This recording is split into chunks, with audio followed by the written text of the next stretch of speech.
Super rich, my connections span the entire world. Chapter 1, The Connection Tycoon System is initializing. Gila. Gila. Gila. The piercing sound of cicadas rang out from the trees in an old residential complex in Chengdu. It was high noon and clearly interrupted many people's sweet dreams, but Suyi was certainly not among those many people.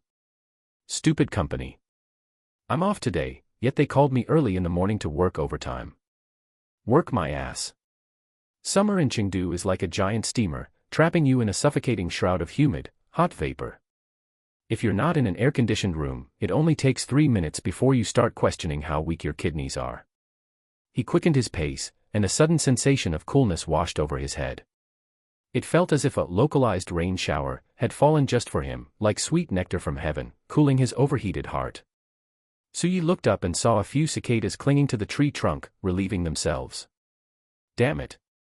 I thought it was sprinkling water, but it turns out you're pissing on me. Just you wait, if I don't kill you, I'm not a man. 10 minutes later, Suyi panted as he climbed the final flight of stairs.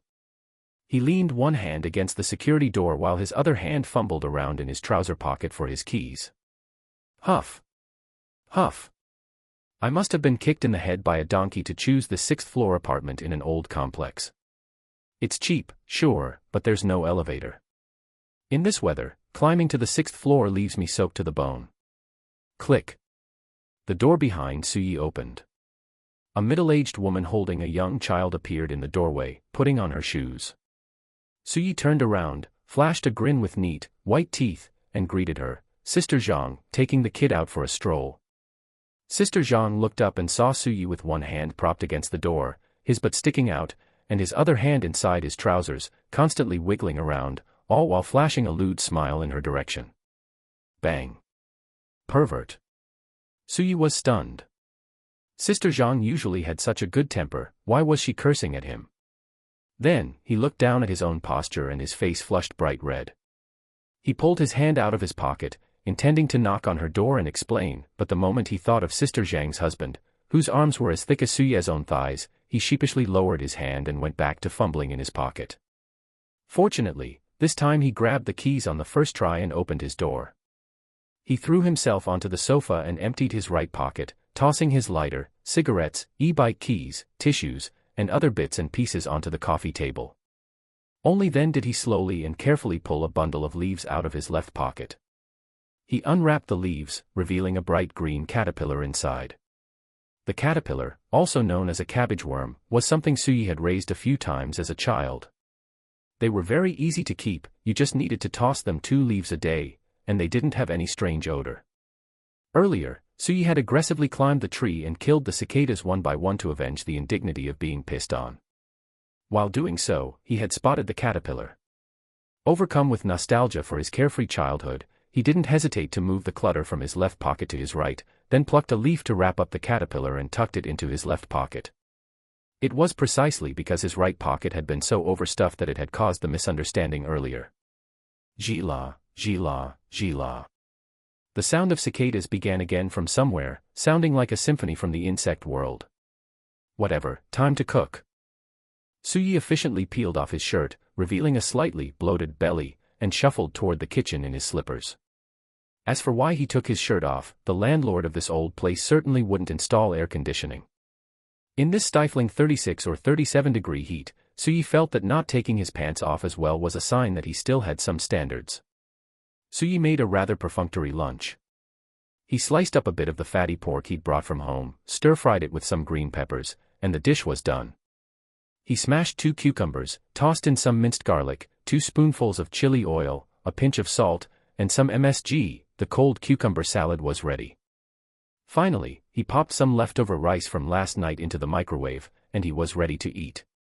Sitting on a paint-chipped wooden chair, Suyi shoveled rice into his mouth with one hand while opening his social media feed with the other. He scrolled past a post from someone named July. Her profile picture was a white samoyed. Suyi's hand paused, and he clicked on the photo. The girl in the picture had an oval face and long, dark, slightly wavy hair. She was standing by the beach in a swimsuit. She had a great figure, the curvy, fleshy type, and she was laughing happily. The caption read, the wind that misses you has finally blown to Beihai. Suyi clicked on her profile, hesitated for a moment, and then deleted her from his contacts. He put down his chopsticks, walked over to the slightly grimy floral sofa, and sat down. He lit a Lacoon cigarette and took an epic drag, letting the smoke fill his lungs. He glanced at the food he'd barely touched and couldn't help but let out a bitter laugh. Serves you right for having itchy fingers. Wouldn't it have been better to just scroll through Douyin and look at pretty girls? Why did you have to check your feed? Look how happy she is, you can't even eat your meal now, can you? Collapsing onto the sofa, Suye's eyes gradually lost focus, and his mind drifted back to what he had said 2 years ago. If we ever break up, I'll leave the city. It'll be just like dying. After all, the best kind of ex is a dead one. Work. I don't care. With my skills, even if I go to Chengdu, I'll be able to develop just fine, okay? As he looked back on everything he'd done over the past few years, Suyi just wanted to slap himself. He felt like a complete and utter idiot. SSS. A searing heat radiated from his right hand. Suyi quickly stubbed out the cigarette, which had burned down to the filter, in the ashtray. Buzz. Buzz. The sound of his phone vibrating echoed through the room. Suyi picked it up and took a look. Chotuan Finance. Your Chotuan repayment is due in 3 days. To avoid missing your payment, you may pay off this bill in advance. If you have already repaid, please ignore this message. To repay immediately, please click. Sigh. Suyi efficiently opened his mobile banking app. His balance was 4,360.7 yuan. He began to mutter. I still owe 2,600 on Chotuan this month, and 4,000 on Zifubo. Damn it, I'm still short over 2,000 this month. He lit another Lacoon, and it burned fiercely. If he hadn't been so blinded by obsession when he first fell for her, if he hadn't been so cheap and lusted after her body, if he had seen through her gold-digging nature sooner, would he really be this down and out right now? Because of her, he'd had a falling out with his family. For her, he'd spent every cent of the 100,000 yuan he'd saved over the 3 or 4 years since graduation, and he was still buried in debt. He'd left the city where he'd grown up, left his friends and family behind, and thrown away the supervisor position he'd spent 3 years earning, all to come to the city that was both familiar and strange. Ding dong. Just as Suyi was lamenting the stupid mistakes he'd made over the past 2 years, a crisp sound echoed in his mind. The next second, a futuristic, light blue screen appeared before his eyes. The Connection Tycoon System is initializing. Chapter 2, Can you make the right choice now that you are 25? At 18, you became addicted to novels, causing your grades to plummet. The moment you received your college entrance exam results, facing your father's disappointment and your mother's tears, you chose to pretend you didn't care. Your father found a path for you to join the military, but not knowing it was the armed police force, you chose the automotive repair industry instead.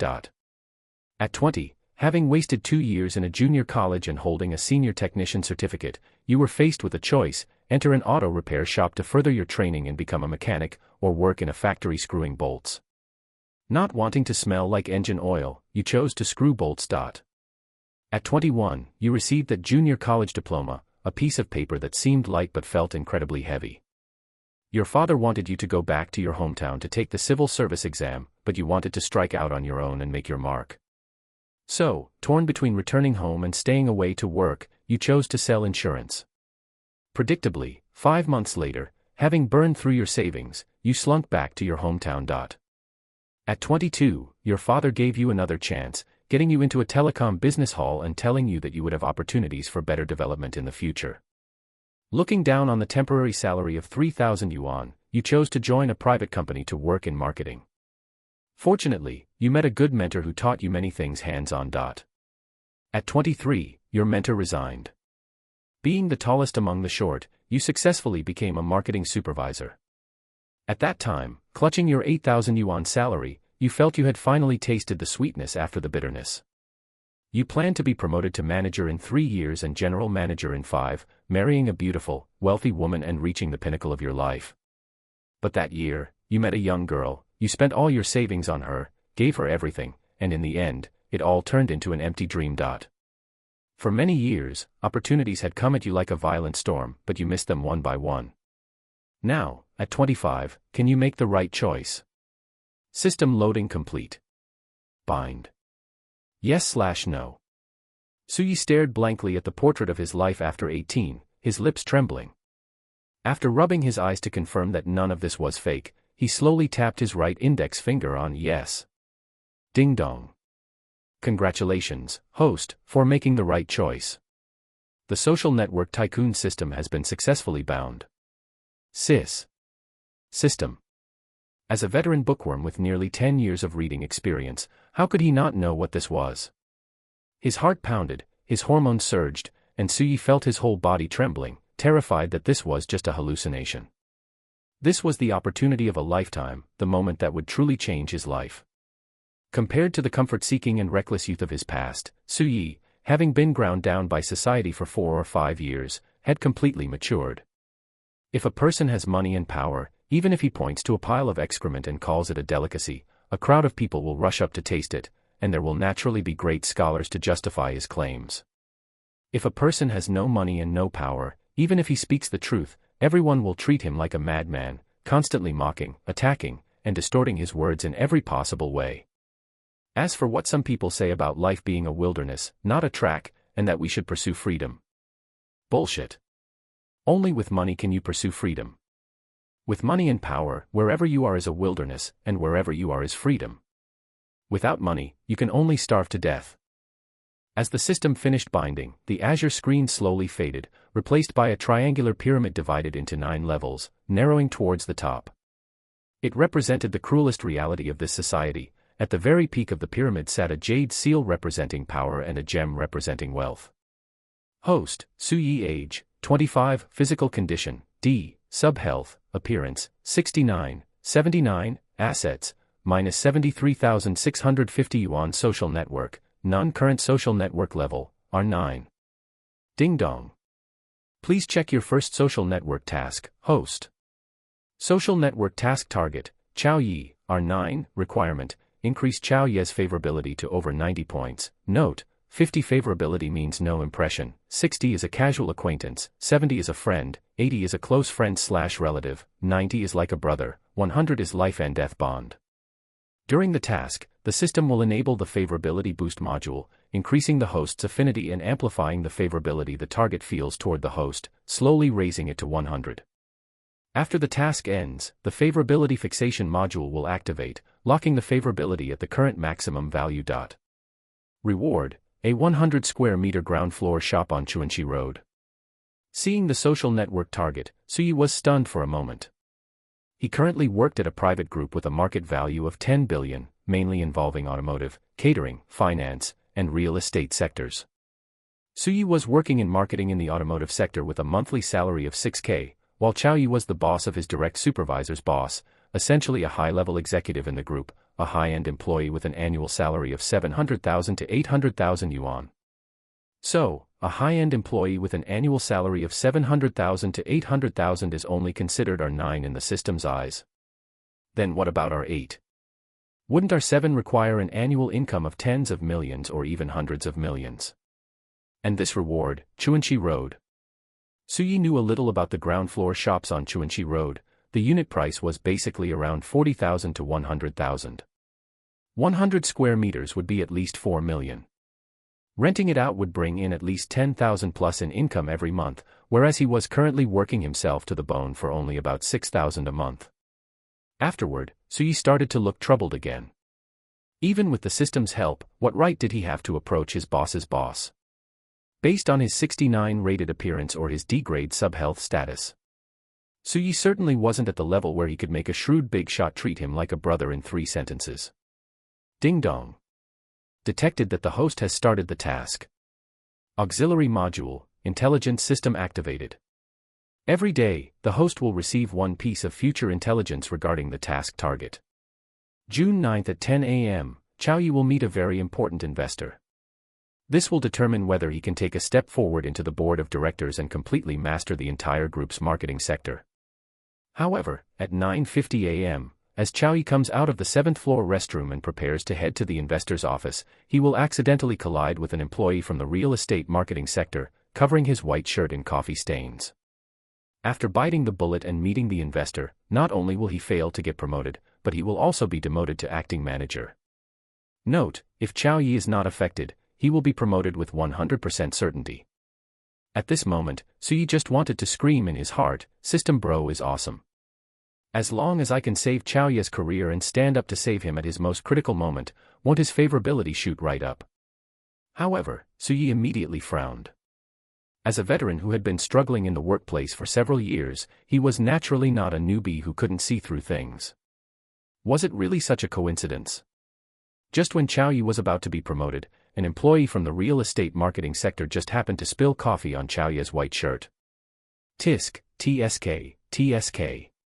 Dirty tactics. But Su Yi wasn't afraid. The system had already noted that if Chao Yi remained unaffected, he would definitely be promoted. When that time came, the first person to be purged would be the director of that real estate marketing sector, so he naturally wouldn't be affected by anything. If I remember correctly, Chao Yi's build should be about the same as mine. Thinking of this, Su Yi hurriedly took out the Highland home shirt he had spent a small fortune, 1,000 yuan, to buy back when he was still well off, preparing to wash and iron it smooth. After all, this was the key prop for tomorrow. Chapter 3, Chaoyang Group. As the premier major corporation in Chengdu, Chaoyang Group naturally had its own building. Located at number 36 Lishan Avenue in the new district of Chengdu, the Chaoyang complex spanned dozens of acres. The first and second floors of the entire complex were occupied by various 4S dealerships, while the third floor and above were primarily office areas, with the marketing department situated on the fourth floor. Yi Zi, morning. Brother Wang, morning. Little Su, your outfit looks quite good today. Sister Zhang, I'm just wearing my usual clothes. It's actually your lipstick shade today that really suits you, you're absolutely glowing. You're the only one who knows how to talk. Beep. Clocking in. After clocking in, Su Yi slung his small backpack over his shoulder and walked to his desk while greeting his colleagues, then sat down. He looked around, the 30-plus workstations were mostly occupied. Some colleagues were eating breakfast, while others were applying makeup. There were still 7 or 8 minutes left before the 9 o'clock start time. The entire automobile marketing department of Chaoyang Group certainly didn't have only this many people, but many were stationed at regional dealerships. They were under dual management, overseen by both the regional dealership leaders and the marketing center. If the 200 or 300 regional 4S dealerships were included, the total number of people would likely exceed 200, making it the largest marketing department within Chaoyang Group. About 5 minutes later, a middle-aged man over 1.8 meters tall with a broad, kind face walked briskly out of the elevator. It was Chao Yi, the minister of the automobile marketing department at the Chaoyang Group Marketing Center. He was followed by 4 people, both men and women, who were the leaders in charge of each team. In Su Ye's field of vision, a glowing green 65 hovered above Chao Ye's head. This was Chao Ye's current favorability rating towards Su Yi, merely a casual acquaintance. But why was it green? This color on top of someone's head seemed a bit unfriendly. Actually, this was normal, after all, they saw each other once or twice every day, and thanks to his height, Su Yi was quite conspicuous during meetings. Seeing Chao Yi arrive, everyone quickly stood up and lined up in the hallway by height. With his height of 1.83 meters, Su Yi naturally stood in the back row.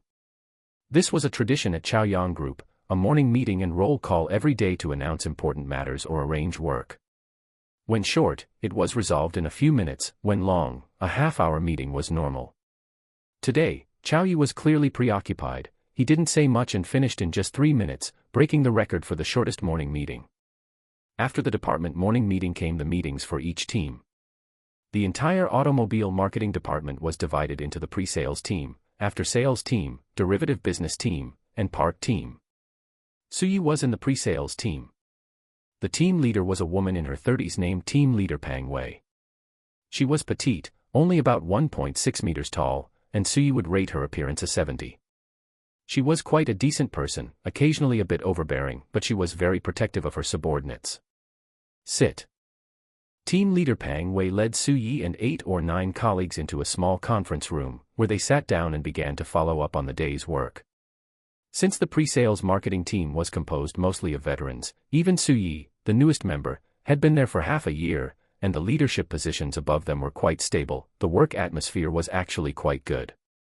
Suyi was listening to the various tasks team leader Pang Wei was arranging for the day and diligently taking notes when his elbow was nudged twice. He turned his head and saw Xiaoren winking at him in a quirky way. Xiaoren was the first friend Suyi met after coming to Chaoyang Group. She was a quirky young girl with a very flat figure that didn't inspire any wicked thoughts. She was about the same age as Suyi, very loyal, and it was rumored that she was related to the eldest young master of the group, though she could be a bit gossipy at times. Sure enough, Xiaoren lowered her head slightly and whispered her latest gossip. "Hey, Yi, did you know? Last month, the marketing director was sent away for corruption, right? Those guys like old Chow at the top have been fighting tooth and nail for the position, and I heard there's going to be a result in the next couple of days." Suyi raised an eyebrow. He thought to himself that of course he even knew exactly who would get the position. If he didn't help old Chow today, Manager Wang from the real estate marketing department would get the position. If he intervened, old Chow would get it. Lowering his head slightly, Suyi began to whisper back. "Who do you think will get it?" Xiaoren answered directly. "Old Chow, of course. He's a company veteran, a loyal confidant of the big boss, and he can talk to the investors. His performance is good, and his ability is very strong." Suyi wore a knowing expression. Relatives of the eldest young master were just different, their sources of information were incredibly well connected. "What about Manager Wang from the real estate department?" Xiaoren chuckled softly. "Manager Wang Defa. The people at the top aren't stupid. Although his real estate marketing is good, this person is too cunning. The marketing department is a lucrative department. If it weren't for old Chow, they might have let him try it out because of his kinship with General Manager Zhang, but unfortunately, with old Chow standing in the way, it's impossible." Suyi frowned. Manager Wang Defa was related to the group's major investor, General Manager Zhang. He really didn't know about this connection. Suddenly remembering something, Suyi hurriedly asked, "Do you know where old Chow went in such a rush today?" Xiaoren looked left and right, noticing that team leader Pang Wei was busy giving instructions to Old Li, and since the two of them were sitting at the very back, she whispered, "I just heard, mind you, that old Chow has basically smoothed over all the relationships, except for General Manager Zhang. I reckon old Chow is going to see General Manager Zhang today. After all, the marketing director position can't stay empty forever, half a month is the limit." Suye's mind instantly cleared. He had found it strange yesterday, even if old Chow had coffee spilled on his white shirt, it wasn't a big deal, a simple explanation would have sufficed. Why make such a fuss? It seemed it wasn't making a fuss over nothing, but rather using the incident as an excuse to clear the way for Manager Wang Defa. Buzz, buzz. A phone vibration sound came from Suye's pants pocket, jolting him out of his thoughts. It was an alarm he had set specifically to make sure he wouldn't miss it. He took out his phone and saw it was 9:40. Suyi hurriedly raised his hand and said, "Team Leader Pang, I ate something bad this morning, I need to go to the restroom." Seeing Team Leader Pang Wei nod, Suyi stood up and walked out, ignoring Xiaoran's look of disdain. After leaving the small conference room, Suyi hurried toward the elevator. Now, he just needed to get to the restroom in advance and wait. Once old Chow had the coffee spilled on him, he could just pretend he had finished using the restroom and come out, everything would be okay. As for why he was going to the 5th floor restroom, Suyi had already prepared an excuse. It was simple, the 4th floor restroom was full. With 200 or 300 employees on the 4th floor and it being the morning rush hour, it was normal for the restroom to be full. It usually wouldn't clear up until after 10 o'clock. Just as he stepped out of the elevator on the 5th floor, Suyi slapped his forehead. He had done everything, but he had forgotten one thing: there were 6 restrooms on the 5th floor. Heaven knows which restroom old Chow would use. The next second, a pale green arrow appeared on the floor tiles. Suyi was overjoyed and shouted in his heart, "System, you are my god." Chapter 4, Most of the world's coincidences are man-made. Chow Yi stepped out of the restroom with a furrowed brow, constantly contemplating what Director Chow could possibly mean. Chow Yi was well aware of the relationship between Director Chow and Manager Wang Defa, so he had already prepared for Director Chow to avoid him for a month, giving Manager Wang Defa time to maneuver. He hadn't expected him to return after only half a month and request a meeting immediately. What was actually going on behind the scenes?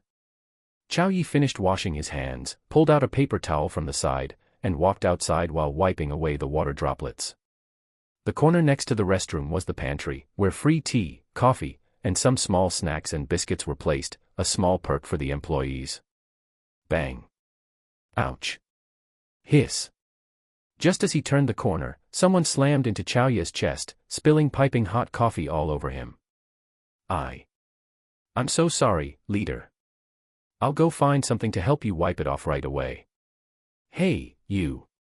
Chow Yi had just finished gasping in shock and was about to start scolding, but the long-haired girl, who had kept her head down the entire time, hastily dropped that sentence and ran off toward the back, disappearing from Chow Yi's sight in an instant. Helpless and forced to suppress his anger, Chow Yi looked at the large, earth-yellow coffee stain on his white shirt. He checked the time, it was already 9:50. A bolt of lightning flashed through his mind, his expression turned ugly, and he gritted his teeth and said, "Manager Wang Defa. You motherfucker, playing like this." Nobody was an idiot. As someone who had been grinding in the workplace for so many years, Chow Yi reacted in an instant. If it were a normal collision, why would they turn and run? And that woman hadn't raised her head from start to finish, so how did she know it was him? Having reached this level, Chow Yi had considered that they might attack him from various angles, performance, reputation, company rules, but he had never imagined they would use such a low-class tactic. Chow Yi knew what he was about to face. Meeting Director Chow, the investor and relative of manager Wang Defa, in this state would surely lead to him being criticized and berated for the sake of it. Even if he rushed to find a new shirt, not to mention whether it would match, he would definitely be late, which would also be used against him. Chow Yi frowned, his right index finger and thumb frantically pressing against the center of his brows.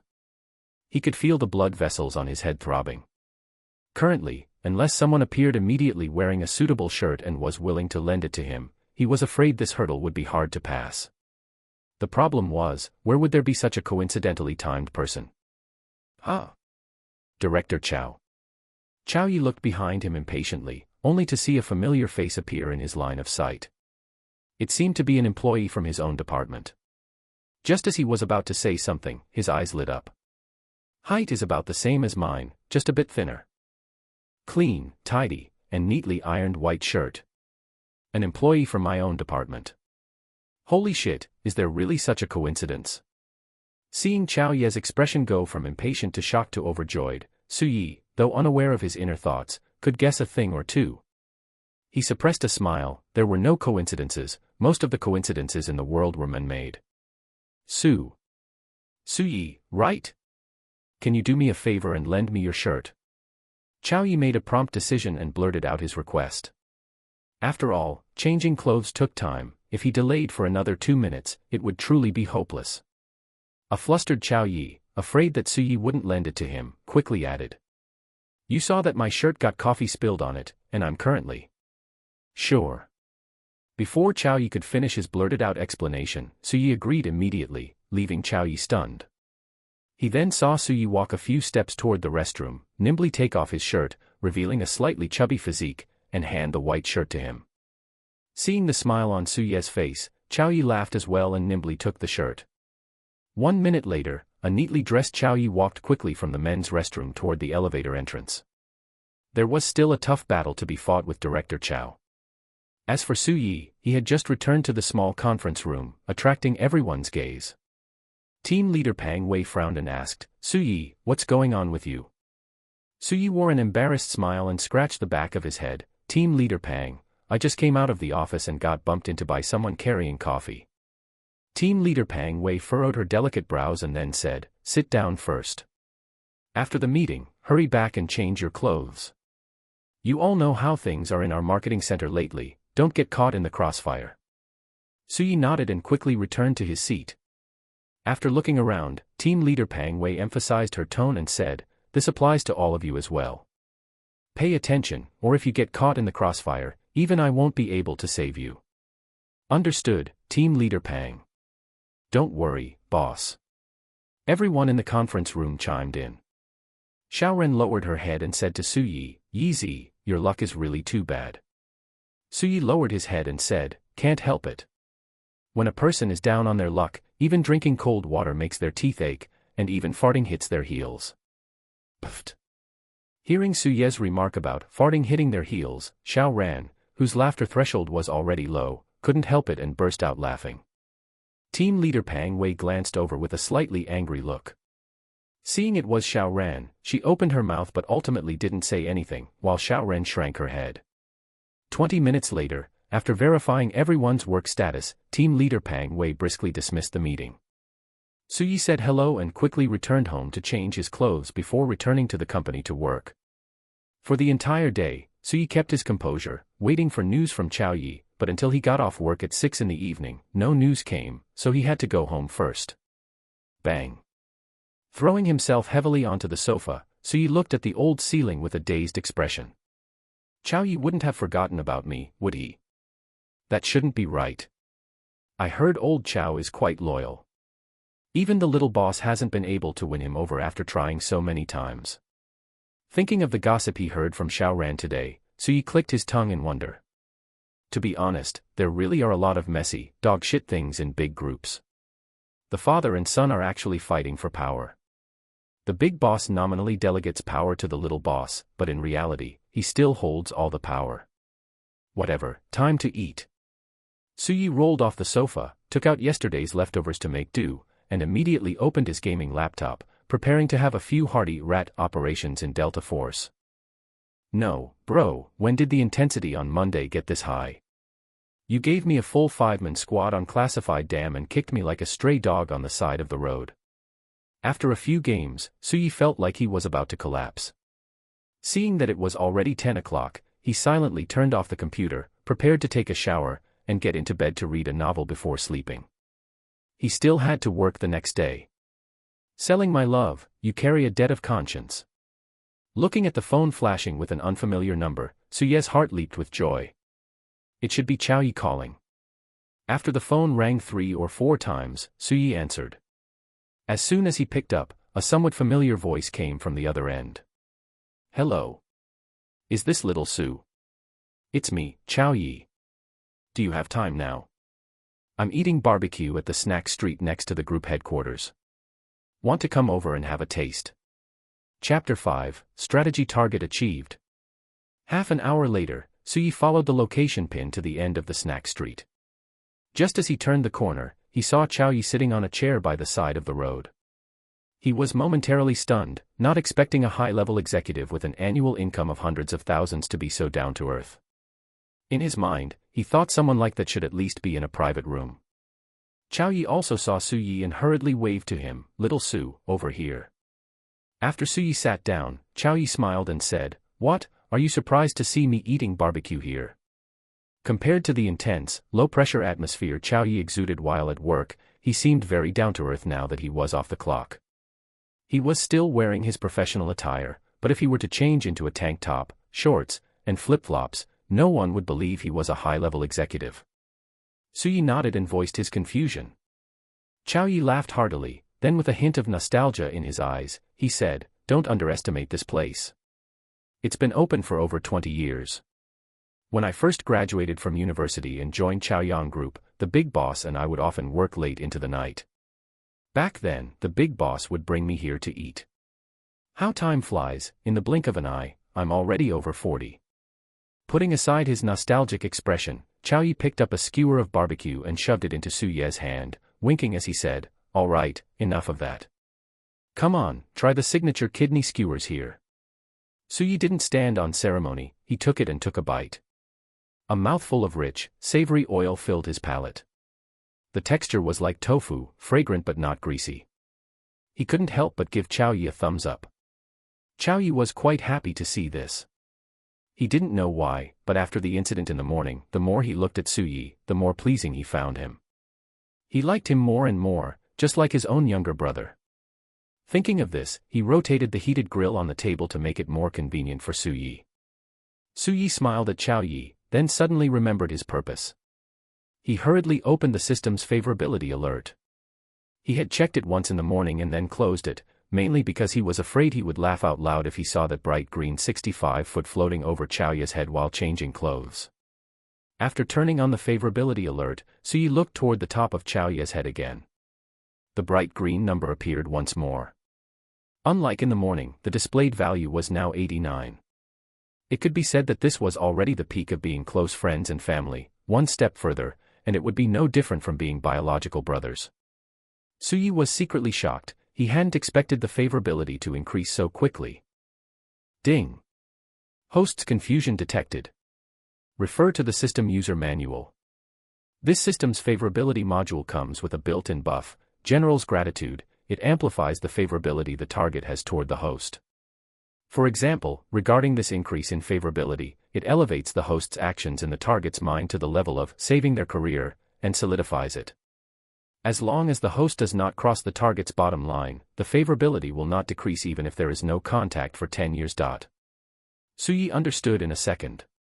He had read in an article before that when you do something worthy of gratitude, the other person generally goes through several stages. The first stage is the initial phase where emotional fluctuations are most intense. At this point, gratitude reaches its peak. The second stage is when some time has passed, and the gratitude becomes rational. The third stage is the final phase, where the favorability generated by this event hits its lowest point. The system simply inflates and expands the first stage, and then solidifies it. Little Sue. Little Sue. What are you thinking about? Hearing Chow Ye's voice, Suyi snapped back to reality and sheepishly rubbed his nose. It's nothing, Director Chow. I was just thinking about how I didn't expect such a treasure of a small shop to be hidden here. I'll bring some friends over to eat sometime. Chow Yi frowned and said unhappily, What's with the Director Chow? From now on, just call me brother. If it weren't for you today, brother would have fallen into a trap. From now on, you are my own younger brother. At this moment, Chow Yi was acting exactly like someone treating Suyi as his own younger brother, and Suyi knew this wasn't just politeness, but Chow Yi's genuine thoughts at the moment. Upon hearing this, Suyi honestly poured himself a glass of beer, stood up, tilted his head back, and downed it in one go. Brother, I'm taking your words seriously. From now on, I'm your younger brother, and you're my brother. Chow Yi also stood up and downed the wine in his glass, then patted his chest and said, Nothing more to say. From now on, we are brothers. After Chow Yi finished this sentence, Suyi saw the green 89 above his head slowly dissipate, finally condensing into a 90. A ding-dong sound from the system also echoed in his mind at this moment. Chow Yi hurriedly gestured for Suyi to sit down, then waved his hand grandly. After brother finishes getting busy these next 2 days, I'll take you to eat well around Chengdu. Brother has lived here for decades. I won't brag, but I can certainly find some good places to eat. Oh, that's right, your sister-in-law cooks quite well too. In a couple of days, I'll call you to come over for dinner at my place, and let your sister-in-law and your little nephew meet you. Suyi filled his glass and raised it toward Chow Yi. Then I'll be waiting for your call, brother. Chow Yi raised his glass, clinked it with Suyi's, and downed it. After wiping his mouth, he said, Don't worry, just these next 2 days. Once I've moved up, I'll let you know. Hearing Chow Yi's words, Suyi hurriedly asked, Brother, do you mean the director position is confirmed? Chow Yi nodded, saying with a mix of happiness and worry, originally, this position was already set. The big boss had nodded, and I had already connected with several shareholders. It's just that son of AB*TCH manager Wang Defa wouldn't give up, and combined with the little boss's ambiguous attitude, that's why today's incident happened. Fortunately, with your help, we didn't let that director Zhang find any faults, otherwise, it would have been hard to say. Speaking of this, Chow Yi poured himself a glass of wine and drank it, exhaling a long breath as he complained, Little brother, you tell me, what kind of situation is this? The two of them, father and son, are fighting, and I'm caught in the middle. They are both fine, but I'm exhausted. Don't look at me as being glorious in the group, and now I'm even about to join the board of directors, but in reality, I'm walking on thin ice. Suyi accompanied him with a drink and asked curiously, Brother, what is the actual situation with the two bosses up there? I've heard some rumors. Chow Yi glanced at Suyi, then realized, that's true, your department has Xiao Ran, so it's normal for you to know a bit. Alright, I'll tell you about it, but don't go spreading it around. To put it bluntly, it's just that typical rich family drama. The big boss is over 60 this year. He worked too hard in his younger years, and his health isn't great.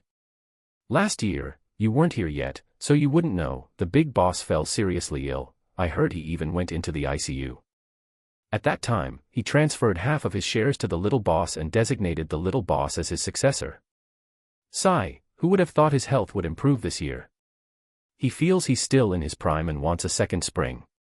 You know what happens next. Listening to Chao Yi, Suyi couldn't help but ask, then, brother, which of the two bosses do you support? Chao Yi let out a long sigh, which one do I support? To tell you the truth, I don't want to support either. The big boss showed me appreciation, but the group will sooner or later fall into the little boss's hands. You tell me, which one should I support? Hiss. Suyi sucked in a cold breath and scratched his head. This was a bit tricky, supporting either side felt wrong. Forget it, better to just drink. The two of them drank until nearly 12:30 before dispersing. After all, they still had to go to work the next day. Chapter 6, A Shop Worth 10 Million. Unlike Chao Yi, a veteran who had been through many battles with alcohol, Suyi found himself being dropped off at the entrance of his residential complex by Chao Yi after downing 7 or 8 bottles of beer. After declining Chao Yi's offer to walk him home, Suyi waved goodbye, swaying slightly. He took a deep breath and exhaled, feeling his mind clear up a little before heading into the complex. Being an older residential area, there wasn't much in the way of security. The only measure was an old man in his 60s inside the security booth, who was currently lying on a rocking chair with his eyes closed, listening to storytelling on his phone. Suyi pulled his access card from his pocket to open the gate, and without greeting the old man, he headed straight for his building. Kangal Residential Complex was an old employee housing area in the new district of Chengdu, much older than Suyi himself. Apart from the elderly, most residents were tenants who had come to Chengdu for work. After all, compared to the 3,000 or 4,000 yuan rent in other places, the 2,000 yuan rent at Kangal Residential Complex was much friendlier. Suyi was lucky enough to come across a one-bedroom top-floor apartment for rent, which he snatched up for 1,300. There were 15 buildings in the complex, and Suyi lived in building 15, the one furthest inside. He basically had to walk across the entire complex to get there, but fortunately, it wasn't very big, so he treated it as a way to walk off the alcohol. In the evening, Kangal Residential Complex was quiet, with no sounds other than the occasional chirping of insects or barking of dogs, and not a soul to be seen. Only then did Suyi have time to look at the rewards for the mission he had just completed while walking towards Building 15. Mission R9 completed, reward settlement in progress. Reward settlement complete. Congratulations, host, you have acquired a streetfront shop on Chuanxi Road Pedestrian Street. The system has purchased the shop through an overseas foundation and registered it under your name. Please keep an eye out for the delivery of the relevant documents, which will be mailed to your home the day after tomorrow morning. A 3D model of Chuanxi Road appeared in Suye's mind, with a red dot marking the property he had just acquired. He clicked the red dot with his consciousness, and the details appeared instantly. Chuanxi Road Pedestrian Street Ground Floor Shop. Market value, 10 million renminbi. Current tenant, Chegi Taikuli Branch. Annual rent, 500,000 renminbi. The shop lease contract has been terminated due to system interference. Would you like to renew it? Woohoo! Suyi couldn't help but punch the air fiercely. His brain, previously dulled by alcohol, instantly sobered up. The system was even more impressive than he had imagined. He had previously thought that having a relatively remote shop would be good enough, worth maybe 3 or 4 million, but who knew it would directly give him a streetfront ground floor shop on the pedestrian street. 10 million. If he relied on his day job, he would never earn that much money in his entire life. He squatted by a flower bed for a full 5 or 6 minutes before Suyi managed to suppress his restless heart. While he was at it, he checked the rent for similar shops, which were generally around 500,000, with a difference of 2,000 or 3,000 yuan. Since that was the case, he didn't need to change tenants. After all, the vacancy period after changing tenants would be a loss. If 500,000 was broken down by day, he would lose over 1,000 yuan a day. Thinking of this, Suyi quickly clicked to renew in his mind. Renewal successful. The system has signed the contract on the host's behalf. Regarding tax issues, the system has entrusted the Chengdu Taihe law firm to handle them, and the taxes will be paid by the system.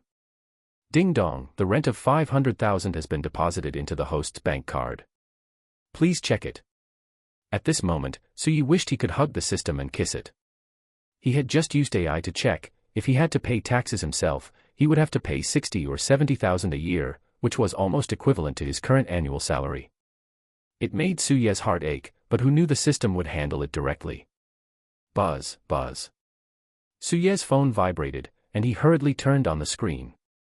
Your account 31B500, 000.00 RMB, balance after transaction is 504,330 renminbi and 70 cents China Merchants Bank.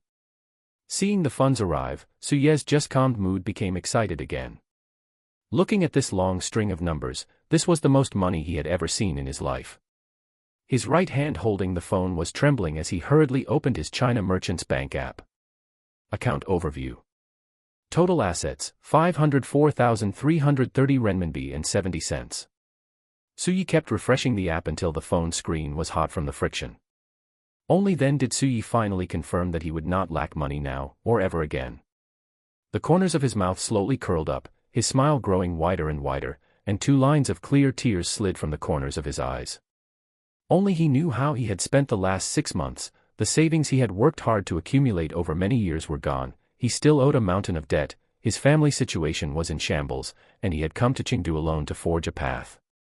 It just so happened that heaven favored him and gave him a system. All the regrets, all the grievances, and all the sadness had vanished into thin air. From today on, he would enjoy life and enjoy everything. Wiping the tears from the corners of his eyes with the back of his hand, he lit a cigarette and stood up from the flower bed.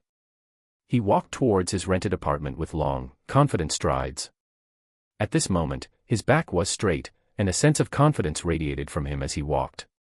This confidence came from the system, from the money, and even more so from a bright future. Woof, woof, woof. Ah. Get away from me. A sharp female voice rang out, sounding particularly clear in the quiet residential complex. Just as Suyi turned a corner, he saw a filthy stray dog crouching on the ground, baring its drooling fangs and barking incessantly at a woman holding a handbag. The woman was frantically waving her handbag, her screams never ceasing. Suyi recognized this stray dog. It had suddenly appeared in the complex a month ago. He had heard that it had bitten 2 or 3 people a while back, and by the time the dog-catching team arrived, it had vanished without a trace. He hadn't expected it to reappear after a few days. Woof! After a wild bark, the stray dog lunged fiercely at the woman. The woman waved her handbag in an attempt to stop it, but it had little effect.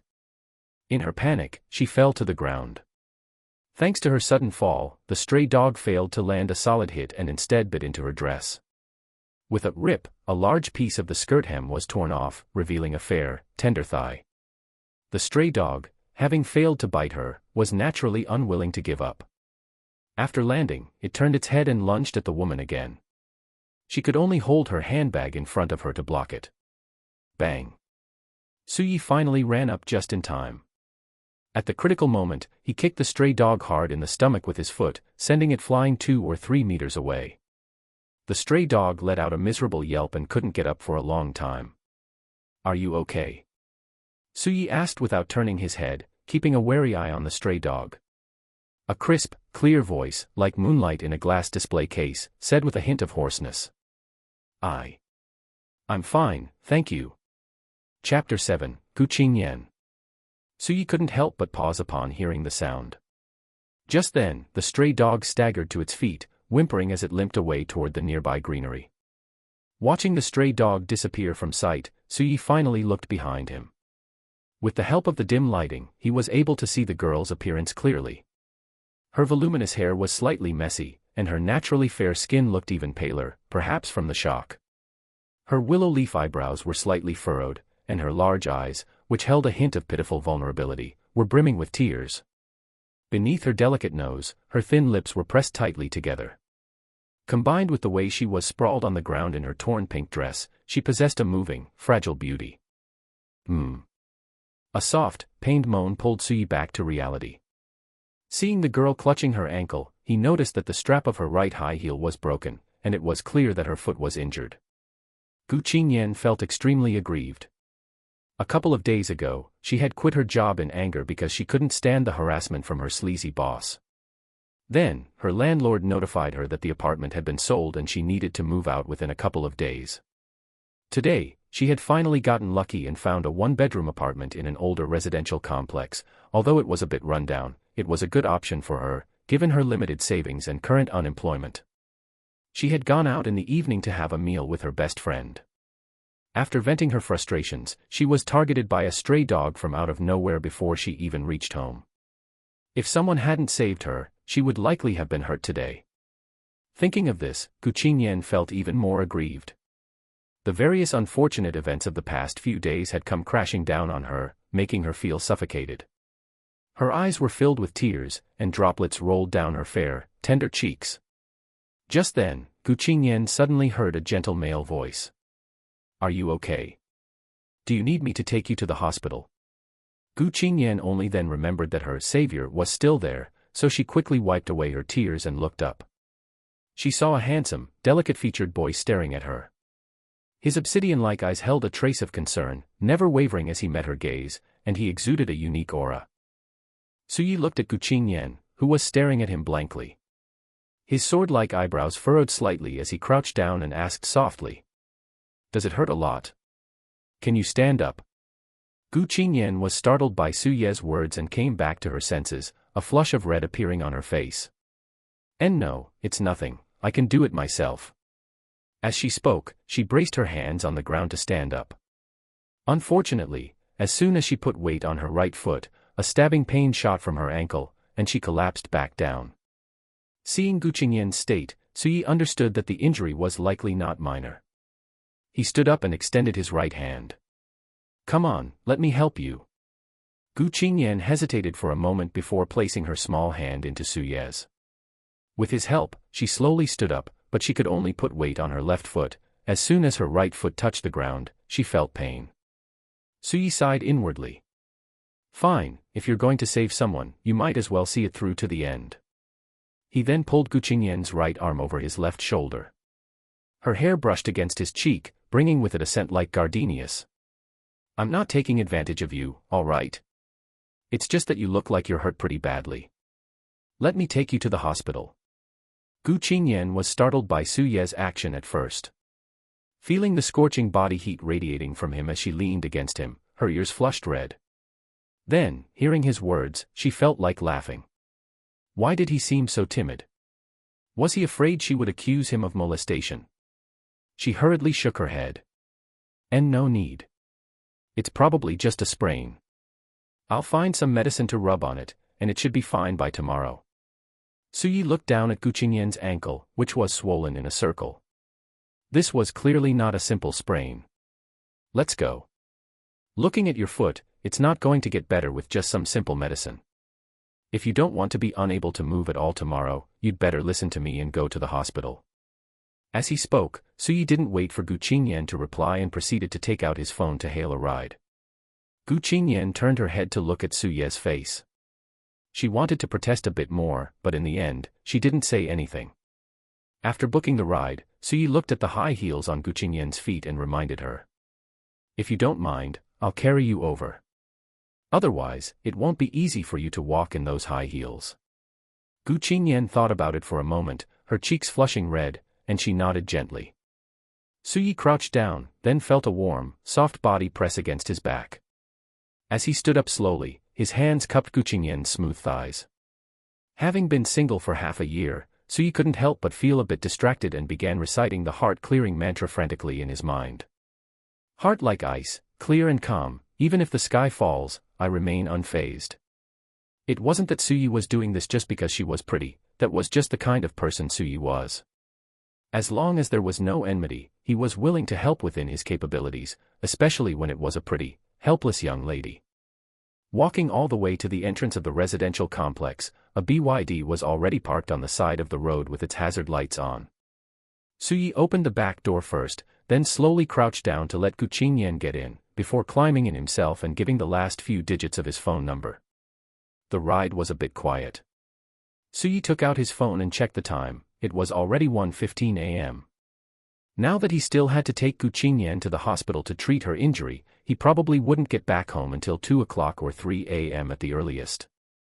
It would be difficult to wake up after 7 a.m. tomorrow, so he simply opened WeChat and sent a message to team leader Pang Wei to ask for leave. Gu Qingyan sat beside Su Yi, feeling a bit awkward. Hearing the sound of Su Yi typing, she subconsciously glanced over and, realizing that Su Yi was asking his boss for leave, felt a pang of guilt. He edited the message in a few taps and sent it to team leader Pang Wei. As for whether team leader Pang Wei would agree or not, Su Yi didn't really consider it. Firstly, although the atmosphere had been a bit tense over the last 2 days, things would be settled by tomorrow, and team leader Pang Wei should have heard the wind of it. Secondly, in marketing, there usually wasn't a fixed schedule. You got 6 days off a month, alternating between big and small breaks, and you arranged your own time. Besides, the busiest days of the beginning of the month had already passed, so asking for leave shouldn't be a problem. Feeling a bit bored, Su Yi couldn't help but start a conversation. "Hey, I still don't know your name, miss." Gu Qingyan only realized this after hearing Su Ye's words. Mainly, the way they had been interacting didn't make them feel like strangers at all, it was as if they were longtime friends. Gu Qingyan quickly said, I'm Gu Qingyan. It's really been too much trouble for you today." Upon hearing Gu Qingyan's name, Su Yi secretly admired how beautiful it sounded. Combined with Gu Qingyan's appearance, it was a perfect match. As for the trouble Gu Qingyan mentioned, Su Yi didn't really care. Anyway, he had money now, and he had been thinking about taking some time off to rest for a while. After all, his emotions had been fluctuating quite a bit over the last 2 days, and he was truly exhausted. Even without Gu Qingyan's situation, he would have taken a day off after tomorrow anyway, so he just considered it an early break. "Hey, it's no big deal. It's a non-issue, really." Chapter 8 I Just Want Her Body. Su Yi brought Gu Qingyan to a community hospital, which was a 10-minute taxi ride from the residential complex. Come to think of it, Su Yi was something of a regular at this hospital. When he first arrived in Chengdu, whether it was due to not adjusting to the local environment or some other reason, he was constantly catching colds or getting fevers, and he had been in and out of this hospital over 10 times in the past half year. Just as he helped Gu Qingyan to the counter to register, the nurse looked up, saw Su Yi, and smiled. "Oh, Yi Zi, you're here again. What's wrong this time?"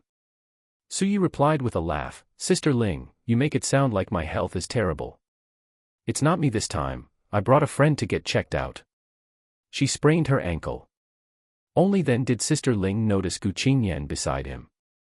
After a glance, she winked at Su Yi and said, "Not bad, Yi Zi. You quietly found yourself such a beautiful girlfriend." Gu Qingyan blushed instantly. Su Yi hurriedly waved his hand. "Hey, Sister Ling, don't tease her. She's just a friend, I'm just helping her get here." For some reason, Gu Qingyan felt a bit uncomfortable when Su Yi said that. Hearing Su Ye's words, Sister Ling said with a hint of skepticism, "Just a friend you bring to the hospital at 1 or 2 in the morning. All right, you're registered. Go find Dr. Zhou on the 3rd floor." "All right, thanks, Sister Ling." Su Yi didn't continue to explain. He turned around, helped Gu Qingyan onto his back, and walked toward the elevator. Sister Ling pursed her lips as she watched their backs, still just a friend when he's already carrying her on his back. But this girl is indeed pretty. "Oh, and that butt is quite round." Sister Ling's voice wasn't low. Su Ye's footsteps faltered when he heard it, then he sped up while carrying Gu Qingyan. In a few strides, he reached the elevator. Only after they were inside did he say, "Gu Qingyan, don't mind her. Sister Ling is just like that, a bit blunt, she doesn't mean any harm." Gu Qingyan blushed and shook her head slightly. To be honest, the things she said when she was with her best friends were much more open than this. She was just feeling a bit embarrassed. When the elevator reached the 3rd floor, Su Yi, familiar with the route, carried Gu Qingyan to Dr. Zhou's office. He knocked 3 times and only entered after hearing a response from inside. "Sorry, Dr. Zhou, for disturbing you so late." Dr. Zhou was a middle-aged woman in her 40s wearing black-rimmed glasses. Hearing Su Yi, she yawned and waved her hand. "It's nothing. Isn't it normal for a doctor to receive patients? Come, sit down." Su Yi carefully placed Gu Qingyan on a chair, then said, "Dr. Zhou, my friend accidentally sprained her ankle just now. It's swollen quite badly, could you please take a look?" Dr. Zhou pushed up her glasses, then picked up Gu Qingyan's right foot to examine it. Gu Qingyan's foot was fair and delicate, with red nail polish on her exquisite toes, definitely a treat for foot fetishists. It was just a pity that the ankle was swollen like a bun. She wiggled Gu Qingyan's right foot back and forth, then slowly put it down. Only then did Dr. Zhou say, "This is a bit serious. The ligament is likely torn. How about this? I'll prescribe some medicine for you to take back. You can take it first, then come back during the day tomorrow to get an X-ray. Don't let it touch water recently. If you need to wash your feet, just wipe them with a towel. It's best not to move this foot either." Hearing Dr. Zhou's words, Su Yi and Gu Qingyan couldn't help but exchange a glance. They hadn't expected it to be so serious and hurriedly nodded. Half an hour later, Su Yi was carrying Gu Qingyan toward the entrance of the residential complex. Gu Qingyan said again, "I'm sorry, I've really troubled you tonight. We've been running around for ages, it's already 2 o'clock. Su Yi stopped in his tracks. "Hey, Gu Qingyan, that's enough. You've said that 800 times on the way here, I don't even want to respond anymore." After saying this, he shifted Gu Qingyan higher on his back and continued walking into the complex. Gu Qingyan smelled the scent of laundry detergent on Su Yi and pursed her lips, saying nothing. Downstairs at Building 15, Su Yi suddenly remembered he didn't know exactly where Gu Qingyan lived, so he asked, "Hey, Gu Qingyan, where do you live?" Gu Qingyan looked around. "Right here, Building 15, on the 6th floor." Suddenly realizing she was living in an old residential complex without an elevator, Gu Qingyan hurriedly said, "How about you put me down? I can walk myself." When Su Yi heard 6th floor, he felt a wave of soreness in his arms. Then it dawned on him, wait. The 6th floor? Isn't that across from me? No wonder I saw Sister Zhang moving things yesterday afternoon. He sighed inwardly, "Let's go. I've already carried you this far, I can't give up now." He didn't answer Gu Qingyan, just kept his head down and walked toward the stairwell.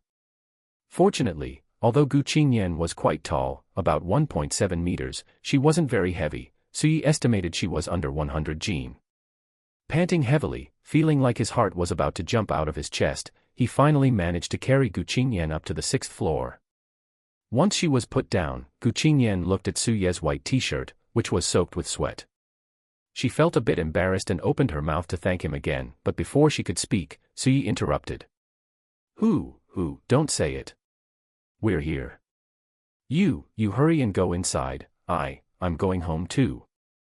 He finished by pointing at the door on the left. Gu Qingyan's mouth formed an O in surprise. She really hadn't expected Su Yi to live right across from her. Suddenly, she remembered the previous tenant saying during the handover that morning that the person across the hall was a pervert and that she should be careful. She looked Su Yi up and down and felt there must be some misunderstanding. From any angle, Su Yi didn't look like a pervert at all. Su Yi, having slightly caught his breath, glanced at the stunned Gu Qingyan and opened his own door. Hey, why are you just standing there? Open your door and go inside. Also, I'll take you to the hospital tomorrow at noon, it's not convenient for you like this. He finished and slammed his door shut with a bang. Gu Qingyan stared blankly at the closed door.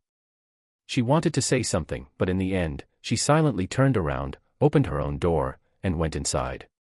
Su Yi watched through the peephole as Gu Qingyan closed her door, then walked to the living room and threw himself onto the sofa, lost in thought.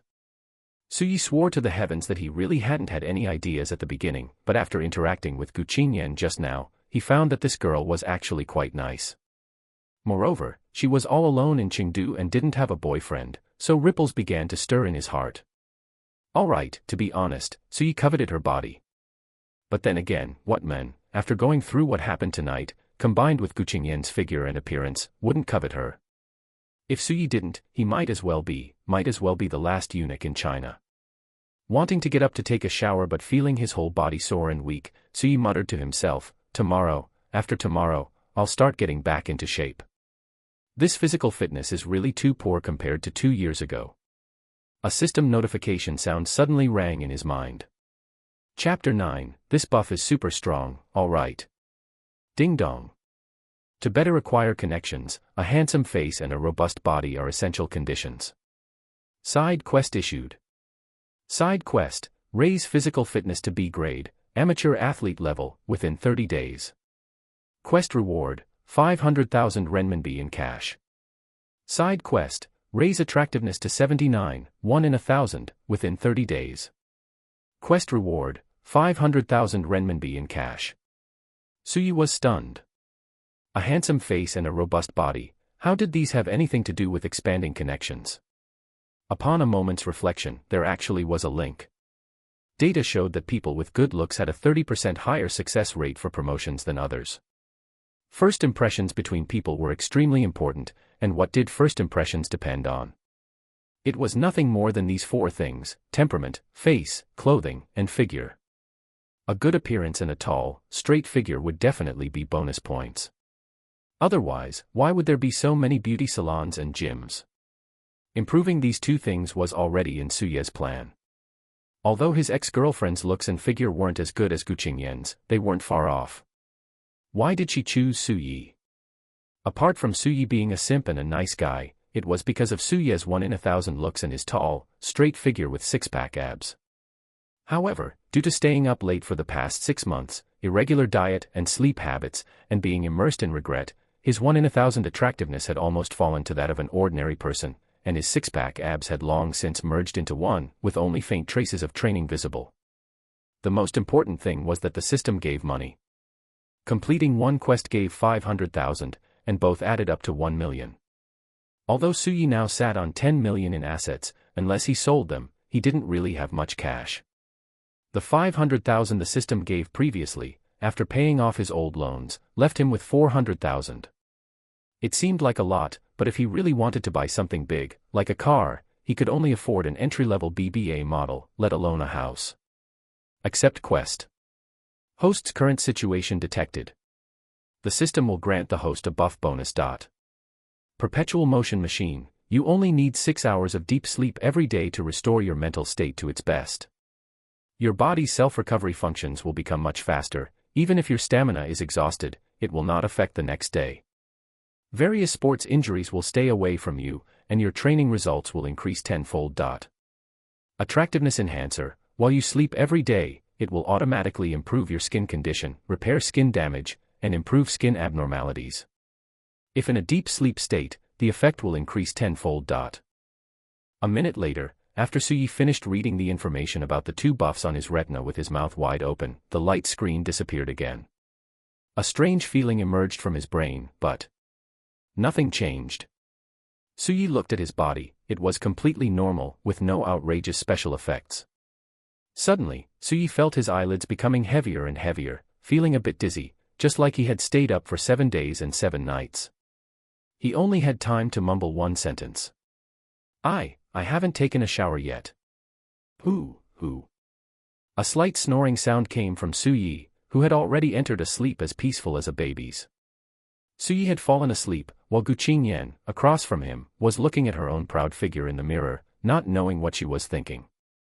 Her fair, tender face turned slightly red, and then she turned around and turned on the shower behind her. Chirp, chirp, chirp. I'm hungry. A harsh sound woke Suyi from his sleep. Suyi stretched and found his mind very clear, feeling like he had a new brain.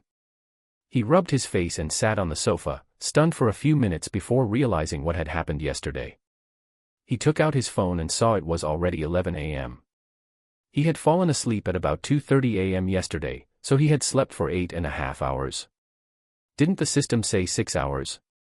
Ding dong, the first sleep duration was longer because it was necessary to repair the sleep time the host had previously missed. Suyi couldn't help but give a thumbs up, the logic held up. He then hurried into the bedroom, rummaged through the wardrobe, and found a white t-shirt and a pair of white casual pants. He was rushing toward the bathroom when he suddenly remembered that it was almost noon and he hadn't eaten breakfast yet. Besides, Gu Qingyan had just moved in yesterday, so it was unlikely she had any food. He threw the clothes in his hand onto the sofa, then went to the kitchen first and took 2 tomatoes, 2 eggs, and a cucumber out of the refrigerator. He poured rice into the rice cooker, added a bit more water to make porridge, and only after finishing everything did he head toward the bathroom. 20 minutes later, Suyi looked at himself in the mirror and couldn't help but touch his face. His originally sallow complexion had become much whiter, looking a bit like cold white skin. The eye bags caused by staying up late were gone, and even the acne marks on his face had faded to the point of being basically invisible. His skin was as smooth as a peeled egg. Is this me? He hurriedly opened his character panel. Host, Su-yi. Age, 25 years old. Physical fitness, D, sub-health state. Attractiveness, 76, 82. Cash assets, 504,330.70 yuan minus 73,650 yuan. Fixed assets, shop number 8, Chuanxi Road Pedestrian Street. Connections, Chaoyi, R9. How did it increase so much, and why did the upper limit behind it increase by 3 points? Looking at his attractiveness, which had suddenly increased by 4 points, Su-yi was stunned. Ding dong, this question is within the scope of answers. The first deep sleep will maximize the repair of the host's previous deficiencies, so the effect is the best. Later, auxiliary high-intensity training will continue to improve it. It is expected that in 30 days, the host will reach his normal attractiveness. The increase in the upper limit is due to the improvement of the host's own temperament. Temperament belongs to a person's intangible charm, so the increase in the upper limit is a normal phenomenon. Later, when the host's physical fitness improves, it will also increase the upper limit. It is expected that upon reaching B-grade physical fitness, the upper limit will increase to 85 points. Su-yi rubbed his smooth chin, just shaved of beard. Does that mean my face, temperament, figure, and taste in clothing could all potentially raise my upper limit? Ding dong, this question is within the scope of answers. Regarding the face item, the attractiveness enhancer will adjust according to the host's bones and facial features to the peak. It is expected that the host will eventually score 90 points in this item. The remaining items will have their upper limits increased according to actual circumstances, which the system cannot predict. Snap. Got it. Su-yi snapped his fingers, then dried his hair, put on his clothes, and went to the kitchen. Tomato scrambled eggs and cucumber salad were very simple home-cooked dishes. In less than 10 minutes, Su-yi had finished making them. After waiting for a while, once the porridge was cooked, Su-yi got up, walked out of the rental apartment, and knocked on the door across the hall. Chapter 10, It flew away before it even started. Pat, pat, pat. A series of slipper-slapping sounds came from the floor. As soon as the door opened, Su-yi saw Gu Qingyan wearing a pink t-shirt on her upper body and denim shorts on her lower body, her fair, plump thighs exposed to the air. You're here. I was just about to order takeout and call you. Gu Qingyan looked at Su-yi and blushed, remembering the dream she had last night. Su-yi pointed to the room behind him. Forget it, why are you ordering takeout? I've already cooked. Just come over and have a bite, and after we eat, I'll take you to the hospital for an X-ray. Without waiting for Gu Qingyan's agreement, he simply put her right arm over his shoulder and walked toward his rental unit. Gu Qingyan had no choice but to hop along on one foot. Once inside, Su-yi casually placed Gu Qingyan on the sofa, then went to fetch the food and ate in the living room. Gu Qingyan looked around. Although the furniture was a bit worn and the walls were slightly stained, overall it was quite neat and clean, not at all like a boy's room. What are you looking at? I'm not hiding anyone in here. Hearing Su-ye's teasing, Gu Qingyan's face flushed slightly. No, nothing, I was just curious. You're a guy, yet your room is tidier than mine. Su-yi ladled a bowl of porridge and handed it to her. Nothing to be curious about. I live alone and don't have much stuff. At most, I just cook, and if I clean once every few days, it stays pretty clean. Gu Qingyan nodded her little head and took a small sip of the porridge. The rich aroma of rice filled her mouth, making her eyes light up. This porridge is so delicious. Su-yi blinked and tilted his head up. Well, look who made it. Gu Qingyan nodded in agreement, eating a mouthful of side dish with a mouthful of porridge. She actually finished 3 bowls, leaving Su-yi stunned. After the meal, Su-yi efficiently hailed a taxi, carried Gu Qingyan to the gate of the residential complex, and headed toward the community hospital. After more than half an hour of hassle, the two left the hospital with one piece of bad news and one piece of good news. The bad news was that the ligament was indeed torn, the good news was that it was only a slight tear, and she could recover almost completely after resting at home for a month. At the entrance of the community hospital, Su-yi supported Gu Qingyan, who was on crutches, and said, "How about this, while you're resting during this time, just eat breakfast and dinner with me. You can handle lunch on your own. Gu Qingyan hesitated upon hearing this. In her heart, she felt she had already troubled Suyi enough over the past 2 days. If she let him take care of her for another month, how could she ever repay him? Just as Gu Qingyan was hesitating, a small pink off-road vehicle pulled up in front of them with a flourish. The door opened, and a petite girl jumped out, wearing jeans and a white t-shirt, with a pair of oversized sunglasses perched on her palm-sized face. After jumping out, the girl ran over with her short legs, rushed up to hug Gu Qingyan, and asked anxiously, "Qingyan, are you okay? What did the doctor say?" Seeing the girl, a joyful expression appeared on Gu Qingyan's face. "Anan, why are you here?" The girl took off her oversized sunglasses and perched them on her head, revealing a pair of lively, large eyes. Her entire frame was small, but she had a sassy way of speaking. Although her figure was a bit flat, she was very cute. "As your best friend, how could I not come? Besides, why didn't you tell me the first thing?" She then pressed. "What did the doctor say?" Gu Qingyan chuckled foolishly before saying, "It's fine, nothing major. Just a slight ligament tear, I'll be fine after a month of rest. I was just afraid of worrying you, and it was so late last night." "Humph. Do you still consider me your good sister?" As she said this, she patted Gu Qingyan's perky buttocks. Suyi swallowed hard on the side, really wanting to shout out, "Let go of that girl and let me do it." The girl gave Gu Qingyan a coquettish look, then turned to Suyi with a smile, extending her fair, small hand generously. "Hello, handsome. Thank you for your help with Qingyan these past 2 days. Otherwise, she can be a bit of a dit sometimes and wouldn't be able to take care of herself.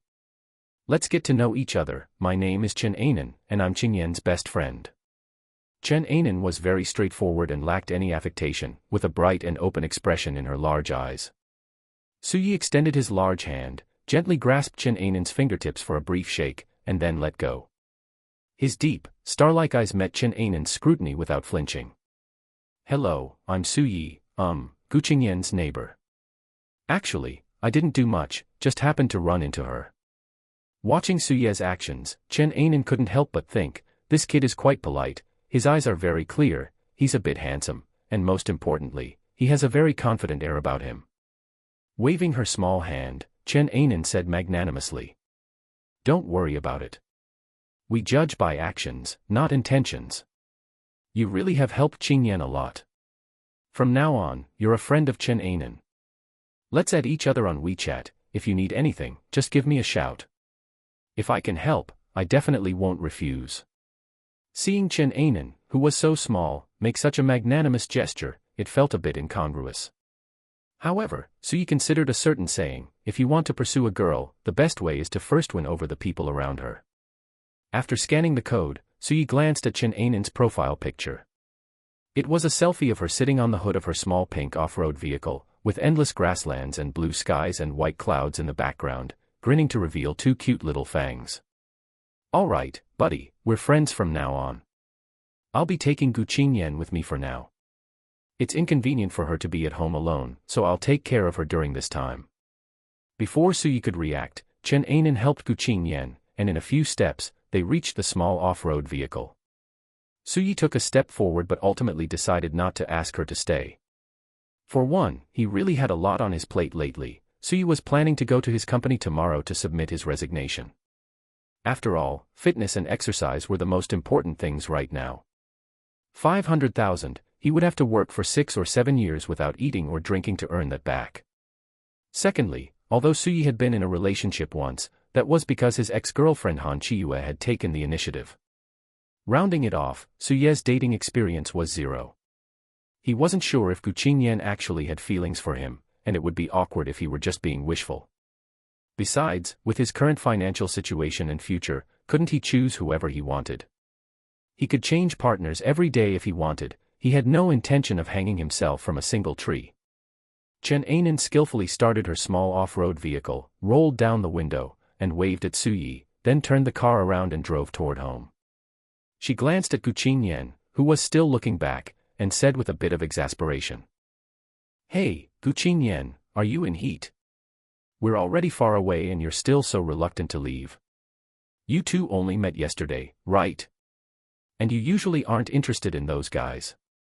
Gu Qingyan clutched the transparent plastic bag containing her medicine with her small hand and muttered softly. Su Yi is different from those people. Chen Ainen scoffed. What's different? Let me tell you, men are animals driven by their lower bodies. Furthermore, you can't even tell if you're grateful to Su Yi or if you actually like him. You're totally infatuated for nothing. Perhaps feeling she had spoken a bit harshly, Chen Ainen paused for a moment before continuing.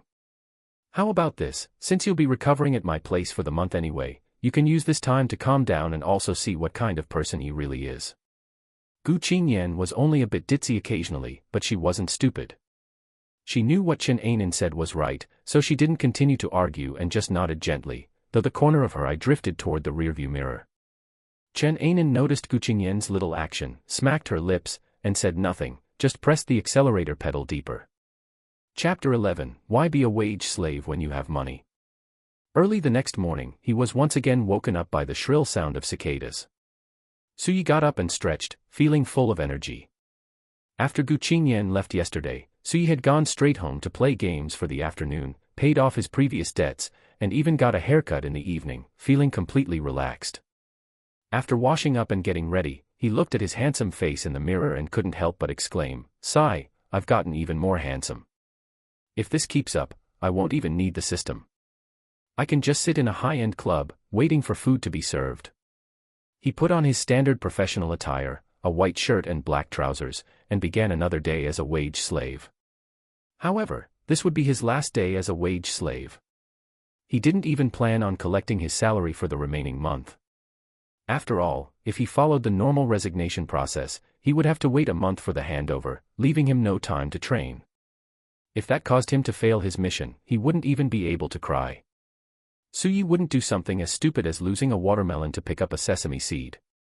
Morning, Brother Wang. Yi Zi, you look a bit handsome today. Morning, Sister Zhang. My God, Yi Zi, did you go get plastic surgery? Feeling the surprised gazes around him, Su Yi became even more determined to resign. After all, his changes would only become more pronounced over the next month, and it would be really hard to explain by then. Brother Li, who sat opposite Su Yi, was holding his tea mug, blowing the goji berries off the surface before taking a gentle sip. After all, once you reach middle age, you have to take care of yourself, otherwise, it's easy to have family discord. He was also a bit shocked to see Su Yi arrive, wondering how he could look like a different person after just one day. Yi Zi, you didn't go to some clinic to get a new face, did you? Let me tell you, you shouldn't mess with that stuff. It might look good for now, but you'll suffer later. Su Yi was completely speechless. He had only improved his attractiveness by 5 or 6 points compared to before. It shouldn't be that exaggerated, right? However, Brother Li meant well, so Su Yi explained, "No, Brother Li. Do you really think I'd waste money on that? I just figured some things out these past 2 days, slept a bit more, and cleaned myself up." Brother Li thought about it and realized that was indeed possible. Although Su Yi hadn't been sloppy before, he hadn't been very energetic either, often sporting panda eyes. Now, Su Yi looked much more spirited, and the panda eyes were gone. Although the change was a bit significant, it was still logical. Fearing that more people would arrive for work and that he might end up being surrounded by the entire automotive marketing department, Su Yi quickly asked, "Brother Li, is team leader Pang Wei here? I need to talk to her about something." "She's here." Brother Li tilted his head toward an office with a closed door inside, then lowered his head to focus on his breakfast. After all, men weren't that gossipy. Su Yi immediately walked toward the office, knocked gently on the door, and waited for a response from inside before pushing the door open. At this moment, team leader Pang Wei was sitting in front of her computer, reviewing group announcements and the OA system, the first thing she did every day after arriving at the group. Seeing that it was Su Yi who had entered, she didn't even look up and asked, "Yi Zi, what is it?" Su Yi was still very grateful to team leader Pang Wei. It was she who had interviewed him back then. Although Su Yi had the skills and experience, his educational background was a bit lacking, and he had almost failed. In the end, it was team leader Pang Wei who had pulled him through. She had also taken good care of him, so him preparing to resign before even having worked there for half a year would undoubtedly cause some trouble for her. Even so, he still had to resign. Now that he had money and a goal, why continue being a wage slave? Suyi sat in the chair opposite team leader Pang Wei and said somewhat embarrassedly, Team leader Pang Wei, I'm here to resign. Team leader Pang Wei's fingers paused on the keyboard, then she quickly filled in her comments, clicked approve, and looked at Suyi seriously. Yi, what's going on? Xiaoren just left yesterday, and you're here to resign today. Ah. Xiaoren left. Suyi was a bit surprised. He had only been away for 1 day, and Xiaoren was already gone. Yes, she went home to inherit the family business. Her mother even came to handle her resignation. Team leader Pang Wei pinched the bridge of her nose, feeling a bit helpless. After all, in their team, both Xiaoren and Suyi could be considered her right-hand people. Xiaoren had a natural affinity and was good at dealing with other departments, while Suyi, having spent several years at regional stores, had quite solid capabilities. Now that Xiaoren had left on the front foot, and Suyi was resigning on the back foot, if team leader Pang Wei didn't know them both, she would have thought they had planned it together. Suyi understood in his heart.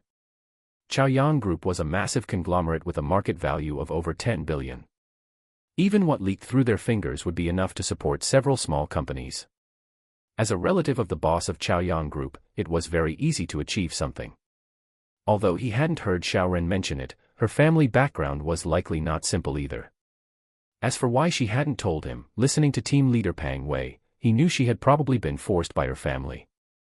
Suyi didn't hide anything and said straightforwardly, Team leader Pang Wei, to be honest, I've earned some money and don't want to be a wage slave anymore.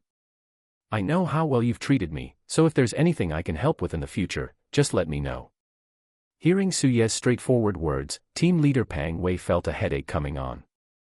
Suyi had been under her for half a year, and she knew he wouldn't speak without reason. Although she didn't know how much money Suyi had, judging by his cautious personality, it was certainly not a small amount. She couldn't keep blocking him, or she might end up turning him into an enemy. Are you leaving today? Hearing the weary tone in team leader Pang Wei's voice, Suyi hesitated for a moment before nodding. He still needed to find an apartment and move today. He had thought it through yesterday, there was no need to suffer unnecessarily for Gu Qingyan. If it was meant to be, they would meet again, besides, didn't they have WeChat? Fine, fine. I won't feed you any false promises then. Although I assume you don't care about this bit of salary, you should still take what you're owed. I'll go communicate with the payroll team in a bit to see if I can get your salary issued to you. Print out a copy of your resignation letter and just leave it on my desk, I'll go get it signed later. Team leader Pang Wei leaned back in her chair, closed her eyes, and waved at Suyi. Suyi stood up, bowed to thank team leader Pang Wei, and then strode out of the office. Seeing that many employees were already arriving one after another, he quickly opened his computer, printed a resignation letter, and placed it on team leader Pang Wei's desk. He glanced around his desk and realized there was really nothing to pack. Without saying goodbye to anyone else, he walked straight out of the company. Turning back to look at the Chaoyang Group office building, Suyi muttered, sooner or later, I'll buy you.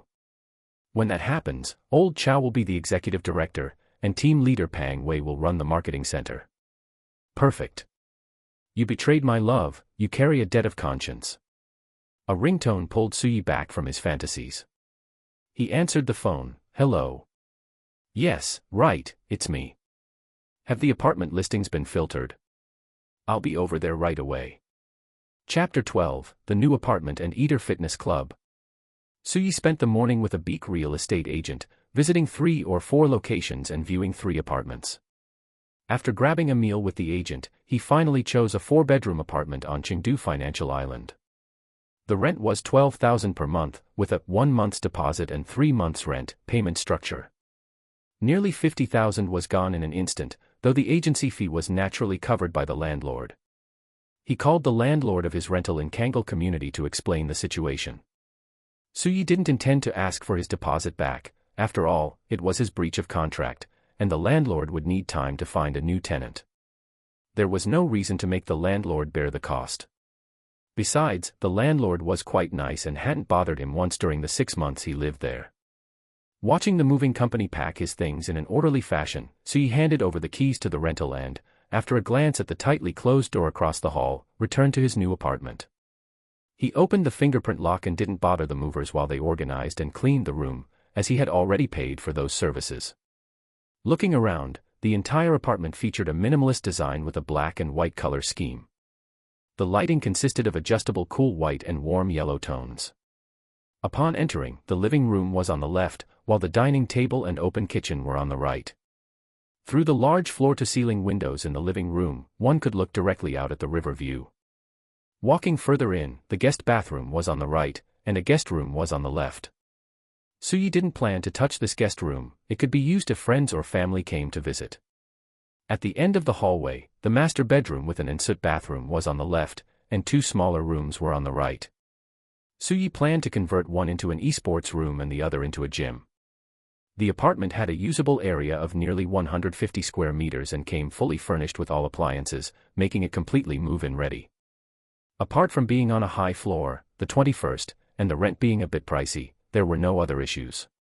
Before long, the movers had packed Suyi's belongings neatly and cleaned the entire apartment. Since it was a new unit that hadn't been lived in, it was relatively easy to clean. Suyi strolled around his new place to familiarize himself with the surroundings before heading downstairs. If he remembered correctly, there was a gym nearby that looked quite high-end. Standing at the entrance of the gym, Suyi saw a charcoal black sign with 6 large characters shimmering with a dark luster, Eater Fitness Club. As soon as he walked into the gym, a wave of cool air hit him, causing Suyi to shiver involuntarily. A crisp voice rang out. "Welcome to Eater Fitness Club." Suyi turned his head and saw a young woman wearing a white crop top and black yoga pants bowing slightly toward him. A glimpse of white at her chest nearly dazzled his eyes. He rubbed his nose awkwardly. This is my first time here. Could you introduce the place to me?" The young woman looked up. She had a rather cute appearance and, seeing Suyi looking a bit awkward, she didn't laugh, showing great professional training. "Hello, customer. Please follow me." After speaking, she said a few words into her walkie-talkie, and another girl in the same attire walked out from a partition to stand at the front desk. Suyi took one look. Good heavens, this one was even bigger. He quickly gathered his focus and followed the first girl. The girl leading Suyi began to show him around the fitness club. Our Eater Fitness Club originated in Australia and is a national high-end chain. We have 137 branches across the country, and membership cards are valid nationwide.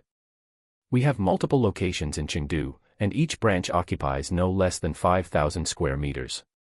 Every branch is equipped with a heated swimming pool of at least 2,000 square meters.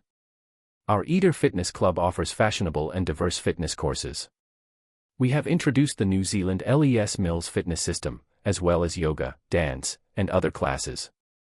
At the same time, we have a private training area that includes a boxing ring and a professional martial arts training hall.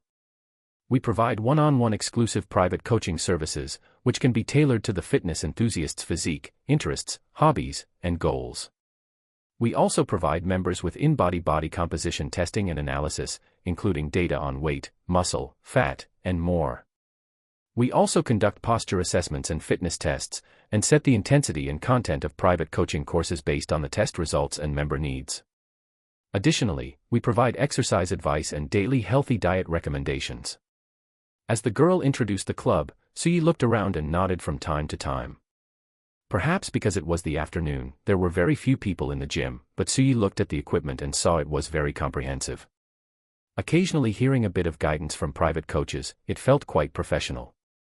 The main thing was that the club's environment was good, with many water features. Not only was it not far from where he lived, but he could also get customized daily nutritional meals. Suyi was still a rather laid-back person and didn't want to go through the trouble of making nutritional meals every day. "What are your rates?" Seeing Suyi ask about the key point, the girl was secretly delighted. One had to know that for front desk staff like them, apart from their basic salary, they lived on commissions from members. Eater Gym was quite conscientious in this regard. The front desk could get a 10% commission, and if performance was excellent, they could get up to 15%. If a client signed up for a private coach, there was also a 3% commission. One had to know that as a high-end chain, Eater Fitness Club's fees were not cheap. The lowest monthly card was $3,000 per month. If it were a $30,000 annual card, one could directly get a $3,000 commission. "Hello, customer. Our current annual card promotion is 30,000 for the membership fee. The normal rate is 3,000 per month. Suyi rubbed his chin and murmured. That price isn't expensive. Upon hearing this, the girl was overjoyed. 3,000 was already waving at her. She couldn't help but lean closer to Suyi, the softness of her chest rubbing against his arm. A wave of fragrance assailed him, disturbing Suyi's thoughts. He thought to himself that although his mission was only for a month, it didn't mean he wouldn't exercise afterward. He could start with a quarterly card and see how it went. If it wasn't suitable, there wouldn't be much loss later. Moreover, as a high-end national chain, Suyi had just done a quick search online and found that basically every first- or second-tier city had one or several branches, so he wouldn't have to worry about not finding a place to exercise when he went out in the future. Let's start with a quarterly card for now. Also show me the information about your private coaches. Initially, upon hearing that Suyi only wanted to open a quarterly card, the girl felt a wave of disappointment. Although a quarterly card also had an 800 commission, it certainly couldn't compare to 3,000, though she didn't show it on her face. All right. I'll take you to register. You want to hire a private coach? The girl was a bit shocked because she had already mentioned that Eater Fitness Club had public coaches. Every private coach worked in shifts, so unless one had very high requirements, there was absolutely no need to hire a private coach. Chapter 13, Task Accomplished. Hearing the young woman's surprised tone, Suyi frowned slightly. Is there a problem? The young woman hurriedly replied, No, it's just that we have 3 types of personal trainers here: gold, silver, and bronze. A bronze personal trainer is 300 yuan per session, silver is 500 yuan per session, and gold is 1,000 yuan per session. I'm not sure which one you need. Suyi thought for a moment. If he was going to do it, he should choose the best. It was only for a month anyway, and even with daily sessions, it wouldn't exceed 30,000. I'll take the gold personal trainer. The young woman hurried to the front desk, grabbed a tablet, opened and adjusted the interface, and handed it to Suyi. Hello, these 10 people are the best personal trainers at our Eater gym in Chengdu. Their detailed information is listed above. Suyi took the tablet and began to browse. Finally, he chose a middle-aged man in his 30s, not for any other reason than the fact that his resume and experience were the most extensive. You really have a good eye. Coach Wan is the most experienced of all the personal trainers at our branch. He has won numerous awards, and his reputation and student satisfaction rate are the highest. All right, I'll take him. Oh. Very well, I'll process that for you immediately. A few minutes later, with a beep, the personal training fees and membership fees, totaling 38,000, were all paid to the Eater Fitness Club. After Suyi's payment was successful, the young woman at the front desk hurriedly handed him a sports backpack. Hello, this is a fitness gift package we have prepared for our VIP clients. It contains a quick-dry shirt, quick-dry shorts, and training shoes, all produced by Fila, one of the world's top 10 sports brands. Thank you for your support of Eater Fitness Club. Suyi took it casually and headed home, booking Coach Wan's personal training session for the next morning on the mobile app. After Suyi left, the 2 front desk staff whispered to each other, Tong, what's going on? Didn't the store manager say that this fitness gift package is only for annual membership clients? You heard wrong.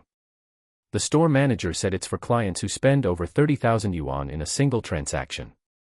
Is there a difference? That guy just spent 38,000. I couldn't tell. He was dressed so down to earth. Such a wealthy and handsome guy, aren't you going to flirt with him? What are you thinking? We're just lowly front desk staff. Even if you flirted with him, what would happen? Do you expect to marry into a wealthy family? These rich people are much smarter than us. Be careful of meeting someone heartless who uses you up and then refuses to acknowledge you afterwards. It's better to focus on improving yourself and finding someone from the middle class, at least they're easier to handle. Suyi was unaware of the conversation between the two after he left, otherwise, he would definitely have given them a thumbs up and said, clear-headed about reality. The next morning, Suyi arrived at the Eater Fitness Club on time. Coach Wan, whom he had chosen on the tablet, was already there waiting. Seeing Suyi walk into the club, he hurriedly stepped forward and extended a large hand. Hello, you must be Mr. Su. Thank you for your trust in me. Suyi had seen Coach Wan from afar. His body wasn't the overly bulky type, but his muscles were quite large, possessing a streamlined aesthetic. His appearance was very ordinary, but being able to stay among a crowd of handsome and beautiful gold personal trainers showed that this person was likely a true technical talent. "I'll be troubling you for the next month, Coach Wan. My requirements are simple. While trying to improve my physical fitness, I want to sculpt my physique. I need to get my body to the level of an amateur athlete within 1 month." Upon hearing Suye's words, Coach Wan's thick eyebrows furrowed. He felt like he had been handed a hot potato, but he didn't say anything, instead replying, "Mr. Su, let us go do an assessment first, and then I will answer you." "How does that sound?"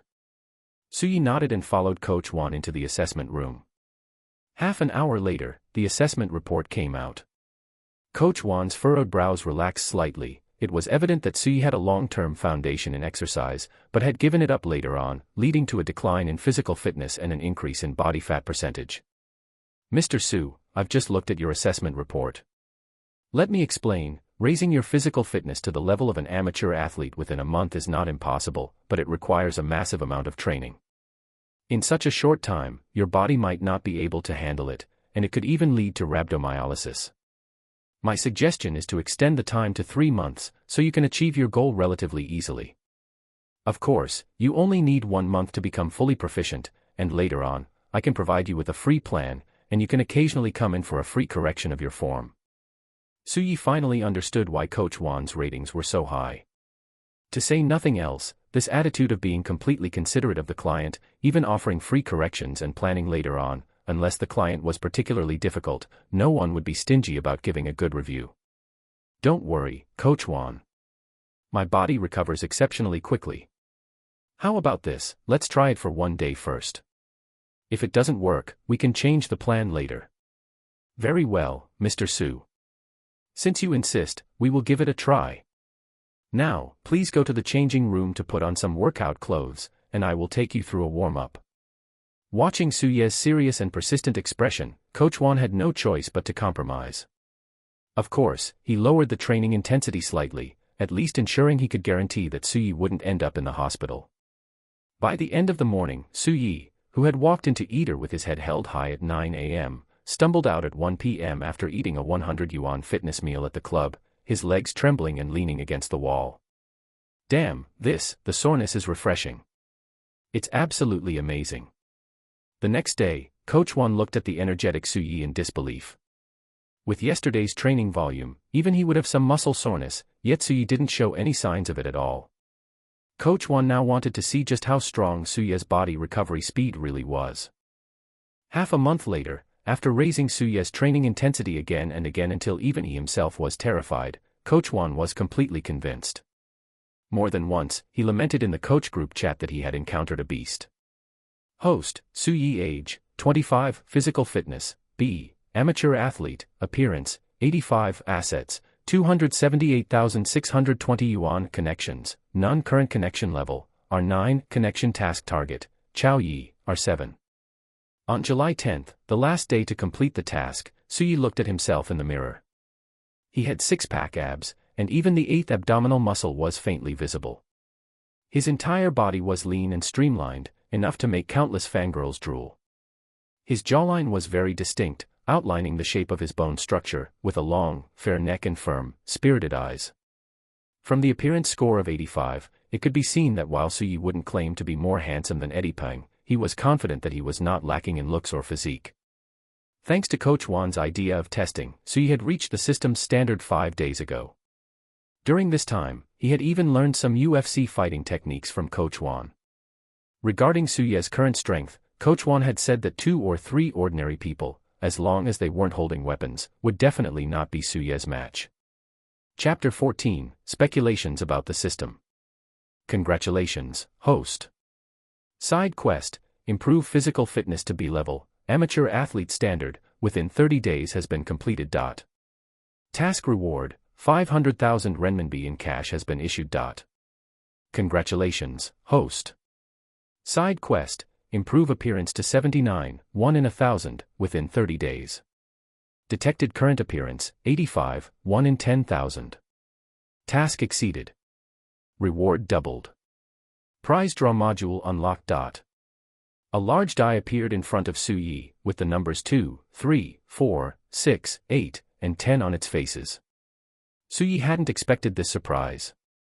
If he rolled a 10, that 500,000 would be multiplied by 10 to become 5 million. Suyi didn't draw immediately.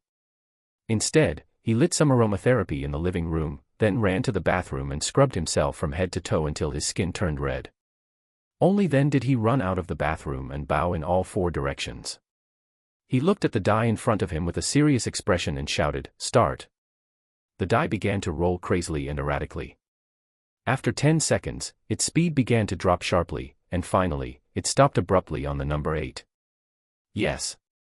Suyi couldn't help but punch the air vigorously.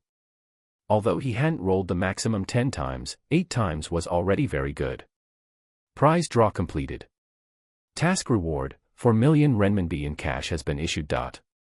With 2 buzzes from his phone, the screen suddenly lit up. Your account 31B 4500, 4 million yuan.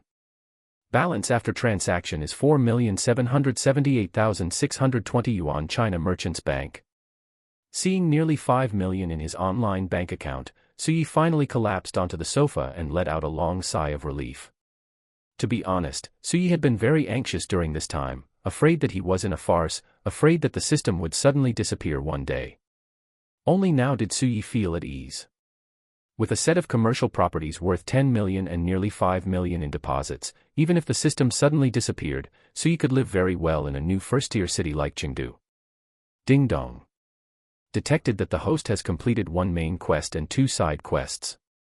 Now releasing long-term main quest. Long-term main quests will not affect the release of side quests, and connection quests increase personal assets to over 1 billion, and possess more than 3 or 7 level connections.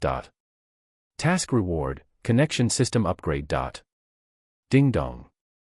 Detected that side quest has been completed. Now releasing new connection quest. Connection quests are released once a month. If the host has other tasks, the connection quest will wait until the other tasks are finished. Connection quest target, Yan Zheng, R7. Requirement, increase Yan Zheng's favorability to over 90 points. Note, 60 favorability is a nodding acquaintance, 70 is a friend, 80 is a close friend, 90 is a sworn brother, 100 is life and death companion. During the quest, the system will enable the favorability amplification module to enhance the host's affinity and magnify the favorability the target has toward the host. Detected that the host has no social interaction with the target Yan Zheng and is in a stranger state. Hereby providing brief information. Name, Yan Zheng. Gender, male. Age, 37. Position, Chief of the Public Security Bureau of Chengdu Gaoxin District. Home address, Building 6, Unit 1, Room 402, Shenshu Courtyard. Please establish contact with the connection target as soon as possible. The system will release auxiliary connection intelligence after contact is established. Seeing the information flashing across the screen, Suyi fell into deep thought. First, the previous connection quests and side quests were quite simple, one could say anyone with hands could do them. It looked more like a beginner's welfare. Now that the beginner period was over, the system started releasing long-term main quests. From this, it could be seen that the current system was definitely at the lowest version, though he didn't know how many versions there were. Secondly, during this time, Suyi had also contacted Chao Yi many times and had met for dinner a few times. He also learned about the detailed situation of Chao Yi's family. He didn't expect that this thick-eyebrowed guy's family had quite a lot of assets, 2 houses, 2 cars, and over 1 million in deposits. The family assets were at least over 10 million, but in the system's eyes, he was only R9 level. And now, Yan Zheng, the chief of the Chengdu Gaoxin District Public Security Bureau, Suyi had just checked on his phone, he was a department-level leader. In the system's ranking, he was R7 level. This should be the ceiling for the current system's connection quests. From this, one could boldly infer that R9 and R8 corresponded to section level and deputy department level respectively. He didn't know about wealth, but R7 level should be at least over 100 million. Now there were 2 problems to solve. One was how to quickly reach the asset level of 1 billion based on connections. As for the connection quest, that could only depend on the system. This point was also normal. It was impossible to let a small R9 level nobody go and find a national leader to be sworn brothers with. The second problem was how to establish contact with Yan Zheng. The so-called establishing contact meant at least making Yan Zheng know him and have an impression of him. It definitely couldn't end with just looking from afar. He had to go up and make contact in person. Gurgle. A sound woke Suyi from his deep thoughts. Only then did he feel the hunger in his stomach. He shook his head to clear away the messy thoughts. Regardless, today was a day worth celebrating. Spending, he must spend. First, go buy a car. After all, having a car would make it easier to go anywhere, and it would also be convenient to contact connection targets in the future. He couldn't take the subway to meet a billionaire, right? Then, people rely on clothes and horses rely on saddles. Having a good horse, clothes also needed to be arranged. However, going downstairs to a private restaurant to order a few dishes and fill his stomach was the real priority. Burp. After drinking a mouthful of yogurt, Suyi patted his stomach. It had been a long time since he had eaten so heartily. For the past month, he had only been eating fitness meals. Although the taste, whether from Eater Jim or what he ordered for takeout, was not bad, as a Sichuanese, heavy oil and heavy salt were the ultimate destination. He took out his phone and found Chow Ye's contact information. It was lunch break now, so he wasn't afraid of him being in a meeting, and called him directly. "Hey, brother," Chow Ye said with dissatisfaction on the other end of the phone. "Yo, young Master Su still remembers that he has a brother like me. I told you last week to come to my house for dinner, but you kept pushing it off. Now that almost a week has passed, has young Master Su finally found time to grace me with his presence?"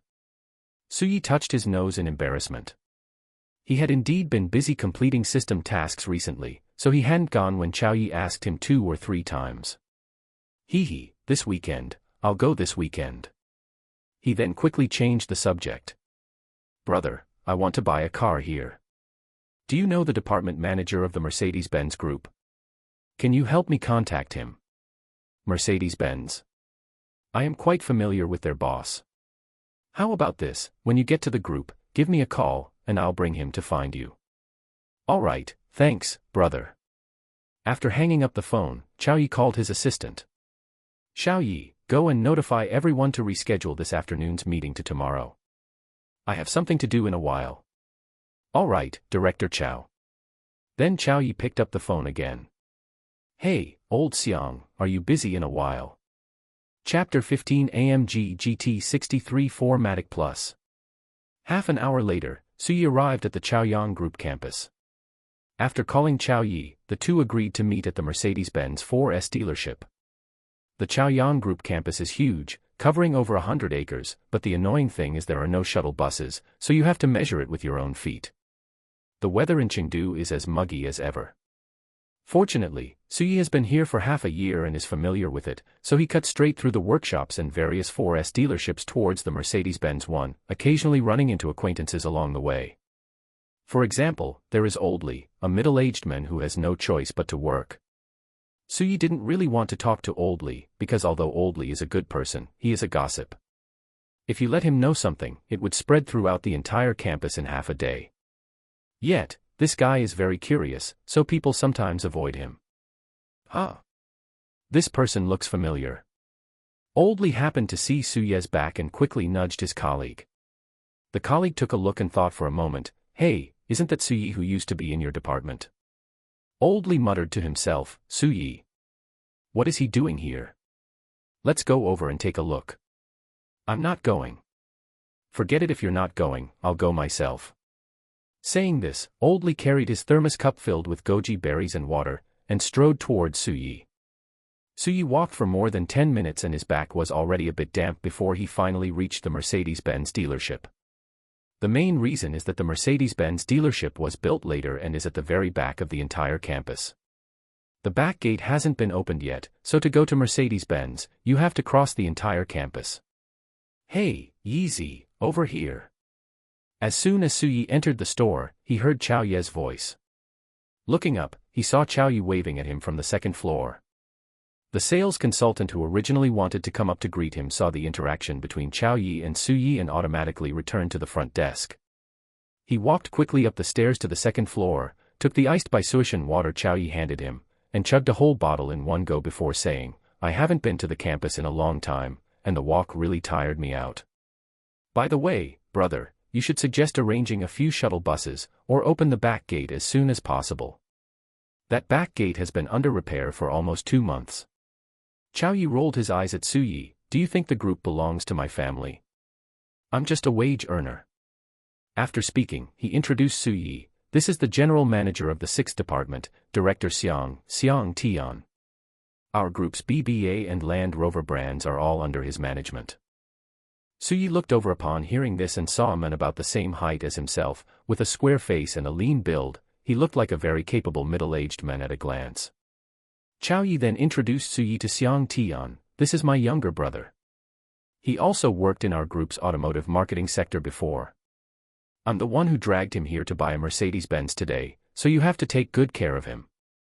If you mess this up and the order flies away, I'll have to blame you. Su Yi felt a wave of warmth in his heart upon hearing Chow Yi's words. It was clear that Chow Yi was firmly on his side. He first clarified his identity as one of us, then indicated that it was he who asked Su Yi to come. If things didn't go well today, it wouldn't just be the order that flew away, he would also come after Xiang Tian. Of course, from this, one could also tell that Chow Yi and Xiang Tian likely had a good relationship, otherwise he wouldn't have spoken so directly. Xiang Tian looked at Su Yi and then at Chow Yi, thinking to himself, what's going on with old Chow? They don't look alike at all. Ha ha ha, it's rare for old Chow to be so supportive. I will definitely give him the lowest price. You can ask around the whole country, if there's a lower price than mine, you can slap me in the face. Chow Yi was satisfied now and said directly, Yi, you tell him. Which model are you looking at? We'll go look at it directly. Su Yi slowly stated the dream car he had looked at on automotive forums no less than 100 times, AMG GT63 4MATIC Plus. While Chow Yi was still pondering which Mercedes-Benz model this was, Xiang Tian was so shocked his jaw almost dropped, and in an instant, he wanted to slap himself twice. This was the AMG GT63 4MATIC Plus, after all. It wasn't for anything else, but because this car basically had no room for price reduction, it practically had to be sold at the guide price. He had just claimed to give the lowest price in the country, but the price of this car was the same nationwide, with at most a floating space of 3,000 to 5,000. But saying that out loud would surely make him look bad in front of Chow Yi. Chow Yi finally remembered this car at this moment and asked suspiciously, Yi, are you sure it's the AMG GT63 4MATIC Plus? At a price of nearly 2 million, you could buy a super first-tier luxury brand like Ferrari or Maybach. No matter what, it's still just a Mercedes. Su Yi nodded. To be honest, with the system, he didn't really care much about the brand of the car anymore. He also knew that many people would call him a fool for spending over 2 million on a Mercedes, but he just wanted to fulfill his own dream. Xiang Tian watched helplessly as Chow Yi tried to persuade Su Yi, but Su Yi remained unmoved. Sighing in his heart, he said, Old Chow, I'll have a salesperson take you two to see the car first.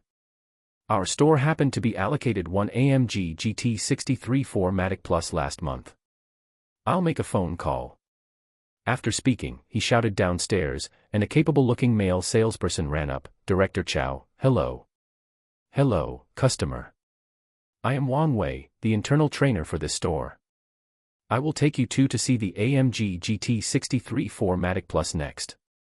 Su Yi nodded slightly and went downstairs with Chow Yi. The salesperson led them around a corner, and Su Yi's gaze was instantly captivated. The 2025 AMG GT63 4MATIC Plus comes in only 2 colors, Far Mountain Gray and Tourmaline Red. And the one appearing in front of Su Yi now was exactly his favorite, Tourmaline Red, a very deep, dark red. The salesperson had already begun his introduction. Gentlemen, this is our track-level performance sedan, the AMG GT63 4MATIC Plus. It features a 639 horsepower 4.0 TV8 twin-turbocharged engine, a 0 to 100 km/h acceleration of 3.2 seconds, and an all-wheel drive system and limited slip differential to ensure stability. The 4-door coupe design balances practicality, while the AMG performance steering wheel and bucket seats enhance the driving atmosphere. As the salesperson showed Su Yi and Chow Yi the car, Su Yi liked it more the more he looked. The only thing was that he wasn't quite satisfied with the interior color, it was pure black, while Suyi wanted a black and red combination. However, it didn't matter, he could just find a car modification shop later to fix it.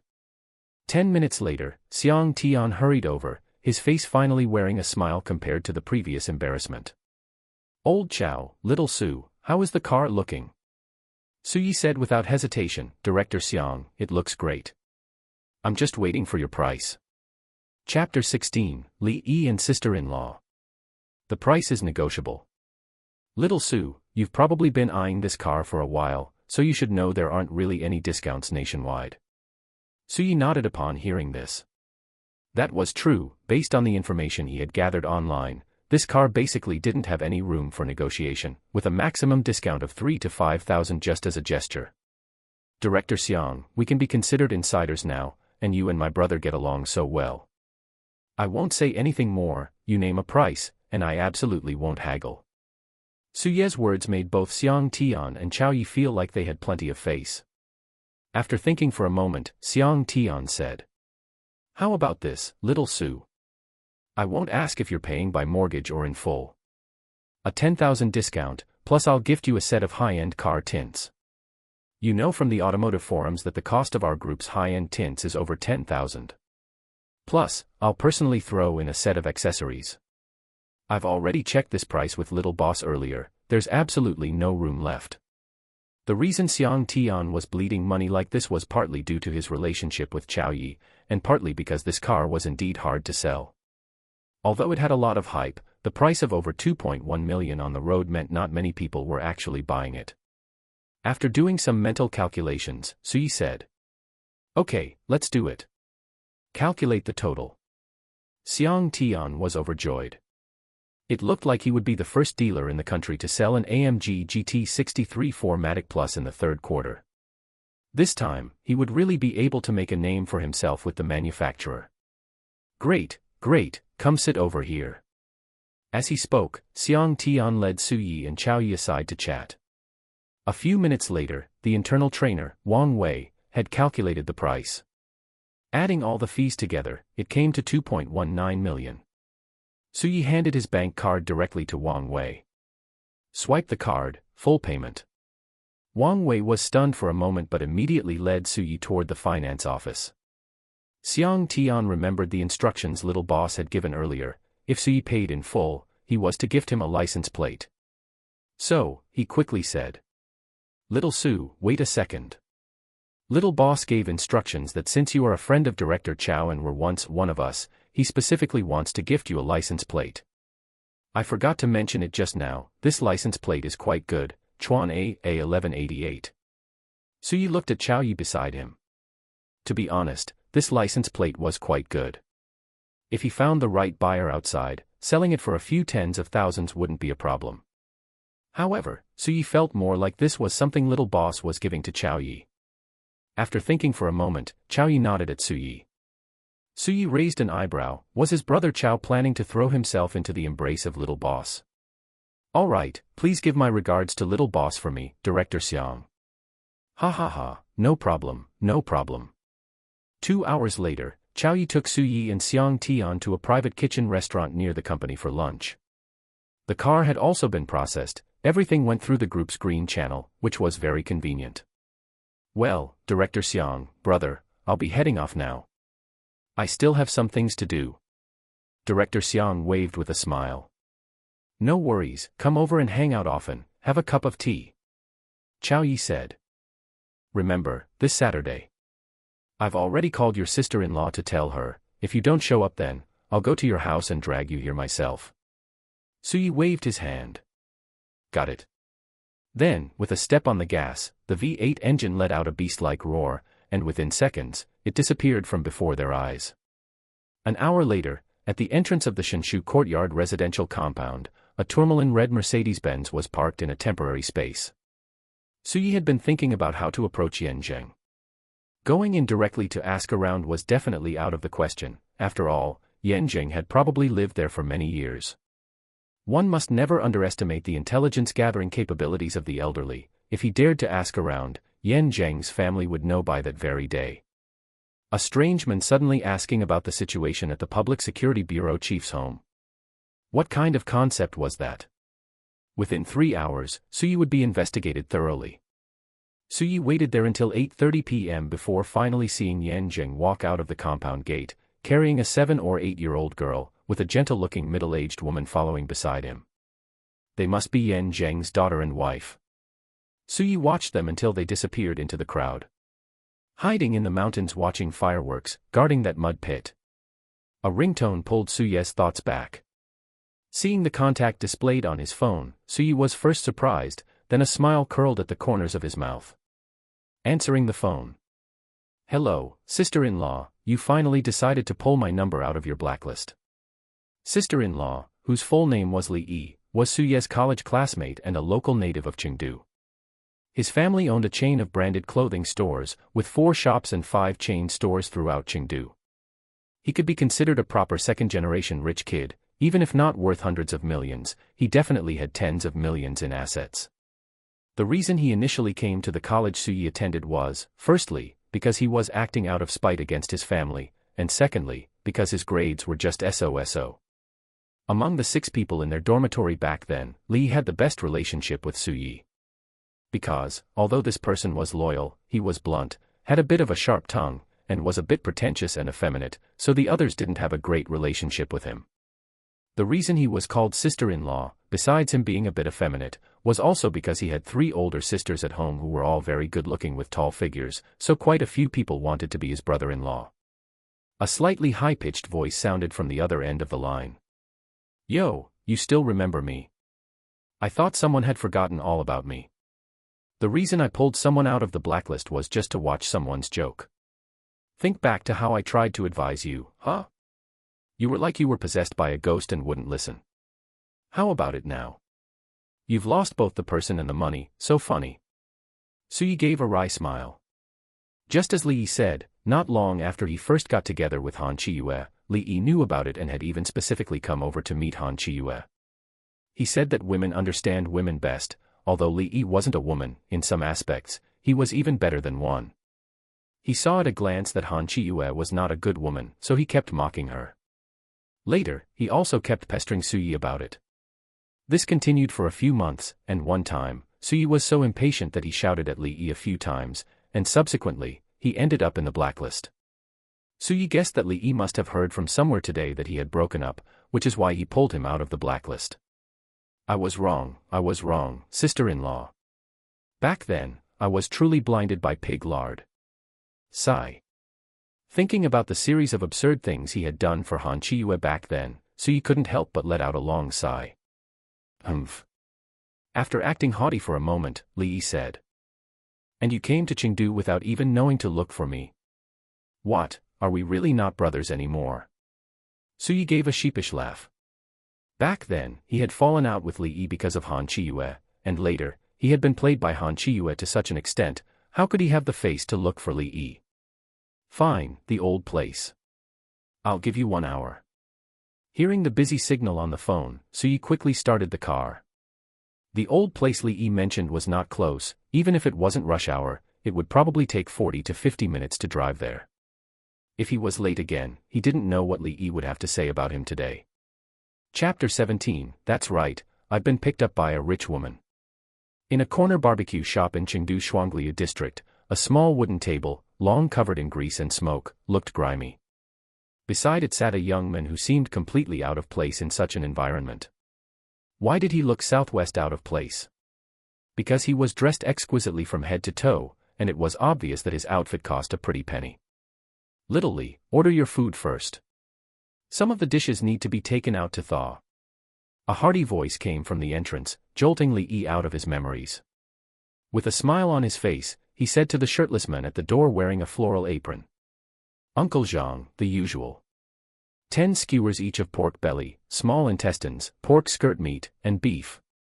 Also, grill some eggplant, chives, and potatoes. Uncle Zhang turned his head upon hearing this and laughed. Oh. You're not alone today. Li Yi fiddled with his phone and nodded. That's right, Suyi is coming today too. Suyi. Oh, I haven't seen him in years. Didn't they say he went back to his hometown? Is he here in Chengdu to hang out? Li Yi replied with a smile. No, he's back here for work. Uncle Zhang paused his grilling upon hearing this, then said. Good, good. Coming back here means he can earn more money. Yeah. Li Yi nodded slightly and didn't say anything else.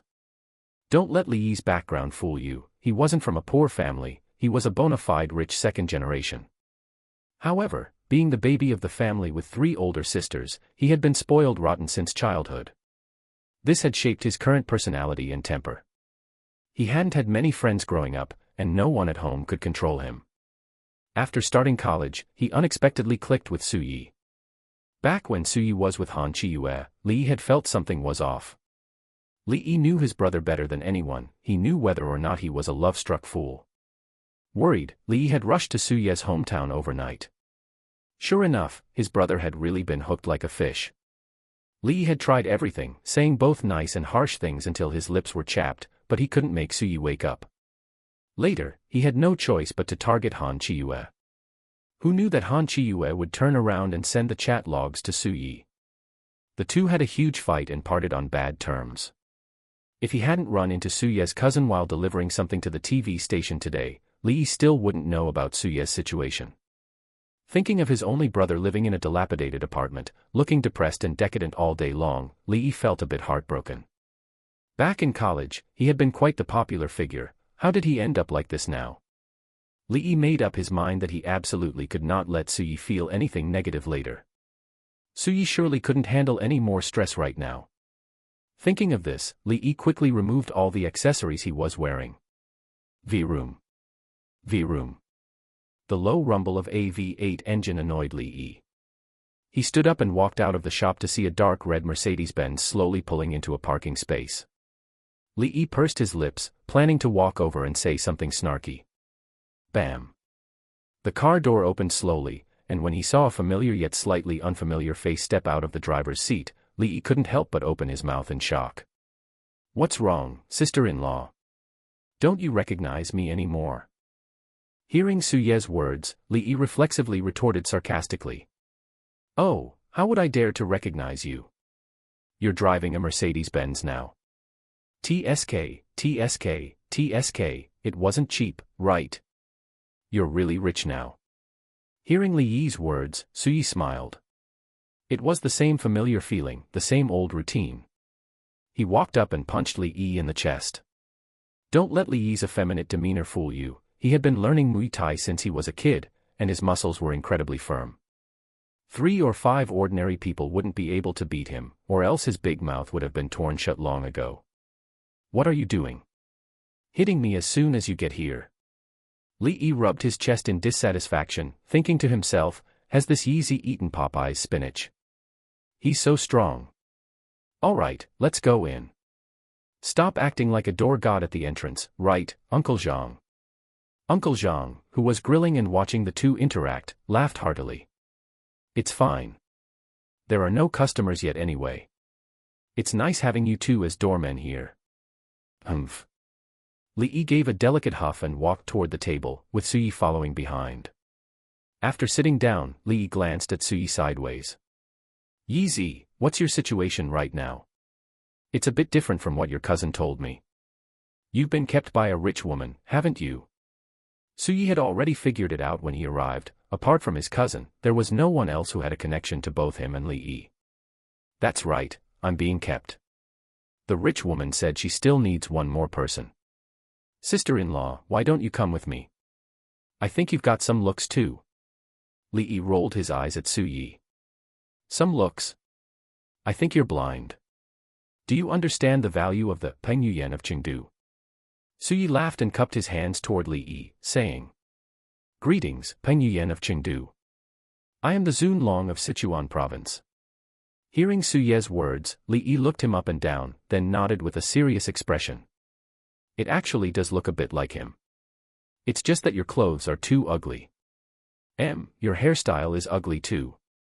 Hearing Li Yi's words, Su Yi finally remembered what he felt he had forgotten today. He hadn't bought clothes. Since Li Yi's family sold high-end clothing, Su Yi didn't stand on ceremony. Then, can you accompany me to go shopping tomorrow? You know, if no one helps me style myself, I'm basically a disaster in black and white. Li Yi glanced at Su Yi. I'll see how you behave later. Seeing Li Yi's slightly coquettish look, Su Ye's heart skipped a beat. During the time he hadn't been in contact with Li Yi, had Li Yi turned into a Chengdu local specialty? Thinking of this, Su Yi tentatively probed. Well, sister-in-law, I like women. Hearing Su Ye's words, Li Yi was so angry that he slapped Su Yi on the shoulder. Get lost. I like women too. I meant that you should arrange the activities for later. Hearing Li Yi's words, Su Yi winced and rubbed the spot where he had just been slapped. Sister-in-law's hand strength was as strong as ever. But as long as his orientation hadn't changed, they were still good brothers. At this moment, Uncle Zhang brought over the barbecue and said, It's rare for both of you to be here today. This barbecue is on me. Su Yi and Li Yi quickly shook their heads. Are you kidding? The reason the two of them liked eating at Uncle Zhang's place before was because Uncle Zhang's daughter was in poor health. Plus, Uncle Zhang's barbecue tasted great, and the prices were fair and affordable, so the two of them kept coming here to support Uncle Zhang's business.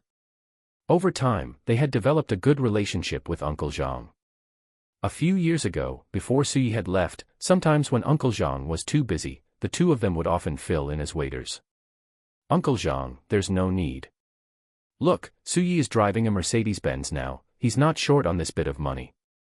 Uncle Zhang, really, there's no need. Why would you treat us? Uncle Zhang didn't answer and just waved his hand. Just then, a couple arrived outside, so he hurried over to attend to them. Just like that, Su Yi and Li Yi chatted about recent events, and before they knew it, it was almost midnight.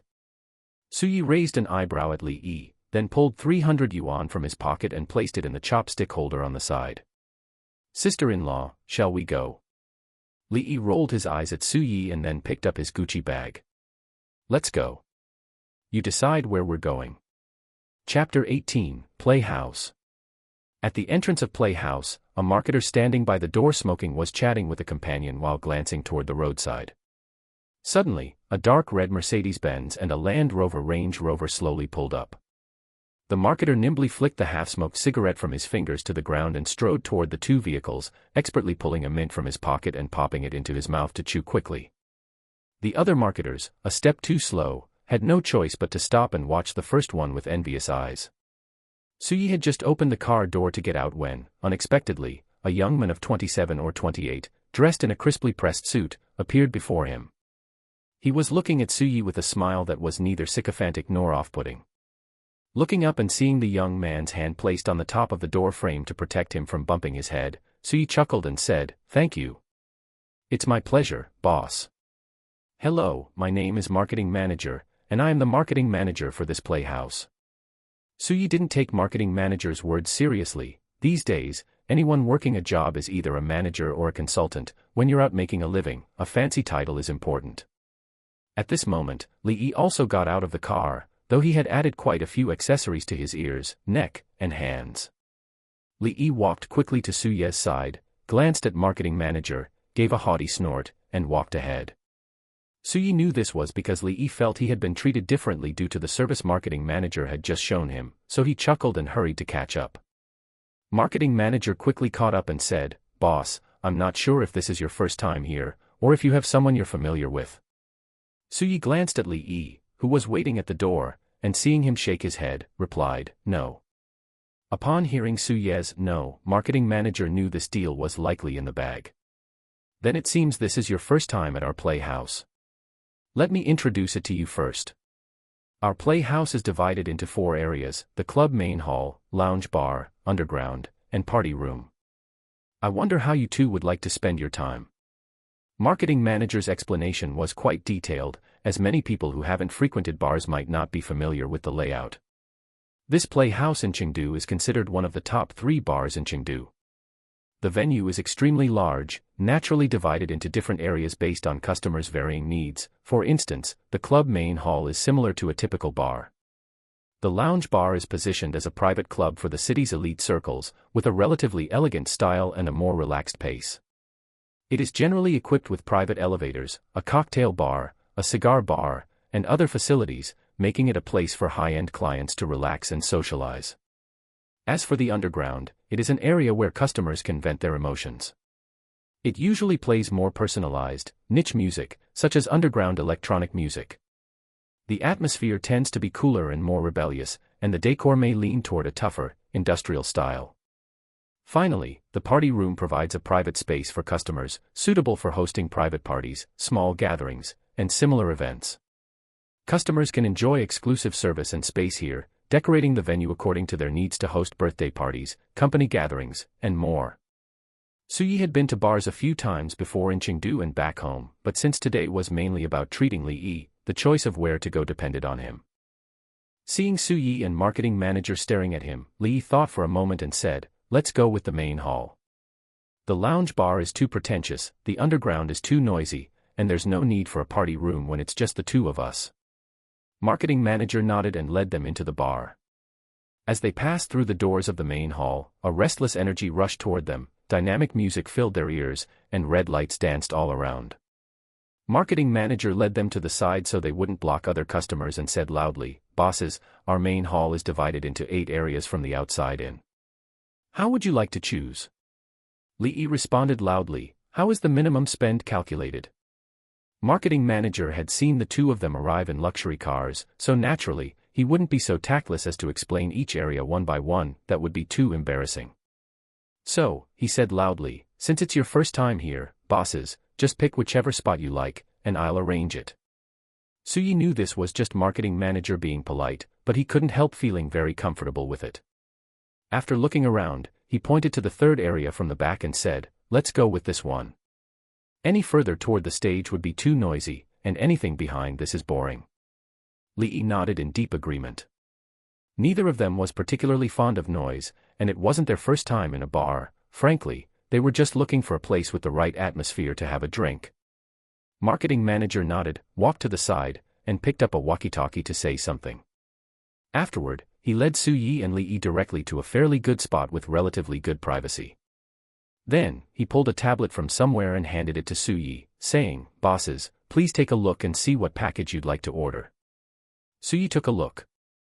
The lowest package was only 198 yuan, and the highest was only 2,989 yuan, completely different from the thousands, tens of thousands, or even hundreds of thousands he had expected to spend. Li Yi, seeing Suyi's expression from the side, naturally knew what he was thinking, as they had been brothers for many years. "Yi, you're overthinking it. The main hall bar caters to the general public and isn't that high-end. Even if it's one of the top 3 bars in Chengdu, the main clientele is still regular people. If you offered packages costing thousands or tens of thousands, who would dare come? It's not that packages costing tens or hundreds of thousands don't exist, but those are for party room business bookings. And don't underestimate this. Look, a bottle of XO and a few bottles of Budweiser already cost nearly 3,000. If you really had a dozen people drinking freely, see if the bill wouldn't hit tens of thousands, though, of course, almost no one actually does that." Suyi nodded, then looked at marketing manager and tapped the 2,989 package 3 times in a row, before asking with a smile, "That should cover the minimum spend, right?" To be honest, this package was a bit of a rip-off, a bottle of Courvoisier XO and 6 cans of Budweiser for nearly 3,000, when the cost was probably only 200 or 300. Suyi mainly just thought marketing manager had been quite attentive with his service, and since the two of them were taking up a decent booth, he decided to order them. Who knew that after marketing manager picked up the tablet to look at it, he handed it back to Suyi. Just when Suyi thought marketing manager was going to be greedy, marketing manager said, "Boss, there's no need to order so many of these packages. The minimum spend for this booth is only 5,500. Just order one of these packages and pair it with some other drinks, and that will be enough." Chapter 19, Jiang Bai. Don't you want to make money? Facing Suyi's eyes, which grew deeper in the darkness, marketing manager nodded, then shook his head. "I want to make money, but I don't want to make it just once, I want to make it many times." Suyi nodded, then waved his hand. "Go ahead, just follow the order I arranged. My name is Suyi, and this one next to me is Li Yi. Let's skin WeChat, I'll look for you again if there's an opportunity." Marketing manager quickly said, thank you, young Master Su, young Master Li. Would you two like me to find a couple of young ladies from the atmosphere team to keep you company? It's livelier with more people. Su Yi looked at Li Yi. It was worth noting that although Li Yi looked a bit effeminate, he loved hanging around groups of girls. Back in college, Li Yi had used this external condition to find countless girlfriends, first becoming their bestie, then ending up in bed with them. But to Su Ye's surprise, Li Yi actually shook his head. After waving for marketing manager to go make the arrangements, Su Yi asked with a hint of suspicion, "Sister-in-law, you wouldn't happen to be..." Smack. "You damn idiot, I don't know what goes through that head of yours all day. Don't worry, even if you turn gay, I won't, and even if I did, I wouldn't come looking for you." Li Yi slapped Su Yi on the arm again. Su Yi looked at both his arms. Great, now they were symmetrical. Still, it was a relief that Li Yi wasn't gay. He didn't discriminate, but he certainly didn't want that attention directed at himself. "Then you don't want any girls? You should know that back in college, you loved running to the nursing department the most." Li Yi rolled his eyes, then took out his phone, which had a Stitch sticker on it, and said while typing a message. "It's too chaotic here, I don't know how to find anyone myself. Later, have that Lu, marketing manager, add some more alcohol. Just the standard power train set is fine. Seriously, you have money to burn, I don't know why you're ordering such expensive packages." Su Yi watched Li Yi intently. He saw Li Yi send a few messages on his phone, and after just 2 minutes, Li Yi said, "All right, 3 girls are coming over in a bit. Let me tell you, don't touch the one who looks super cute, you'll know it when you see her. The other 2 are her besties, I won't say much about their quality, but I think they're pretty good." At this moment, Su Yi could only give Li Yi a thumbs up. "Sister-in-law, it's a real shame you didn't become a pimp." Li Yi crossed his legs and glared at Su Yi. "Get lost." Marketing manager moved quickly. In less than 10 minutes, he returned with 3 girls dressed as bunny girls carrying a special drink tray, followed by 3 waiters in suits. Marketing manager walked up to Su Yi and said in a low voice, "Young Master Su, which of these drinks should I open first?" Su Yi thought for a moment and said, "How about this, don't open them yet. I have a few more friends coming over later. Go order 3 more power train sets, then bring some fruit and snacks. Once you see people arrive at my table, bring over some ice balls." As he spoke, Su Yi took out his bank card and handed it to marketing manager to swipe. This was the rule. Logically, marketing manager should swipe the card before bringing the drinks, but marketing manager had brought the drinks first. This undoubtedly made Su Yi feel comfortable, so naturally, he wouldn't make things difficult for marketing manager. Marketing manager nodded. He didn't rush to swipe the card, instead, he gave a few instructions to the waiters behind him before swiping it. "Oh right, come over for a drink later." Su Ye's words stunned marketing manager, who then nodded heavily. Under what circumstances would a nightclub invite a marketer to drink? Usually, only acquaintances were invited. Marketing manager hadn't expected these 2, who looked like they were worth a fortune, to invite him for a drink. Seeing marketing manager's figure disappear into the crowd, Su Yi and Li Yi each cracked open a can of Budweiser and started chatting idly. After all, others hadn't arrived yet, and they hadn't really gotten into the club vibe yet. Half an hour later, Li Yi, having sharp eyes, spotted 3 figures who had just entered the bar. He immediately stood up and walked over, and before long, he brought back 3 girls. Su Yi took a quick look at the 3 of them. One girl had a baby-faced look and was dressed in a Lolita style, she could be rated an 85. Su Yi instantly determined that this was definitely Li Yi's type, he loved this kind of girl. The other 2 girls, one had a mature style. She looked to be at least 1.75 meters tall, wearing tight jeans that outlined her beautiful curves, with a pair of long legs that were killer. On her upper body, she wore a white knotted shirt with a white bandeau camisole underneath, her magnificent chest practically bursting out. She had a standard diamond-shaped face, long wavy hair draped over her shoulders, and slender eyes that seemed to carry a hint of allure at all times. Her nose bridge was as straight as a mountain ridge, and her thin lips were painted with reddish-brown lipstick. She looked a bit like Jiang Shuiying, definitely a great beauty, easily a 90+ rating. As for the last one, Su Yi decided she wasn't his type. Although she was quite good-looking and had an androgynous style, unfortunately, she was an A-cup. Su Yi had never been interested in that kind of figure. Li Yi first introduced them to the three. This is Su Yi, my best brother. Then he looked at Su Yi and introduced them one by one. The baby-faced girl shared the same surname as Su Yi and was named Su Ainen. The name suited her appearance very well. The other cute girl was named Li Qing, and the last one, the mature beauty Su Yi liked, was named Jiang Bai. Su Ainen curiously sized up Su Yi. She had been with Li Yi for a full half-year, holding the record for Li Yi's longest-lasting girlfriend. During this time, she had met many of Li Yi's friends. Knowing that every single one of them had been evaluated by Li Yi as a brother, she couldn't help but be curious now that a best brother of Li Yi's had suddenly popped up. However, after looking Su Yi up and down, Su Ainen discovered that although Su Yi was very handsome and had a pretty good build, his clothes were very ordinary. There were no logos on them, and the material was quite average. It looked like something from Pinduoduo. He didn't have anything on him that signaled status, and he didn't look like he was in the government system.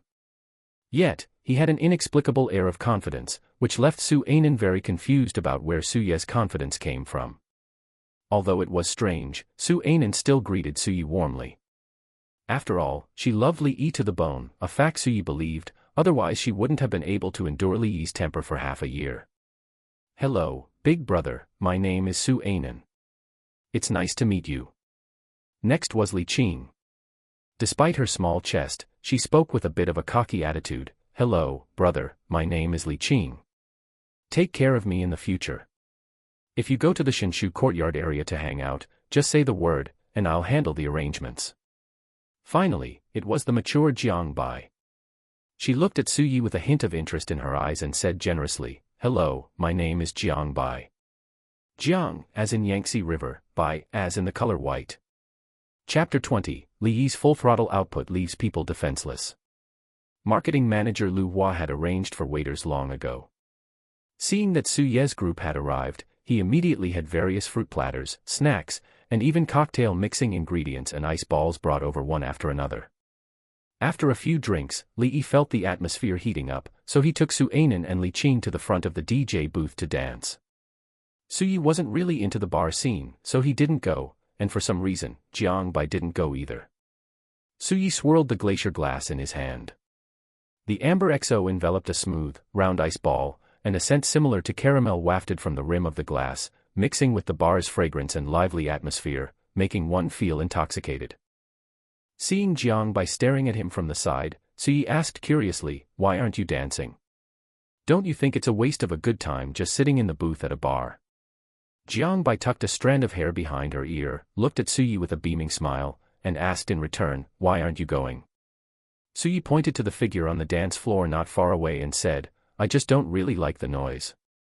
The only reason I came to the bar was to make it up to my sister-in-law, otherwise, I probably wouldn't have come. Sister-in-law. Jiang Bai looked at Su Yi curiously.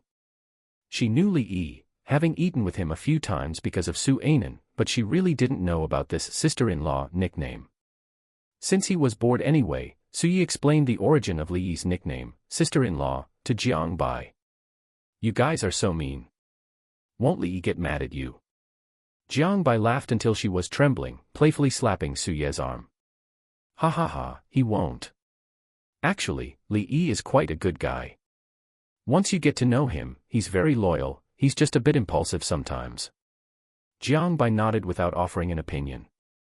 However, in their previous interactions, even though Li Yi always acted impatient and sharp-tongued, his actions showed that he really took good care of Su Ainen. By the way, why do I feel like you've been looking at me on and off ever since we walked in? I just checked, and my fly isn't open. Pfft. Hearing Su Ye's words, Jiang Bai followed his gaze to his khaki casual pants, then saw Su Ye's bewildered expression and started laughing again. After a while, she slowly said, Why are you like this? We've only just met, and you're already making dirty jokes. Su Yi shrank back and raised his hands in protest. Oh, heavens above. How is that a dirty joke? I didn't say anything. Don't go pinning every blame on me, I'm too old to carry that kind of weight. Jiang Bai gave Su Yi a coquettish look, took a sip of the pink cocktail in front of her, and said, It's not that I'm staring at you. I'm just curious. I heard Ainen talk about Li Yi's family situation before, and he said you were his best brother, but your outfit is just so. Suyi finished her sentence, low. Jiang Bai gave Suyi a charming roll of her eyes that made Suyi's heart tremble. I didn't say that. You said it yourself. It's not low, just very ordinary. But your aura makes me feel like you aren't that simple, so I'm just curious. Suyi nodded. I understand. In the end, news of me, the Sichuan province crouching dragon, must have leaked out. Ha ha ha ha. Seeing Suyi's sorrowful and serious expression, Jiang Bai almost let out a honk like a goose. It took her a while to recover. She pulled out a tissue to wipe the tears from the corners of her eyes and slumped on the sofa, saying, "Oh my, I can't take it anymore. Why are you so funny? My stomach hurts from laughing." Hearing Jiang Bai's words, Suyi leaned closer to her and stretched his face forward, close enough to feel Jiang Bai's hot breath. Jiang Bai's long eyelashes fluttered constantly as she nervously looked at Suyi's angular face. His deep eyes almost made her intoxicated. After several seconds, Jiang Bai asked with a trembling voice, What are you doing?" A pleasant strawberry scent wafted from Jiang Bai's mouth. After a few seconds, Suyi slowly pulled his body back. Jiang Bai couldn't help but let out a long breath in her heart, feeling both relieved and a tiny bit disappointed. "I was just letting you see what kind of face you're facing. Could a face like mine belong to a funny guy? Don't you know that funny guys have no love? I'm still single, that's a truly vicious curse." Seeing Suyi's aggrieved expression, Jiang Bai couldn't help but give him a flirtatious roll of her eyes. "Just keep pretending. With your looks, physique, and glib tongue, I don't know how many young girls you've tricked." Suyi acted shocked, pointing his finger at Jiang Bai while turning his head as if someone were beside him, and shouted, "Did you see that? She's slandering me. She's slandering me. Ha ha ha ha."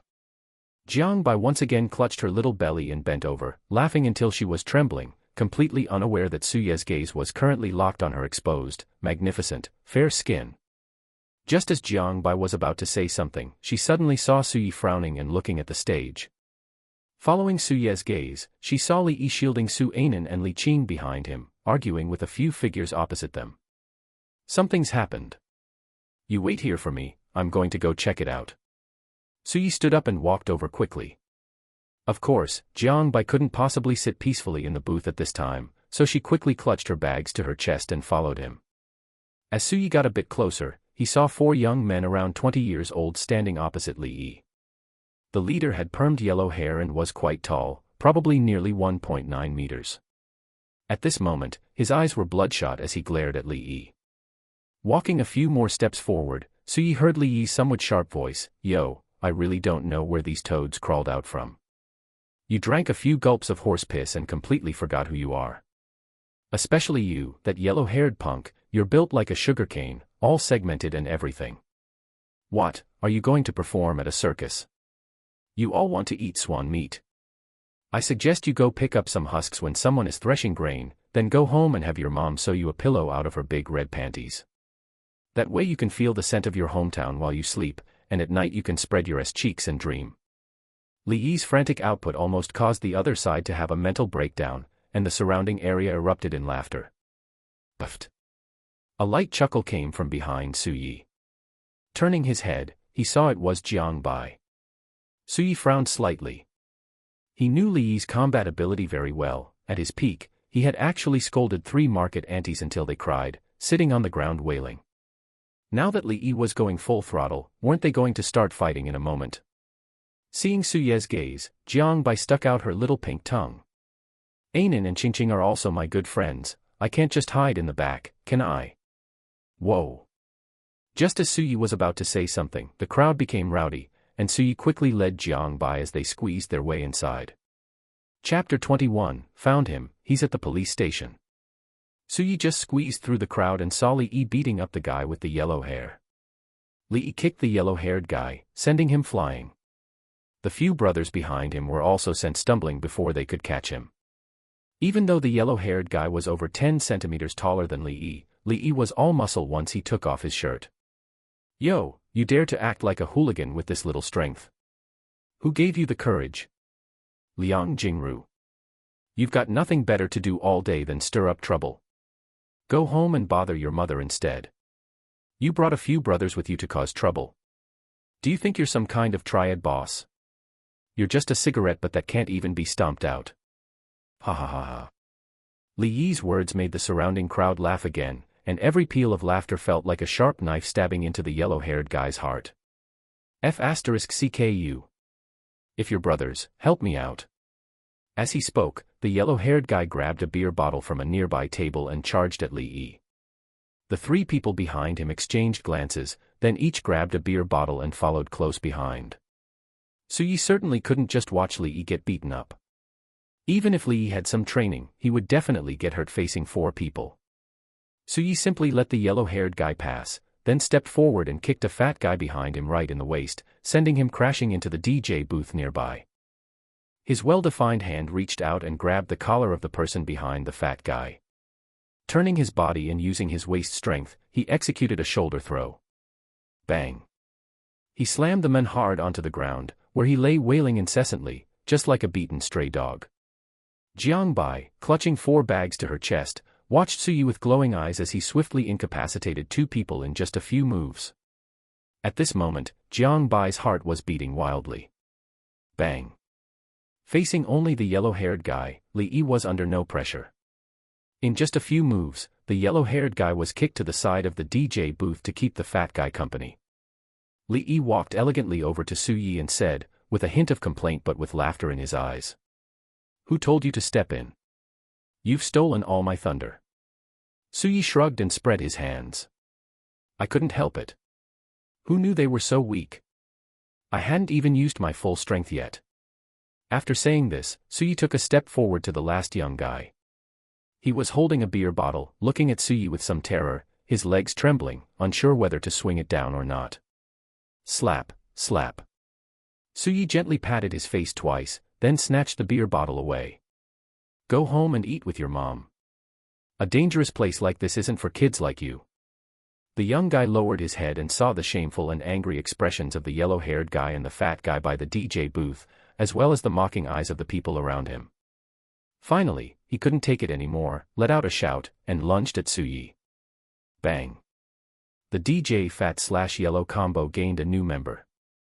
Slowly retracting his long leg after the kick, Su Yi took out a wet wipe from his pocket to wipe his hand. That guy's face had been a bit greasy. Who is fighting and causing trouble here? With a shout, the crowd dispersed, and 2 staff members in suits led 3 police officers inside. The officer looked around, first seeing the wailing trio by the DJ booth, then looking at the person who hadn't gotten up by the dance floor, and finally looking at Su Yi and the other, along with the 3 beautiful women behind them, each with their own unique charm. He frowned. He had seen this kind of thing many times. After all, there were many bars in his jurisdiction, and these kinds of civil disputes happened almost every day. With a wave of his hand, he said, "Take them all back first." The other 2 officers stepped forward to pull up the yellow-haired guy and the other 2, as well as the person by the dance floor, and then walked outside. The lead officer had seen what was going on at a glance, and since Su Yi and the others didn't look like ordinary people, he was still somewhat polite. Could you please come with me? Ding dong, it has been detected that the host is about to get into a legal dispute. Hidden terms activated. The system will provide a 100 million fund to resolve legal issues for the host free of charge. The relevant funds have been deposited into the Zongheng law firm account, and the relevant contract has been signed on behalf of the host. The host can entrust Zongheng law firm to handle any legal needs. Su Yi whispered, Zongheng. Speaking of which, Su Yi did know a little about Zongheng law firm. It was one of the top 10 law firms in the industry, a committee unit of the Beijing Law Firm Association, and rated as the #1 law firm in the country by multiple industry research firms. Even the Nanshan Bunsheng of Ma Baba had suffered losses at their hands. It could be said that Zongheng might not have much influence abroad, but within the borders of Xia, it was definitely a golden finger in the legal world, and a private order of 100 million should be enough to attract Zongheng's attention. Su Yi thought about it. Regardless of anything else, he should call Zongheng immediately to explain the situation. In the capital, even though it was late at night, the office buildings in the CBD were still brightly lit. Who knows how many workhorses were still plowing the fields. Inside a CBD building with the Zongheng law firm sign hanging on it, dozens of figures were moving like the wind. This wasn't their fault, it was mainly because the law firm had just received a 100 million yuan big order. You have to know that a 100 million yuan order, even for corporate disputes, was not common, let alone for a personal legal consulting service. Li Tianyu was leaning back in his chair, constantly pressing his temples. He had been about to get off work when he suddenly received a signing invitation from a foundation to provide legal consulting services for a person named Su Yi. Li Tianyu had originally tossed it to a senior lawyer below him to handle, but who knew that a few minutes later, the senior lawyer would come running to say it was a 100 million yuan big order.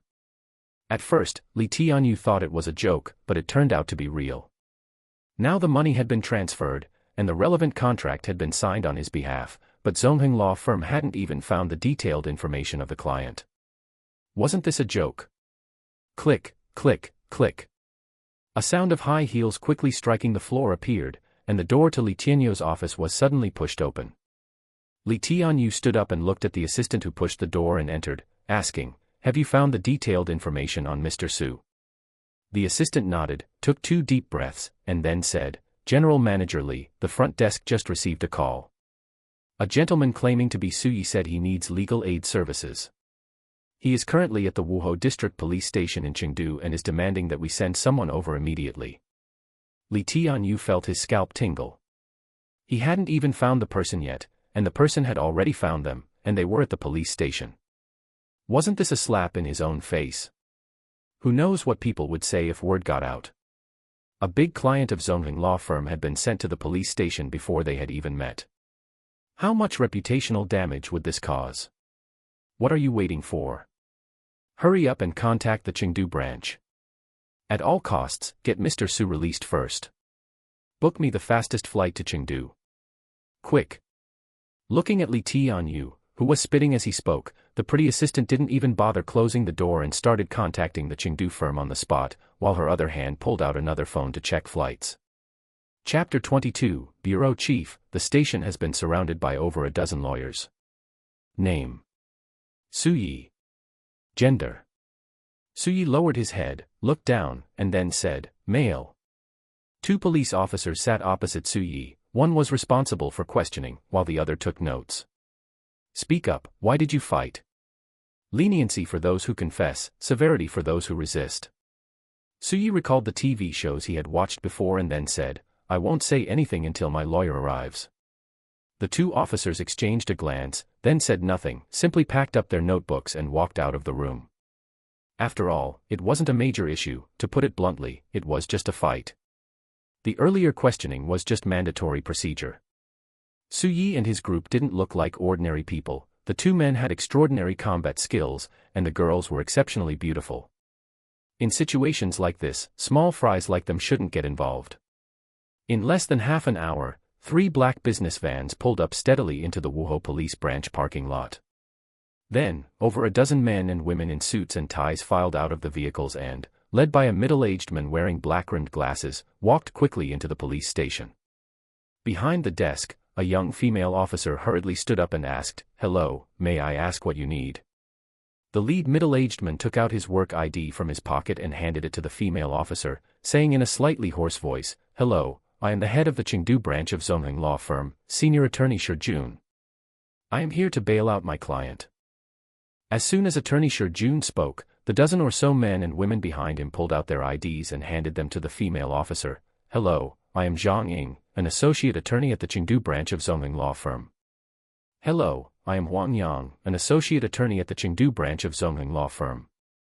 The female officer, who had not long graduated from school, was frightened and at a loss for what to do when she saw the dozen lawyer IDs extended in front of her. Inside the bureau chief's office on the 3rd floor of the Wuhou police branch, Deputy Bureau Chief Chang Lu was arguing with his old partner, the bureau chief of the new district branch, Yan Zheng. "Old Chang, let me tell you, I applied to the higher-ups for this cross-jurisdictional enforcement. Whether you agree or not, it's happening." "What do you mean by stealing the credit?" "We followed the clues we uncovered, is that wrong?" "Old Yan, that's not how you put it. We are all brother units. Of course, it's not wrong for you to follow up, and I never said I didn't agree. It's just that cross-regional personnel deployment is inconvenient for you, right? How about this, you provide a few people to assist, and I'll provide the main force." How does that sound? Upon hearing Deputy Bureau Chief Chong Li's words, Yan Jing jumped off the sofa and pointed at him, shouting, "Big intestine head, I think you're just showing off all day. Have I given you too much face? You want us to provide a few people to assist while you provide the main force? How thick is your face? I might as well just hand the clues over to you."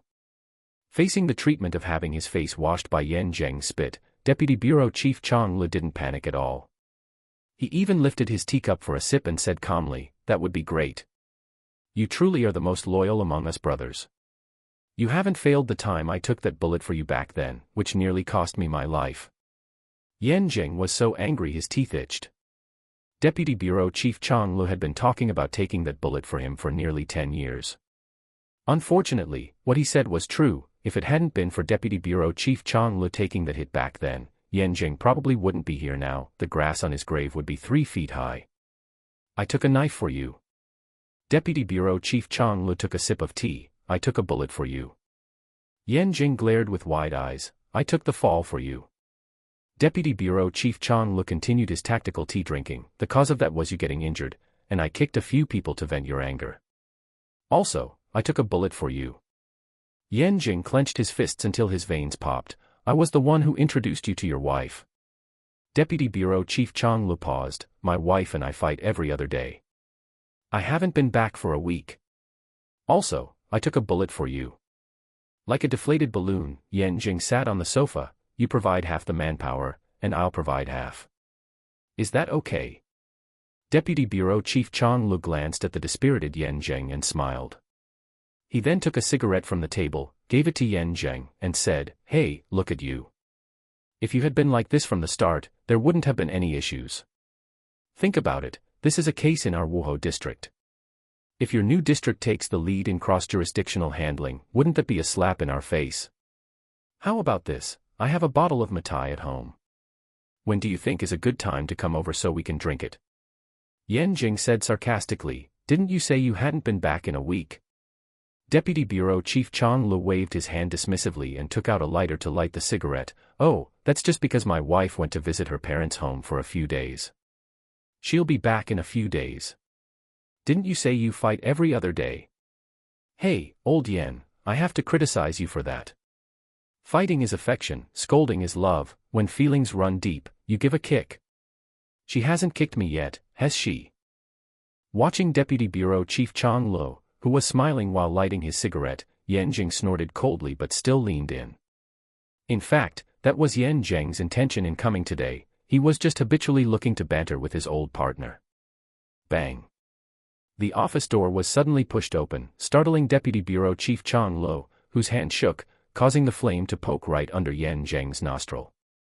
"Ah! Damn it!" Deputy Bureau Chief Chong Li reacted quickly, looking at Yan Jing nervously. "Old Yan, are you okay?" Yan Jing grimaced in pain and pulled his right hand away. The hairs in his right nostril were singed and curled, and the area under his nostril was bright red. Deputy Bureau Chief Chong Li apologized immediately. Sorry, old Yan. I really didn't mean it." Of course, Yan Jing knew Deputy Bureau Chief Chong Li hadn't done it on purpose, so he waved his hand while still grimacing. Seeing that Yan Jing was fine, Deputy Bureau Chief Chong Li turned his head, stood up, and walked over. With a furious face and sharp words, he scolded, "What are you doing? Huh? What are you doing? Did bandits break in or what? This is the Bureau Chief's office. It's not your front door." The officer who opened the door knew he was in trouble and lowered his head to endure his superior's baptism. All right, old Chong. Young people are just like that. Think back to when we were young. What is this compared to that?"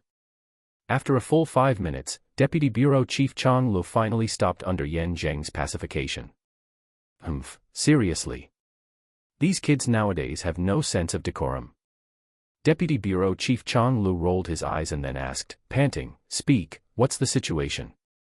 "Let me tell you, if it's nothing major, tomorrow you'll be copying the disciplinary regulations 100 times for me." The officer's face turned pale upon hearing this. 10,000 words per copy, 100 times would mean his hand would be ruined. Chief Chong, it's like this. Just now, over a dozen lawyers suddenly arrived downstairs, all from Zongheng law firm. They look aggressive, and they've almost scared Xiaozhou to tears. You better go down and take a look. What? How could Deputy Bureau Chief Chang Lu not know of Zongheng law firm? They are famous throughout the national legal industry. Why would over a dozen lawyers from that firm come to his station all at once? These lawyers are not simple, their network spans every aspect of Chengdu. One wrong move and one could easily end up in trouble. Deputy Bureau Chief Chang Lu and Yan Zheng exchanged a glance, and both hurried downstairs.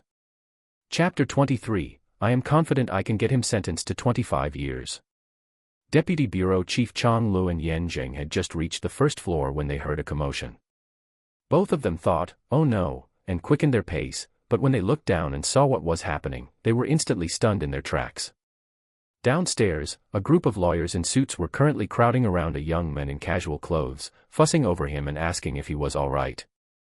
Mr. Su, are you all right? If you have been treated unfairly, you must tell us. Don't be afraid, it's fine.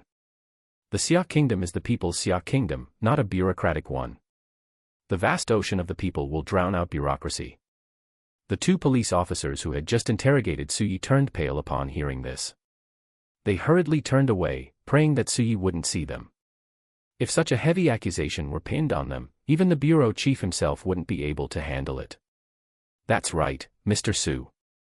Rest assured, I have connections with the Chengdu Business Daily and the Sichuan Province Daily. If you've been treated unfairly, I'll contact them immediately. I'll write the article tonight, get it reviewed overnight, and I guarantee it will be on the desks of every organization in Sichuan Province by tomorrow morning.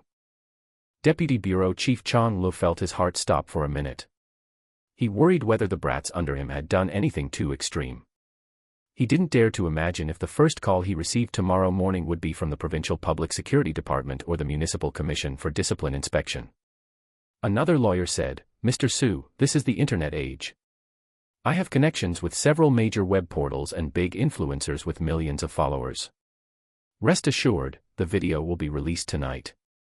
I'll personally invest 100,000 yuan into Do Plus promotion, guaranteeing that the whole country will know about the unfair treatment you've received by tomorrow. Yan Zheng's face was almost as dark as coal. If this man had been subjected to violent law enforcement or something similar, he feared that every police officer in Sichuan province would become infamous by tomorrow. I'll invest 100,000 as well. I'll put in 50,000. I don't have much money, but I'll sell my house and take out a loan, all in. The lawyers present were no fools, anyone who could make it to the scene was at least a third-tier lawyer. Everyone knew the news that Su Ye's foundation had transferred 100 million to the headquarters. One had to realize that this was 100 million in real cash, and it was just for legal consultation.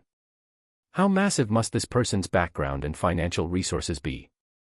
To put it bluntly, even a little bit leaking through his fingers would be enough to live on for a lifetime. Su Yi listened to the lawyers chattering one after another, unable to tell whether to laugh or cry. If this kept up, would he ever be able to walk out of the police station? He quickly raised his hands to gesture for calm. Everyone, listen to me for a moment. I appreciate your good intentions. I was just brought in by the police for routine questioning, I didn't expect it to disturb so many lawyers. Thank you all. The lawyers present spoke up one after another, Mr. Su, you are too polite. Mr. Su, this is what we should do. Mr. Su, you've been startled, so we naturally had to appear before you at the first opportunity. In the end, it was attorney Shi Jun, a partner at the Zongheng law firm in Chengdu, who spoke up and got the lawyers present to return to their work. After the lawyers had all cleared out, attorney Shi Jun smiled and said, I hope you'll excuse the spectacle, Mr. Su. It's just that all our colleagues were filled with righteous indignation when they heard you had been taken away by the police, which is why so many people came. Su Yi nodded to show he understood, then said, by the way, attorney Shi Jun, I have a few friends here as well. Could you please help with the paperwork for them? Attorney Shi Jun smiled and said, it's only right, Mr. Su. We are here to serve you, after all.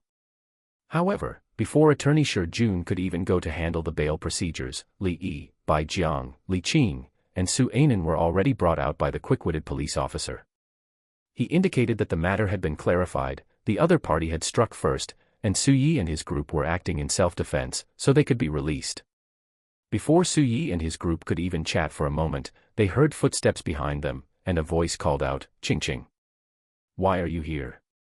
Yan Zheng looked at Li Qing with some surprise. Li Qing was also very surprised that Yan Zheng was actually here and hurriedly called out, "Uncle Yan. We were out having fun earlier when some thugs tried to take advantage of my friend, and then we got into a fight. Afterwards, the police brought us back here." Before Yan Zheng could ask for details, Deputy Bureau Chief Chang Lo, who was standing nearby, looked closely and then called out with some surprise, "Xiao Yi." Li Yi greeted him nonchalantly, "Brother-in-law." Su Yi was stunned. He looked at Deputy Bureau Chief Chang Lo, who appeared to be in his 30s, and then recalled that Li Yi's parents must have had him late in life. They were 35 when they conceived Li Yi, and since Li Yi had several older sisters, this was normal. He just didn't know which brother-in-law this man, who appeared to hold a high-ranking position, was. Deputy Bureau Chief Chang Lo frowned and was about to scold Li Yi a bit. After all, as Li Yi's brother-in-law and the bureau chief, Li Yi getting hauled into the station was truly a bit embarrassing for him. But in an instant, remembering how much Li Yi's sister doted on him, he sighed helplessly. Furthermore, one of Li Yi's friends could call over a dozen Zongheng lawyers to hold the line, and another knew Yan Zheng. It wasn't convenient to talk here, so he simply said, "All right, don't just stand here. Everyone come to my office." Su Yi saw Li Yi nod at him, then said to Attorney Shijun, "Attorney Shijun, my side of things is finished, but I hope those people who attacked us will be severely punished and receive the penalty they deserve." Attorney Shijun said confidently, "Mr. Su, rest assured. I have already arranged for someone to go to the bar to pull the surveillance footage. Based on what you've said, if there are no discrepancies, it can fully constitute crimes such as molestation, picking quarrels and provoking trouble, gathering a crowd to fight, assault with a weapon, and organized crime. With the sentences combined, I am confident I can get them a 25-year prison sentence." Hearing Attorney Shijun's words, everyone present couldn't help but twitch the corners of their mouths. Those young men were finished. They probably never expected that such a seemingly small matter could blow up into something this big. 25 years. By the time they got out, those young men would be in their 40s. Their lives were basically ruined. Su Yi didn't think so, on the contrary, he felt this was the punishment they deserved. After all, if they couldn't control themselves after drinking a few swigs of booze, they had to bear the consequences in the end. "Very well, Attorney Shijun. I'll leave this to you. I'll likely be staying in Sichuan province for quite a long time over these next few years, and I'll need your help in the future." Attorney Shijun hurriedly said he wouldn't dare. Su Yi and Li Yi's group followed Deputy Bureau Chief Chang Lo to his office. They just chatted about daily life, then asked what exactly had happened. After being warned to go to such chaotic places less often in the future, there wasn't much else to it. By the time the group came out, Su Yi finally knew that Deputy Bureau Chief Chang Lo was Li Yi's eldest brother-in-law, and Yan Zheng was Li Qing's neighbor. Li Qing's family wasn't simple either. Her father was the deputy director of the Municipal Finance Bureau. Bai Jiang and Su Ainen finally exchanged a glance. It turned out that among the 5 people present, they were the only 2 nobodies. Chapter 24, Should I Submit or Not? What do you think, everyone? Su Yi stretched and checked his phone. It was already past 2 in the morning. Looking at his bare wrist, Su Yi realized that perhaps it was time to buy a watch that would display his status. Li Yi rolled his eyes at Su Yi, yawned, and said, "It's this late, what else can we do? Everyone go back to your own homes, back to your own moms.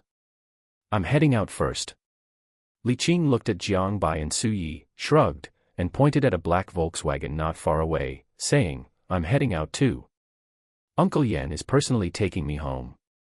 Then, with a bitter expression, she said to Jiang Bai, "Xiao Bai, I won't be taking you home to stay. Su Yi can take you later. I reckon my dad already knows about today's events, and I have to go back and get scolded." Su Yi nodded. "Go home and accept your baptism with peace of mind. You can rest assured leaving Jiang Bai to me." Li Qing nodded. Su Yi was Li Yi's friend, and the impression he had given her just now was very good. A person who was brave enough to stand up for his friends proved that his character couldn't be that bad. Moreover, Li Qing had seen the situation earlier where he was surrounded by lawyers. His status was definitely not simple. Of course, the main point was that tonight, Jiangbai was clearly very interested in Suyi, and Li Qing wouldn't be one to break up a budding romance. Seeing that everyone had left, Suyi pointed to the car that he had asked marketing manager to have someone bring over when they were taken away by the police officers earlier, and said, "Xiao Bai, you have two choices now. One is for me to book a hotel for you, and the second is to go to my place and sleep." Earlier, Suyi had heard Li Qing and the others chatting and knew that Jiangbai was not from Chengdu. She was studying at Chengdu University, and her home was in Mian City. Upon hearing Suye's words, Jiangbai's little face turned bright red in an instant, and her heart rate suddenly accelerated. Why was he so blunt? Should I agree? If I agree, will he think I'm a bad girl? Seeing Jiangbai's flushed little face, Suyi finally realized that his muddled brain hadn't expressed itself clearly. What I meant is that I have an extra room. If you think it's okay, you can stay in that extra room for the night. After thinking about it for a moment, Jiangbai decided to get to know Suyi better at close range. Going to see his place was never a bad idea. As for the matter of walking into the lion's den, Jiangbai felt that Suyi wouldn't do something like that. Let's go to your place. It's too late, and finding a hotel is too much trouble. Okay, let's go. The designated driver, who had been waiting on the side, hurriedly got into the driver's seat, while Suyi and Jiangbai got into the vehicle. After getting into the car, Jiangbai looked around and asked, "Suyi, why does this car look different from the Mercedes-Benz I've ridden in before?" Before Suyi could speak, the designated driver in the front couldn't wait to say, "Miss, don't insult this car by comparing it to those Mercedes-Benz on the street, okay? This is an AMG GT 63 4MATIC Plus.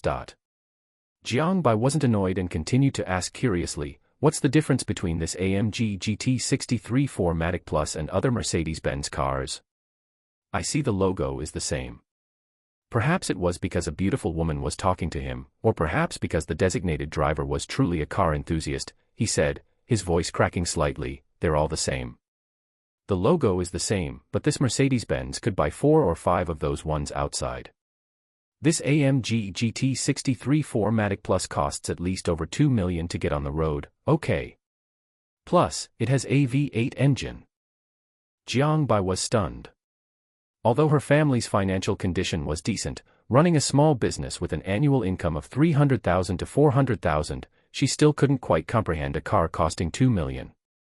Don't look at all the talk about luxury cars online. How many people have actually ridden in a $1 million luxury car in reality? Suyi smiled and said, "All right, this car is just a means of transportation. It's not that exaggerated."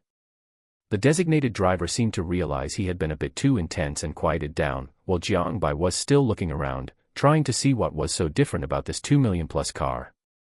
Half an hour later, the car pulled steadily into a parking spot in the underground garage. After receiving the payment, the designated driver quickly took his leave. He still had another order to pick up. Suyi brought Jiangbai back to his home, yawning as he said, "There are new slippers in the shoe cabinet. There are toiletries in the guest bedroom drawer. The blankets and such are all ready, you can just uncover the dust cover and sleep. I'm going back to my room first. I haven't stayed up this late in too long and I'm struggling to keep going." After saying this, Suyi walked back to the master bedroom in his slippers. The master bedroom had its own bathroom, so naturally, he didn't need to share with Jiangbai. Jiangbai watched Suyi close the door to the master bedroom. She touched her smooth, egg-like cheek in doubt, then looked down at her chest, which obscured her view of her own toes, genuinely doubting her own charm. Humph. With a soft huff, Jiangbai took a pair of pink slippers from the shoe cabinet and put them on. Meanwhile, Suyi quickly washed up and lay in bed. It wasn't that he wanted to act like a saint, but Jiangbai was Li Yi's friend, and it was their first time meeting. If he did something, even if Jiangbai didn't say anything, it would be hard to explain to Li Yi. Furthermore, Suyi had no intention of eating the grass by his own nest. The world was so big, why hang himself from a single tree? Looking at the brand new notification on the system panel. Ding dong, congratulations to the host for making actual contact with our 7-level connection Yanzheng. Intelligence information is being issued now. 3 days from now, the Gaoxin District Police Station and the Wuhou Police Station will jointly conduct an operation in Wuhou District to arrest a group of drug dealers. However, because one of the drug dealers went out to buy food and spotted plainclothes officers, more than 10 drug dealers scattered and fled. During the process of leading the charge to arrest the drug dealers, Yan Zheng will be ambushed by 2 drug dealers at Xinmelu at 1 o'clock in the morning and will heroically sacrifice his life. Su Yi looked at the intelligence and associated it with seeing Yan Zheng at the Wuhou police station today. The two of them must have been discussing this matter. He then set an alarm on his phone and fell into a deep sleep. Things 3 days from now were still a long way off. There was no need to start planning now. Thanks to the perpetual motion machine buff, Su Yi, who had only fallen asleep at 3:30 a.m., woke up at 9:30 a.m. full of energy.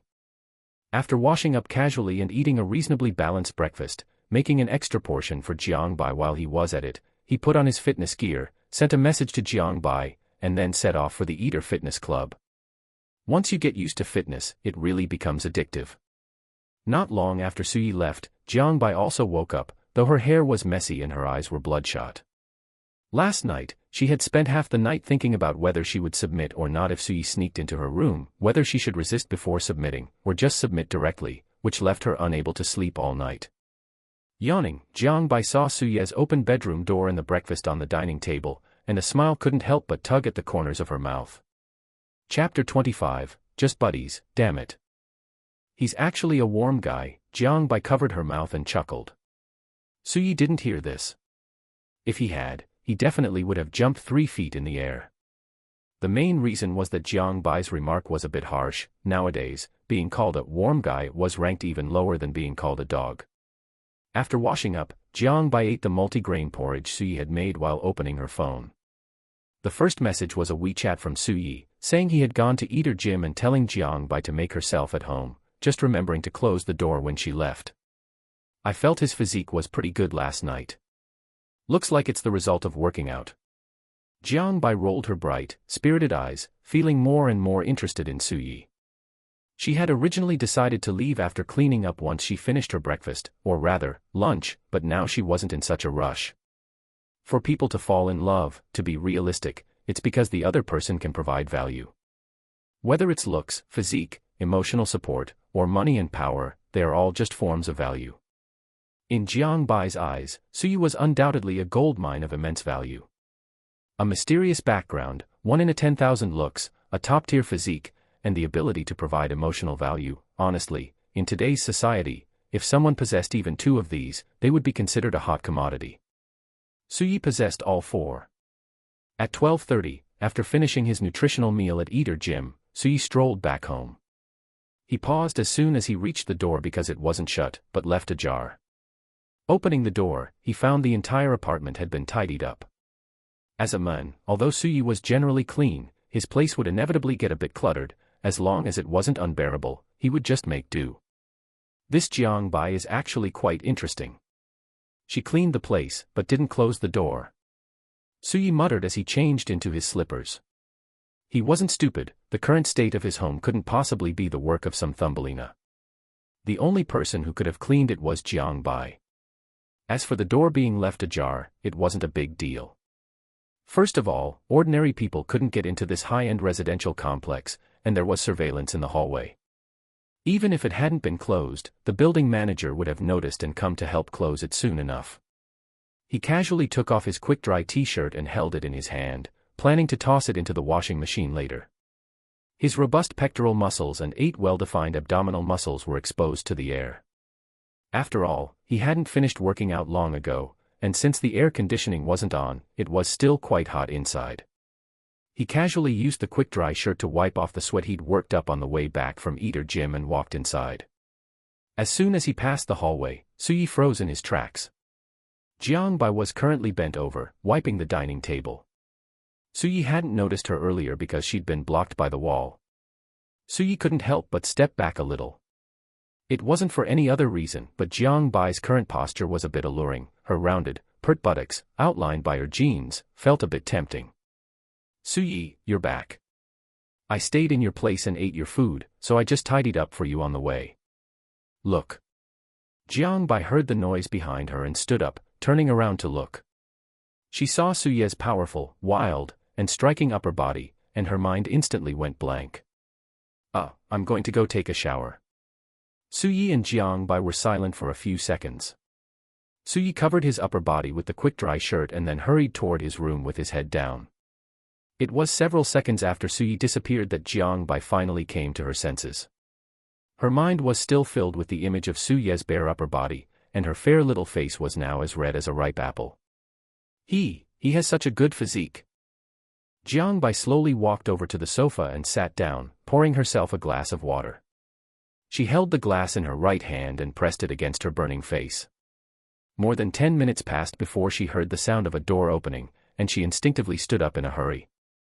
Suye's neat, cropped hair was half dry. This was one of Suye's little habits. Unless he was going to sleep immediately, he wouldn't use a hairdryer, usually letting his hair air dry instead. As for why he developed this habit, it was mainly because his mom thought hairdryers damaged hair quality. Actually, Suyi had finished showering 5 minutes ago, but he felt a bit awkward about coming out. However, that guy Li had already sent several text messages, so Suyi had no choice but to put on a slightly loose white t-shirt and a pair of light gray casual shorts before walking out. Suyi and Jiang Bai spoke in unison, both taken aback. You go first, you go first. Once again, they spoke in unison, and Jiang Bai couldn't help but let out a chuckle. All right, you go first. Feeling the awkward atmosphere dissipate, Suyi said, it's nothing really. I just have plans to meet up with my sister-in-law to pick out some clothes later. I was wondering if you're free and if you'd like to join. I'm also planning to treat you to a meal to thank you for helping me clean up today.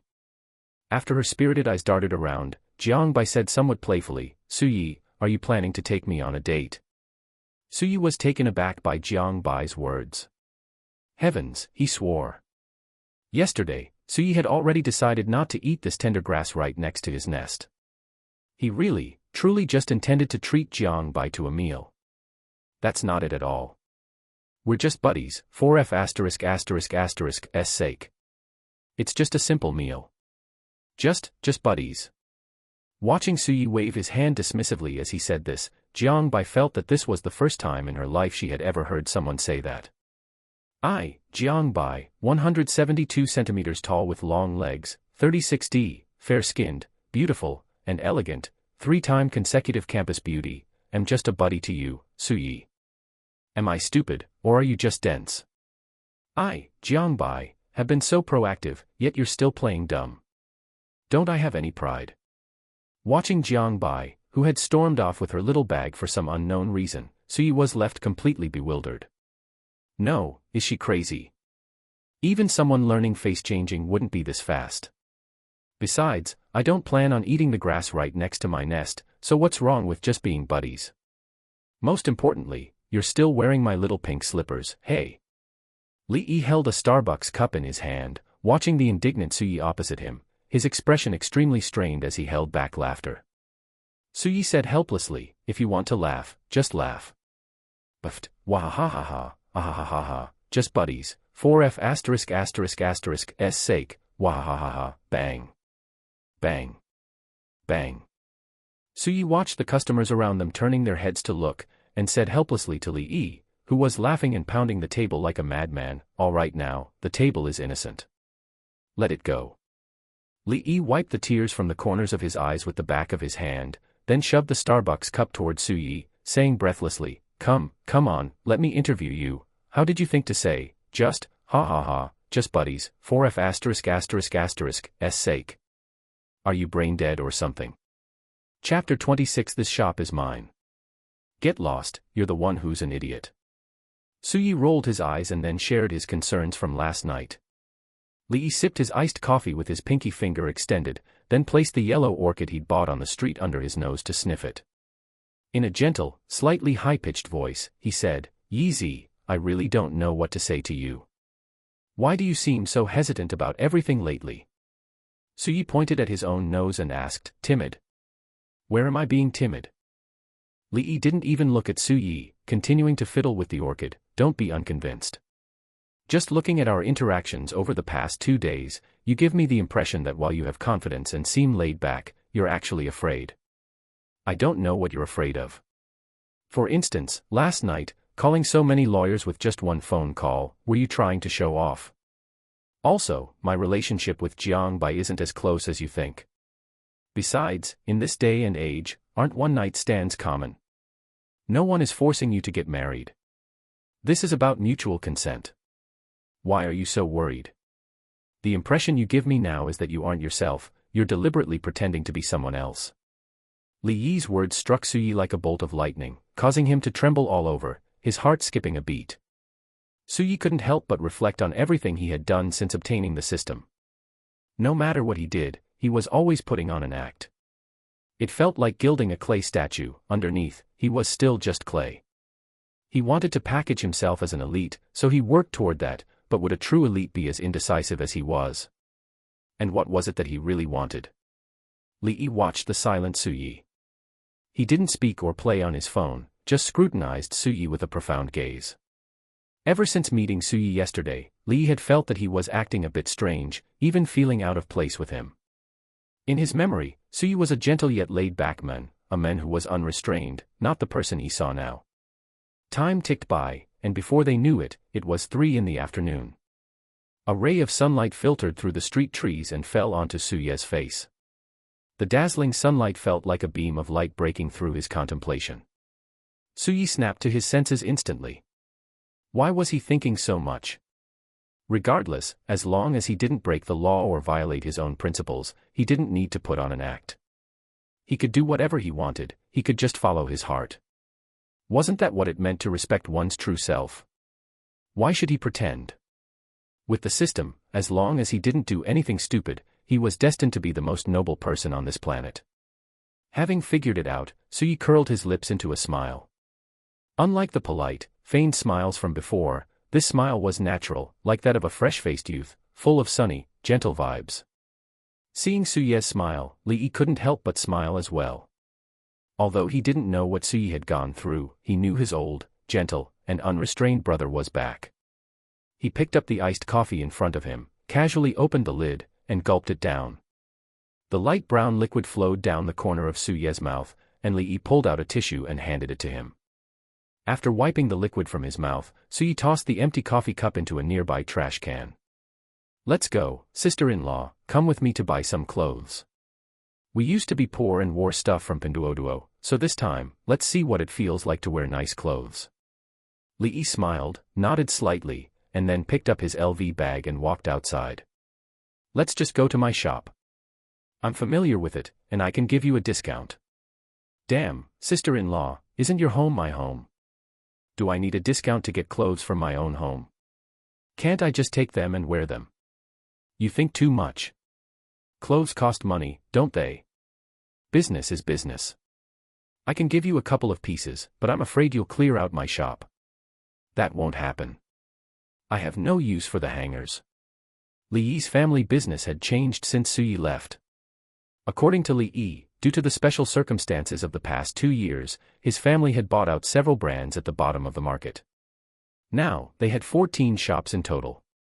10 of them followed a mid to low-end route, such as Yishan and Highland Home, while 4 followed a high-end route, such as Lancy, LSA, Mo & Co., and Ralph Lauren. Upon hearing this, Suyi raised an eyebrow. Sister-in-law, why are the high-end shops basically all women's clothing? Hearing Suyi's words, Li Yi rolled his eyes at him. Who is my main customer base? Women. Besides, how many people buy high-end men's clothing? Plus, don't we have that Ralph Lauren shop? Suyi touched his high, straight-nose bridge. Li Yi's point was valid. It wasn't easy to earn money from men in Xia, but it was incredibly easy to earn money from women in Xia. They wouldn't blink at spending thousands or tens of thousands. Women could eat instant noodles for a month for a high-end dress, whereas men would only eat instant noodles for a month for something their beloved woman liked. Moreover, Ralph Lauren was no ordinary brand. Many people might not have heard of it, but Suyi happened to know it. Ralph Lauren, translated into Chinese as Laofu Laoluan, was a brand that combined traditional American culture with fashion elements to create casual menswear with an American aristocratic flair. Its Polo Series t-shirts were particularly famous. In addition, it offered shirts, sweaters, jeans, jackets, and other products. The design style was classic and elegant, with colors primarily in earth tones and navy blue, suitable for various casual occasions. It had stores in shopping centers and high-end commercial streets in major cities around the world. In Chengdu, on Chuanxi Road, Li Yi's Ralph Lauren shop was located right there. Men usually plan what they want to buy, head straight to the destination, and finish the task quickly. But this time, Suyi didn't. The main reason was that the two had only walked a few steps on Chuanxi Road, and beads of sweat were already clearly visible on their foreheads. Even though Li Yi was holding a parasol, it was useless. The heat in Chengdu was more like that of coastal areas. It was a heat that felt like being placed in a steamer. As long as you weren't in an air-conditioned room, you felt enveloped by countless scorching water vapors. You might not have a kidney deficiency, but you would definitely sweat. SSSSSS. Li Yi once again took out sunscreen spray and sprayed it wildly on his face and neck. It's really too hot. If I weren't accompanying you shopping, I absolutely wouldn't have come out in this hellish weather. I don't know what's going on, but it feels like the weather in Chengdu is exceptionally hot this year. By the way, do you want some? Suyi waved his hand quickly. Don't bother. I'm not used to this stuff, it makes me feel uncomfortable all over after spraying it on. Li Yi rolled his eyes at Suyi, fussy. Suyi didn't argue with Li Yi but pointed to the crowd in the distance. Let's go, let's buy 2 cups of chegi to quench our thirst. Li Yi looked at the long queue and shook his head quickly. Forget it. With the time we'd spend waiting in line, we might as well have finished buying our clothes. Besides, isn't it more comfortable to stay in the air-conditioned room in my shop? If you want to drink something, we can just order delivery later. Suyi strode forward. It's fine, I have connections. Li Yi looked at Suyi, speechless. Did one really need connections just to buy a cup of milk tea now? Li Yi saw that Suyi didn't even queue. After looking left and right, he walked up quickly and said a few words to a middle-aged woman. In less than 2 minutes, he came out carrying 2 cups of chegi. You really do have connections. Suyi handed a cup to Li Yi and nodded. What kind of connection do you have? This shop is mine. What? Chapter 27, Whatever It Costs. At the entrance of the Ralph Lauren store on Chuanxi Road, Suyi and Li Yi stepped inside, each holding a cup in their hands. Li Yi was also carrying a bag, which was a perk for the store staff. Upon seeing them, the store clerks immediately called out. Welcome to Ralph Lauren. All right, it's me. Come, Sister Li, Xiao Zhang, Xiao Chen Air, hurry over here. I bought you all milk tea. Wow, Brother Yi, you're really too handsome. Brother Yi, I love you. Brother Yi, I want to offer myself to you. Li Yi glanced at Xiao Chen, who looked fairly decent but a bit thin, and said. Forget it, save that small frame of yours for Xiao Zhang. Beside him, Xiao Zhang, who had a few freckles on her face but was very lively, immediately blushed. The few clerks in the store hurriedly stepped forward and each took a cup. With so many stores in Li Yi's family, it was naturally impossible for his own people to manage them all. Therefore, except for the 3 women's clothing stores in the financial city and this Ralph Lauren, all other stores had hired a store manager. The nominal manager of this Ralph Lauren was Li Yi, but the actual manager was Sister Li, who stood to the side, smiling silently. Sister Li, go ahead and get back to work. I'm just here today to help my brother pick out a couple of outfits, don't worry about us. Sister Li nodded with a smile, then returned to stand by the counter. Li Yi took Suyi and started browsing the store. Come to think of it, business at this GXG store of Li Yi's family was actually quite good. When they walked in, Suyi had already seen 2 or 3 groups of customers, and in less than 2 minutes, 2 more groups had come in. Among them, one group looked somewhat familiar to Suyi, but he couldn't place them. The 2 girls were quite attractive, and the one with long hair was only slightly inferior to Jiang Bai. Suyi didn't recognize them, but the others recognized Suyi. The short-haired girl nudged the long-haired girl and said, Hey, Li Mengyao, look, is that Suyi?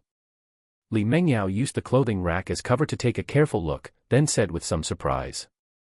It really seems to be him, but didn't he go back to his hometown? Zhang Ling shook her head, then said with eyes shining.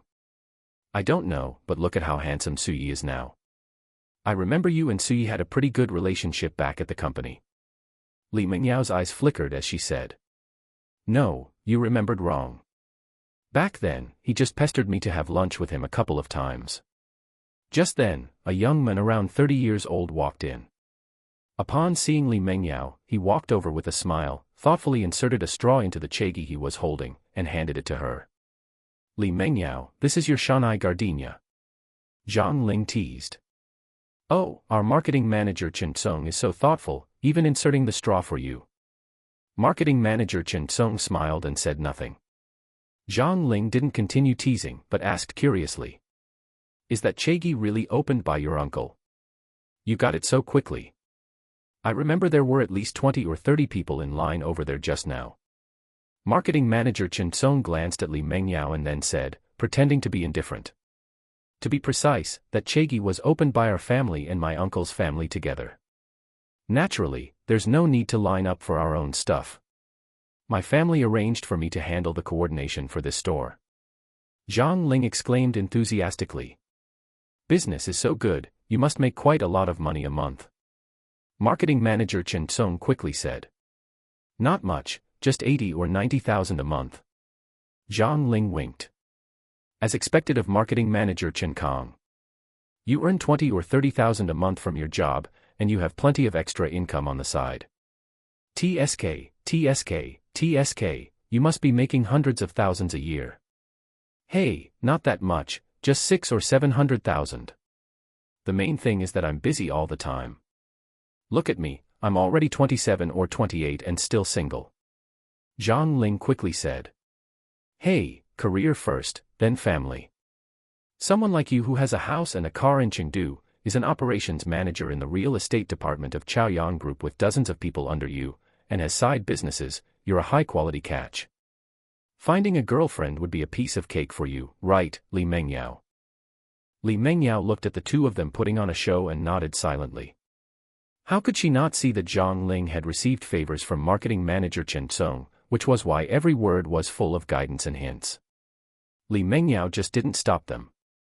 Just as Zhang Ling said, marketing manager Chen Song's family were longtime Chengdu locals.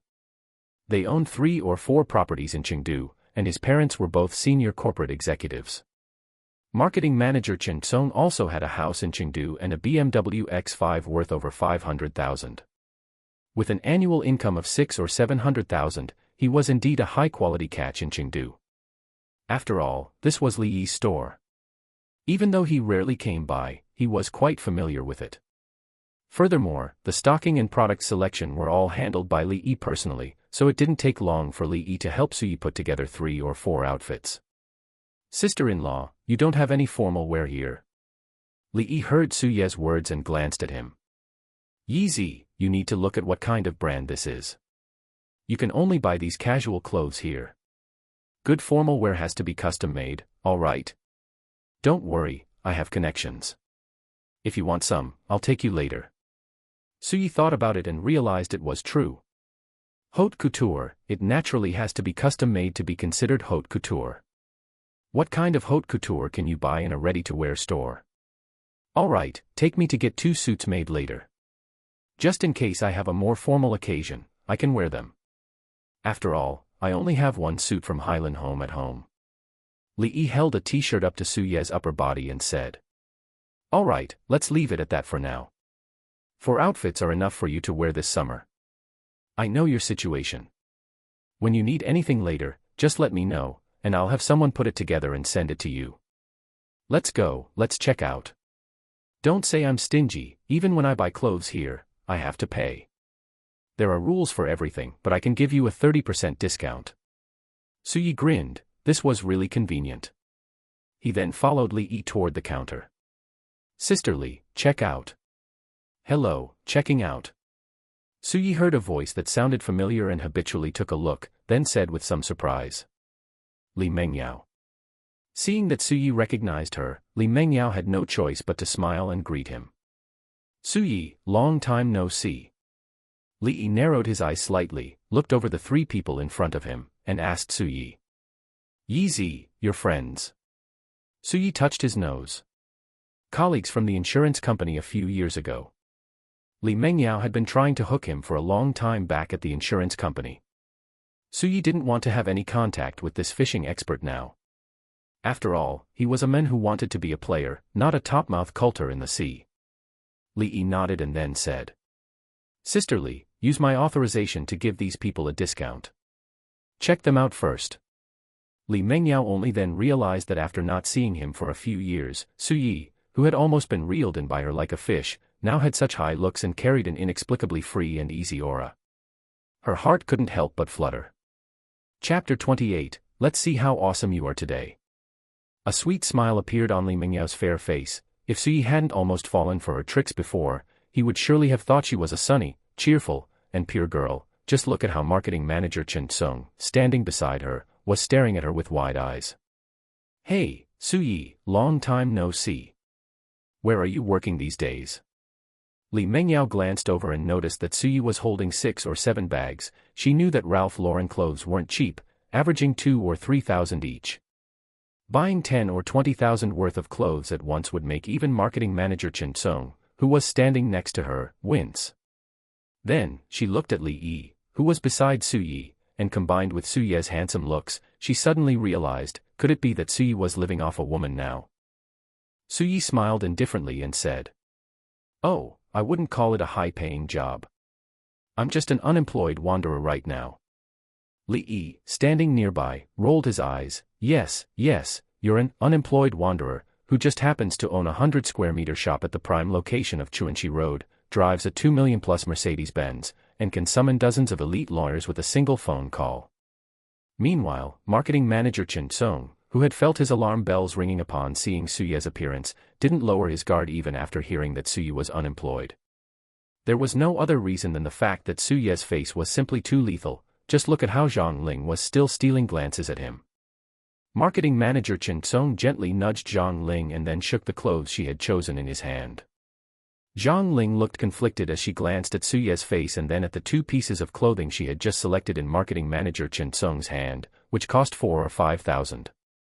She could only sigh inwardly. Forget it, being handsome doesn't mean you can wear him as clothes, and besides, he's not my type. She quickly spoke up. "Oh, Su Yi, if I remember correctly, you're already 25 or 26, right? How come you still don't have a proper job? Being handsome doesn't put food on the table." Look at Li Mengyao's boyfriend, marketing manager Chen Kong. Not only did he open a chegi here on Chuanxi Road, but he's also a marketing manager at Chaoyang Group. It's definitely hard to find a job in Chengdu with just a college diploma. How about I let brother Tsung pull some strings for you and get you set up as a team leader at Chaoyang Group? You'd at least make 7,000 or 8,000 a month. Listening to Zhang Ling's rapid-fire output, marketing manager Chen Tsung couldn't help but puff out his chest, while Li Mengyao pursed her thin lips and remained silent. What Zhang Ling said was the truth, but she glanced at Li Yi, who looked as conflicted as if he were constipated, and thought that being handsome really could put food on the table, especially in Chengdu. Su Yi, meanwhile, sized up marketing manager Chen Sung, feeling a wave of confusion. There's only one chegi on Chuanxi Road, and the owner isn't marketing manager Chen Kong. And a marketing manager at Chaoyang Group. How come I've never seen him? Is he from the real estate side? Marketing manager Chen Sung spoke up then, wearing a warm but somewhat condescending smile. Since we're all friends of Li Mengyao, how about this, little Su? Come find me at the Chaoyang Group real estate department tomorrow. I'll arrange something for you. It wouldn't be appropriate to make you a team leader right away, so let's start you off as a staff member to transition, and I'll make further arrangements later. Although Su Yi and Li Yi were holding over a dozen shopping bags, marketing manager Chen Sung didn't believe they belonged to Su Yi, who was dressed in cheap clothes.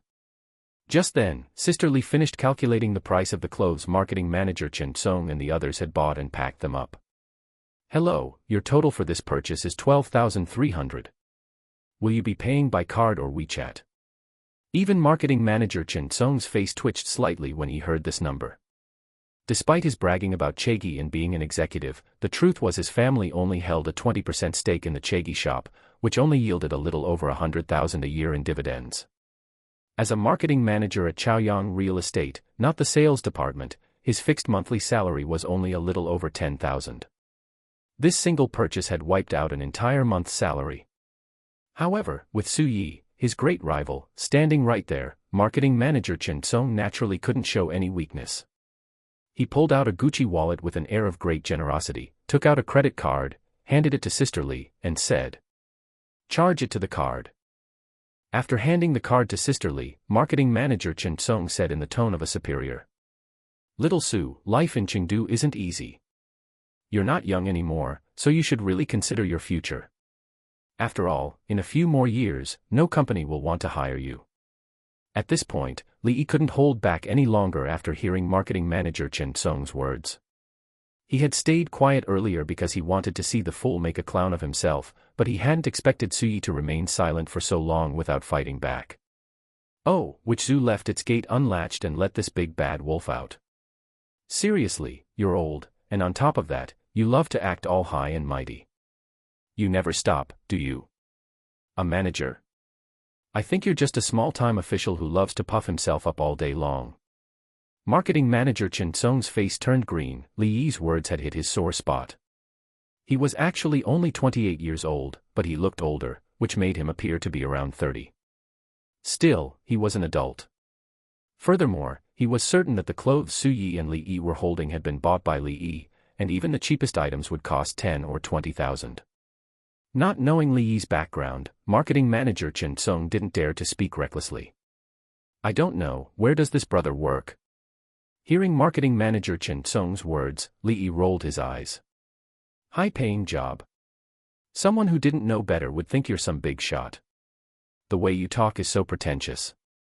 Were you born with complications? Did you stay in your mother's womb too long?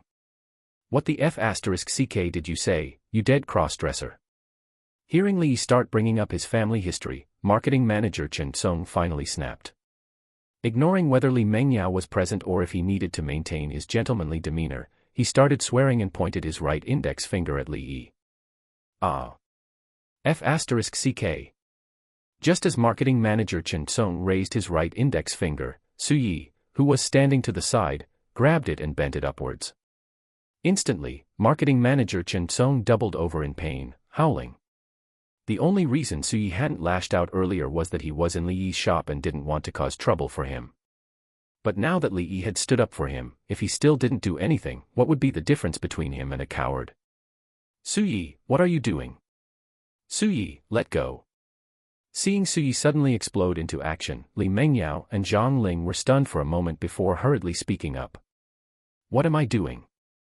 I just came out to buy some clothes and had to listen to you two idiots mock me for ages. I don't know where you get your sense of superiority, and you dare to point your finger at my brother. Come on, keep going. I want to see if you still want to keep that damn hand of yours today. As he spoke, Su Yi bent it upwards with force again. Marketing manager Chen Song felt as if the skin on his right index finger was about to split open, and the words that had just reached his lips were replaced by howls of pain. A cold glint flashed in Su Ye's eyes as he pulled out his phone and said, "Speaking of which, you've just run right into my crosshairs. Chagi, is it? Owning a shop, is it? Marketing manager at Chaoyang Group, is it? An executive, is it? Let's see just how awesome you are today." Chapter 29, The Jerusalem of High-End Customization. As the old saying goes, if you have connections, you might as well use them instead of saving them for the new year. He flipped through his contacts to Chao Ye's number, dialed it, and switched on the speakerphone. "Hello, little Sue, what's up?" Chao Ye's voice came through on the other end, faintly audible amidst some background noise, as if he were in the middle of a meeting. Su Yi smiled and said, "Big brother, am I interrupting you?" The noisy background on Chao Ye's end gradually faded. He must have found a quiet place.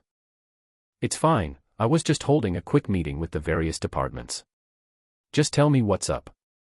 Oh right, don't forget to come over for dinner tomorrow. If you dare to stand me up, I'll go to your front door and block you in." Beside him, marketing manager Chen Song seemed to have forgotten that his finger was still being twisted. His face turned pale.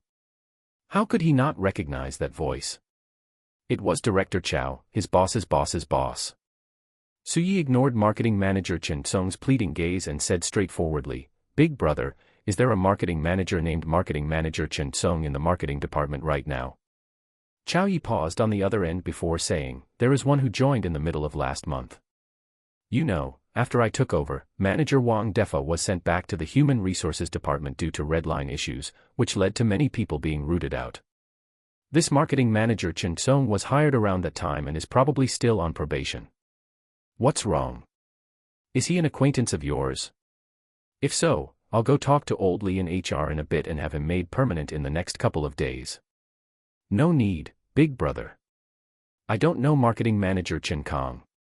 It's just that I ran into him earlier and he said he had connections and could pull some strings to get me a team leader position. I just wanted to see if he really had that kind of pull. Upon hearing Su Ye's words, Chao Yi understood immediately. This marketing manager Chen Song must have clashed with his dear little brother and was acting arrogant. He laughed heartily. Haha, little Su, do you still need connections? If you come back now, I guarantee that within 3 years, you'll be in charge of the automotive marketing sector. As for this marketing manager Chen Song, he seems to be a distant relative of old Huang, who is currently in charge of the real estate sector. Let me look into it. If he's not suitable, we'll just send him back to the human resources department. We absolutely cannot have such a black sheep tarnishing the company's reputation. Su Yi glanced at marketing manager Chen Song, whose legs were already trembling. All right, big brother, you look into it. I have some things to do here, so I'm hanging up. Good. Remember tomorrow, okay? If I don't see you tomorrow, you're dead meat. Got it, don't worry. Seeing Su Yi hang up the phone and release his finger, marketing manager Chen Song collapsed onto the floor. It must be known that jobs are really hard to find these days, especially good management positions, which are few and far between. Chaoyang Group is a massive conglomerate with over 10 billion in assets, ranking among the top in all of Sichuan province. Even just in the lucrative real estate department, a manager position could easily sell for 200,000 or 300,000. After all, if managed properly, one could earn that back in a year, with profit to spare. Marketing manager Chen Song, however, had only managed to secure this position by capitalizing on the major reshuffle in the Chaoyang Group marketing center and relying on a well-connected relative. He had spent several days pestering his parents and gifted over 100,000 yuan's worth of goods just to get it. He hadn't even been there a month, and he was about to lose it before his probation period had even ended.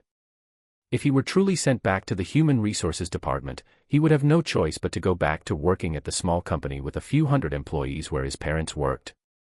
The difference in benefits and pay would be night and day. Su Yi curled his lips in a disdainful smile. It seemed marketing manager Chen Song was nothing special after all, he couldn't even handle a small blow. But it wasn't over yet. With that thought, he made a second call. A voice that marketing manager Chen Song was incredibly familiar with came through, tinged with a hint of sycophancy. Wasn't this his father's good brother, and their family's partner in Chegi, Zhang Xuandong? Oh my, Boss Su, hello. Su Yi didn't respond to the pleasantries and instead asked straightforwardly, Boss Zhang, for this Chegi on Chuanchi Road, are you the owner, or is someone else? Boss Zhang was puzzled. Although he didn't know why Su Yi would ask this question, he still answered, Boss Su, this shop actually has 2 owners. I hold 80% of the shares, and the family of my good brother holds 20%. However, I have always been the one managing it, they only take dividends. Su Yi nodded and then said, does your other shareholder have a son named marketing manager Chen Song? Yes. Boss Su, do you know Little Tsong? Little Tsong. Little garlic, more like. Su Yi said straightforwardly, then that's correct. Once you finish this year, prepare to move the shop next year. Hey, Boss Su. Before Zhang Xuandong could finish speaking, Su Yi hung up. To be honest, the location of this shop was excellent, he wouldn't have to worry about renting it out at all. Never mind the current rent, even if he raised it by several thousand or 10,000 a month, there would be plenty of people wanting to rent it.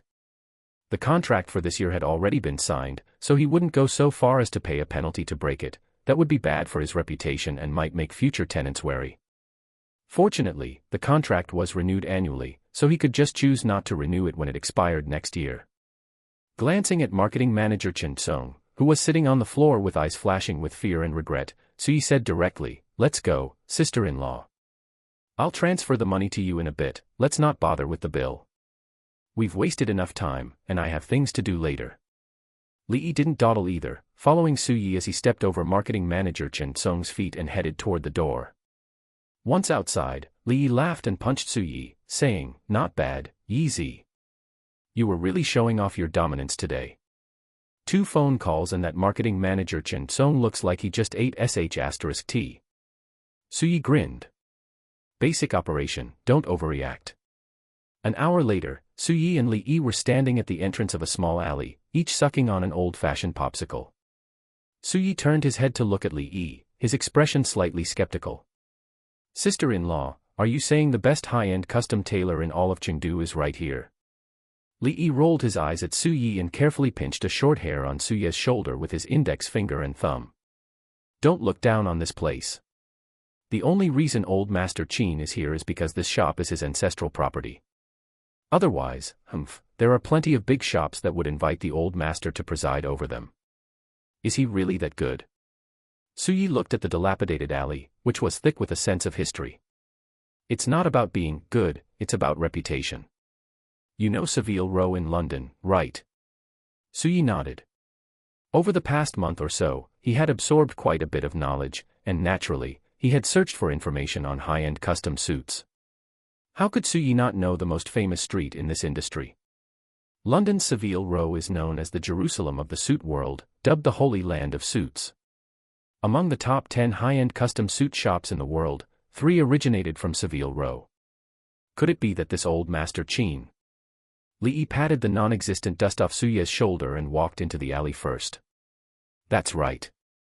Old Master Qin spent the first half of his life working at Jeeves & Hawkes, the oldest shop on Savile Row in London. Chapter 30, The Master Craftsman from the Holy Land of Suits. On the bluestone path, Su Yi kept observing his surroundings. The alley was not spacious, only wide enough for 3 people to walk abreast. The uneven ground beneath their feet showed the marks left by the wheels of time, perhaps decades or even centuries ago. Others had walked this same path just like Su Yi and Li Yi to have clothes custom-made at the tailor shop. After walking about 100 steps, a scene that seemed like a hidden world appeared before Su Yi's eyes. More than a dozen shops were situated along both sides of the alley. The shop signs were even made of quaint wood. Convenience stores, general stores, and several noodle and stir-fry restaurants were scattered on either side. The shop doors were not modern rolling shutters, but rather sliding red wooden panels. There, that's the one, old Master Qin's ancestral shop. Su Yi looked in the direction Li Yi was pointing. He saw a shop standing in the 3rd position from the end on the left side of the alley, looking identical to the others on the outside. In the upper left corner of the entrance hung a faded banner with the word "Tailor" written on it, and the wooden plaque above the door was engraved with the 5 large characters, "Qin Family Tailor Shop." Let's go. Li Yi took the lead and walked straight into the tailor shop, calling out in a voice that was neutral yet tinged with a hint of sharpness, "Old Master Qin. Is old Master Qin here?" A figure slowly stood up from behind the mahogany counter. It was an old man who looked to be in his 60s or 70s, possessing an inherent air of relaxed decency wrapped in top-tier fabric. His hair was tinged with the frost of age, yet it was combed meticulously, without a single stray strand, much like the suit lapels he handled. Perched on the bridge of his nose was a pair of thin-rimmed reading glasses, the temples polished shiny, a mark left by decades of pushing them up while leaning down to take measurements. He wore a light gray jacket with the cuffs buttoned to the very top. His clothes were ironed perfectly smooth from head to toe. This was his own work uniform. It was made of a fabric Su Yi didn't recognize, but the garments draped naturally over his body without a single wrinkle, looking quite effortless. Old Master Qin pushed up his reading glasses and scrutinized the 2 young men before him.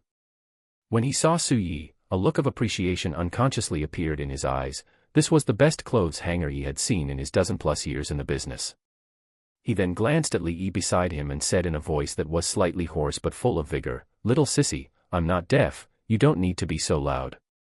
He spoke at a slightly slow pace, but every word was clear, and the intervals between his words were as precise as if measured with a tape measure. Li Yi didn't get annoyed when he heard old Master Qin call him a sissy. He said with a grin, "Old Master, it's been a while, you're still so hale and hearty. Aren't you curious about why I came to find you?"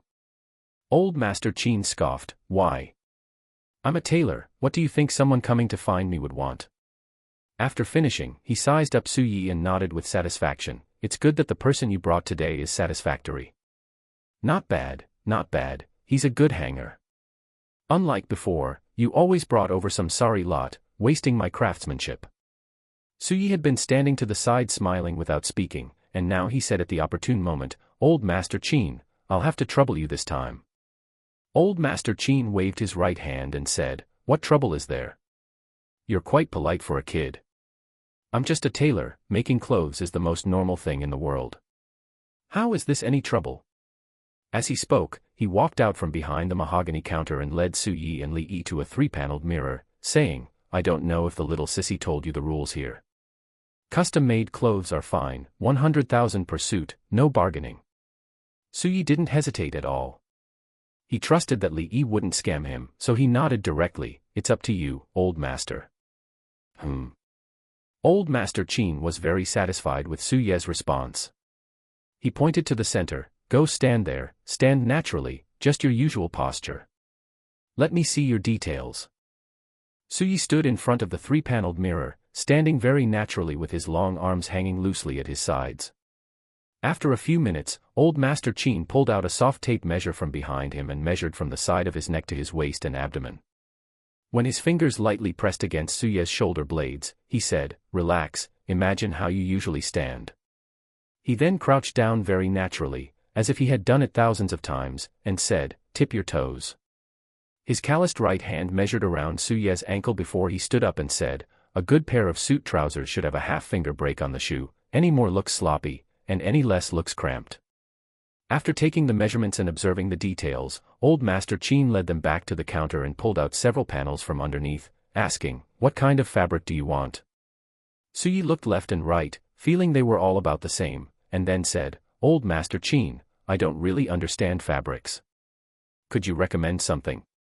As long as it's comfortable to wear and looks good, that's fine." Old Master Chin nodded, then began to point at the fabrics and introduce them. Super 150s grade British wool ranks at the top for its fine texture and excellent quality. High count wool fabric feels soft and smooth, has a natural luster, and the resulting suits are crisp and stylish. Pietro Loro Piana is world-renowned for having purchased the finest wool bale, 11.8 microns, in 2004, and their cashmere products feel silky and are of superior quality.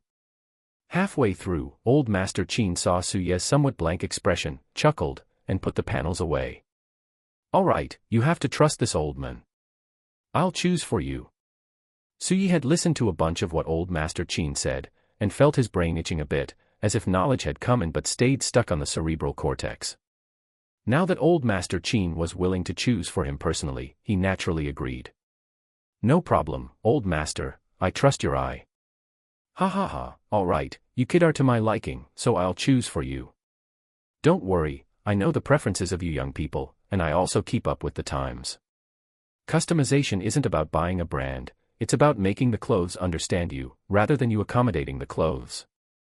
After chatting with Old Master Chin for a while longer, Su Yi swiftly paid the deposit by card and walked out of the shop with Li Yi. Su Yi looked back and saw Old Master Chin taking out a yellowed notebook and writing something in it, perhaps the details of his order for today. Li Yi spoke up at this moment, "Yi Zi, you're really something. Ever since I've known Old Master Chin, I've brought over 10 people here, but you're the only one he's treated this well. He doesn't usually talk this much." Su Yi stroked his hair and laughed, "I'm handsome, can't help it." Li Yi rolled his eyes, "Show off." Chapter 31, wouldn't that just impale them one after another? In the early morning, Su Yi opened his eyes with a sleepy look, sat up from the bed, and leaned against the backrest. After dazing for 2 minutes, he finally came to his senses. Following his usual routine, he went to the gym after a brief wash-up and clean-up, and didn't finish his nutritious meal and return home until after 12:30 p.m. After taking a 5-minute shower, he looked at his physique in the mirror, which rivaled an ancient Greek sculpture, and narcissistically remarked, "I truly wonder which girl will be the lucky one." With his hair still slightly damp, Su Yi changed into the clothes he bought yesterday, a pure white t-shirt on top and khaki cargo pants on the bottom. He casually chose a pair of white sneakers and headed out. The day after tomorrow is when Yan Zheng will heroically sacrifice himself. He definitely needs to scout the location today, otherwise, Su Yi is afraid that if he doesn't understand the situation on site, he might get himself caught in it too. Fortunately, it wasn't during morning or evening rush hour. Su Yi drove right at the speed limit the whole way and finally arrived at the Zinmala road indicated by the system at 2 p.m. Looking at the surroundings, Su Yi thought, no wonder the criminals would run this way. Zinmala Road is now an abandoned construction site with no people and no surveillance. Plus, with so many sturdy ruins, hiding 2 people is just too easy. If it were me, I'd run here too. Immediately, Suyi started scratching his head. In such a large area, heaven knows where Yan Zheng had his incident. In this group of building ruins overgrown with weeds, you couldn't even see a person if they were 20 or 30 meters away. Suddenly, while Suyi was looking around, a red virtual arrow appeared on his retina. Suyi was stunned for a moment before a look of pleasant surprise appeared on his face. System, you are my grandpa, my own grandpa. Suyi immediately followed the system's prompt and ran deep into the ruins. After about 10 minutes, he climbed to the 3rd floor of a ruined building. The ceiling height on the 3rd floor was a full 10 meters or so. It was empty all around with no railings, and exposed steel bars were everywhere. If you weren't careful with your footing, it was very likely you could step into an empty space and fall straight down. The arrow finally stopped at an edge. Suyi cautiously leaned out to look down, only to feel his legs go weak, and he muttered, "Good heavens." It wasn't because he was afraid of heights, but because below this gap was a large, irregular concrete block mixed with steel bars. A dozen or so rusty steel bars were exposed like that.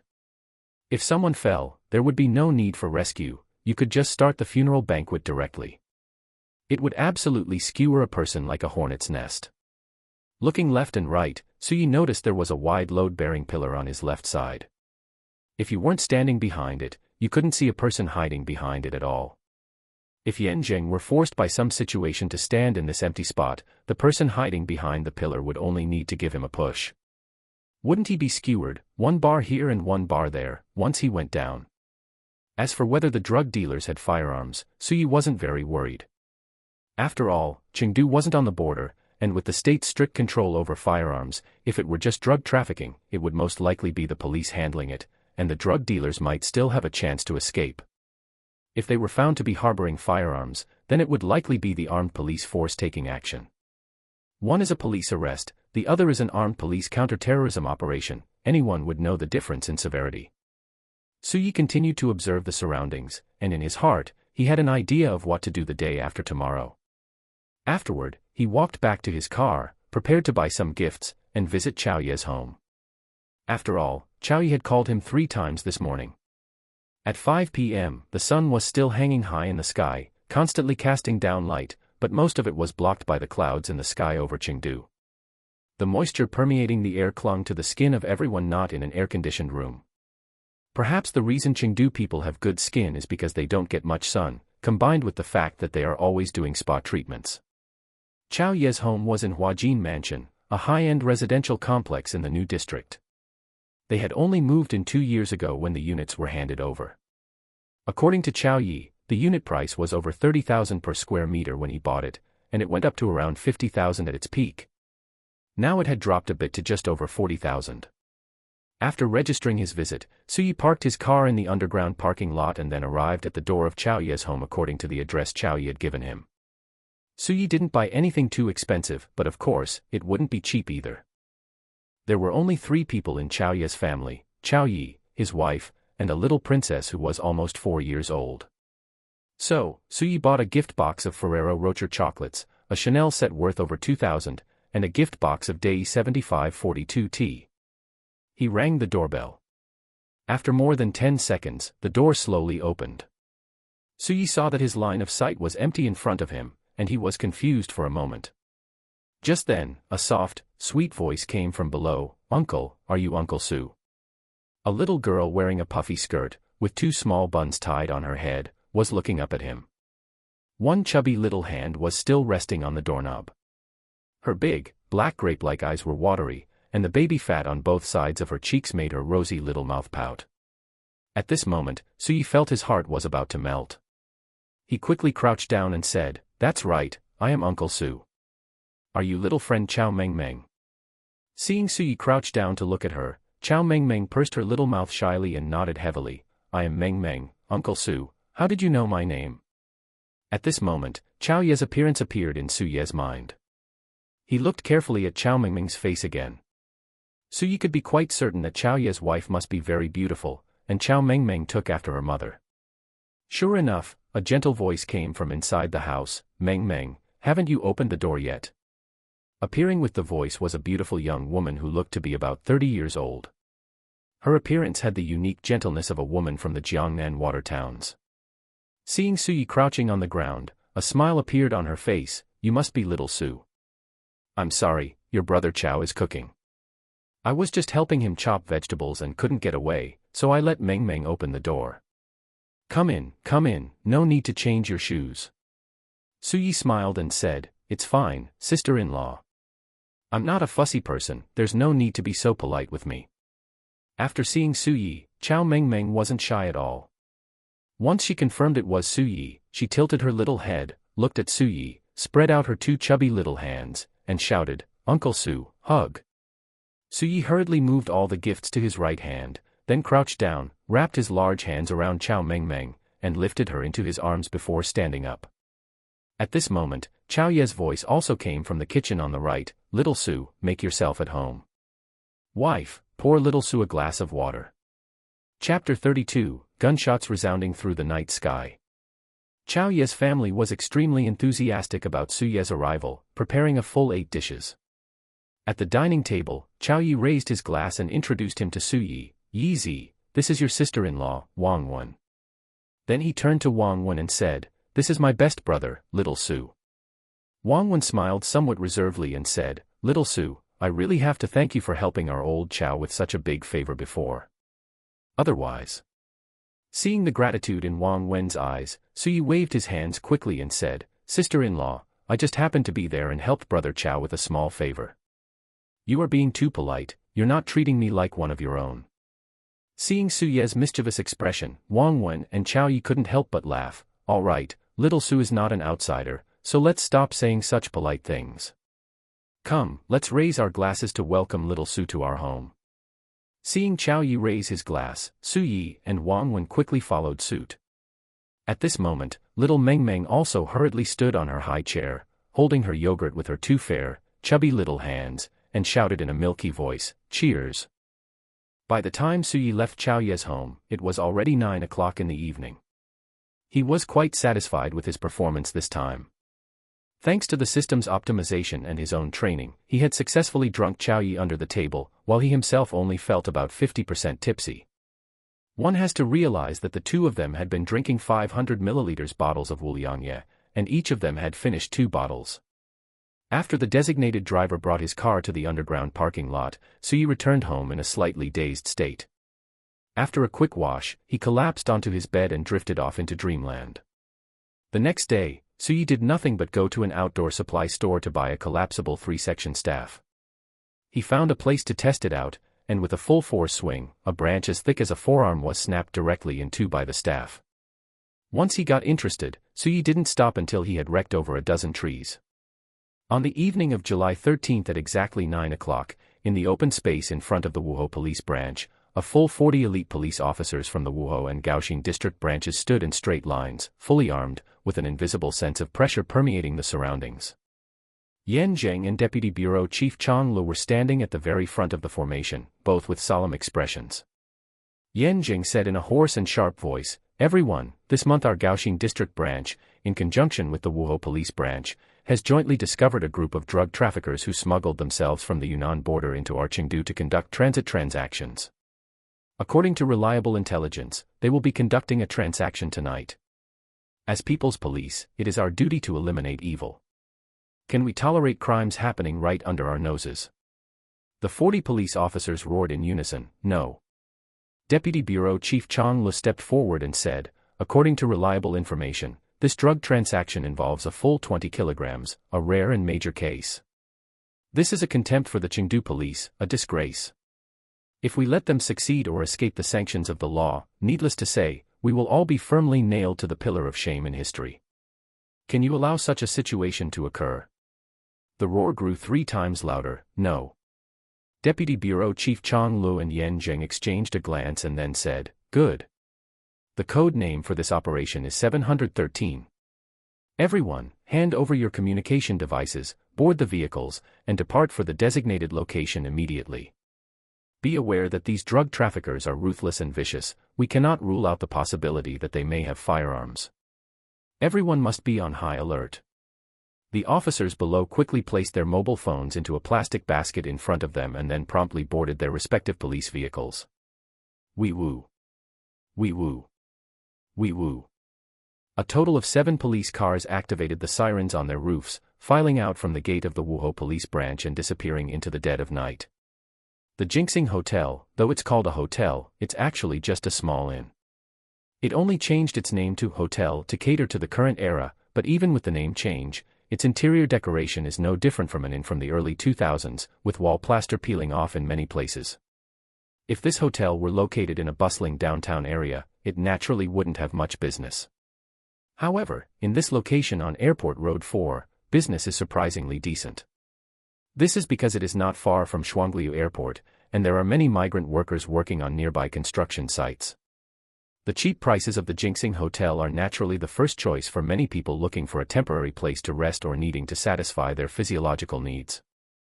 However, at this moment, a full 5 various private cars were parked in inconspicuous corners around the Jinxing Hotel. In each car, there were 2 plainclothes police officers, keeping a close watch on all surrounding passages. And Yan Zheng and Deputy Bureau Chief Chang Lu were currently in a private car located at the back kitchen area of the Jinxing Hotel. A voice came through the walkie-talkie at this moment. Deputy Bureau Chief Chang Lu, Bureau Chief Yan, the mouse has entered the hole. Yan Zheng and Deputy Bureau Chief Chang Lu exchanged a glance, then looked at their watches and said, "Synchronize watches now. It is 11:10. In 5 minutes, at 11:15, we act. We must catch them with the stolen goods. We cannot give the drug traffickers time to destroy the drugs.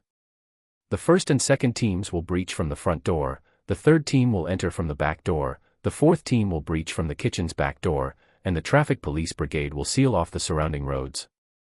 Is that clear? I'll remind you one more time, the drug traffickers may be in possession of firearms. If there is a threat to life, neutralize the dangerous elements immediately." Team 1 received. Team 2 received. The hour hand ticked away on the watch face. Even the battle-hardened Deputy Bureau Chief Chang Lu and Yan Zheng couldn't help but feel a hint of nervousness. After all, this wasn't about cooking a meal, it was a real, face-to-face fight against vicious drug traffickers. In the blink of an eye, the time reached 11:15. 2 teams of 20 people appeared from both sides of the hotel and quickly breached the interior. 5 people were left to guard the lobby, and the remaining people were divided into 2 teams to breach from the elevator and the fire escape on the side. Behind Yan Zheng and Deputy Bureau Chief Chang Lu, 10 police officers also appeared, breaching the hotel interior from the back kitchen. Several minutes passed. Suddenly, a commotion and shouting came from the 3rd floor of the hotel, attracting the surrounding residents to poke their heads out to look at the hotel. When they saw the police officers blocking the street, they hurriedly retreated and hid behind their windows to observe quietly. Bang! Bang, bang, bang. Several gunshots rang out across the quiet night sky. Yan Zheng and Deputy Bureau Chief Chang Li's expressions changed. They hadn't expected these drug traffickers to actually possess firearms. Deputy Bureau Chief Chang Li quickly got out of the car, drew his service weapon, and said, "Old Yan, you stay here and keep watch. I'm going up to take a look." Without waiting for Yan Zheng to respond, he disappeared from Yan Zheng's sight. Yan Zheng had no choice. It wouldn't do for both on-site leaders to rush to the front line, someone had to remain behind to coordinate and command. Just as Yan Zheng was secretly regretting his slow reaction earlier, bang! Bang! 2 sounds of heavy objects hitting the ground came from behind the car where Yan Zheng was located. Chapter 33, Shooting me 100 times would still be enough. Run! Before Yan Zheng even had time to get out of the car, he heard a low, hoarse roar in his ear, sounding like a beast in a desperate situation finding a glimmer of hope. Years of frontline experience allowed Yan Zheng to push open the passenger door and lunge out, his service pistol instinctively appearing in his hand as he fired in the direction the sound came from. Bang! Bang! Bang! Indigo flames blossomed from the muzzle of the Type 92 pistol, and 9mm bullets spun as they shot forward. Unfortunately, he was still a fraction of a second too slow. 2 figures, one tall and one short, had just ducked around the corner, and the bullets struck the bricks, sending red sparks flying. "Damn, there's a cop here," a hoarse, deep voice shouted, followed by a thick hand clutching a pistol extending from around the corner. Bang! Bang. Bang. Bang. 4 shots hit the sedan, pinning Yan Jing down, followed by the sound of frantic footsteps fading into the distance. Yan Jing cautiously raised his head, took a quick look, and gave chase in the direction of the footsteps. At the same time, a dark red Mercedes-Benz not far away started up, its headlights illuminating the road ahead. The roar of a V8 engine echoed as it drove several hundred meters down the street before cutting its engine and stopping. A black figure quickly got out of the car and ran toward a nearby alley. Fortunately, the Jinxing Hotel was some distance from Shinma Road. Even running fast, it would take 10 to 20 minutes. Given Suye's current physical condition and having gained a lead by driving, he arrived at the abandoned building before Yan Zheng and the drug dealers. Suye touched the 3-section staff at his waist, circled around, and ran up to the 3rd floor from the right side of the abandoned building, hiding behind the load-bearing pillar to the right of the gap where Yan Zheng would eventually fall. Bang. Bang. Bang. No more than 2 minutes after he arrived, another round of gunfire rang out downstairs, followed by a voice that sounded slightly distorted due to panic. Suye poked his head out slightly to look down. With the help of the moonlight, he saw a tall, thin, sharp-featured youth anxiously speaking to a short, stocky, middle-aged man hiding behind a pillar next to him. "Brother Long, what do we do? We're out of ammo." Brother Long poked his head out slightly and vaguely saw a figure relying on the surrounding cover to rapidly approach their position. His nostrils flared slightly, and heavy, labored breathing escaped his lips. "What do we do? Damn it, this cop is tailing us so relentlessly. I just checked, there should only be one person. Let's just finish him off right here." Upon hearing Brother Long's words, the tall, thin youth felt his legs go weak.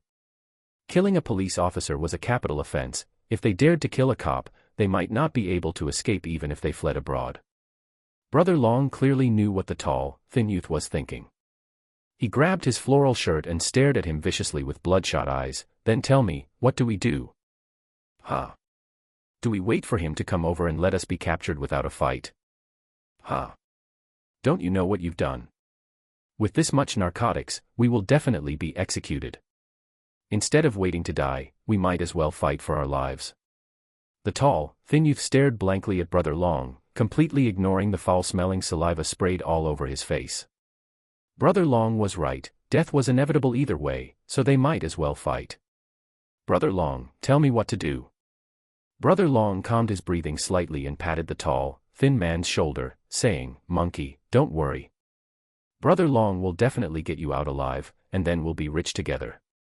Come on, let's go up. It's too exposed down here." With that, the two hurried to bend over and run upstairs like 2 giant black rats. Suye quickly pulled his head back, suppressed his breathing, and hid behind the load-bearing pillar. Less than 2 seconds later, 2 sets of footsteps echoed in Suye's ears, only stopping when they were just a few meters away. At the same time, a heavy set of footsteps also sounded downstairs. Brother Long looked around and quickly instructed, "Monkey, hide behind this pillar in a moment. I'll throw this wooden plank down to create the illusion that I pushed you off the building. Then I'll lure the cop over. After all, I'm the boss, and if this cop wants to complete his mission, he'd prefer to capture me alive. As soon as he gets close, you shove him off. Below is all concrete and steel rebar. Even if it doesn't kill him, he'll be severely injured." Monkey nodded heavily. Hearing the footsteps getting very close, Brother Long quickly pushed Monkey behind the load-bearing pillar and kicked a large wooden plank next to him down. The thick, meter-long wooden plank hit the concrete floor with a loud bang, and without careful inspection, it sounded no different from a person falling. Brother Long's timing was perfect. Just at that moment, Yan Jing had reached the 3rd floor and couldn't possibly go down to check the situation. Seeing Yan Jing appear, Brother Long raised his hands, took 2 steps back, and said, "Officer, let's make a deal. You let me go, and I'll give you 10 million. How about that? I've already taken care of my brother. You can use his corpse to fulfill your duty later. You'll have the money, and you'll have the credit. Why not do it?" Yan Jing didn't answer immediately but vigilantly scanned the surroundings with his peripheral vision. "You Chenglong, you don't need to tempt me. Standing trial before the people is your only destination. If I held your money in my hands, I'd be afraid of having nightmares at night." Yu Chenglong continued to step back, his heels already on the edge. Yan Jing couldn't help but take 2 steps forward and shouted, "Yu Chenglong, don't be a fool. You know that if you cooperate with us and tell us about the people behind you, there's a high chance you'll be sentenced to life imprisonment. If you die here, you're really dead." Yu Chenglong showed no reaction to Yan Jing's words and said loudly, "Officer, I'm not a 3-year-old child, don't lie to me. I'm more familiar with the law than you are. Anything over 50 grams is punishable by death. I have a full 20 kilograms, shooting me 100 times would still be enough. You just want to know about the company behind me, right? You won't get that chance." Having said that, Yu Chenglong turned around, preparing to jump. Although Yan Jing felt something was wrong, his instinctive reaction as a police officer was to rush toward Yu Chenglong, wanting to save him. Just as Yan Jing passed a load-bearing pillar, a black shadow suddenly darted out from the left and slammed straight into him. Alarm bells rang in Yan Jing's mind, and his face turned slightly pale. He had just come up from below, how could he not know what the situation was down there? It was all steel rebar and concrete. If he were shoved off, could he survive?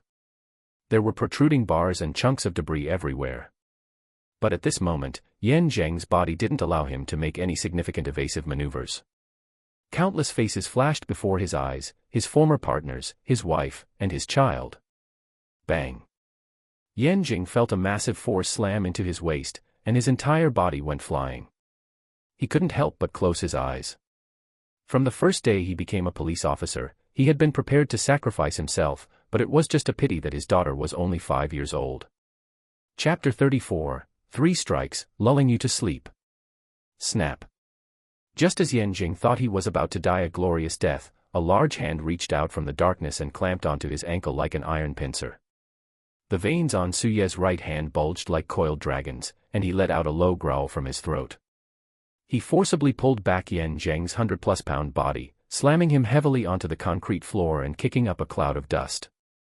Seeing Suyi dressed in a black short-sleeved shirt and black trousers, Yu Chenglong and Monkey were shocked. Where did such a big living person come from? In an instant, Yu Chenglong couldn't care about anything else and roared, "Monkey, go. If we don't take them out today, we are the ones who will die." After speaking, he pulled a cold glinting dagger from his waist and rushed toward Suyi. Monkey also picked up a piece of concrete from the ground and charged, howling, though he didn't realize that while Yu Chenglong seemed to be charging fast, he actually had shorter legs and was overtaken by him in just 2 steps. Seeing Monkey charging over, a disdainful smile curled on the corner of Suye's mouth. Did he really think his unlimited grappling training at Eater Gym was for nothing? He had to know that his coach was a veteran from the Yunnan Provincial Armed Police 3rd Detachment. You must know that there is no underworld in Yunnan, only the Armed Police 3rd Detachment. 3 strikes to shatter the soul of northern Myanmar, comrade, I am a citizen of Xia. Suyi was a little confused when the coach said this, but later he understood everything. It wasn't that others could take 3 strikes, but that he could throw 3 strikes in 1 second, and no one could withstand those 3 strikes. Whoosh! A black-handled telescoping baton appeared in his right hand from his waist. With a casual wave, an 80-centimeter-long silvery-white steel baton popped out from the handle. Ignoring Yan Jing, who was coughing and curling up on the ground due to the heavy fall, Suyi took a long stride, walked straight to meet Monkey, suddenly leaned over, and swung the long baton fiercely like a silver dragon. Crack! A crisp sound rang out in the pitch-black, quiet night sky. Monkey's wail hadn't even left his throat. Bang! The silver dragon, carrying faint afterimages, slammed into his mouth, and instantly, his mouthful of yellow teeth was scattered. Monkey's legs went soft, and he knelt directly on the ground. Feeling his head buzzing, he tried to look up to see what was happening, but he only saw a flash of silver light before his eyes, felt a pain in his crown, and then fell into an infant-like sleep. Suyi looked up and saw that Yu Chenglong had disappeared at some point. He could only hear the sound of hurried footsteps going downstairs. Peering downward, Suyi just happened to see Yu Chenglong's short, stocky figure emerging from downstairs. Damn, this is the boss. He just ran away. Suyi didn't dawdle. He grabbed the piece of concrete Monkey had been holding and aimed with his left thumb at Yu Chenglong's retreating back. Go, concrete block. A beautiful arc appeared in the night, and with a bang, it hit Yu Chenglong right on the back of his reflective head. Yu Chenglong didn't even moan before collapsing directly.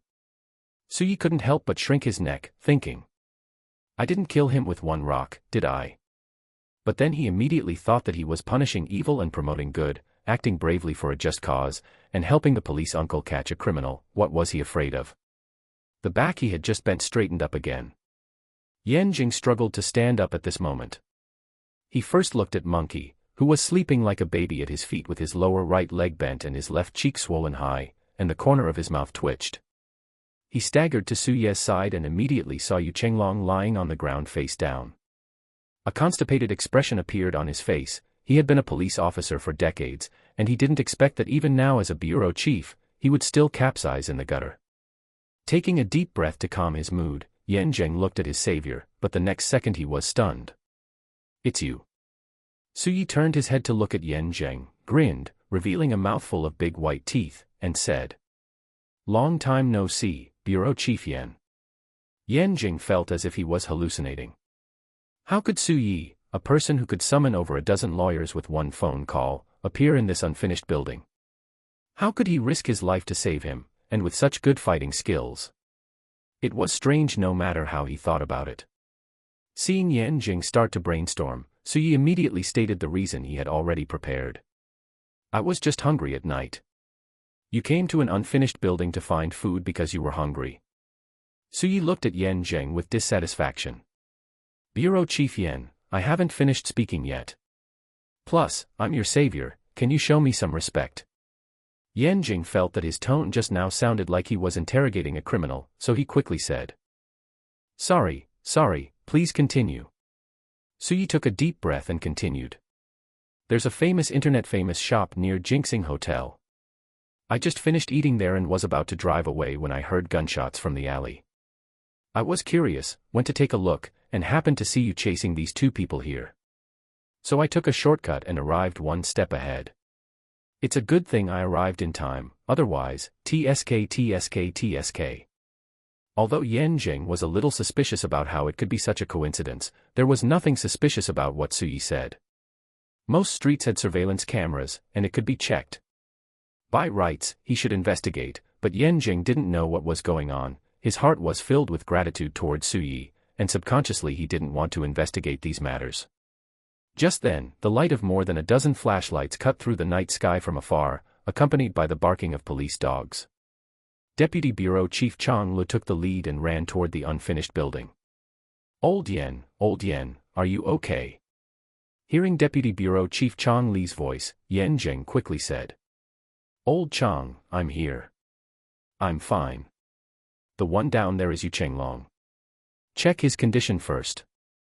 Chang Lu checked Yu Chenglong. Fortunately, he was still breathing, so he quickly had someone take him to the hospital for emergency treatment.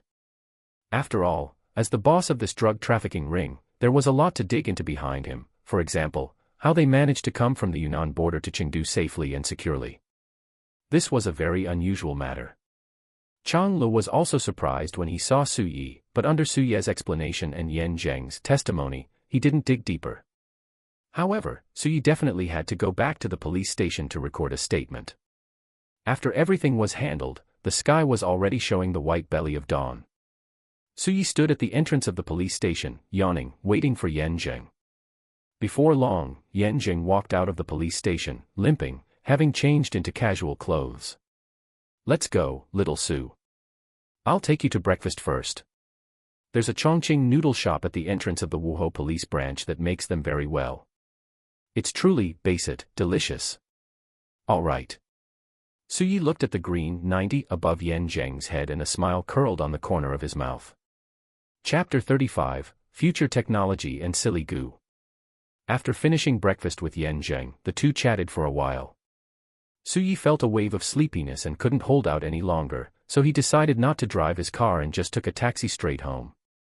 He slept from 6 in the morning until past 5 in the afternoon before slowly waking up. After spacing out for a while, Suyi finally remembered that his networking task with Yan Zheng had been completed, so he quickly clicked on the system to check. Our 7th-level task completed, rewards are being processed. Reward processing completed. Congratulations to the host for receiving a cash reward of 50 million renminbi. Congratulations to the host for receiving an asset reward, Future Technology Group, wholly owned acquisition. All system funds are handled by overseas foundations. Please keep an eye out for the delivery of relevant documents, which will be mailed to the host's home tomorrow morning. Ding. Your account ending in 31B, with 50 million yuan, has a balance of 53,066,620.70 yuan after the transaction. China Merchants Bank. Holy crap. Suyi was shocked. He had thought the R7-level networking task reward would be generous, but he hadn't expected it to be this generous. Not only was he rewarded with 50 million in cash, but also a group company. Since it was a group company, it probably wouldn't be called that unless it was worth tens or hundreds of millions.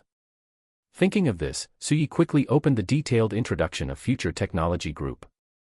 Future Technology Group, a new force in high-tech groups in Sichuan Province, owning Future Drone Company, Limited, Future Intelligent Company, Limited, Future Semiconductor Company, Limited, and Future Cloud Service Company, Limited. The total acquisition amount is approximately 150 million yuan.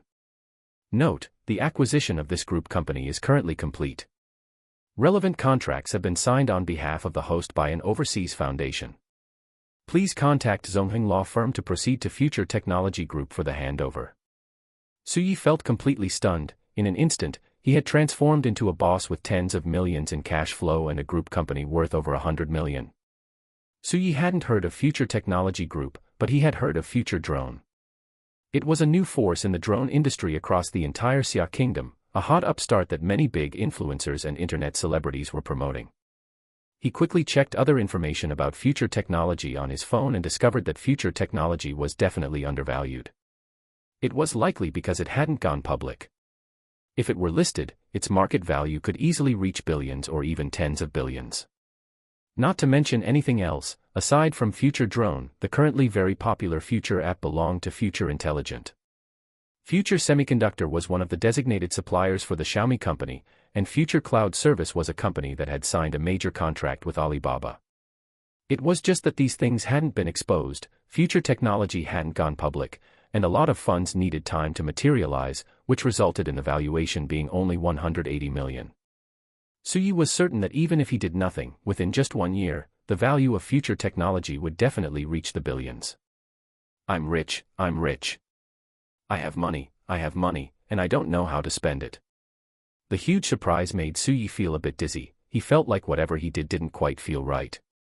After a full hour, Suyi finally snapped out of the surprise. He was in no mood to cook for himself anymore, so he simply called a private kitchen outside the residential complex and had food delivered to his door. Only after finishing dinner did Suyi take out his phone and call attorney Shi Jun. On the other end of the line, attorney Shi Jun's tone was extremely polite. Mr. Su, good evening. How may I be of service to you? Suyi got straight to the point. Attorney Shi Jun, I recently acquired a company in full. I would like to request that your firm's lawyers join me at 2 o'clock tomorrow afternoon to take over the company and conduct an audit of the company's finances and tax issues. Upon hearing Suyi's words, attorney Shi Jun's heart gave a sudden jolt. Suyi was someone who could spend over 100 million on a single legal consultation. Could the company he acquired be a small one? It had to be worth at least 100 million. Very well, Mr. Su. I will immediately assemble a team of elite lawyers. I will lead the team myself tomorrow to ensure there are absolutely no issues with the company acquisition.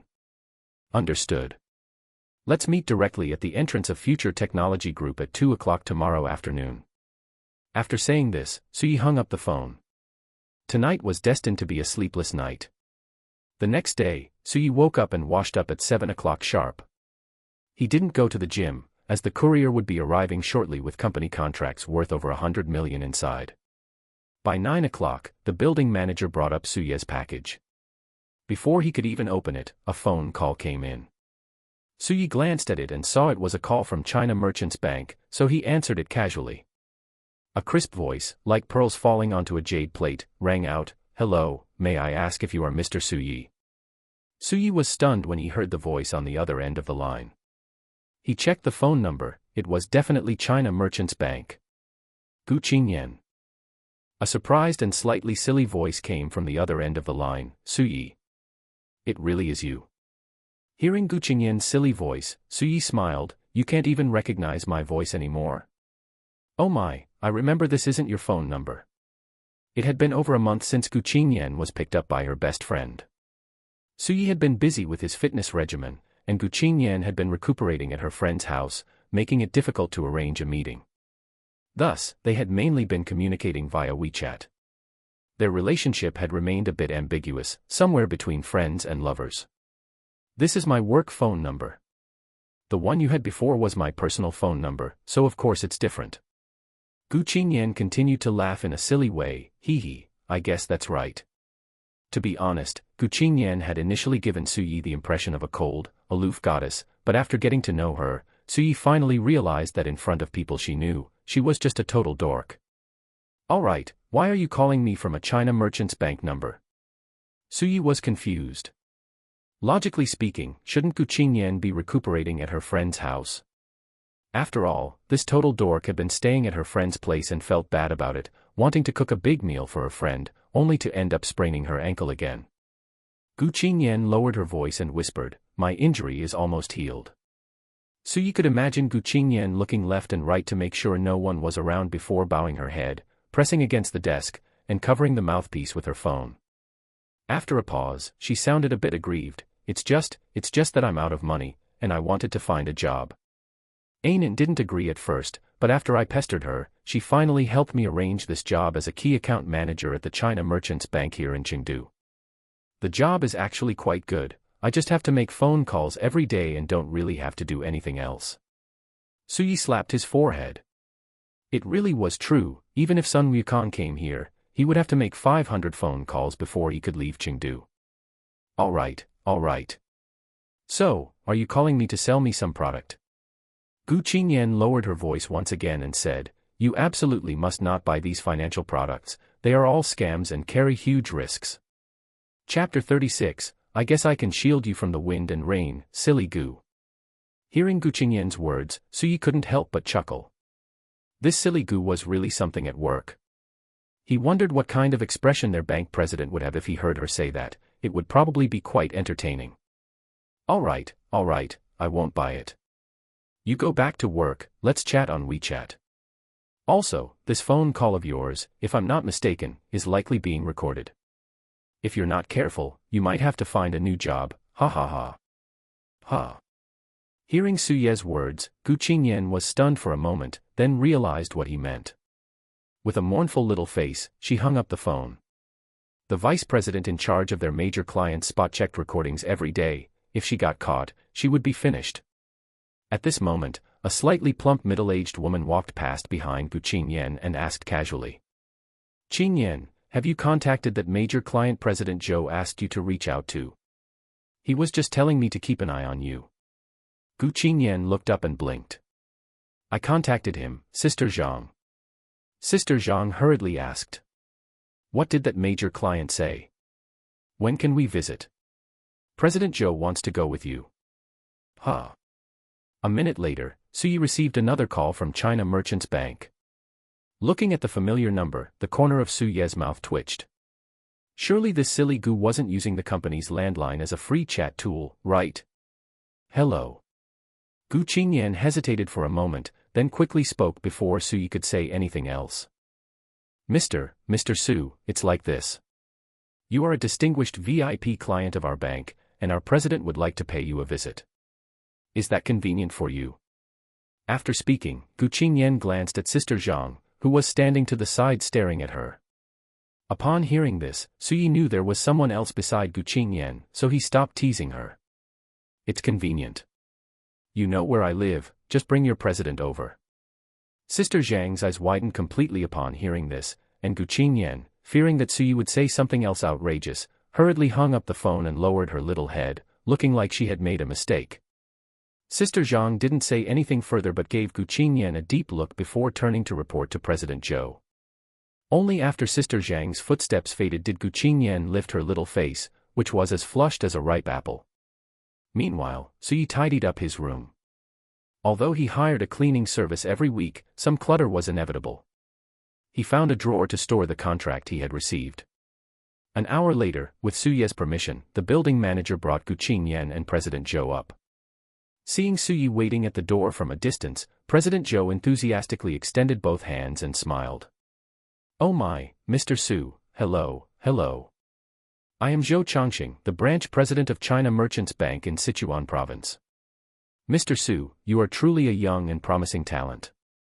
Looking at Zhou Changxing, who was in his 40s and wearing a black business suit, Su felt the charm of money once again. He was probably about the same age as his son, yet the men had expressed extreme enthusiasm from afar and showered him with praise. Su extended his right hand, shook hands lightly with Zhou Changxing, and smiled. President Zhou, you flatter me. It's just a bit of good luck. Please, come in. Afterward, he winked at Gu Qingyan, who was behind President Zhou. Gu Qingyan changed her shoes behind Zhou Changxing. Looking at the white wool rug under her little feet, a feeling of comfort rose from beneath her. She felt that if she lay on it, she would probably fall asleep very quickly. She hadn't expected that this was just a shoe-changing mat at Suye's place. She then looked at the layout of Suye's home. The simple color scheme looked very high-end, and the air was filled with a faint fragrance. It was the first time in her life she had seen such an environment. After all, her own family was only moderately wealthy. Suye led the two of them to the sofa to sit down. Looking at President Zhou, who was smiling at his right, Suye felt the charm of money for the first time.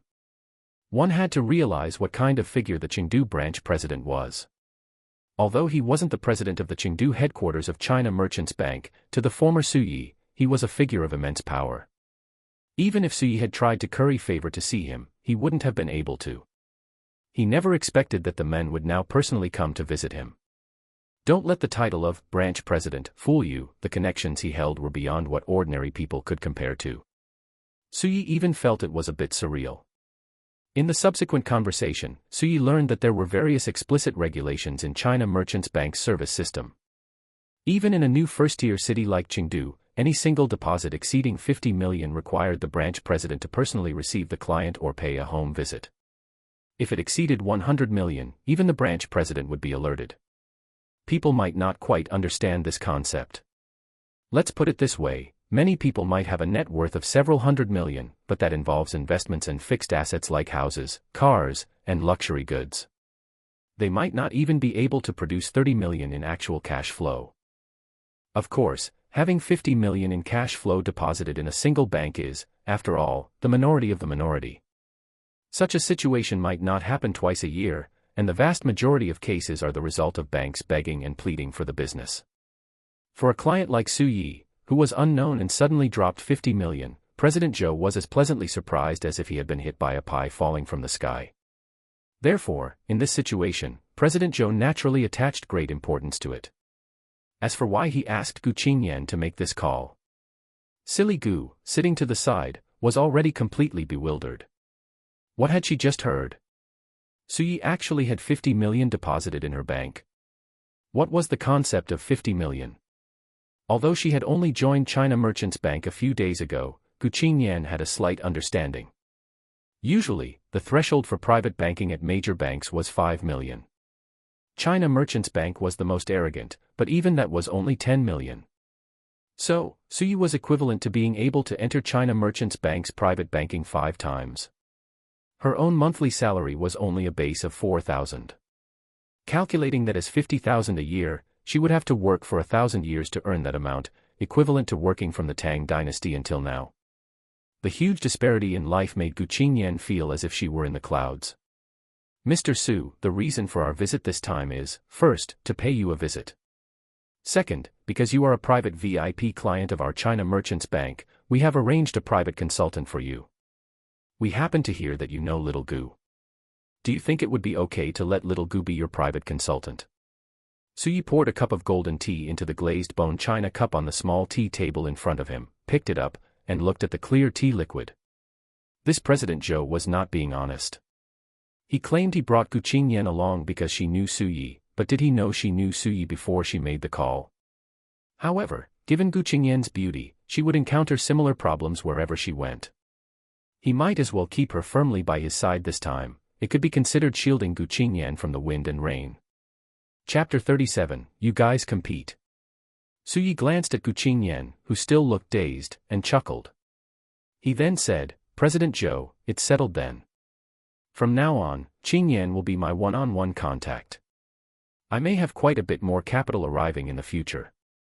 Zhou Changqing's eyes flashed beneath his lowered brows upon hearing Su Ye's words, and he couldn't help but sigh with emotion. Little Gu was truly lucky. He naturally understood what Su Yi meant. From now on, Gu Qingyan belonged to Su Ye's camp and wouldn't need to handle other clients. In return, Su Yi would continue to deposit significant funds into the China Merchants Bank system. Ha ha ha ha, that goes without saying. Little Gu is one of our bank's premier relationship managers. She's actually about to be promoted to supervisor in the next couple of days. I hope you'll continue to look after her, Mr. Su. Su Yi nodded, then handed his newly purchased trifold phone to Gu Qingyan, who was standing to the side, confused as to why she was suddenly being promoted to supervisor, and asked her to help handle the registration process for the private banking app. Meanwhile, Zhou Changqing continued to introduce the benefits available to China Merchants Bank private banking clients. Su Yi had only briefly looked into these benefits online before, which certainly wasn't as comprehensive as Zhou Changqing's personal introduction. Besides, the internet was full of misinformation, and it would be embarrassing to make a fool of himself later. Following that were the exclusive large-sum fixed-interest deposits, asset and equity integration plans, green channels for financing, regularly held private salons for high-end clients, and so on. As for benefits like airport and high-speed rail VIP lounges or chauffeur services, those were even more standard. Hiding in the mountains to watch fireworks, guarding that. Just as Zhou Changqing was getting into the swing of things, Su Ye's phone rang. Gu Qingyan glanced at it and looked up, feeling a bit awkward as she looked at Su Yi and Zhou Changqing. Both of them naturally saw the bright, clear caller ID on the screen, Agricultural Bank of China. Su Yi chuckled softly, then took the phone and answered it right in front of Zhou Changqing. Yes, this is Su Yi. Hello, President Zhang, hello. Zhou Changqing still wore a proper smile, but Su Yi keenly noticed that Zhou Changqing's hands were clenched into fists, veins bulging on the surface of his skin. Su Yi couldn't help but chuckle inwardly. He had just hung up and added President Zhang on WeChat when, in the next moment. Hiding in the mountains to watch fireworks. Incoming call from CITIC Bank. Hiding in. Incoming call from Shanghai Pudong Development Bank. Su Yi answered 7 or 8 calls from various major banks until his mouth felt a bit dry, and his WeChat was soon filled with the contacts of 7 or 8 bank presidents. Zhou Changqing's face was green by now. Su Ye's money had arrived after work yesterday evening, and the visit had taken place this morning. It hadn't even been 2 hours, yet news of a major client holding 50 million in cash flow had already spread throughout the entire Chengdu banking system. It was truly having his face rubbed into the dirt. Zhou Changqing felt utterly ashamed. The reason Su Yi performed this little stunt right in front of Zhou Changqing was to tell him that they weren't his only option. He shouldn't think that just because Gu Qingyan was at their bank, they could manipulate him. There was a whole pond full of fish waiting to be fed. Su Yi knew that if he put 50 million in deposits on the table, plenty of banks would be willing to offer Gu Qingyan a good position, so these banks had better start competing. State-owned banks might not be too competitive due to their institutional structure, but the other 2 or 3 private banks were a different story. After all, the mechanisms within joint stock banks were quite cruel. It was a primitive environment of survival of the fittest, just presented in a more civilized manner. From the moment joint stock banks were born, they were created to make money. Everything was based on performance. If you had results, you were the boss, and if you didn't, you were a nobody. If a major client like Su Yi wasn't kept under control and ended up being poached by another bank, Zhou Changqing would definitely not end up well, regardless of how much responsibility he bore. Ha ha ha, apologies for keeping President Zhou waiting. All the bank presidents are just so enthusiastic. Zhou Changqing still wore a warm smile. Mr. Su, as the #1 bank in the country, China Merchants Bank's service attitude toward clients and our derivative value are absolutely the best among all banks. There's still a long road ahead, so please give us some time. I believe the future will prove that your decision to choose China Merchants Bank was the right one. No matter what conditions other banks offer you, China Merchants Bank can match them. That is our confidence. Zhou Changqing chatted with Su Yi for a long time. Knowing that young people didn't like too much beating around the bush, he simply stated his position directly. Just as he said, in direct competition, China Merchants Bank feared no opponent. The smile on Su Ye's face became 3 points more sincere. The timing of the other bank's interference was just perfect. If they hadn't acted as catalysts, China Merchants Bank might not have offered so many benefits. Now that he had eaten the meat, Suyi didn't mind saying a few kind words. Ha ha ha, you're too polite, President Zhou. I have always believed in China Merchants Bank's strength and appreciate its service attitude, otherwise, I wouldn't have met only with you today. Afterward, they naturally had a pleasant conversation, exchanged contact information, and both got what they wanted. About 10 minutes later, Zhou Changxing saw that Gu Qingyan had finished handling the private banking app, so he stood up to take his leave. Mr. Su, I originally wanted to invite you to lunch, but considering you have important matters to attend to this afternoon, I won't disturb you further. Next time, I will invite a young talent like you to lunch again, and I hope you will do me the honor. Hearing Zhou Changxing's words, Suyi felt pleased. After all, everyone likes to be flattered. President Zhou, you are too modest. It would be my honor to have lunch with an elder like you. I learned a lot from you today, and I will invite you next time. I hope you won't hesitate to offer your guidance. Zhou Changxing wore a warm smile and took the initiative to extend both hands. Certainly, certainly. I still have quite a few matters to attend to at the bank, so I'll head back. As for little Gu, Suyi glanced at Gu Qingyan and said, how about this, President Zhou? I'm currently lacking a secretary to help me handle miscellaneous tasks. Since Qingyan is my one-on-one contact, it would be more convenient for her to be by my side. What do you think? Upon hearing this, a look of surprise and excitement appeared on Gu Qingyan's small face. She wouldn't have to sit in the office, and she could be by Suyi's side every day. President Zhou glanced at Gu Qingyan, then smiled and nodded. Then I'll leave little Gu to you, Mr. Su. Our bank is also very happy that she can help Mr. Su with his affairs. Chapter 38, The Succession of Old and New. Chengdu, Future Technology City, Building A, Future Technology Group Headquarters. The nearly 40-year-old Zhang Hua stood at the entrance of his company, his eyes filled with nostalgia as he stared at the words, Future Technology. Behind him, all the middle and senior management from the Future Technology Headquarters and its subsidiaries were standing there today. This was his dynasty, his team. Unfortunately, it would soon no longer belong to him. Thinking back, Zhang Hua started from nothing. With nothing to his name, he spent over a decade building this corporate group worth hundreds of millions, with hidden values reaching billions or even tens of billions. It would be no exaggeration to say that Future Technology was his child. If he hadn't expected that his wife, who had started from nothing with him, would actually keep a boy toy and abscond to Australia with the money, why would he, Zhang Hua, have to sell his own child? Otherwise, he would have to watch the group suddenly collapse under heavy debt and a broken capital chain, burying him along with it. Alternatively, he could only sell it, hoping to keep a little money to live peacefully or make a comeback. Chairman Zhang, would you like to say a few more words to everyone? A middle-aged man in a navy blue suit walked out from the crowd and said softly to Zhang Hua. Zhang Hua looked at this middle-aged man, then turned to look at the familiar faces behind him. Some were old brothers who had accompanied him in building his empire, while others were talents he had poached from elsewhere. Zhang Hua remembered each of their family situations and detailed information. Zhang Hua sighed softly, and his previously straight spine slumped. The recent series of blows made this nearly 40-year-old man look like a little old man in his 50s. I won't say anything more. I have already said everything that needed to be said. To continue would just be repeating myself. Everyone, pull yourselves together. The new owner of Future Group is coming. Give him a good impression.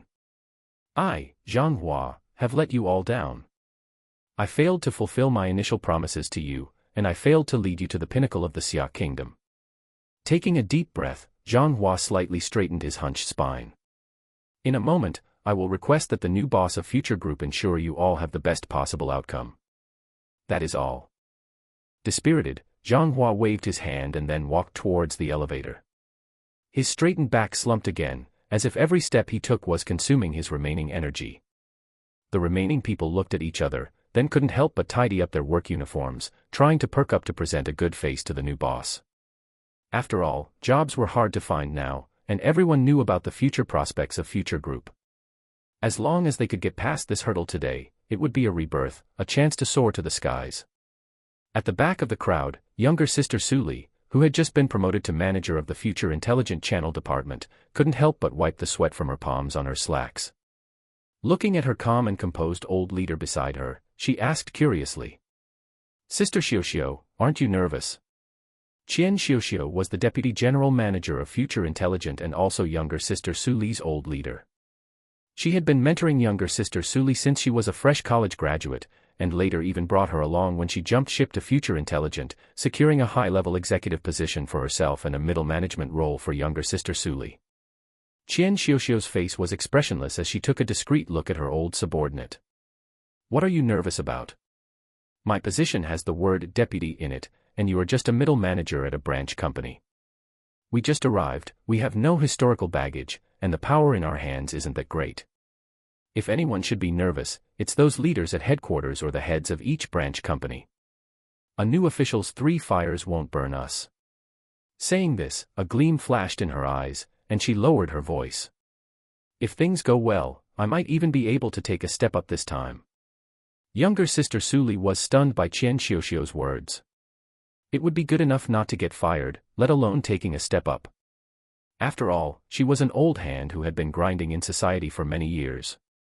Plus, younger sister Su Li was very smart and knew how to handle things, otherwise, Qian Xiuxiu wouldn't have brought her along. In an instant, younger sister Su Li understood. When a new boss arrives, it's a succession of old and new. The people who get axed are usually one of 3 types: those holding great power, old retainers from the previous administration, or those with historical baggage. Neither she nor Qian Xiuxiu fell into these 3 categories. After these people are axed, the new boss naturally needs to support their own team. Qian Xiuxiu had a clean record, good ability, and no previous entanglements, so she was naturally someone who could be supported. Thinking of this, younger sister Su Li's eyes lit up.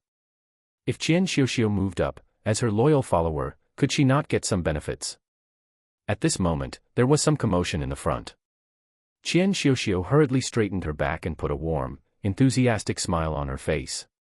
"Stop talking, the new boss seems to have arrived." Younger sister Su Li hurriedly straightened her spine as well and looked straight ahead. After a brief moment of commotion, the scene went quiet. Ding dong. As the elevators slowly stopped, both the left and right elevators opened. A series of dense footsteps sounded, and men and women of all ages, with solemn expressions and wearing black suits, filed out from the elevators. Each person exuded an air of capability and looked quite extraordinary. After exiting the elevators, these workplace elites did not move around randomly but distributed themselves on both sides of the hallway. The senior and middle management of Future Technology were stunned. Was their new boss's entourage this big? Could it be that Alibaba's father Ma had arrived? In an instant, they felt excited again. A big entourage was good. It proved that the new boss had strong strength and could lead them to a better future and better development. Under the gaze of everyone's fervent eyes, Suyi slowly walked out of the elevator. His clean, short hair fluttered in the breeze, and his eyes, which seemed capable of seeing through people's hearts, were deep and calm. His 3-dimensional, exquisite facial features made people sigh, "This person is really handsome." He wore a cobalt blue suit that looked formal without being old-fashioned. His black leather shoes were polished to a shine, looking clearly like handmade imported calfskin. His hands hung slightly by his sides, and he looked quite natural. Behind him followed Gu Qingyan, dressed in a light gray professional outfit. The light gray hip-hugging skirt accentuated her perfect, tempting curves, and her pair of fair, straight, long legs moved gently, following Suye's pace. Her smooth, black hair was coiled up, and her facial features were so exquisite that many women couldn't help but lower their heads. Watching the high-spirited Suyi, Zhang Hua sighed slightly in his heart. Once upon a time, he had been the same. Then, he walked quickly towards Suyi and reached out his hands enthusiastically. "Welcome, President Su. I am Zhang Hua, the former chairman of Future Technology. Thank you, President Su, for your recognition of Future Technology." Suyi extended his slender right hand and shook hands with Zhang Hua lightly, a warm smile like spring sunshine on his face. "President Zhang, hello." Chapter 39, Should I Know Him? Future Technology Group has been established for over a decade. From a small studio to its current scale, it is truly a unique rising star in the Xia Kingdom's technology industry. I am deeply honored to take over such a group. Suyi looked at the weathered Zhang Hua before him and spoke with earnest words. Suyi hadn't been idle last night. He had activated his connections, reached out to Zongheng Law Firm and Chao Yi to learn a great deal about the enterprise, and conducted an in-depth background investigation on Future Technology Group. The executives present watched them exchanging pleasantries, occasionally chiming in with sounds of agreement. At the very back, younger sister Suli pursed her lips, looking at the figure in front who seemed to radiate light in disbelief. She kept trying to superimpose him over the figure in her memories. They seemed the same, yet vastly different. She pinched her arm hard, her pretty face twisting in a grimace. Hiss! She couldn't help but gasp. Qian Xiuxiu, who had been by younger sister Su Li's side the whole time, looked at her as if she were an idiot. Little Li, what are you doing? Have you gotten silly? Younger sister Su Li grimaced and muttered. Sister Xiuxiu, I just wanted to see if I was dreaming. A teasing look flashed in Qian Xiuxiu's eyes. Well, does it hurt? Younger sister Su Li nodded heavily. It hurts. Rolling her eyes, Qian Xiuxiu said. Then there you go. Why ask me if you're dreaming? Don't you know if it hurts or not? Suddenly, Qian Xiuxiu seemed to remember something. Su Yi, younger sister Su Li, and her recent behavior. She widened her eyes instantly, looking back and forth between younger sister Su Li beside her and Su Yi, who was chatting with Zhang Hua in front. You know, you really couldn't deny it, there was a 30% resemblance. Gulp. Qian Xiuxiu swallowed hard and said with some difficulty. Little Li, do you know that Chairman Su in front? Younger sister Su Li said uncertainly. I should know him, maybe. Qian Xiuxiu grew anxious. Either you know him or you don't. What does should know him even mean? Younger sister Su Li was stunned and didn't know how to answer. How could she say that her cousin, the one who got cut off by his family because of a girl, got swindled into becoming a pouty mouth, and finally slunk away to Chengdu, was the radiant Chairman Su about to take over a group company worth hundreds of millions? Zhang Hua turned slightly to reveal the middle-aged man behind him and introduced him. Chairman Su, this is General Manager Fang Zheng. He is the General Manager of Future Technology Group and one of the old employees who started the business with me. He has outstanding personal ability. Future Technology definitely owes much of its current success to General Manager Fang Zheng. General Manager Fang Zheng knew his old boss was paving the way for him, so he quickly reached out with both hands and said enthusiastically. Chairman Su, hello. I am General Manager Fang Zheng. Although General Manager Fang Zheng appeared very enthusiastic, there was no fawning. On the contrary, he was very natural. Su Yi also very graciously extended his right hand to shake his, then said. General Manager Fang Zheng, I hope we can continue to work together in the future and lead Future Technology to new heights. General Manager Fang Zheng replied decisively. As long as Chairman Su can trust me, I will definitely give it my all. Seeing the interaction between the two, Zhang Hua felt slightly reassured. It seemed this Chairman Su was willing to give face. At the very least, General Manager Fang Zheng should be stable for the time being. Subsequently, Zhang Hua began to introduce the core personnel of the headquarters and the heads of several branch companies to Su Yi. After meeting the important leaders of Future Technology, Su Yi, led by Zhang Hua, walked toward the conference room. While walking, he observed the surrounding environment, as this would be his place from now on. Future Technology City was a high-tech park that had only been completed 5 years ago. Thanks to local support, they had signed a 20-year lease for this 2,000 square meter office space for an annual rent of only 1 million, a bargain, considering that the location of Future Technology City, if not the city center, was still a fairly prosperous area. The employees working there were very busy, and seeing the crowd of big shots walking by, they didn't even dare to breathe loudly, as many of their direct supervisors weren't even qualified to be among this group. The overall decoration of Future Group was minimalist, a standard modern office area. There were no flashy, gold-plated decorations, everything exuded efficiency and tidiness. Su Yi nodded while listening to General Manager Fang Zheng's introduction, not speaking much. Soon, the group arrived in front of the large conference room. Some middle-level managers stopped with tacit understanding, only a few core personnel and some executives entered the conference room. General Manager Zhang, this is the equity transfer contract and commercial non-disclosure agreement brought by the Overseas Trust Fund for Chairman Su to sign. Please take a look and see if there are any issues. After everyone was seated, Suyi didn't continue with pleasantries. He didn't like formalism. Back when he was a corporate slave, the thing he hated most was leaders holding meetings. Things that could be resolved in 5 minutes were dragged out for half an hour of discussion. All right, I'll take a look. The lawyer brought by Zhang Hua stepped forward to read the contract first, confirming it was the same as the one signed previously with no changes, then handed it to Zhang Hua and nodded gently. Zhang Hua wasn't hasty, he carefully read it again himself. It was indeed the contract he had signed yesterday, so he nodded and said, "No problem."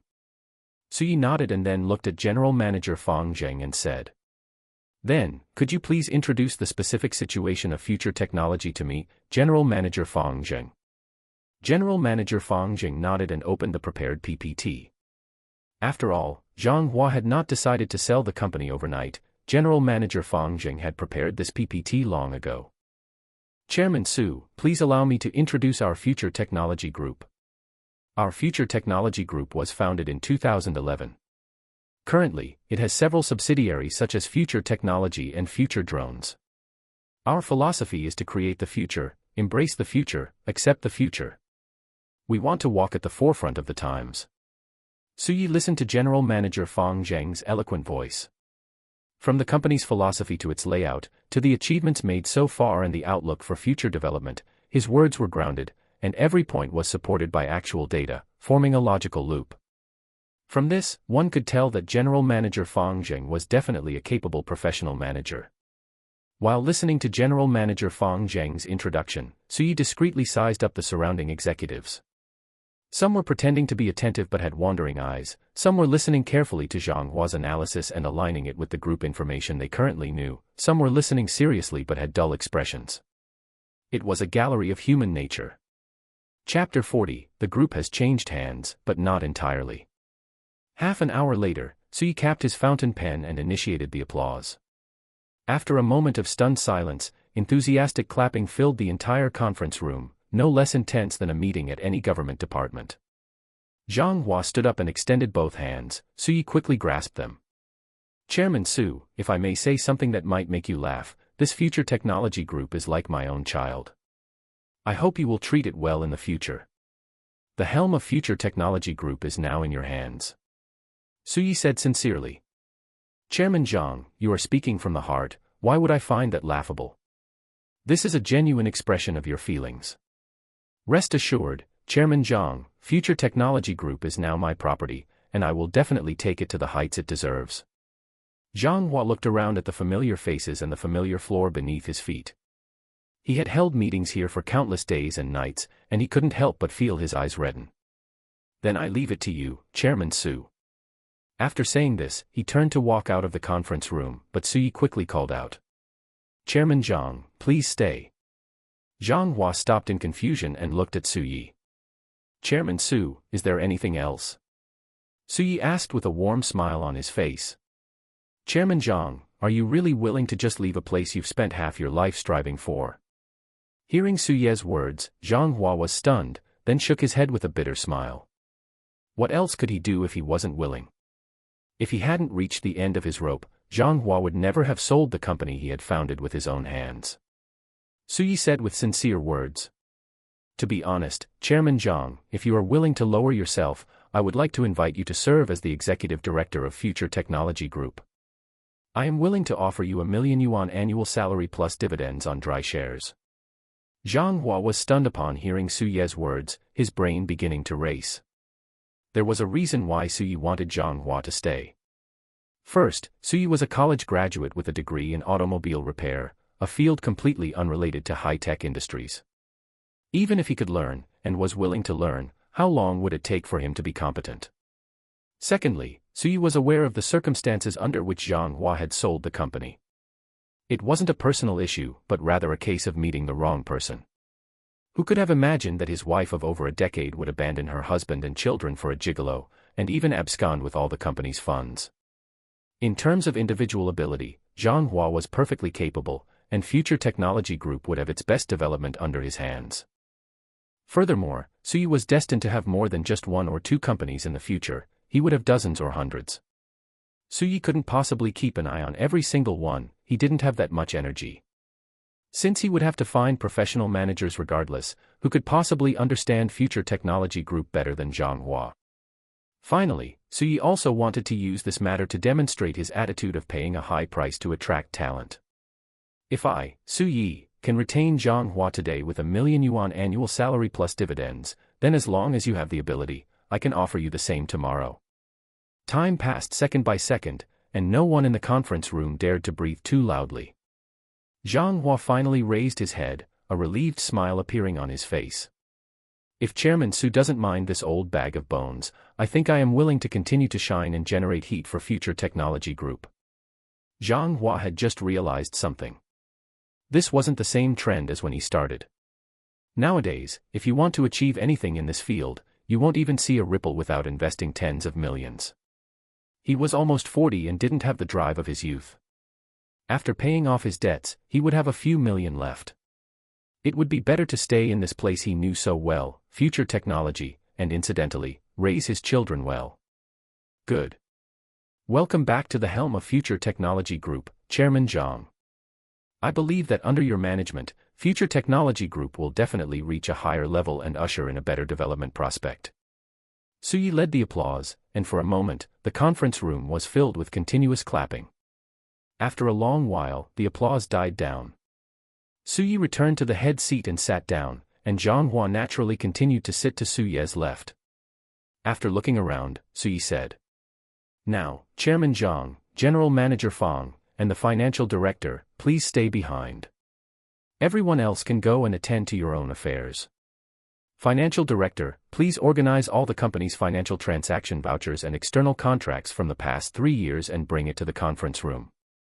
He then looked at Attorney Shi Jun and said, "Attorney Shi, I'll leave this to you." A trace of a smile appeared on Attorney Shi Jun's solemn face. "Mr. Su, rest assured, our Zongheng law firm will definitely conduct the audit with 10,000% dedication." As he spoke, he looked around. Some people in the conference room were pale and terrified, while others were calm and unruffled. Suyi nodded. Zhang Hua said at this moment, "Chairman Su, your chairman's office has been prepared today. Would you like to head over and take a look? If there's anything unsuitable, we can make adjustments." Suyi nodded and stood up. It was fine to leave this to Attorney Shi Jun now, there was nothing for him to do, and it was boring to stay. Gu Qingyan didn't know what was going through her mind. The impact on her from morning to night today was just too great. Her ambiguous love interest had first revealed a savings of 50 million, and then acquired a group company worth over 100 million. Watching Suye's high-spirited appearance, Gu Qingyan felt a bit dazed, and a feeling of admiration and joy welled up from her heart. "Qingyan, what are you thinking about?" Hearing Suye's caring words and the surrounding gazes on her, Gu Qingyan's face turned bright red, and she quickly said, "No, nothing." "All right, Qingyan, please help me keep an eye on Attorney Shi and see if they need anything. Also, at 5 o'clock, order some takeout for Attorney Shi and his team. Let them choose it themselves. I expect the audit will go on until very late today." Hearing this, Gu Qingyan hurriedly nodded her little head. "Okay." Suyi didn't pay it any mind because he seemed to have just seen an incredibly familiar figure. He walked towards an office to the side, and just as he reached the door, he heard a voice coming from inside. "Suli, do you know Chairman Su or not? If you do, go up and show your face. Why aren't you grasping such a good opportunity? What are you doing? Are you stupid? Xiao, Sister Xiao, I don't think that's appropriate. After all, he is the chairman of the group now, and he should be quite busy. Sai, you silly girl, don't you even know how to fight for opportunities for yourself? It's just that I'll go find him when he's free." Through the glass, Suyi saw the familiar figure sitting on the chair and heard the familiar voice. The corners of his mouth curled up into a smile, and he pushed the door open and walked in. Qian Xiao, who was just about to say something more, was startled by the sudden appearance of Suyi and immediately stood up, shouting, "Chairman Su." Younger sister Suli was shocked to see Qian Xiao suddenly stand up, then hearing Qian Xiao's words, she also hurriedly stood up, lowered her head slightly, and called out, "Chairman Su." Suyi smiled teasingly and then said, "What? Cousin, do you no longer recognize me as your cousin?" Chapter 41, Not much, just a little. No, President Su. Hearing Su Ye's words, younger sister Su Li felt a jolt in her heart and hurriedly shouted.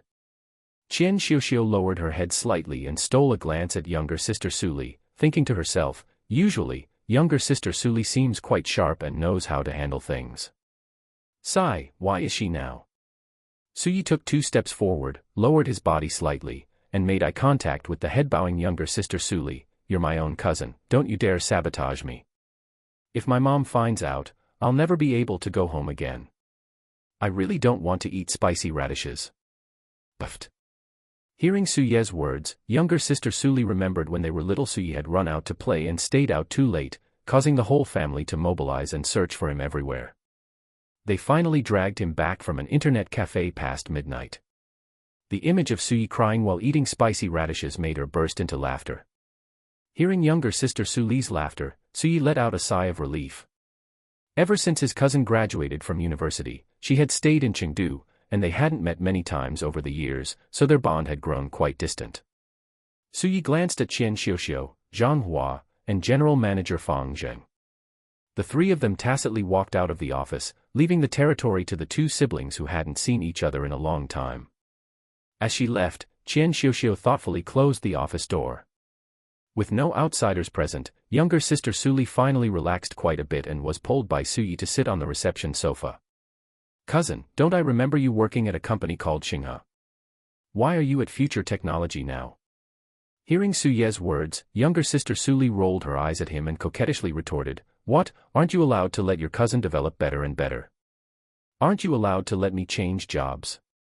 The familiar feeling returned.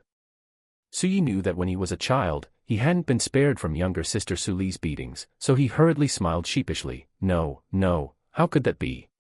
Of course, I hope you're doing better and better. Humph. Younger sister Su Li snorted and then said, that previous Xinghe technology was too small, and it was a family business. It was stuffed with the boss's extended relatives, so there was basically no room for promotion. Plus, the workload was heavy. Qian Xiuxiu seized an opportunity to jump ship to this future intelligent as a vice general manager, and she brought me along. Su Yi was thoughtful. Being able to jump from a small tech company to Future Group, an industry newcomer, and even become a vice general manager, showed that Qian Xiuxiu's ability was quite good. Moreover, being able to take his cousin with her showed that this person valued relationships. Cousin, what is this President Qian like? As soon as younger sister Su Li heard Su Ye's words, she knew that what she said next would likely affect Qian Xiuxiu's career prospects at Future Technology Group. She didn't answer immediately but thought for a long time before saying, Qian Xiuxiu's strengths are that she is decisive and capable, especially with deep connections in channel development. But her shortcomings are also obvious. She is rather solitary and quite straightforward. She won't tolerate things or people she finds disagreeable, especially when it comes to nepotism. Su Yi nodded and then changed the subject. Then you're in trouble, cousin. You're a nepotism hire now too, ha ha ha. Younger sister Su Li placed her small hand on Su Ye's arm and pinched hard, making Su Yi grimace. What are you saying? Don't twist my meaning. I meant those nepotism hires who have no ability and only know how to act recklessly by relying on their connections. I am not one of those. Su Yi begged for mercy repeatedly, and only after paying the price of several big meals did younger sister Su Li stop. Oh, right. How did you suddenly become the chairman of Future Technology? You didn't go and become a white glove for some big shot, did you?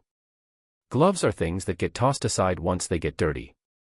It wasn't that younger sister Su Li wanted to dig into Su Ye's secrets, she was just truly worried about her cousin. After all, how many who act as white gloves for big shots end up with a good ending?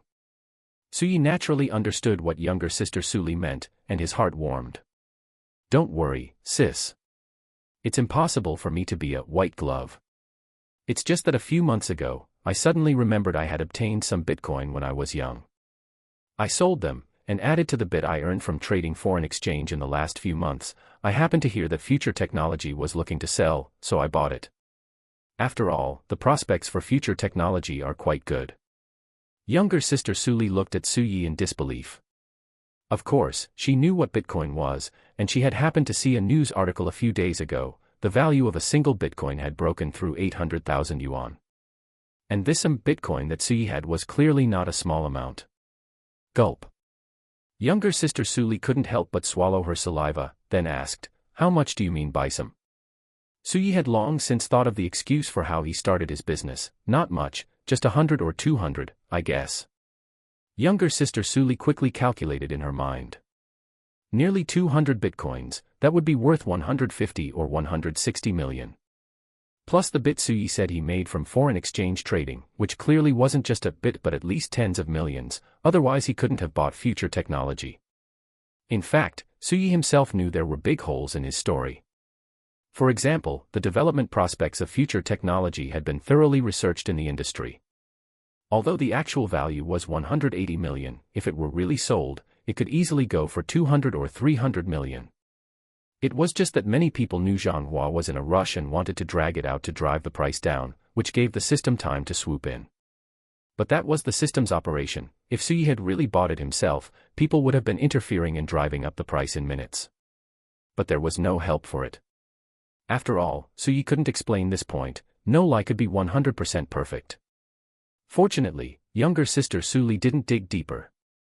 After realizing her brother wasn't acting as a white glove for someone else and hadn't done anything illegal, she clearly breathed a sigh of relief. The reason she had been nervous when she saw Suyi earlier and hadn't greeted him was, firstly, that she really wasn't sure if Suyi was actually her brother. After all, there are so many J-Chos on the internet, and secondly, she was afraid that Suyi had done something to suddenly get rich, and being seen with him in public might drag her into it.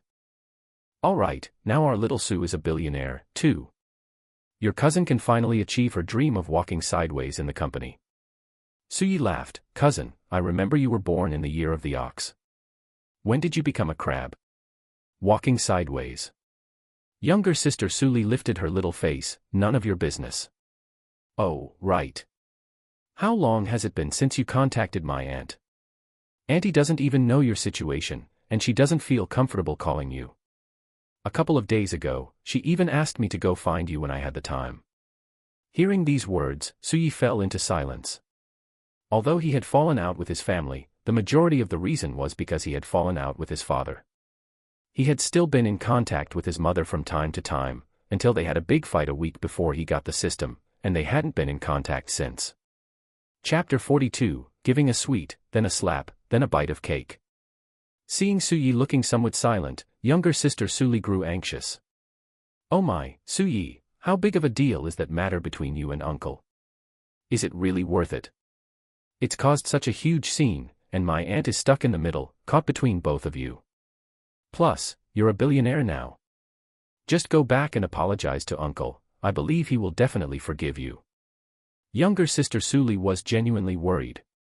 Her aunt had always treated her very well since she was little, and although her relationship with Suyi had become a bit distant over the last few years, they were still close at heart. She didn't want to see her aunt weeping every single day. Who? Suyi let out a long sigh and nodded without saying anything, then stood up and said with a smile. Cousin, I've just taken control of future technology, and I've kept Manhwa on. I certainly need to install my own people. You just happen to be in the right place at the right time. I want to transfer you to headquarters to work under Qian Xiuxiu and take charge of the channel sector. Once you're familiar with things, I'll transfer Qian Xiuxiu elsewhere. Younger sister Suli knew that Suyi was just trying to comfort her. There were countless people lining up for a chance to be in the right place like this. Nodding, younger sister Suli said with a serious expression.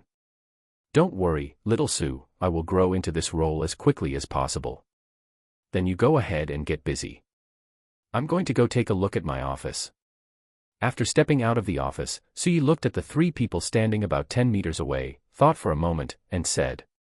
Chairman Zhang, General Manager Fang Zheng, and Qian Xiuxiu, come to my office and give me your input. Qian Xiuxiu felt a surge of joy. It seemed she had really benefited from her connection to younger sister Suli this time, and she quickly followed behind Zhang Hua and General Manager Fang Zheng. The chairman's office had clearly been meticulously tidied up. A large, spotlessly clean floor-to-ceiling window offered a panoramic view of the entire technology park. The office was immaculate, and even the floor mats had been replaced with new ones. The office environment was very minimalist, containing only a solid wood desk, 2 bookcases, and a reception area. Suyi looked around and realized there was no need to change anything, as he probably wouldn't be coming here very often unless something major happened. Sitting on the fabric sofa in the reception area, he looked at the three people standing before him, smiled slightly, and gestured to the side. Sit, everyone sit. Why are you standing? I don't have that many rules here. Then, he looked at Chairman Zhang. Chairman Zhang, the company will set aside 10% of the equity for dividends. You will have 5%, General Manager Fang Zheng will have 2%, and the remaining 3% will be used as incentives for outstanding employees and various awards each year. Zhang Huan nodded without saying anything. 5% of the equity already exceeded his expectations. According to his original assumptions, getting 3% would have been decent. General Manager Fang Zheng, on the other hand, was beaming with joy, not expecting to be included at all. He could not help but think to himself, this Chairman Su really has a lot of courage. Suyi continued. Once Lawyer Shi finishes the audit, General Manager Fang Zheng and all management staff will receive a 10% salary increase.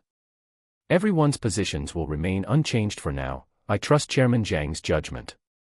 Upon hearing this, a heavy weight lifted from Chairman Zhang's heart.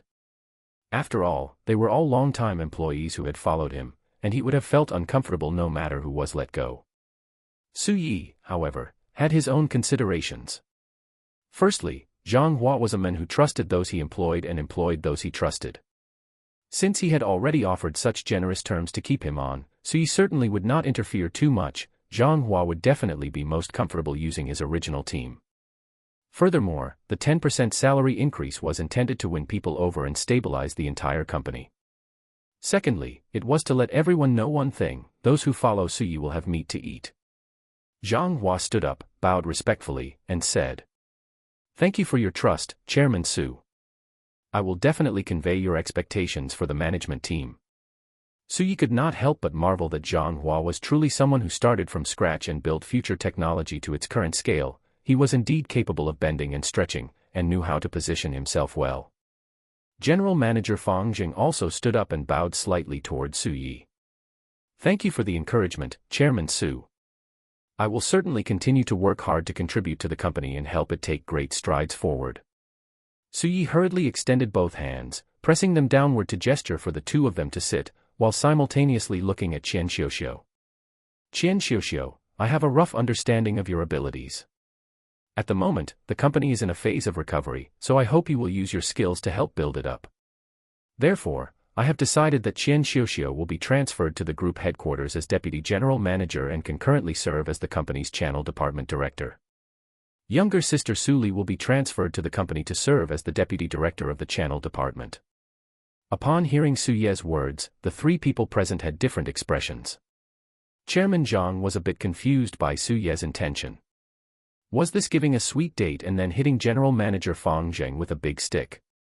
General Manager Fang Zheng's expression darkened for a split second. Qian Xiuxiu was not just being appointed as Deputy General Manager, this was a signal from Suyi. "Though I have given you generous terms, you must demonstrate the ability to match those terms, otherwise, I would not mind replacing you." Qian Xiuxiu had never dreamed she would ascend to such a height in one step. She had thought it would be good enough just to be transferred back to headquarters as a director, but she never expected to become a Deputy General Manager directly. "Thank you for your trust, Chairman Su. I will certainly use all my abilities to cooperate with General Manager Fang Zheng to build a better company and generate more performance for the firm." Suyi nodded with satisfaction and then said, seemingly casually, "My enterprises are not limited to Future Technology Group. Your promotion channels will be very broad. In the future, becoming a general manager or director of a Fortune 500 company is not impossible."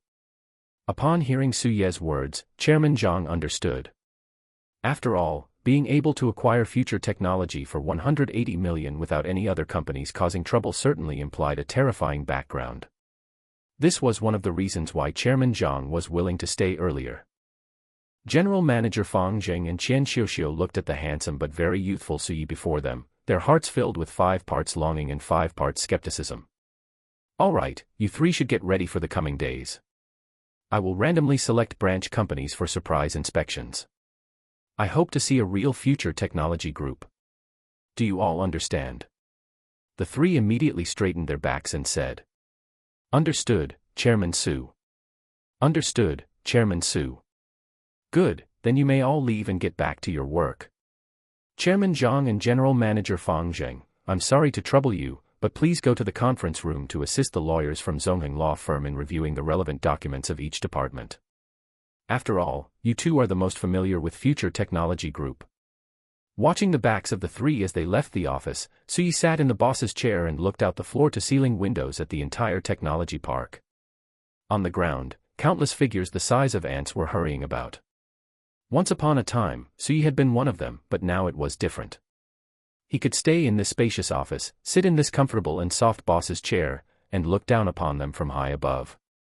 Chapter 43, The Last Straight-Laced Man in Chengdu. Even though it was already mid-July, the heat in Chengdu remained intense, with temperatures even climbing to 40 degrees Celsius today. At 6 in the evening, Future Technology Group was still bustling with activity. Not to mention that they rarely left work on time as it was, with the new boss visiting today, no one was going to leave on time. After Sui finished the takeout stir-fry that Gu Qingyan had ordered, he chatted with Zhang Hua and the others, then intended to take Gu Qingyan and leave. Who would have thought that silly Gu would actually develop a rebellious streak, declaring firmly, Sui, I am your assistant now. As your assistant, it is only natural for me to help you resolve your worries, so I have decided to stay and help you review documents with Lawyer Shi and the others tonight. Looking at Gu Qingyan's earnest little face, Sui could only rub his nose sheepishly before turning and walking into the elevator. Seeing the elevator doors slowly closing, Gu Qingyan let out a long sigh and patted her prominent chest. She felt a slight urge to leave work, but she was also afraid of running into Sui if she went down. Recalling her own righteous words from just moments ago, Gu Qingyan could only return to the conference room with a mournful little face. Was it that Gu Qingyan didn't want to leave work? No, it was that silly Gu was afraid of being eaten whole by Sui tonight. After all, they were already more than friends but not quite lovers, and having been hit by Sui's powerful impact today, silly Gu felt that if Sui wanted to do anything tonight, she had absolutely no will to resist. Driving his Mercedes-Benz V8, Sui moved forward and stopped repeatedly in the evening rush hour traffic. Looking at the afterglow of the setting sun, listening to the incessant blaring of horns, and watching the flow of cars like thousands of troops crossing a single plank bridge, Sui felt he had been reckless. Wouldn't it have been better to just play games in his chairman's office? Why did he have to rush home during rush hour? An hour later, thanks to his superb driving skills weaving left and right, Sui finally parked his car steadily in a parking space and let out a long breath while leaning back against the ergonomic seat. Feeling that it was still early, Sui decided to go to Eater Gym for a workout. After all, he had been a bit slack these past 2 days. Having not moved his body much, Sui felt that his entire body, deep down to the bone marrow, was sending out signals craving intense exercise. After going home to change into sportswear, Sui keenly sensed something was off the moment he entered Eater Gym, because several burly men in the gym were ostensibly working out seriously, but their peripheral vision was all directed toward one spot. Sui followed everyone's gaze toward the treadmills and saw a familiar back running on one. Her beautiful hair was tied into a ponytail, and her figure, which was prone to causing trouble, looked exceptionally alluring wrapped in fitness gear. Her perfect hip curves and a pair of long, dancing legs were tightly bound by yoga pants. Sui quietly walked to the side and took a look from afar, his heart filled with astonishment. Jiang Bai. Why would she be here? After Li Yi's guidance, Suye's mindset had undergone a earth-shaking change. He did not deliberately avoid her, nor did he take the initiative to go up and say hello. Sui went about his business, running over to the strength training area to start some warm-up exercises. Just as he finished his warm-up, a deep voice rang out from behind Sui. Yeezy. Sui turned his head and a smile appeared on his face. Old Wan. Wan Jingguo walked forward and patted Sui on the arm, saying, Goodman, it seems you haven't been resting these past few days either, keeping in such good shape. Sui shrugged with his hands out. I'm not like some people who have a beautiful wife at home and a thoughtful little darling to take on trips. Hearing Suye's sarcastic remark, Wan Jingguo grinned wide, his head held high. That look clearly said, that's right, I am this happy, so what? Sui laughed. Well played, old Wan. I'm being sarcastic, did you think I was complimenting you? Wan Jingguo chuckled. Because everything you said is a fact. Suyi was speechless and could only look at Wang Jingguo with an expressionless face.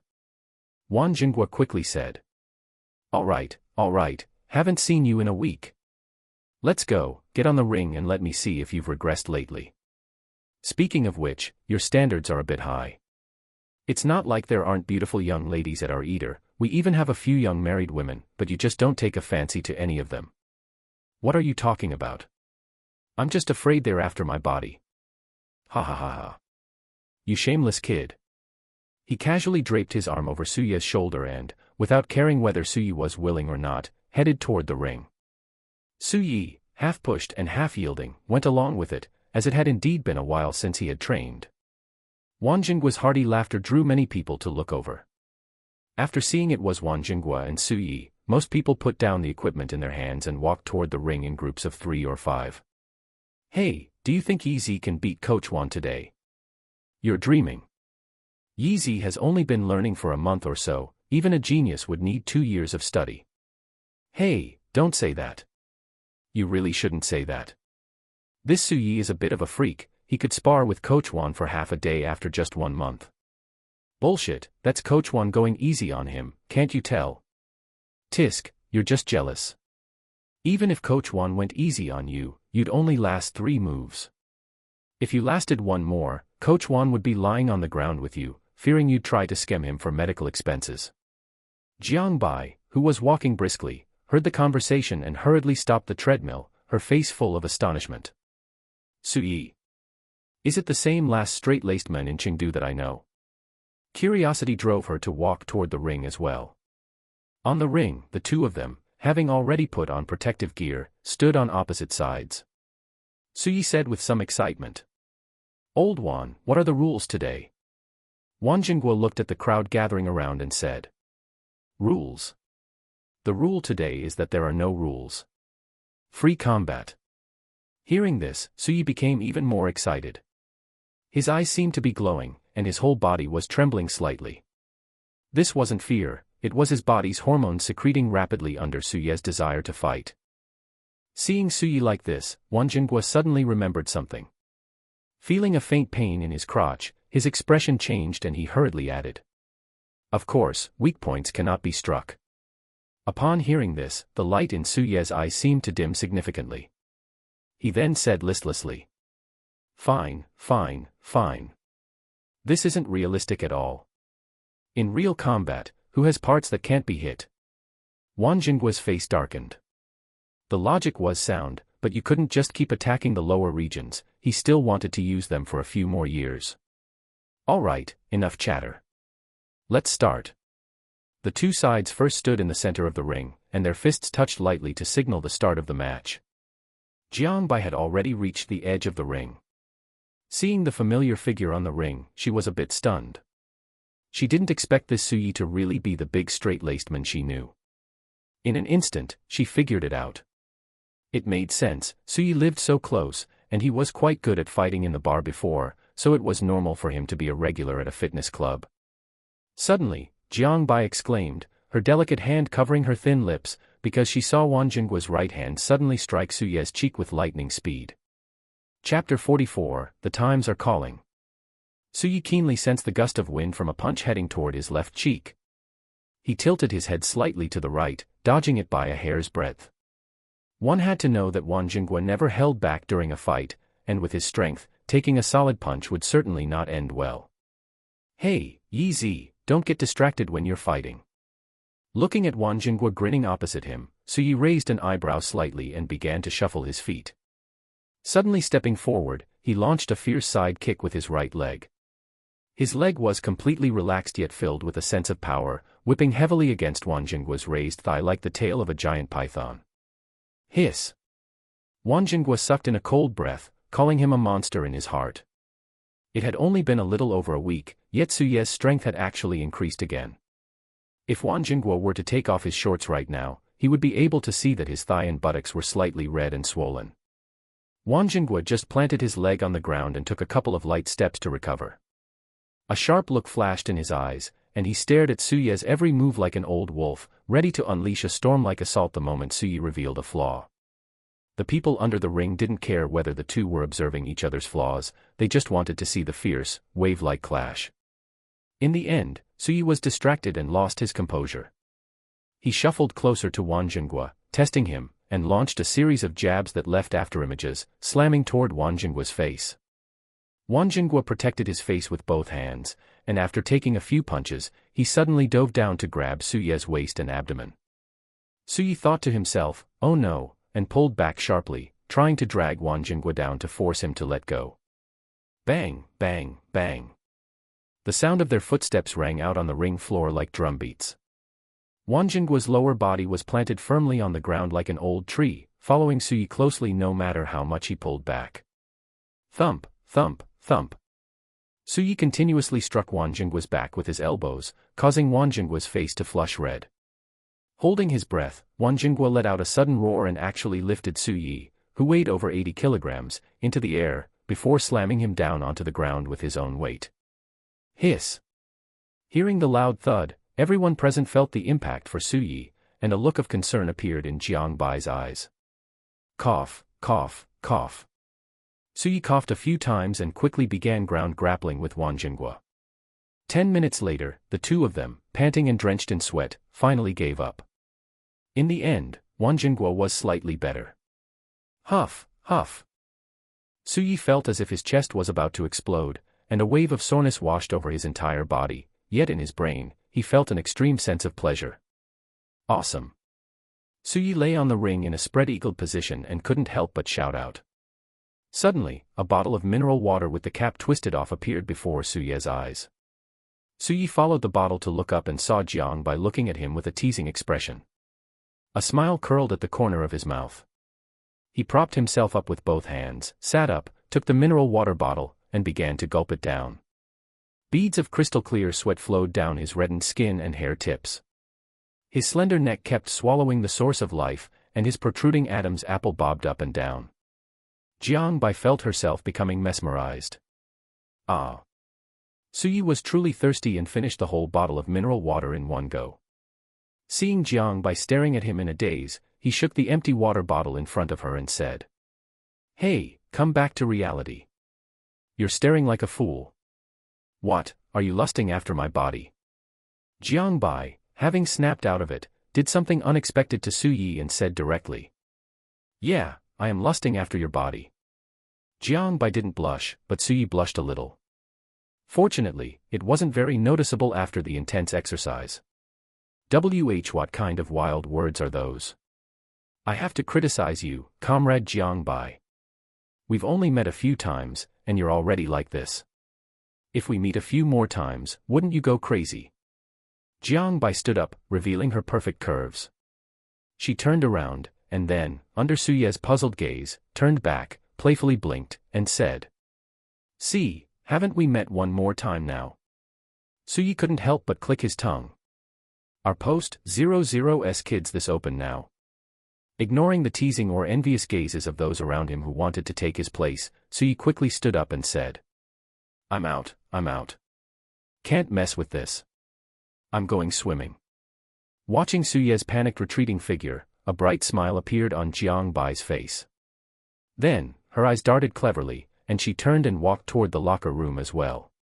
10 minutes later, having rested a little, Suyi changed into swimming trunks and walked toward the swimming pool. Seeing that Jiang Bai wasn't outside, he breathed a sigh of relief, but then felt a faint sense of disappointment. Who would have thought that as soon as he walked into the swimming area, he would see an incredibly stunning figure. Her hair, which had been in a ponytail, was now naturally coiled at the back of her head. A lavender swimsuit outlined her beautiful figure in a stunning way. Her snow-white, smooth back and her two fair, long legs were exposed to the air, pressed tightly together without a gap. Her cold, fair skin seemed to emit a soft white glow under the overhead fluorescent lights. "Jiang Bai, it's a waste not to get cupping therapy on that back of yours." Jiang Bai rolled her eyes at Suyi. She wasn't out of the loop, she understood the cupping meme. "Suyi, to be honest, sometimes your mouth can really roast people to death. But where are your eyes looking?" Seeing Suyi's eyeballs firmly welded onto her long legs, Jiang Bai teased. "Hey, classmate Jiang Bai, you can't slander me. I'm going to hire a lawyer, okay?" With great difficulty, he moved his eyes from her long legs to her towering peaks, took a hard look, and then looked away as if nothing had happened. Feeling Suye's intrusive gaze, Jiang Bai puffed out her chest. She seemed like a veteran in the game of love, but in reality, her crystal-clear earlobes were already slightly red. All right, hurry up and do some stretching before going down. We still have to go back after swimming for a while. Suyi remained silent, staring straight ahead, and began doing stretching exercises. Jiang Bai followed behind, mimicking him. Whatever Suyi did, Jiang Bai did too. Suddenly, Jiang Bai felt something was a bit off. Why did this stretching movement feel inexplicably familiar? She asked curiously. Suyi, where did you learn this stretching movement? Suyi still looked straight ahead, but he stopped the movement, picked up his phone from the side, casually played some music, and said, I've been doing this set of stretching movements since elementary school. Jiang Bai was about to say something else, but suddenly heard music coming from Suye's phone that couldn't be more familiar. National Elementary School Radio Calisthenics, the times are calling, march in place, march. Puffed. Jiang Bai couldn't help but burst into laughter, clutching her abdomen. Suyi, this is your stretching, ha ha ha ha. A smile curled at the corner of Suye's mouth. Chapter 45, The Advancing Jiang Bai. 9 o'clock in the evening, night descended upon the earth, and the city was illuminated by lights of all colors as Suyi and Jiang Bai slowly walked out of the entrance of Eater Fitness Club. Ugh, ah. Suyi stretched his back. Having soaked in the swimming pool for over half an hour, he felt that the skin bruised black and blue from Wanjinggua's beating earlier felt much better. Jiang Bai, on the other hand, was blushing a little. Not for any other reason, but because when she got into the water earlier, she realized she only knew how to do the doggy paddle. Suyi couldn't bear to watch, so he volunteered to teach her swimming techniques. When teaching swimming techniques, some physical contact is natural. Although Suyi intended to let things take their course, that didn't mean he wouldn't take advantage of the situation if the opportunity arose. Consequently, Suyi had basically touched Jiang Bai all over. Are we going back now? Jiang Bai asked softly. Back. Back to what? After such intense exercise, can you even sleep at night without eating something good? Suyi glanced at Jiang Bai and then walked towards a nearby barbecue stall on his own. The owner of this stall was a fellow townsman of Suye's. His excellent skills successfully allowed Suyi to taste the flavors of his hometown, so Suyi often came here to replenish his energy after working out. Jiang Bai quickly caught up. We just finished working out, and you're eating something with such high calories here. Wouldn't that make the workout pointless? Suyi glanced at Jiang Bai. Who says that? We're storing energy for an even better workout next time. Aren't you hungry? Jiang Bai rubbed her flat abdomen. The aroma of barbecued grease lingered at the tip of her nose, and she swallowed her saliva uncontrollably. I think you make a good point. Walking into the barbecue stall, Suyi shouted directly. Oldly, the usual, double portions, and bring a case of 8+1. Oldly lifted his ruddy, greasy face from the grill. Seeing Suyi and Jiang Bai, he chuckled. Yeezy, bringing your girlfriend to eat. Suyi waved his hand without speaking and found a seat to sit down on his own. He didn't care at all about the chair and table, which were glistening with grease and had dark stains, while his eyes were unobtrusively observing Jiang Bai's expression. Jiang Bai didn't hesitate at all and sat down naturally. She only pulled out 2 napkins from the stack nearby to place on the table before putting her phone and bag down. This behavior surprised Suyi a little. Based on Jiang Bai's looks and figure, Suyi was certain that if she wanted to, she would definitely be a regular at various high-end venues. Moreover, Suyi had observed Jiang Bai. Her clothes and jewelry, while not overly expensive, were certainly not cheap, proving that her family background was quite good. He hadn't expected her to not care at all about the dirty table and chairs. By the way, Jiang Bai, how did you suddenly end up at Eater Gym? Jiang Bai gathered her pinned-up hair. My internship started these past 2 days, so I moved out of the school. Ainin and Qingqing are both over in Wuhou, and my internship placement is here in Gaoxing District. It's too far away, so I didn't live with them. Yesterday, while I was getting familiar with the area, I happened to see Eater Gym, so I just got a membership card. This is my first time coming here, and I didn't expect to run into you. Suyi chuckled. That's quite a coincidence.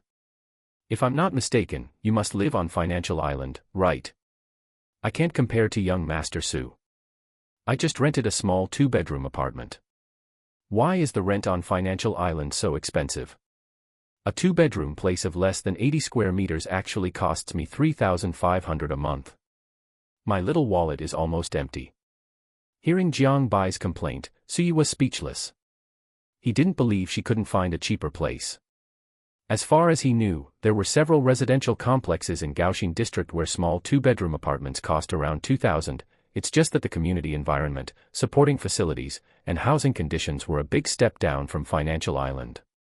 Is this really just about the rent being expensive? Seeing that Suyi didn't speak, Jiang Bai blinked her large eyes, a flash of craftiness passing through them. In an instant, she made a bitter face and said, "Sigh, I finally managed to negotiate with the landlord to pay a 1-month deposit and 1 month's rent.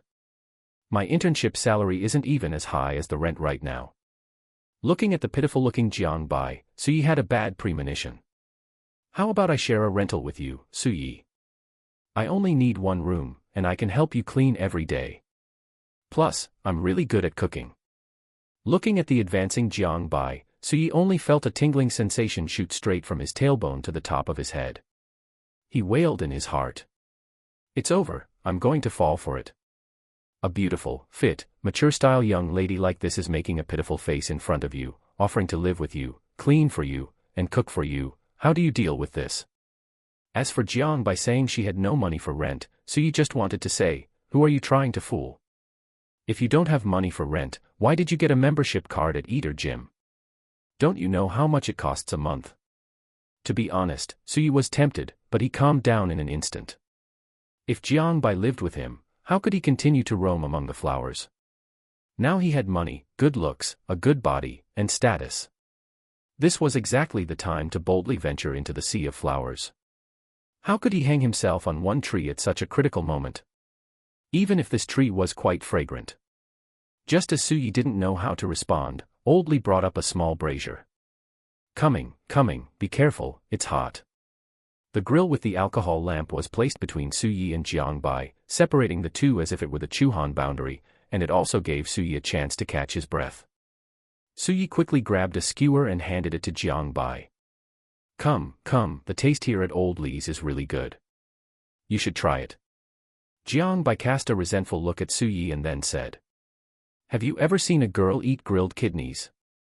Suyi looked closely and realized it was indeed a skewer of sizzling, greasy large kidneys. He hurriedly put it down and swapped it for a skewer of grilled beef tendon to hand to Jiang Bai. "Ha ha ha ha. Sorry, I didn't see clearly and grabbed the wrong one. This grilled beef tendon is also very good. It's all fresh yellow beef, and the taste is just amazing." Jiang Bai took the beef tendon from Suyi's hand, glared at Suyi, and took a fierce bite. Her little white teeth glittered under the energy-saving light as she chewed the texture of the beef tendon into bits. Seeing this, Suyi felt a chill in his crotch. Those teeth look a bit sharp. It seems I'll have to be careful about my little brother in the future, otherwise, if I'm not careful and get decapitated, that would be a disaster. A bit cowardly, Suyi hurriedly shoved a mouthful of kidney into his own mouth to calm his nerves and, at the same time, give his little brother a boost. Just as the two were eating happily, a slightly sharp voice came from the entrance of the shop. "Oh my, isn't this our school beauty Jiang? Why are you eating barbecue at this street stall? Look at this grease, oh my, the chairs are all covered in grime. It's really unhygienic." Chapter 46, You Must Be Very Good at Studying. Suyi and Jiang Bai looked in the direction of the voice and saw a man and a woman standing at the entrance of the barbecue stall, looking at it with expressions of disgust. Meanwhile, Old Li, who was grilling skewers at the side, had his bowl-sized fists clenched tight. Compared to the casually dressed Suyi and Jiang Bai, the two of them were dressed incredibly formally, as if they were about to attend some high-end banquet.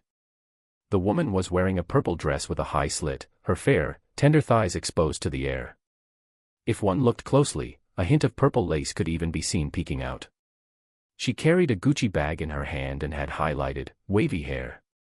She looked like she could score an 80 out of 100. But that was only with the support of heavy makeup and high heels. After all, compared to Jiang Bai's natural long legs, this woman's legs were significantly shorter, and she barely seemed able to carry the long dress, let alone have any elegance. Underneath the heavy makeup, there was a strong air of tackiness. The man beside her was even harder to describe. Although he looked quite tall, he was wearing a navy blue suit, and his large beer belly was fully exposed despite his desperate attempts to suck it in. The suit appeared to be an off-the-rack one from Highland Home, slightly ill-fitting, making it look a bit like a tight-fitting garment. That wasn't even the main thing. The primary issue was that the man was a bit on the older side. Although he had meticulously styled his hair, he couldn't hide the forehead wrinkles and crow's feet at the corners of his eyes, not to mention his slightly receding hairline. He looked to be around 40. The sarcastic voice from just a moment ago had come from the woman. The woman affectedly covered her nose, stepped into the shop with a look of disgust, glanced around, and then looked at the skewers on Jiang Bai's table. I thought I had seen wrong just now. I didn't expect it to really be our school beauty, Jiang. What happened to our school beauty, Jiang? You've resorted to eating at street stalls now. Be careful, or you might get diarrhea from eating too much of this. Her words were dripping with sarcasm. She then sized up Su Yi. A flash of amazement crossed her eyes, but it quickly dimmed. So what if he's handsome? That doesn't put food on the table. A little fairy like herself certainly couldn't eat at a street stall. Jiang Bai smiled awkwardly and then said, Su Yi, this is a classmate of mine from the same class, Li Yan. Su Yi nodded, then said with a serious face, this classmate must be very good at studying, right? Jiang Bai blinked, not knowing what Su Yi was talking about, but she still replied, Li Yan's grades are pretty good. Su Yi nodded in deep agreement. Indeed. She said so much the moment she walked in, I thought she was about to take a postgraduate entrance exam. Buffed. Jiang Bai couldn't help but laugh at Su Ye's words. Meanwhile, Li Yan, who had been standing to the side as proud as a swan, turned livid. She hurriedly grabbed the man who had been staring at Jiang Bai the whole time, his eyes practically glued to Jiang Bai's thighs, and said, This is my boyfriend, Yu Ju. He owns several shops in Chengdu. Even if we don't talk about more, earning $1 million or so a year is easy for him. She then turned to look at Jiang Bai and asked, I wonder what this sharp-tongued little brother does for a living. Let me tell you, Jiang Bai, once we enter society, we can't be like we were in university. We have to accept reality. Jiang Bai was stunned by Li Yan's words.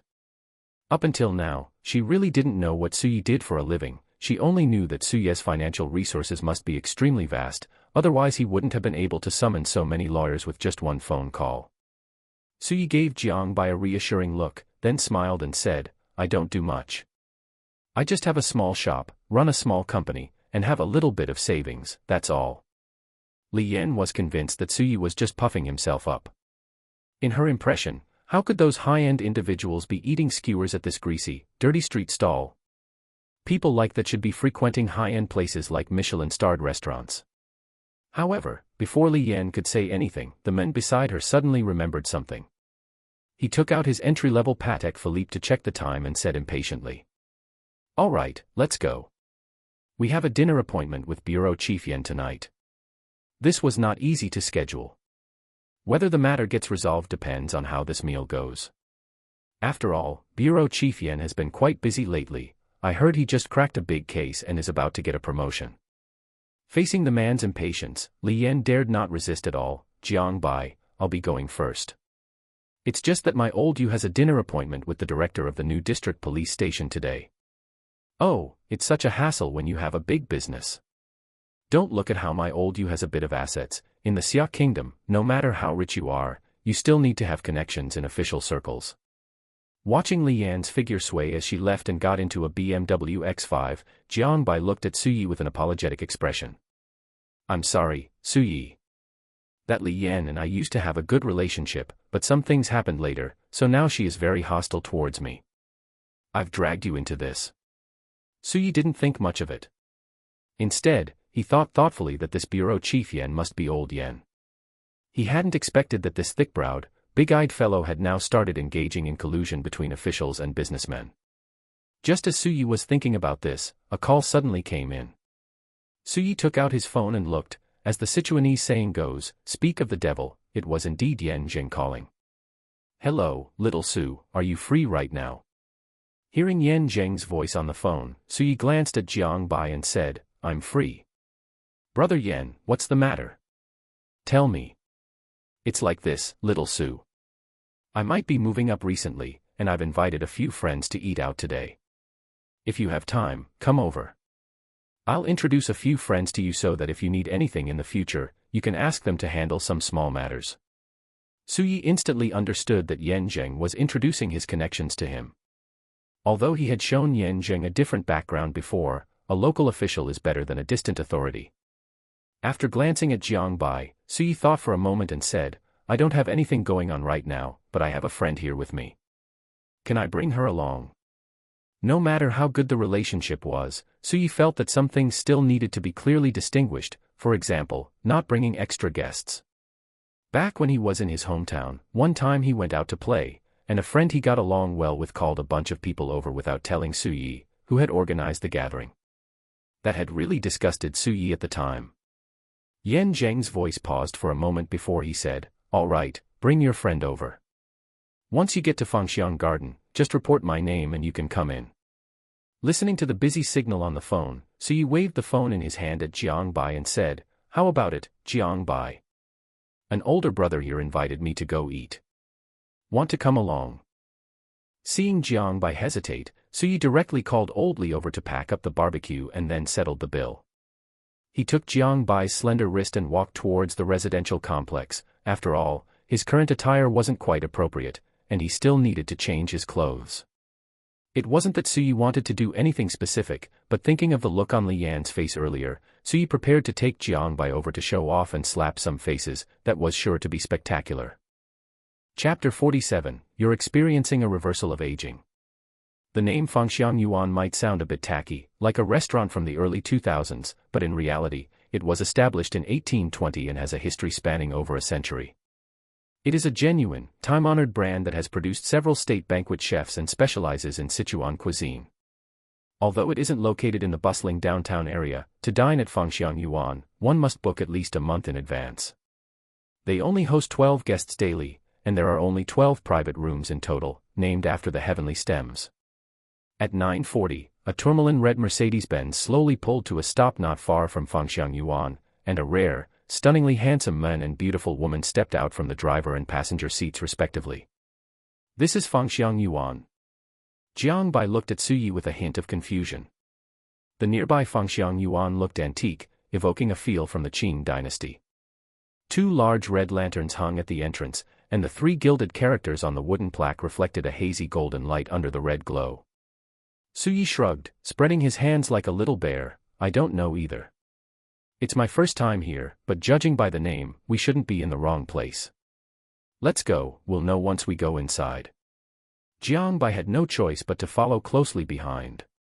To the left of the main entrance of Fangxiang Yuan, Suyi immediately spotted Yu Ju and Li Yan chatting and laughing with a middle-aged man wearing a leather jacket. Jiang Bai clearly saw them too, and her expression soured. Li Yan had been making snide, passive-aggressive remarks back at the barbecue restaurant, but Jiang Bai had felt a bit guilty and hadn't said anything. However, if Li Yan were to be snide again now, Jiang Bai decided she wouldn't hold back.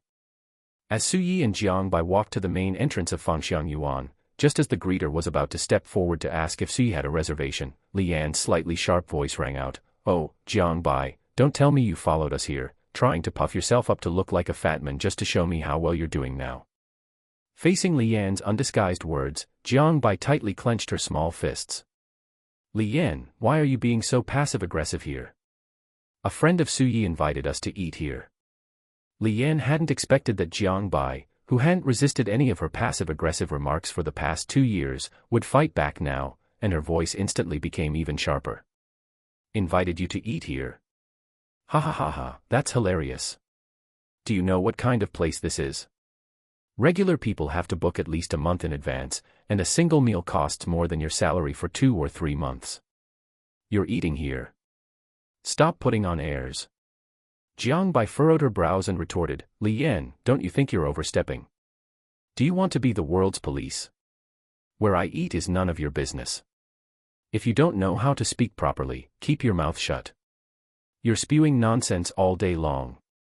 You. At this moment, the middle-aged man in the administrative leather jacket frowned and spoke. "Young lady, is that how you talk? Do you have any upbringing? Little Lee was just kindly explaining the situation here, and you start cursing the moment you open your mouth. Do you have any decency? All right, hurry up and leave. This isn't a place where you can cause trouble." Suyi gave the middle-aged man a cold look and then said, "You're old, and you have quite the ego. Who are you, uncle? What we do is none of your business. Why are you meddling all day? Did you stuff donkey hair in your ears and not hear what Li Yan said just now? Who started it? I think you're experiencing a reversal of aging. You're really living life in reverse. Why don't you go back into your mother's womb?" After speaking, he didn't give the middle-aged man a chance to respond and walked straight into Fengxiang Yuan, saying softly to the greeter, "My surname is Su. Which private room is Yan Zheng in? Take me there." The greeter wore a perfectly appropriate smile and extended a hand forward, gesturing, "I will take you there." Seeing that Su Yi and Jiang Bai were actually led inside by the greeter, Li Yan's face turned livid. The middle-aged man also asked Yu Ju with a livid face, "Did you hear clearly just now? Which private room did those two go to? I want to see later who invited them to eat." Yu Ju's face twisted in bitterness. "Section Chief Zhang, that Su Yi spoke too softly. I didn't hear it clearly either. But there are only a few private rooms in Fengxiang Yuan. I'll keep an eye out later and see." He then gave Li Yan a look. Li Yan understood immediately, suppressed the anger in her heart, and then stepped forward with a beaming smile, linking her arm with Section Chief Zhang's, rubbing her soft chest against him. "Oh my, Section Chief Zhang, you are a generous person, so don't mind those two ignorant people. In a while, you are going to take me to meet Bureau Chief Yan. That's a real big shot. You are truly impressive, otherwise, I might never get to meet such a big shot in my life." Feeling the softness against his arm and looking down to see a glimpse of fair cleavage, Section Chief Zhang couldn't help but swallow his saliva. His large hand gently touched Li Yan's perky buttocks, and he coughed twice. "Hey, what's the big deal? Why would I be angry? Today's young people just lack education. If I encounter them again in the future, I will definitely educate them properly." As he spoke, he looked at Yu Ju. "Little Yu, in a while, I can only take you to meet Bureau Chief Yan. Today, we'll just get familiar with him and exchange a few words. I'll report your matter to Bureau Chief Yan separately later." At this point, Section Chief Zhang looked left and right, lowered his voice, and said, "Originally, Bureau Chief Yan might have been transferred to the Municipal Public Security Bureau as a deputy bureau chief this time, but it seems there was pressure from above for Bureau Chief Yan. He will likely serve as the district party secretary within the district, and as a member of the district's standing committee, he will also concurrently serve as the district public security bureau chief." Li Yan didn't mind the hand misbehaving on her perky buttocks and looked at Section Chief Zhang with some confusion. Why does this Bureau Chief Yan have connections above but is still being held back from going to the Municipal Public Security Bureau? Isn't the Municipal Public Security Bureau bigger? Section Chief Zhang, while feeling the softness in his hand, said, "You don't understand, little Li. Above a deputy bureau chief at the Municipal Public Security Bureau, there is still the bureau chief, and there are other deputy bureau chiefs at the same level. How much power can one really have? But a district standing committee member and district party secretary is different. Although they are at the same deputy departmental level, the power in their hands is much greater. In this high-tech zone, he is the boss. And that's not the most important thing. The most important thing is jumping out of the cage of the Political and Legal Affairs Commission system. The world outside is vast. Given Bureau Chief Yan's current age, it is very possible for him to enter the ministry in the future. All right, as for other matters, you come with me tonight, and I'll thoroughly instill these daily trivia into you. I came out of the private room just now under the pretense of making a phone call, so it's about time I went back." Li Yan gave Section Chief Zhang a coquettish look, while Yu Ju had a sycophantic smile on his face. "Then I leave it to you, Section Chief Zhang. I have a generous reward for you later." Su Yi and Jiang Bai were led directly to the Jia-style private room by the greeter.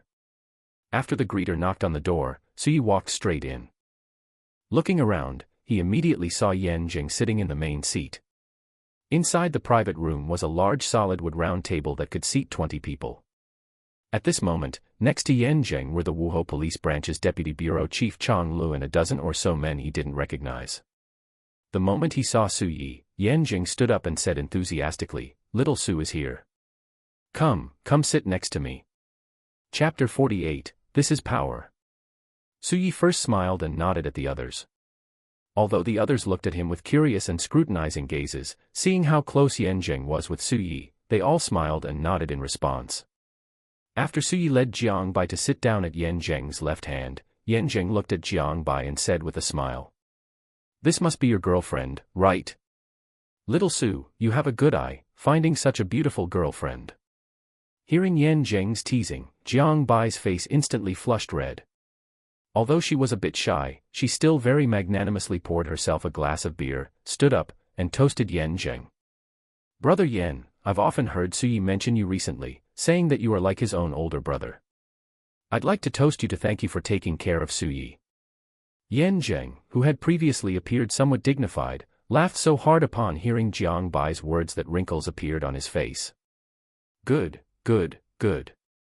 I, Yan Jing, will drink this toast of yours." With that, he downed the liquor in his glass.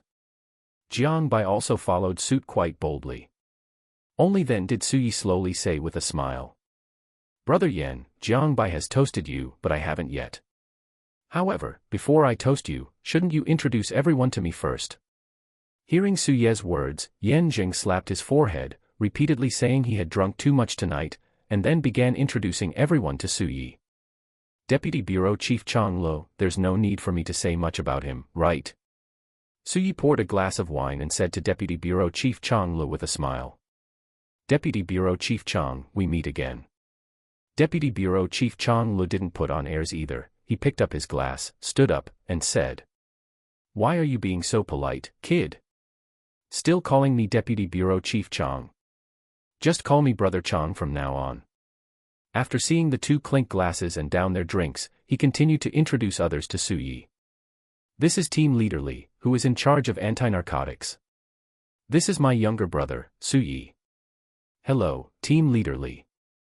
My name is Su Yi, you can just call me Little Su. I have always admired heroes like you who fight on the front lines for the safety of the people. Let's have a drink." Ha, Bureau Chief Yan, your younger brother really knows how to talk.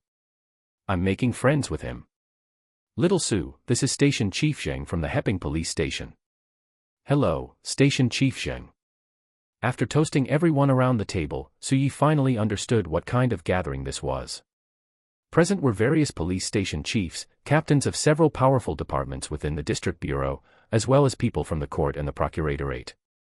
To put it bluntly, these people were the foundation upon which Yan Jing stood in the high-tech zone and even the entire city of Chengdu. It could be said that the people sitting here contained 70% of the power within the entire Chengdu public security, procuratorate, and judiciary systems. This showed Yan Jing's capability. He was definitely not just a reckless brute who charged into battle. On the contrary, Su Yi believed that the reason Yan Jing had reached his current position was more due to his political wisdom. And by introducing his own core team to Su Yi today, Yan Jing was essentially laying his cards on the table. Su Yi is my younger brother. In the future, in this little patch of land of the high-tech zone, please give him some face and take care of him where you can. Furthermore, Su Yi believed that this wouldn't be the only time Yan Jing would stand up for him. Yan Jing would definitely invite him to other gatherings later. After all, there were still connections outside the public security, procuratorate, and judiciary systems that hadn't been introduced to Su Yi yet. Brother Yan, originally I should have toasted you first, but we two are so close now, and this is my first time meeting all these other brothers. You don't mind, do you? According to the rules of drinking gatherings in Xia country, Su Yi definitely should have toasted Yan Jing first, as he sat in the main seat and held the most power. However, Su Yi believed that since Yan Jing had naturally called him over to introduce his connections, he certainly wouldn't mind. On the contrary, he would be quite pleased. Ha, what of it? That's no big deal. There's no need for that between us brothers. Yan Jing's actions and heartfelt smile made everyone present jealous to the point of madness. If Su Yi wanted to pursue a career in the public security, procuratorate, or judiciary, Yan Jing would definitely pave a golden path for him. To say the least, reaching the division level within 10 years would certainly be no problem. But where would Yan Jing, who would be in his 40s, end up in 10 years? One must know that Yan Zheng was currently serving as the secretary of the District Political and Legal Affairs Commission, and his appointment to the District Standing Committee was basically set in stone. In 10 years, would he be a department-level official? Or would he enter a ministry? No one knew. Come, eat some food. Just now. Meanwhile, Jiang Bai, who sat on the side with a constant smile on her face and would occasionally pick food for Su Yi, felt turbulent waves in her heart. She had heard Su Yi talk about Brother Yan before, but she hadn't expected him to be a bureau chief, at the very least a division-level leader. Yet, he was so amicable toward her. The various section-level leaders present were even somewhat fawning toward Su Yi. This made Jiang Bai think back to a few years ago when her family had some business needs and sought the help of a section chief from the finance bureau, hoping to resolve the matter. When Jiang Bai went to pick up her father at that time, she saw his fawning smile, his pale face after downing half a gin of liquor in one go, and the constant flattering words in his mouth. At that time, it was like sharp arrows piercing Jiang Bai's heart. But what about now? A division-level cadre was Su Ye's brother, and section-level cadres had to flatter Su Yi. One must know that this was the provincial capital. If they were in a lower-level prefecture-level city or county-level city, these people would very likely be division-level cadres themselves. In comparison, what was that finance bureau section chief who had made her father fawn and flatter him years ago? If he came to this dinner table, who knows how fawning he would become? Just as Jiang Bai was experiencing intense internal turmoil, the door to the private room was pushed open, and a hearty voice rang out. "Oh my apologies everyone. My wife called to check up on me just now, and I accidentally chatted for a bit too long. Old Zhang, will punish myself with 3 drinks. Station Chief Zhang from the Heping police station said with a smile. "I'm afraid you won't even be able to get through the door when you go home tonight, let alone chat a bit longer. We're all old brothers here, who doesn't know how formidable your wife is?" Section Chief Zhang looked toward Station Chief Zhang and jokingly scolded. "You old Zhang, we share the same surname, at least. And you're teasing me like this? I don't care, after I finish my 3 penalty drinks, I'm coming to drink with you. You're not allowed to run away." Station Chief Zhang wasn't angry either and chuckled. "You'll have to wait in line to drink with me. Bureau Chief Yan's younger brother is here, shouldn't you toast Brother Su first?" Station Chief Zhang's words left Section Chief Zhang a bit confused. Everyone knew that Bureau Chief Yan only had 2 older sisters. Where did a younger brother come from? And his surname was Su, too. Could he be a sworn younger brother? Thinking this, Section Chief Zhang looked in the direction of Yan Zheng. When he saw the familiar figures of a man and a woman, his face instantly turned pale. Cold sweat broke out from his forehead and back. Weren't these the man and woman who had gotten into an argument with him at the door just now? Su Yi saw Section Chief Zhang's pale face and terrified eyes and knew that he had recognized him. After thinking for a moment, he took the initiative and said, "So this is Section Chief Zhang. Come, let's have a drink first. Your drink with Station Chief Zhang will have to be postponed." Saying this, Su Yi took the initiative to raise the glass in his hand. Chapter 49, This Woman is Terrifying. Hearing Su Ye's words, Section Chief Zhang didn't breathe a sigh of relief. Instead, he became even more nervous. More cold sweat broke out, and his brain, now 30% clearer, began to spin wildly. What did Su Yi mean by this? He had just lectured Su Yi outside. It was impossible for Su Yi not to be angry. Yet now, he was actually helping him out of a tight spot. When things are abnormal, there must be something sinister afoot. Su Yi raised his glass and said, "Coincidentally, I actually ran into Section Chief Zhang at the entrance just now."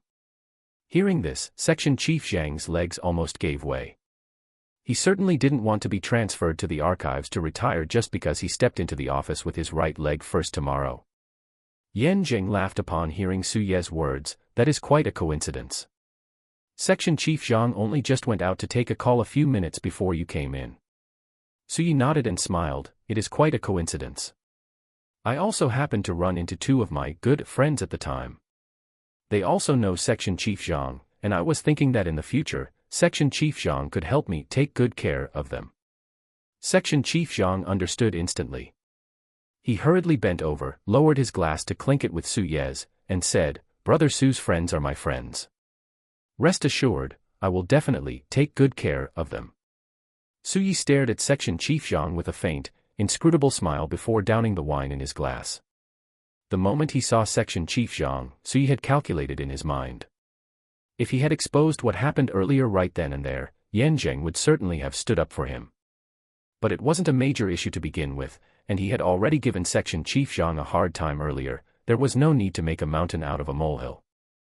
Yan Zheng would have stood up for him, but the price would be losing a subordinate, and it would make others feel a sense of shared grief. After all, everyone present was Yan Zheng's direct subordinate. If Section Chief Zhang were to step down today over such a trivial matter, what about tomorrow? Would it be Director Li or Director Zhang? So, it was completely unnecessary. On the contrary, by not mentioning it today, Section Chief Zhang would surely feel grateful and would hate Yu Ju and Li Yan to the core. It was likely that, let alone getting things done, the two of them would be dealt with by Section Chief Zhang. Never underestimate the influence of someone in a position of power. A section chief's connections were enough to cause a regular person severe losses. The atmosphere at the scene remained lively, and the group drank until past 11 in the evening before dispersing. When Suyi, Yan Zheng, and the others walked out of the private room to leave, they saw Yu Ju and Li Yan standing in the hallway outside, their legs weak. Suyi curled his lips into a smile, chuckled, and then paid them no further mind. Li Yan looked as if she had seen a ghost when she saw Suyi and Jiang Bai come out of the private room. Yu Ju, meanwhile, hurriedly ran over to Section Chief Zhang, who was walking behind, and asked in a low voice, "Section Chief Zhang, about that matter of mine, what do you think?" Section Chief Zhang glanced at Li Yan on the side. The alcohol was going to his head, and he decided to deal with the two of them after tonight. This matter is a bit troublesome. I'll look into it again tomorrow. I'll discuss it further with little Li in a bit. Yu Ju dared not object in the slightest. After all, if Section Chief Zhang didn't help mediate this matter, it would likely be very difficult to resolve. Half an hour later, as the designated driver parked Suyi's car in a parking spot, Jiang Bai helped the slightly dizzy Suyi out of the car and then settled the fee with the driver. Jiang Bai looked at Suyi with a touch of heartache. "I'll make you some hangover soup in a bit." Suyi took a deep breath and slowly exhaled. Feeling a bit better, he steadied himself. Tonight, he had started with beer and then moved on to spirits. Even though his tolerance had increased significantly, he couldn't withstand so many people taking turns to toast him. One thing led to another, and he had drunk a bit too much. He hadn't felt it when leaving the private room, but after sitting in the car and getting hit by the wind, the alcohol started to go to his head. "No need, you should head back first, I can manage on my own." Jiang Bai stubbornly held onto Suyi's arm without saying a word, pulling him toward the elevator. Hey, slow down, I'm going to fall." Back at Suyi's home, Jiang Bai pressed Suyi onto the sofa, then ran to the bar, took 2 tomatoes and some eggs from the fridge, and started busying herself. Suyi leaned against the sofa, watching the busy figure in the kitchen. For some reason, he suddenly felt a tug at his heartstrings. The clinking and clattering of pots and pans reached his ears. Suyi felt his eyelids growing heavier and heavier, and he gradually closed them, drifting off into a dream. Although the morning sun didn't penetrate the thick curtains, some faint rays of light shone into the room through the gaps, bringing a little brightness and making the room less dark. Ugh! Suyi sat up, feeling a bit dazed. He looked around and realized he was sleeping in bed. He was startled and quickly glanced to his side, letting out a long sigh of relief when he saw that Jiang Bai was not there. As for his clothes being stripped off, Suyi didn't care, he wasn't the one losing out. He picked up the water glass on the nightstand, drank it in one gulp, and checked the time. It was past 6 in the morning, not yet 7. It had been about 6 hours since he fell asleep last night, and his body felt completely fine. Suyi silently gave another mental thumbs up to System Daddy's buff. Wearing slippers, Suyi walked straight into the bathroom to take a shower. After changing his clothes, he came to the living room and saw a note on the table. Curious, he picked it up, and elegant handwriting came into view. "I've prepared breakfast for you too. It's in the fridge. Just put it in the steamer to heat it up and you can eat it. *___**. Hiss. Suyi gasped. She was trying to tie him down firmly. This woman was truly terrifying. He must not fall for it. This was a sugar-coated bullet wrapped in honey. 20 minutes later, Suyi put down the warm milk in his hand and rubbed his stomach contentedly. A sugar-coated bullet, well, he had eaten the sugar coating, and he could just save the bullet to shoot back later. After playing on his phone at home for a while, Suyi realized it was about time. He gathered his scattered belongings and headed toward the parking lot. After all, he still had to inspect the situation at the various branch companies today. Half an hour later, Suyi arrived at the entrance of the future drone branch company and parked the car steadily. Seeing Suye's car come to a stop, Zhang Hua and General Manager Fang Jing hurriedly got out of an Audi Q7 parked nearby. Chairman Su. Suyi nodded and led the two of them straight toward the office building. Compared to the future group, which leased an entire floor of over 2,000, nearly 3,000 square meters of office space, Future Drone was much smaller in both location and size, with less than 1,000 square meters, sharing the floor with two other companies. It was already 5 minutes past 9 in the morning. According to company regulations, it should be working hours now. Suyi led the two of them directly into the office area. The employees under Suyi didn't recognize him, but they recognized Zhang Hua and General Manager Fang Jing. They quickly turned to notify their superiors that the big bosses had arrived. Several executives hurriedly walked out of their offices. Leading them was a middle-aged man in his late 30s wearing a black suit. Chairman Su, Chairman Zhang, General Manager Fang Jing. We welcome you to Future Drone. Suyi looked at the person in front of him and had no impression of him at all. It was clearly not one of the executives he had met yesterday. Are you the General Manager of Future Drone? Chapter 50, Why is it you again? The middle-aged man in a suit replied with a somewhat grim expression, Chairman Su, I am not the General Manager. General Manager Duan drank too much with the distributors last night and probably hasn't arrived yet. I am Vice General Manager Wang Wei. Suyi frowned slightly and looked at General Manager Fang Jing beside him, asking, General Manager Fang Jing, did you receive General Manager Duan's itinerary yesterday? If I remember correctly, business banquets with distributors must be reported in advance, right? General Manager Fang Jing took out his phone, checked it, and then shook his head, saying, Chairman Su, as of now, I have not received any relevant reporting procedures. Heh. Suye's eyes narrowed slightly, and a cold sneer curled at the corners of his mouth. The people present saw Suyi smile, but they didn't dare to laugh at all. In fact, their spines felt a bit chilly. All right, everyone go back to your own work. We will go to the office and wait for General Manager Duan. I want to see how long it takes for him to come to work today. Zhang Hua and General Manager Fang Jing had no objections. It is hard to save those who are determined to die. The two had already repeatedly warned everyone that this was a period of change in the group's ownership, and everyone should keep a low profile. They didn't expect that General Manager Duan would still be so foolish at a time like this. After several executives headed to the General Manager's office, someone on the scene hurriedly tried to contact the General Manager. A few minutes later, a young man around 30 years old stepped into the company. After looking around, the expression on his face was not pleasant. Marketing Manager Chen Song looked at his future work environment with great dissatisfaction. He had been doing well at a multi-billion-dollar group, where the premises were large, the environment was good, and the prospects were much better than here. But just because of that little punk Suyi, he had been sent back to the Human Resources Department the next day because his tie wasn't tied well, which allegedly affected the company's image. Immediately after, his father's uncle called and forcibly took back his family's shares, and recently, Li Mengyao had also been much colder towards him. With no other choice, he had to settle for second best and come to the company where his uncle worked to be a small manager. In Marketing Manager Chen Song's eyes, this was a world of difference from what he had before. Before, how many people did he manage? 20 or 30 people. Now, how many could he manage? Less than 10. Moreover, his territory at Chaoyang Group before was almost half the size of this company.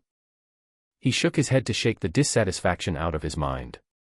Marketing Manager Chen Song believed that with his ability, even in this small company, he could shine and become that needle piercing through the burlap sack, not to mention that his uncle was the general manager of this company. He set a small goal, to replace his uncle within 3 years. As for where his uncle would go, that was none of his business. After all, positions are for the capable, and the losers must step down. Being a high-level executive at a small company wasn't bad if he couldn't be a middle manager at a large one. Moreover, marketing manager Chen Song was very optimistic about the development of future technology. He heard that they had changed bosses in the last 2 days. What if he ran into the new boss and the boss was conquered by his imposing aura? Wouldn't that be even better? Thinking this, marketing manager Chen Song grabbed a man rushing by and asked, "Hello, brother, could you tell me where the human resources department is? I'm here to report for duty." The man looked impatient, but still pointed to an office in the back, over there. After speaking, he pulled away from marketing manager Chen Song's hand and went to handle his work. Marketing manager Chen Song lowered his eyes and kept the young man's appearance in his heart. "Just pray after I take office." Walking a few steps to the human resources office, marketing manager Chen Song didn't even knock and walked straight in, saying to the HR staff, "Hello, I'm here to report for duty. My name is marketing manager Chen Kong." The HR staff looked marketing manager Chen Song up and down, feeling a bit conflicted. Who didn't know that marketing manager Chen Song was general manager Duan's connection? If it were usual times, there would certainly be no problem, but given what had just happened, general manager Duan might not even be able to save himself, so it was hard to determine whether to let marketing manager Chen Song join. "I'm sorry, the computer is having some issues. Manager Chen, why don't you come back this afternoon?" The HR staff pointed to the computer that hadn't been turned on to show marketing manager Chen Song. By then, there should be news about general manager Duan's situation, and they could consider whether to let marketing manager Chen Song join then. Marketing manager Chen Song looked at the HR staff suspiciously. "Is it such a coincidence? I just happened to come to handle the onboarding, and the computer just happens to be broken." The HR staff gently pulled out the power cord under their foot with their left foot, then pressed the power button several times in front of marketing manager Chen Song, but the computer screen remained black and unresponsive. Marketing manager Chen Song then said, "All right, then I'll go find my uncle to chat for a while. You hurry up and fix it. Once it's fixed, handle my onboarding directly. I'll leave my materials with you first." The HR staff spat lightly at marketing manager Chen Song's back. "Let's see if your uncle can get through this hurdle first." Marketing manager Chen Song left the HR office and walked straight toward the general manager's office, but before he reached it, he was grabbed by the plump general manager's secretary.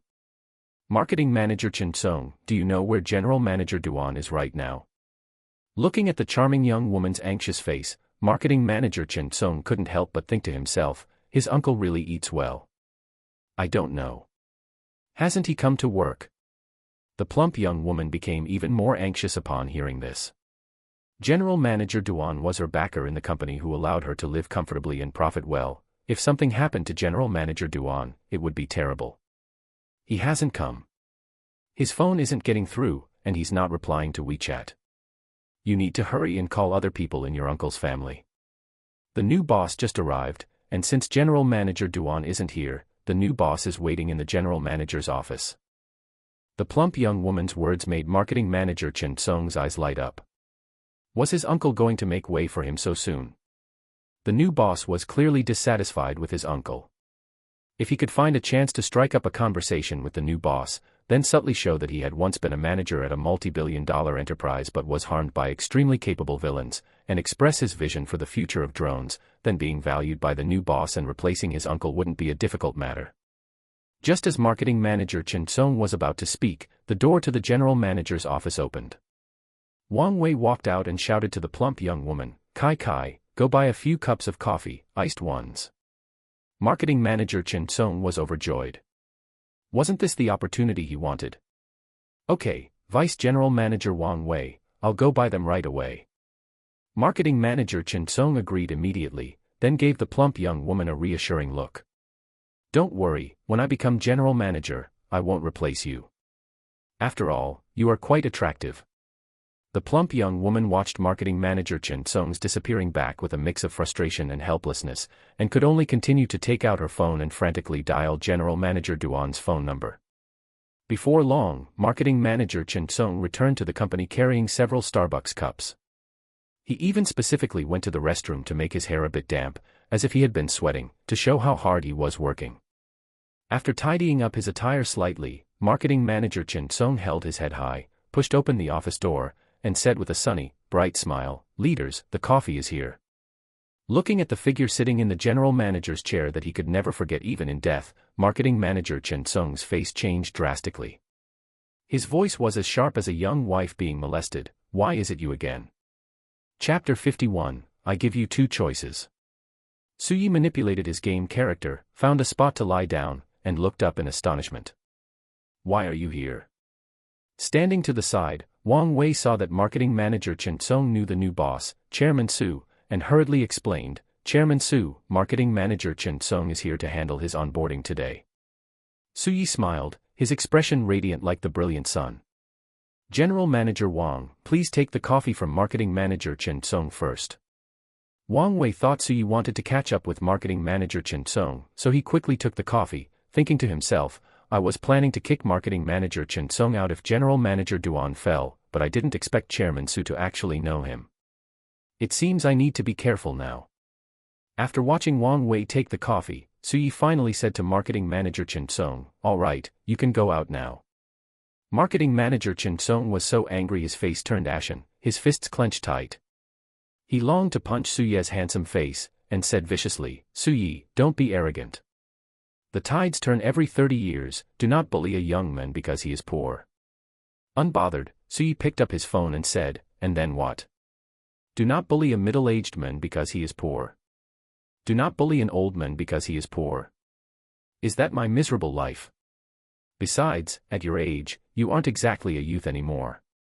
Good boy, hurry up and get out. If you don't leave, I'm going to call security." Marketing manager Chen Sung was trembling all over with rage, but thinking of the pathetic sight of being carried out by security, he could only drop a harsh threat before hurriedly closing the door and running away, as if a second's delay would cause a burly security guard to teleport right next to him. "You just wait for me." By now, Wang Wei could see that Chairman Su and marketing manager Chen Sung were definitely not friends and were likely at odds, so he hurriedly explained, "Chairman Su, this marketing manager Chen Sung is General Manager Duan's nephew. He came for an interview a couple of days ago and was supposed to handle his onboarding today." Suyi waved his hand indifferently. "General Manager Duan. After today, I'll either call him Little Duan or just that guy." Knock, knock, knock. Half an hour later, a knock sounded at the door. Wang Wei went up and opened it. A short, fat man was panting heavily, smelling strongly of alcohol. Beads of sweat flowed down his shiny forehead like grease. His suit was wrinkled everywhere, and his tie was undone. Seeing the door open, he hurriedly bowed, his face full of panic and unease. "Chairman Su, I am the general manager of Future Drone, General Manager Duan. I've kept you waiting. Please forgive me, Chairman Su." Suyi picked up the coffee on the table and took a sip, ignoring General Manager Duan entirely. Instead, he continued to focus intently on manipulating the game character on his phone. The dull sound of an AK-12 echoed in the office. Seeing that Suyi ignored him, Zhang Hua and General Manager Fang Jing also went back to handling their own business on their phones, with no intention of speaking at all. Even though the office air conditioning was on, General Manager Duan felt like he was in an ice cellar. He didn't know how long he had been bowing, every second felt like a year. His nearly 50-year-old lower back, having been serviced by a senior technician last night, felt even more exhausted. General Manager Duan could even hear his lumbar spine creaking. A few minutes later, Suyi looked at his game character, which had been killed by a magical combo of a crocodile and an Asala machine gunner, his hands trembling. "Is this normal? Is this supposed to happen? I'm wearing Tier 5 gear and carrying a fully modified AK-12, and I actually got killed by an AI. Damn developers, is this what you call no shadow nerfs?" Bang. Suyi threw his phone onto the solid wood desk, and General Manager Duan's fat body couldn't help but tremble. Suyi picked up the coffee and took a sip. "Hey, I have to say, the coffee marketing manager Chen Sung bought actually tastes surprisingly good. I don't want to waste words with you. Two choices. First, don't you like drinking with distributors? Go down and settle in, start over as a sales team leader. The second choice is that you can resign voluntarily." The office atmosphere was oppressive. General Manager Duan's heart was filled with regret, unwillingness, and resentment, various emotions wrapping around him like giant hands reaching out from the abyss. After a long while, Suyi grew a bit impatient, and General Manager Duan finally said, as if resigning himself to his fate, "Chairman Su, I choose to be demoted to the grassroots level as a sales team leader." Suyi nodded and waved his hand. "Go." "Yes." General Manager Duan carefully closed the door. He held his waist as he stood up, looked at the General Manager's office plaque for a long time, sighed deeply, and turned to leave. Did he want to be demoted? Of course not. Sales team leader, sales manager, sales director, vice president, general manager, Suyi had basically stripped him of everything. But if not here, where else could he go? He had been at Future Technology for nearly 10 years. Now, with the economy in a slump and at his age of nearly 50, General Manager Duan didn't have the confidence to say he could find another office job outside of here. At least Suyi didn't make him a salesperson. General Manager Duan asked himself, relying on his many years of connections, even if he couldn't sit back in the position of general manager, he could still manage to produce some monthly performance results and retire in the position of sales team leader. If he went out, he would really have nothing left. All right, let Wang Wei act as the general manager of Future Drone for now. I hope nothing goes wrong. Understand? Although Wang Wei had expected it, having this position actually fall to him still made him overjoyed. He hurriedly bowed slightly and promised, "Rest assured, Chairman Su, I will definitely put in 1000% effort to stabilize the company and lead the company to leap into the future." Suyi stood up, finished the coffee in his hand in one gulp, and tossed it into the trash can. "I'm not a person who likes to listen, I like to watch. What you have done, what you haven't done, and how you did it, it's all in my eyes. Talking a good game is not as good as doing a good job. I hope you remember General Manager Duan's lesson." Halfway to the door, Suyi turned his head and said to General Manager Fang Zheng, "Oh, right, General Manager Fang Zheng, pass this down, from now on, don't go around bowing at every turn. We aren't a Japanese company, it's an eyesore." General Manager Fang Zheng nodded and said, "Rest assured, Chairman Su, I will go back and immediately issue a notice to coordinate company etiquette." From beginning to end, Zhang Hua and General Manager Fang Zheng had not interjected a single word or expressed any dissatisfaction regarding Suyi's decision. This made Suyi very satisfied, both men knew their place. If Zhang Hua and General Manager Fang Zheng had spoken up about Suyi's decision today, even just a single word, Suyi would have considered replacing them both. He was the master of this company. If he made a mistake in the general direction that would harm the company's interests, and both men argued with him based on reason, Suyi would be very happy. But the situation today was clearly a very severe violation of company rules and regulations. If both men were willing to argue with Suyi even over this, then Suyi could only conclude that their ambitions had grown a bit too much and they didn't take him seriously because he was young. Why would he keep such people around? Chapter 52, This extraordinary man is someone I, Lu Shuer, must meet. At 7 p.m., Jiang Bai dragged her exhausted body and opened her apartment door. Unlike the high-end decor at Suye's place, the renovation of Jiang Bai's room was very average, with only basic furniture. It was clearly an investment property bought by the landlord, renovated casually, and then rented out. She tossed her small Chanel bag onto the shoe cabinet nearby, took off her black high heels, and changed into soft, thick-soled slippers. Jiang Bai felt her entire body relax. Phew. Exhaling a long breath, Jiang Bai didn't stay in the empty living room but walked straight into the bedroom and threw herself onto the soft bed. With the faint, grassy scent of laundry detergent lingering at the tip of her nose, she wailed listlessly. It's over. Why is working so exhausting? It's only Thursday today, and I still have to endure tomorrow. Oh, right, I'm on a rotating schedule, I have to work one more day after that before I can rest. Good heavens. Perhaps because she had returned home close to 1 a.m. last night and had only slept for 6+ hours before waking up for work today, Jiang Bai felt like her body was walking in front while her soul was drifting behind. An instant of a tight embrace, nowhere to escape, a kiss to last an eternity. A pleasant ringtone came from Jiang Bai's phone. Without lifting her head, she fumbled to bring the phone in front of her eyes. Seeing the familiar name, she casually tapped to answer. A small, round face with baby fat appeared on the phone screen, and Jiang Bai called out listlessly. Shuer. Seeing Jiang Bai looking as if she were about to stop breathing, Lu Shuer was startled and hurriedly asked. Xiao Bai, what's wrong with you? Jiang Bai said with a miserable expression. I'm so tired, work is so exhausting. Is this job really meant for humans? Lu Shuer covered her mouth to stifle a laugh. Who told you to run off to Chengdu? Wasn't Mian City good enough? Jiang Bai shot a dirty look at Lu Shuer. Do you think I'm you? You have a family company to inherit, a nominal position where you can go if you want to, or go out and play if you don't, and occasionally, when the mood strikes, you can just go on a trip at a moment's notice. Lu Shuer chuckled. It's not as easy as you say, I just don't have to be a corporate slave. I still have to go to work normally, after all, I have to take over from my dad in the future, so I still need to study diligently. Jiang Bai sat up, crossing her long, snow-white legs, her toes stretching out like silkworms, and said angrily. Look at your surroundings right now. Do you think I can't tell? It's clearly that Saturday cottage we always go to. I've just gotten off work, and you've probably been hanging out there comfortably for the whole afternoon. Seeing that her best friend had exposed her, Lu Shuer wasn't annoyed and hurriedly changed the subject. No way, no way. Anyway, stop talking about me.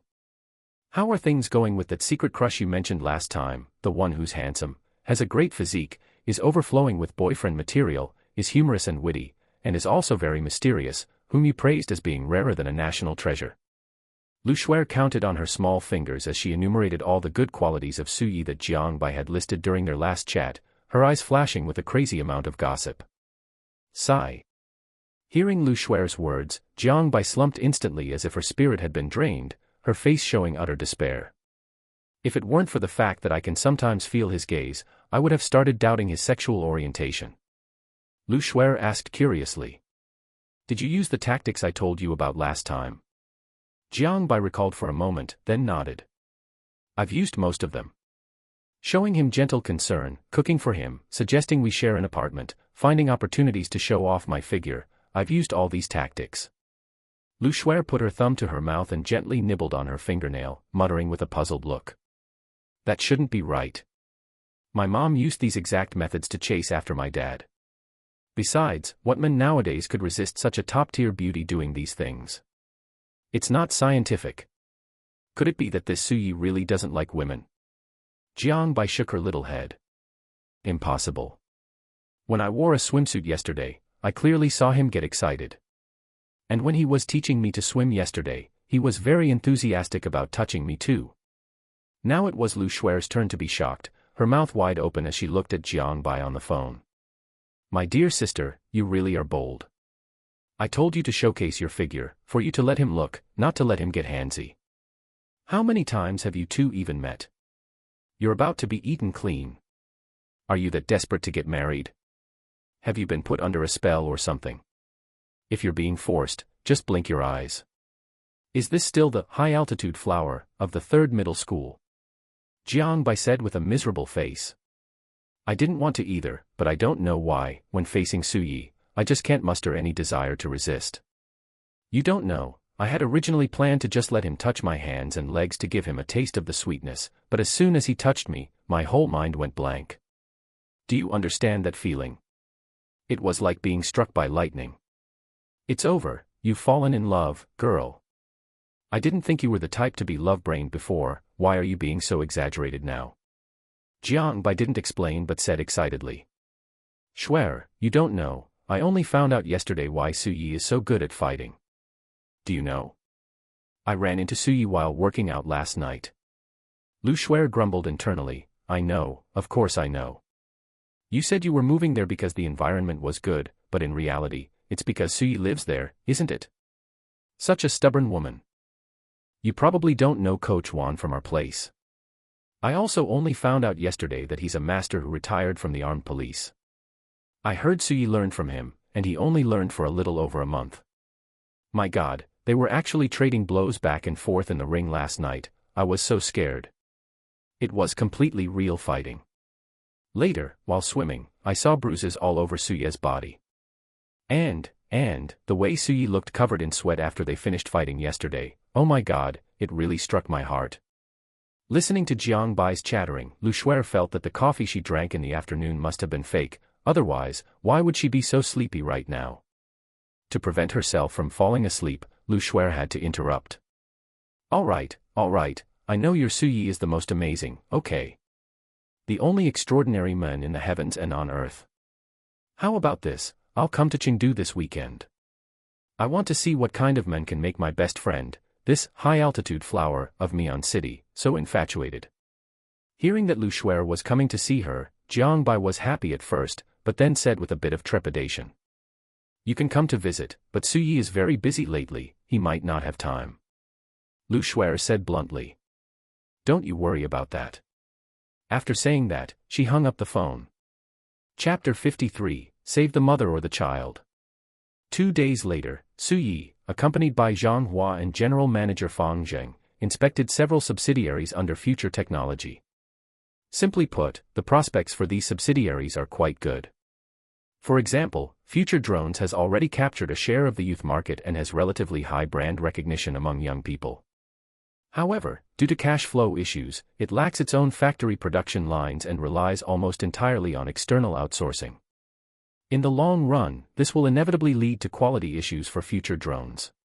Secondly, the Future app launched by Future Intelligent caused quite a stir initially, but subsequently, various similar apps sprang up like mushrooms to compete with Future Intelligent for market share in the artificial intelligence sector. Especially after Pony entered the fray, nearly half of Future Intelligent's market share was snatched away by Pony, which has a broad customer base. The only reason it still holds a significant share now is entirely due to technical barriers. However, it is foreseeable that if promotional funding remains insufficient, it is only a matter of time before Pony catches up. Not to mention that Future Cloud, another company, also has a partnership with Pony and is currently in a state of suspension. Overall, while the prospects are bright, the current situation is full of holes. The main issue is cash flow. If there is sufficient cash flow, all problems can be solved. Once Future Technology survives these 2 years, it will usher in a bright future. However, this cash flow requires at least hundreds of millions just for the initial investment, and a total investment of over 3 billion is needed to ensure that the several subsidiaries can possess strong competitiveness and eventually transform into cash cows. Chairman Su, this is the biggest problem our Future Technology is currently facing. Suyi kept rubbing his temples, thinking about the 50 million in his bank card. At first, Suyi thought 50 million was a lot, but now it seems that when facing the various problems of Future Technology, 50 million is merely a drop in the bucket. What about bank loans? Hearing Suyi's question, Zhang Hua spoke up first. I have thought about this path before. Before you took over Future Technology, we had a 30 million loan from Pudong Development Bank, but it has already been settled. Given our current asset situation and credit standing, if we were to contact the bank for a loan again, even with the support of our local government, the estimated limit would be between 30 and 50 million. If we were to fight on multiple fronts, combined with our income, we could at most complete the initial promotion for the first 2 months. Zhang Hua had previously communicated this idea with the CFO, and the discrepancy would not be significant. Phew. Suyi let out a long sigh, waved his hand to let Zhang Hua and the others leave the office, and then turned to stare blankly at the scenery below. Save the mother or the child. If Suyi were to retreat now and sell Future Technology, he is certain that getting around 300 million would not be a problem, because those big shots can see the development prospects of Future Technology. As long as it persists for these 2 years, the valuation of Future Technology will be at least 10 billion. Even adding the cash injected, spending over 3 billion to exchange for over 10 billion in 2 years, a return rate of over 300% is something everyone would accept. But Suyi is not a fool. Those big shots can see this, can't Suyi, the current actual person in charge, see it too? If there were truly no other way, Suyi might consider selling, but right now, it is not completely hopeless. Host, Suyi. Age, 25. Physical fitness, B+, amateur athlete. Appearance, 87. Cash, 52,681,620.7 yuan. Assets, Chuanxi Road Pedestrian Street Ground Floor Shop, Future Technology Company, Limited. Connections, Chao Yi, R9, Yan Zheng, R7. Current connection level, R7. Connection task target, Chen Zhe, R7. Under normal circumstances, there would naturally be no way, but Suyi's brother system. This time, it just so happened that an R7-level task was refreshed. The previous task, Yen Zheng, was also R7 level. Although the risk was a bit high and even involved life-threatening danger, the rewards were generous, Future Technology Group plus cash rewards totaling over 200 million. If another cash reward of 2 or 300 million comes this time, the plan can be pushed forward. More importantly, as long as this R7-level task is completed, only one R7-level task and 1 billion in assets will be left to upgrade the system level. By then, supporting the development of future technology will absolutely not be a problem. Chen Zhe. Suyi muttered the name to himself, feeling it sounded familiar, and directly opened the task intelligence. Detected that the host has no interaction with the task target Chen Zhe and is in a stranger state, hereby providing brief information. Name, Chen Zhe. Gender, male. Age, 34. Position, Vice President of the Board of Directors of Chaoyang Group. Home address, Lihu, Sherman Lihua. Please establish contact with the connection target as soon as possible. The system will release connection assistance intelligence after contact is established. Damn, isn't this the little boss? Looking at the slightly chubby man next to the name, wearing black-rimmed glasses and having a bit of a worldly aura, Suyi couldn't help but be shocked. This was exactly the little boss of the company where Suyi used to work, and Suyi's good friend Xiaoren was even his relative. What a coincidence. Suyi couldn't help but laugh out loud. By all logic, this little boss shouldn't be an R7-level connection, Suyi thought he would at most be an R6. But based on recent chats between Chao Yi and Suyi had learned a lot about this Chen family. The Chen family's rise was very fast. In the early 1990s, Chen Chaoyang, the big boss of Chaoyang Group, was just a 20-something kid. He had been a car broker, sold leather shoes and suits, set up street stalls, and worked as a chef. But in 1997, Chen Chaoyang completed his initial capital accumulation and opened his first bulk sales store in Chengdu. When they said bulk sales store, it meant driving around to sell things. No one would have thought that this small shop would become a large group with a market value of 10 billion 30 years later. According to Chao Yi, the Chen family only held 40% of the shares in Chaoyang Group. The remaining 60% was either in the hands of various shareholders who joined later or in the hands of some relatives who invested at the beginning. Of this 40%, Chen Chaoyang held 28%, his wife held 8%, while the Chen family's eldest son, Chen Zhe, only held 3%. The remaining 1% was in the hands of the Chen family's eldest princess. Previously, after Chen Chaoyang entered the ICU and thought he was going to die, he made a decisive decision to draw up a will, allocating 20% to Chen Zhe, the remaining 5% to his wife, and 3% to his daughter. In this way, the shares in Chen Zhe's hands would still be the most in the entire company. And after his wife passes away, it is believed that she would leave the bulk to Chen Zhe. Combined with the relatives taking sides, Chaoyang Group would still be surnamed Chen. As it turned out, the old man didn't die, the will was voided, and Chen Zhe still only had 3% of the shares. Looking at the current valuation of Chaoyang Group, which is less than 30 billion, Chen Zhe's shares are worth at most 7 or 800 million. Adding his private assets, it is normal that he did not exceed R7. Chapter 54, Jilan Restaurant. Suyi's deep eyes gradually became unfocused, he was deep in thought. Chen Zhe isn't just about completing a task, more importantly, it's about Chen Zhe's connections. In this place, the Xia Kingdom, there seemingly aren't any classes, but the hidden class barriers are even more rigid. And Chen Zhe is the ladder for me to break through to the upper class. Suyi couldn't help but think of a piece of financial news from the Xia Kingdom he had seen earlier. According to the news report, there were only a little over 1,000 private enterprises in the Xia Kingdom with assets exceeding 10 billion, and over 60% of them were located in the four major economic centers, the capital, Shanghai, Guangzhou, and Shenzhen. With 34 provincial-level administrative regions in the Xia Kingdom, excluding these few, there were still 30 left. Distributing the 400 or so 10 billion yuan private enterprises across each province meant only about 10 per province. They were the true economic pillars of the Xia Kingdom and the true upper-class people of the Xia Kingdom. Without an introduction, Suyi would have to wait until his own net worth reached 10 billion before he could step into that circle. As the heir to a 10 billion yuan group, with family assets also exceeding 10 billion, Chen Zhe was undoubtedly a member of this upper class and was fully qualified to bring Su Yi in, granting Su Yi the ticket to enter the Xia Kingdom's upper-class circle. Su Yi had only seen Chen Zhe from afar a few times before and didn't even have the qualifications to greet him, so naturally, there had been no contact. However, the dam system required contact and a strong impression to be left before it would issue tasks. Su Yi was not at all panicked by this situation because he had his brother, Chao Yi. As one of the true high-level executives at Chaoyang Group, although Chao Yi hadn't entered the board of directors, he was certainly very familiar with Chen Zhe. With Chao Yi acting as a go-between, getting to know him would be no problem at all. Moreover, since Chen Zhe was currently wrestling for power with his father, if a high-level executive from his father's side took the initiative to meet him, Su Yi believed Chen Zhe would definitely give him this face. Thinking of this, Su Yi sent a message to Chao Yi, arranging to have dinner together tonight. Time quickly reached 8 in the evening. Su Yi let out a long sigh, feeling a bit doubtful about life. He had been playing for an entire afternoon and the evacuation rate at Nujiazu was less than 30%, could you believe it?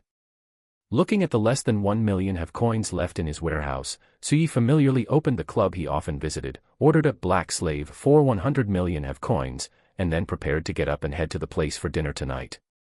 Jilan Restaurant, a restaurant whose reputation had not spread among the lower and middle classes, was founded in 2010 by the culinary master Yu Jilan, located at No. 1, Changjie, Qingyang District. It was the first 2-star Michelin restaurant in Chengdu, and it was rated as a 2-star restaurant in the Chengdu Michelin Guide in 2022, 2023, and 2024.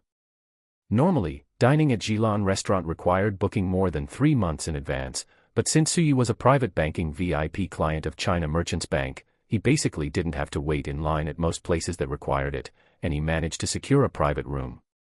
Su Yi parked his car and followed the navigation to walk into the small alley.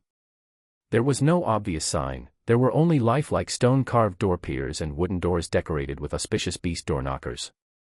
The doorman saw Su Yi walking straight towards him and quickly stepped forward to confirm the reservation. After confirming, he ushered Su Yi inside with a polite smile on his face. What met Su Yi's eyes was not the slightest bit of luxury or gaudy, golden decoration. Instead, stepping inside felt like walking into a home carefully tended by an elder. White glazed plum vases and thriving orchids were displayed on a half-moon-shaped table. The living room was arranged in an orderly fashion, with carved lattice windows and courtyard landscapes appearing one after another, full of the freehand beauty of a Chinese-style residence and the cozy atmosphere of home. Manifesting the extraordinary in the ordinary, revealing depth in the details, this was true Chinese aesthetics. The receptionist continued to introduce, Mr. Su, our cooking philosophy at Jilan Restaurant is to define flavor with soup, define the standard with ingredients, and define the essence with garnishes. By combining the traditional 24 flavor profiles of Sichuan cuisine, we interpret our own culinary philosophy, focusing on the balance between the flavor of the ingredients and the flavor of the seasonings. One flavor adds another, one flavor reduces another, one flavor harmonizes with another. As a representative of high-end Sichuan cuisine, Jilan Restaurant adheres to the essence of Sichuan cuisine: one dish, one style, 100 dishes, 100 flavors. However, it is not the traditional Sichuan cuisine that is heavy on oil, salt, and spiciness. Our signature dishes include the original flavor supreme dried abalone, original shrimp jelly, and sturgeon caviar, as well as pole-kneaded golden thread noodles, sea cucumber hot and sour noodles, shrimp roe yellow croaker lion's head meatballs, and so on. Finally, the receptionist led Su Yi into the Caibwa Jujin room. A waitress wearing a cheongsam, radiating a smile as gentle as a spring breeze, helped Su Yi set the tableware and asked, Mr. Su, would you like to order now or in a while? Su Yi thought for a moment and said, since this is my first time here, I don't know what you have. Just serve according to your standards, and max out the budget. The waitress bowed slightly and said, very well, Mr. Su. The budget for our top-tier set menu is 5,000 yuan per person, excluding drinks and service fees. At this moment, the phone in Su Yi's pocket rang. Su Yi nodded and then waved for the waitress to leave. As soon as he answered, he heard Jiang Bai's energetic voice. Su Yi didn't know if Jiang Bai was like this only when facing him or if she was always like this, but every time he saw her, he felt a sense of exuberant energy radiating from her. Hey, Su Yi, where are you right now? Jiang Bai was on the phone with Su Yi while looking helplessly at the supervisor beside her. I'm out having dinner with a brother. Do you want to come over? Suyi couldn't clearly define what kind of feelings he had for Jiangbai right now, but ever since Jiangbai made him hangover soup, breakfast, and took care of him while he was passed out last time, Suyi had developed an indescribable affection for Jiangbai. Jiangbai heard that Suyi was out eating and didn't want to disturb him, but a ruthless little hand had slowly crawled onto her waist. Seeing Lu Shuer's threatening little gaze, she could only ask helplessly, "It won't disturb you, will it?" Suye's gentle voice came through the phone, "It won't. Just come over, I'll send you the location." To put it plainly, today was just about having Chaoyi help him bridge the connection to get to know Chenze later. It was a small matter that could be finished in a few words, and given his relationship with Chaoyi, there was no need for the usual maneuvering found at normal drinking parties. He casually sent the location, then called Gu Qingyan to ask about the company's audit situation. After confirming that it should be finished by Monday if nothing unexpected happened, he finally opened Douyin, intending to cleanse his soul. Meanwhile, at Chengdu East Railway Station, Jiangbai looked helplessly at her best friend and said, "So you just said he was out having dinner with a brother. Why do you insist on making me go?" Lu Shuer raised her little head, looking as if you didn't understand. As the saying goes, follow a good person to learn to be good, follow Guangong to learn to dance. You can tell what kind of person Suyi is from his friends, and you can also see what kind of strength Suyi has from where he eats. Just learn from it. Jiangbai remembered the group of government leaders Suyi had taken her to eat with before. She wanted to say something but stopped herself. Sigh, forget it. Let Shuer see for herself. Chapter 55, She was the one who chased me. Suyi did not wait long before Chaoyi walked in, carrying a laptop bag and led by the hostess, saying with a smile, "Little Su, I hope you haven't been waiting too long." Suyi shook his head and smiled. "Why would I be in a rush? The tea and pastries here are quite good, I'm almost full already." Chaoyi glanced at the exquisitely styled pastries on the dining table, then unceremoniously picked one up and took a bite. "They're not bad, actually. They taste better than the ones your sister-in-law bought at that coffee shop last time. Good grief, they were dozens of dollars apiece, and not even half the size of my palm." Listening to Chaoyi's complaints, Suyi smiled. "If you like them, I'll have them pack a box for you later." Saying this, he smiled at the hostess nearby. "That shouldn't be a problem, right?" The hostess smiled and replied, "Certainly, Mr. Su. Our pastries are provided to customers without limits. We often have customers ask to pack some to take home after their meals." Suyi nodded. "By the way, please prepare 2 more orders according to the standard I just ordered." After saying this, he looked at Chaoyi. "Brother, I have 2 friends coming over later." Chaoyi winked at Suyi. "Girlfriends?" Suyi touched his high, straight nose bridge. "Not exactly." "Ha ha ha, that means she's a girlfriend you haven't caught yet." "Brother, let me tell you, when it comes to chasing girls, I'm the expert. Back in the day, your sister-in-law was a department beauty in college, and she was still won over by me. Chasing girls is a matter of..." Suyi was silent for a moment, then said, "Brother, she was the one who chased me. I haven't agreed yet." Silence was the Cambridge of the night. Chaoyi was speechless and choked up for a moment. He then looked at Suye's appearance, glanced around at the surrounding environment, sighed heavily, and kept telling himself in his heart, "It's normal, it's normal." Suyi spoke up at this moment. After all, there was no need to be roundabout given his relationship with Chaoyi. "Brother, how is your relationship with Chenze?" Chaoyi looked at Suyi a bit strangely and asked. "Chenze? The little boss?" Suyi nodded. Chaoyi thought for a moment and said, "The relationship is actually okay. Mainly, the little boss wants to pull us over, the heads of the group's automotive divisions, or coordinating units like the procurement and marketing departments. After all, you know he and the big boss are having some unpleasantness, and since the big boss is currently in power, we haven't agreed yet, we're all just watching and waiting." Suyi asked curiously. "As far as I know, Chen Chaoyang is 60, right? And his health isn't very good. Why doesn't he let go and hand things over to Chenze?" Chaoyi shook his head. "To be honest, we aren't too clear on that either. Just like you said, the big boss's health isn't great and he's getting on in years. Now is the time to retire gracefully and enjoy time with his grandchildren. But on the contrary, while the big boss has nominally handed things over to the little boss, he's actually holding on to power tighter than anyone. Just yesterday, he forcibly removed 3 of the little boss's direct report general managers, and the little boss ran to the big boss's office and argued for ages. Speaking of this, Chow Yi seemed to remember something, frowned, and continued. I heard a rumor, not verified, mind you, that when the big boss went into the ICU last year, an illegitimate child appeared. At the time, the little boss and the others thought the big boss was on his way out, so they let that illegitimate child meet with him. Later, the big boss didn't pass away and wanted to transfer 8% of the shares he held to that illegitimate child. The little boss and the others, of course, didn't agree, which is why the big boss has been doing these things lately. Su Yi raised an eyebrow, then thought about it and realized this was actually the best explanation. After all, given Chen Chaoyang's current situation, retiring was the best choice to live a few more years.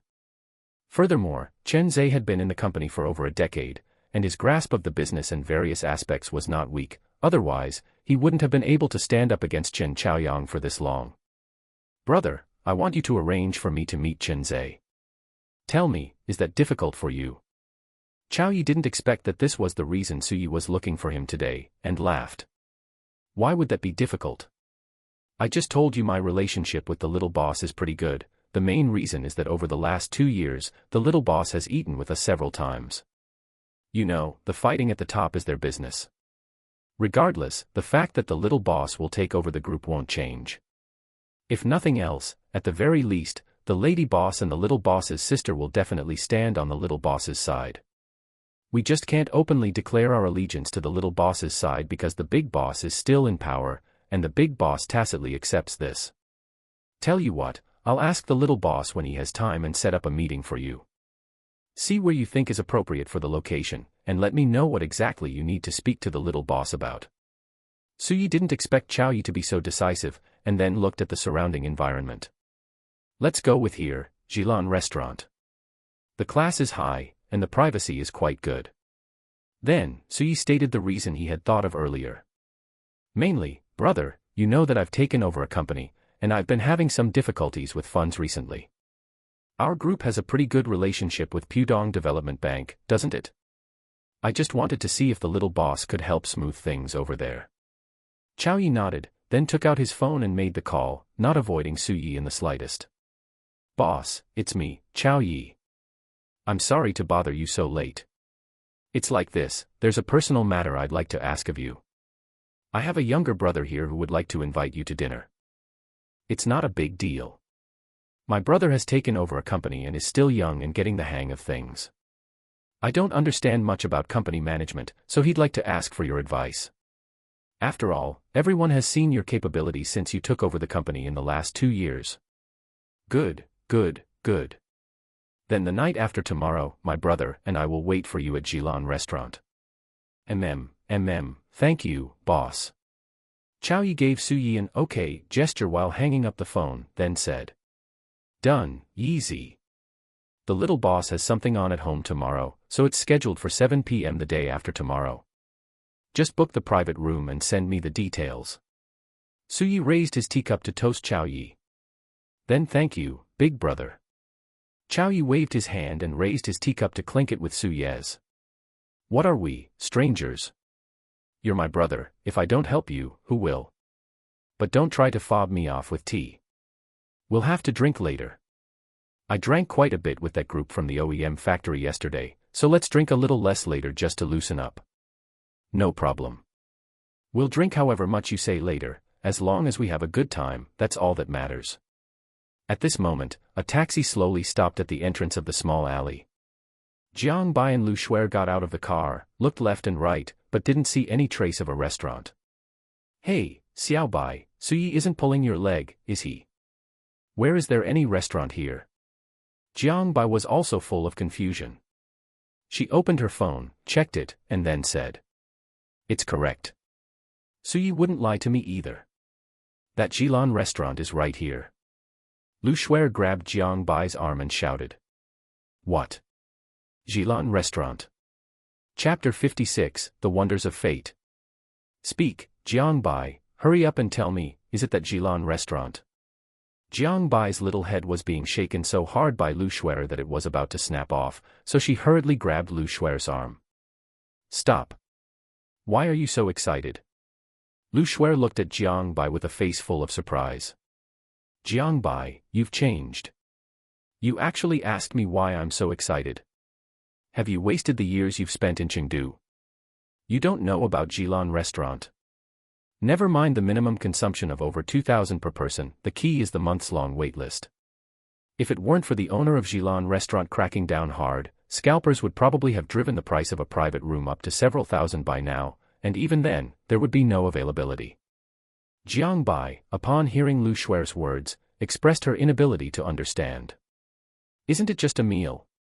Why make it so crazy? Lu Shuer retorted. The meal isn't the point, taking photos to check-in is the point. If I take photos to check-in at Jilan Restaurant, I can brag about it for a whole year when I get back. Let's go. I think I know where it is. I heard that Jilan Restaurant doesn't have a sign, but there are stone carvings at the entrance, right at the mouth of the small alley.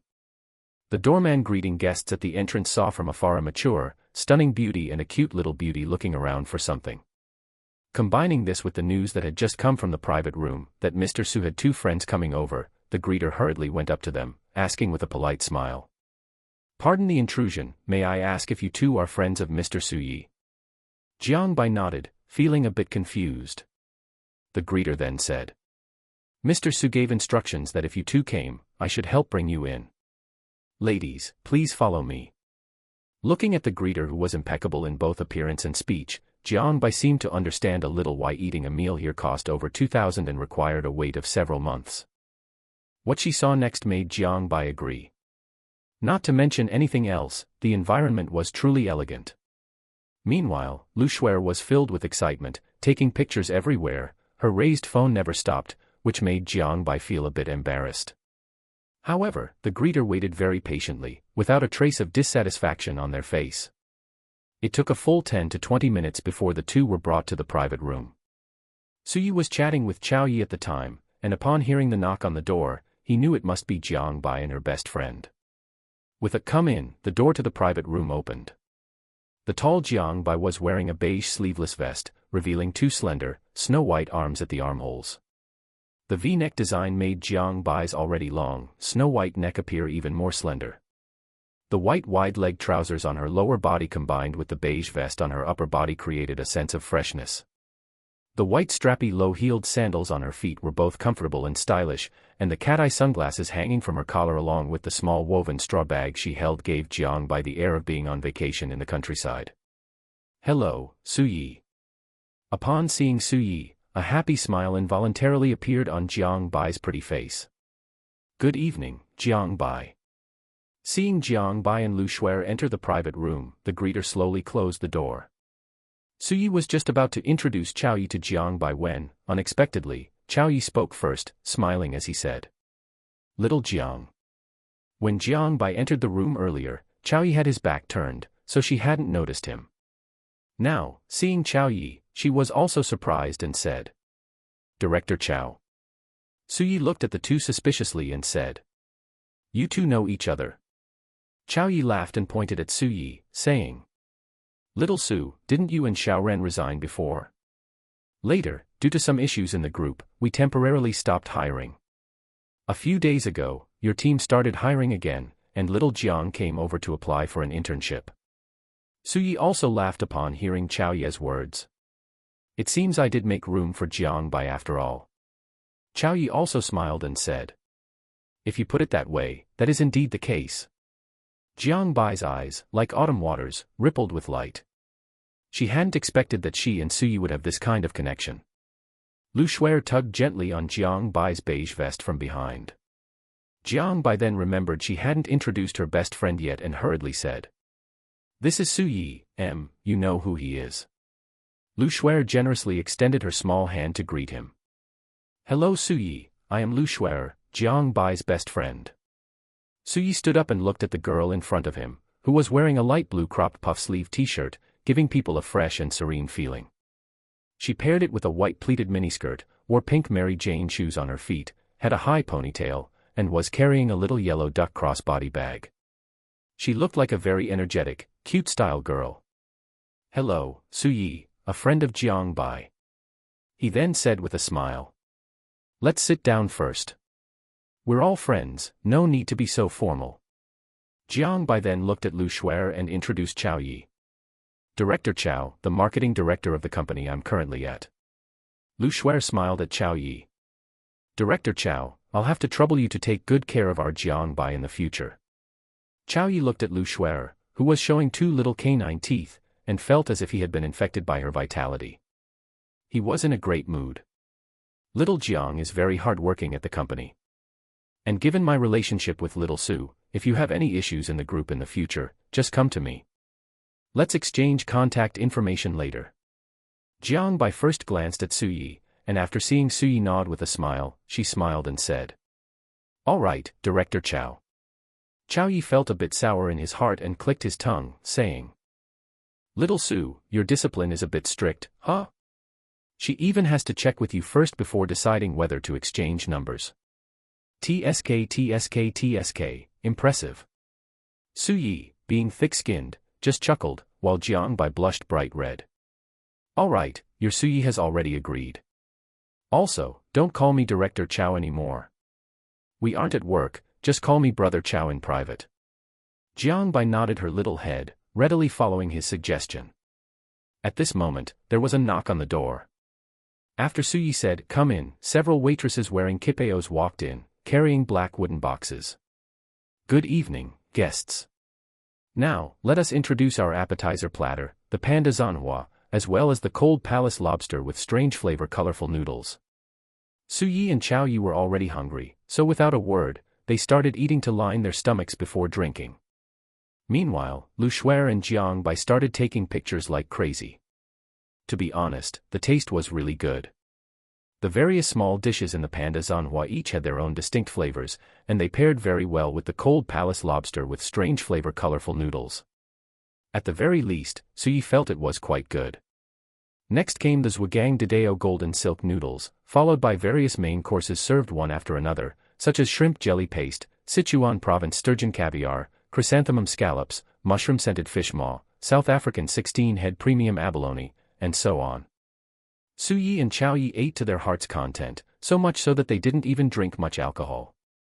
Jiang Bai and Lu Shuer not only ate to their heart's content but also took pictures to their heart's content, especially Lu Shuer, who declared that she had enough material to brag about for a whole year. Chapter 57, The water is too deep, you can't handle it.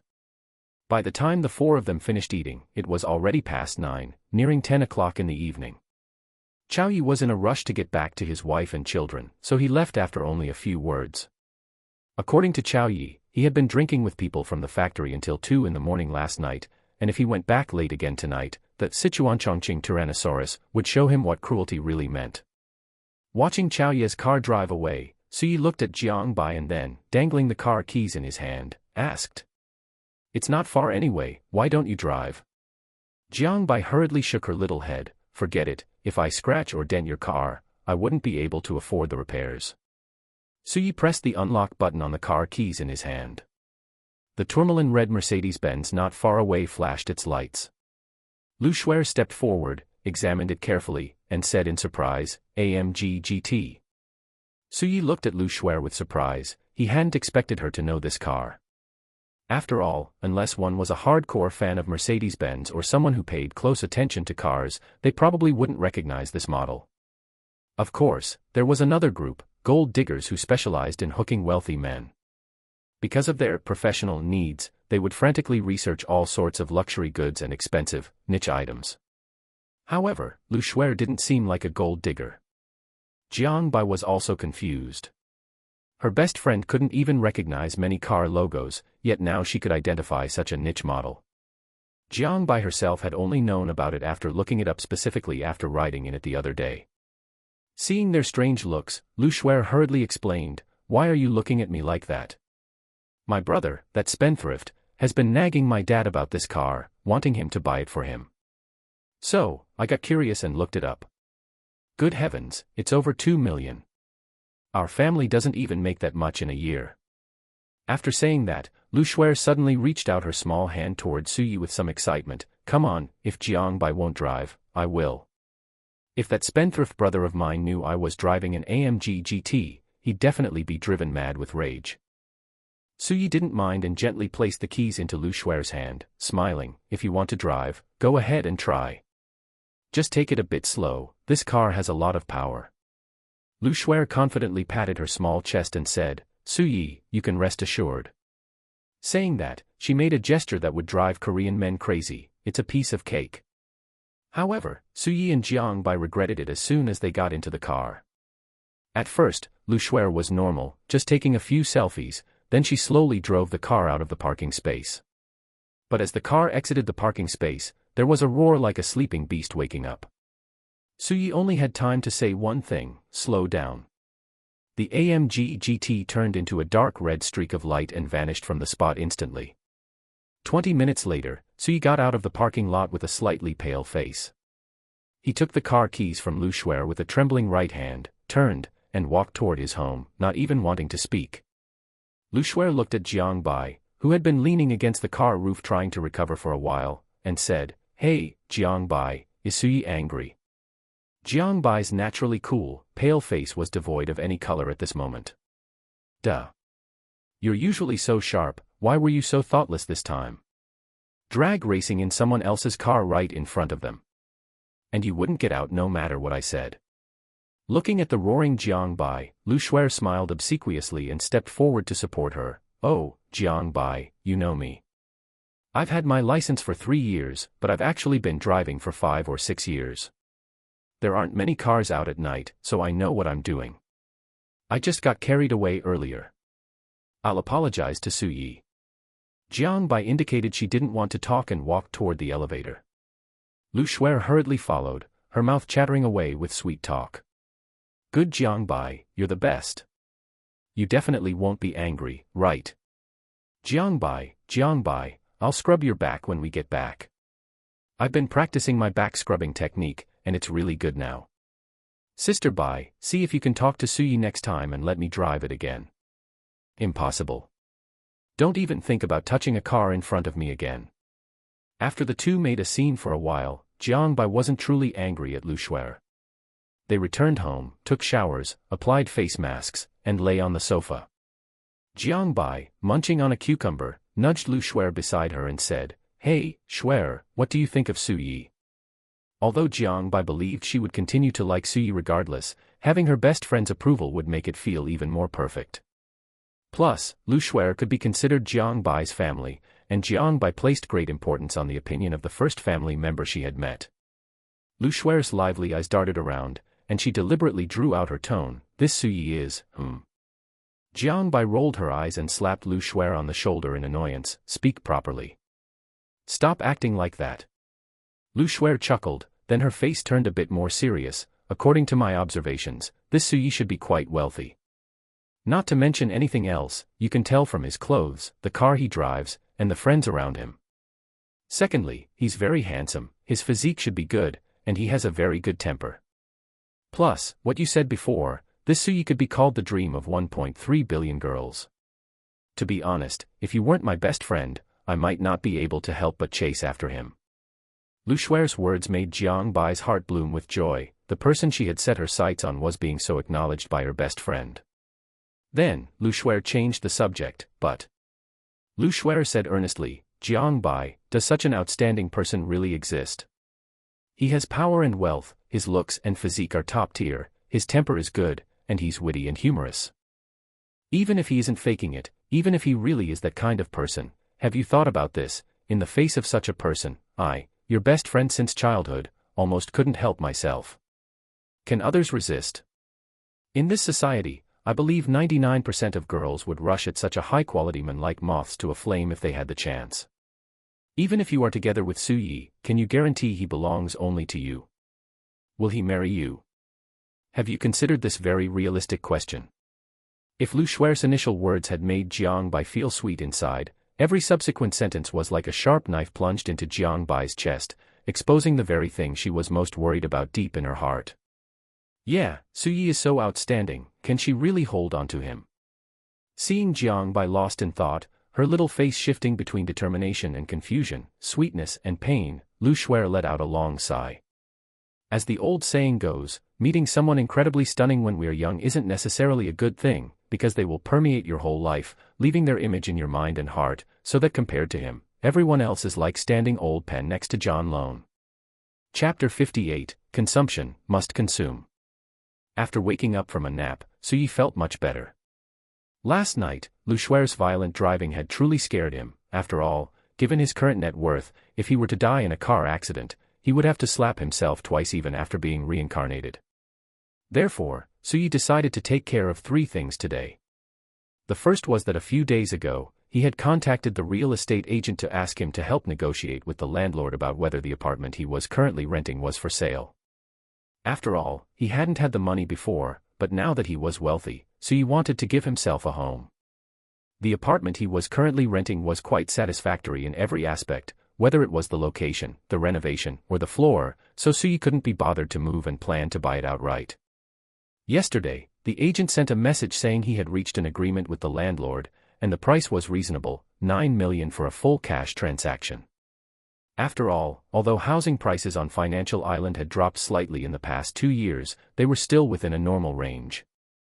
The landlord had spent nearly $9 million when they bought it, not to mention the parking space and the renovation. The actual cost was definitely over $9 million.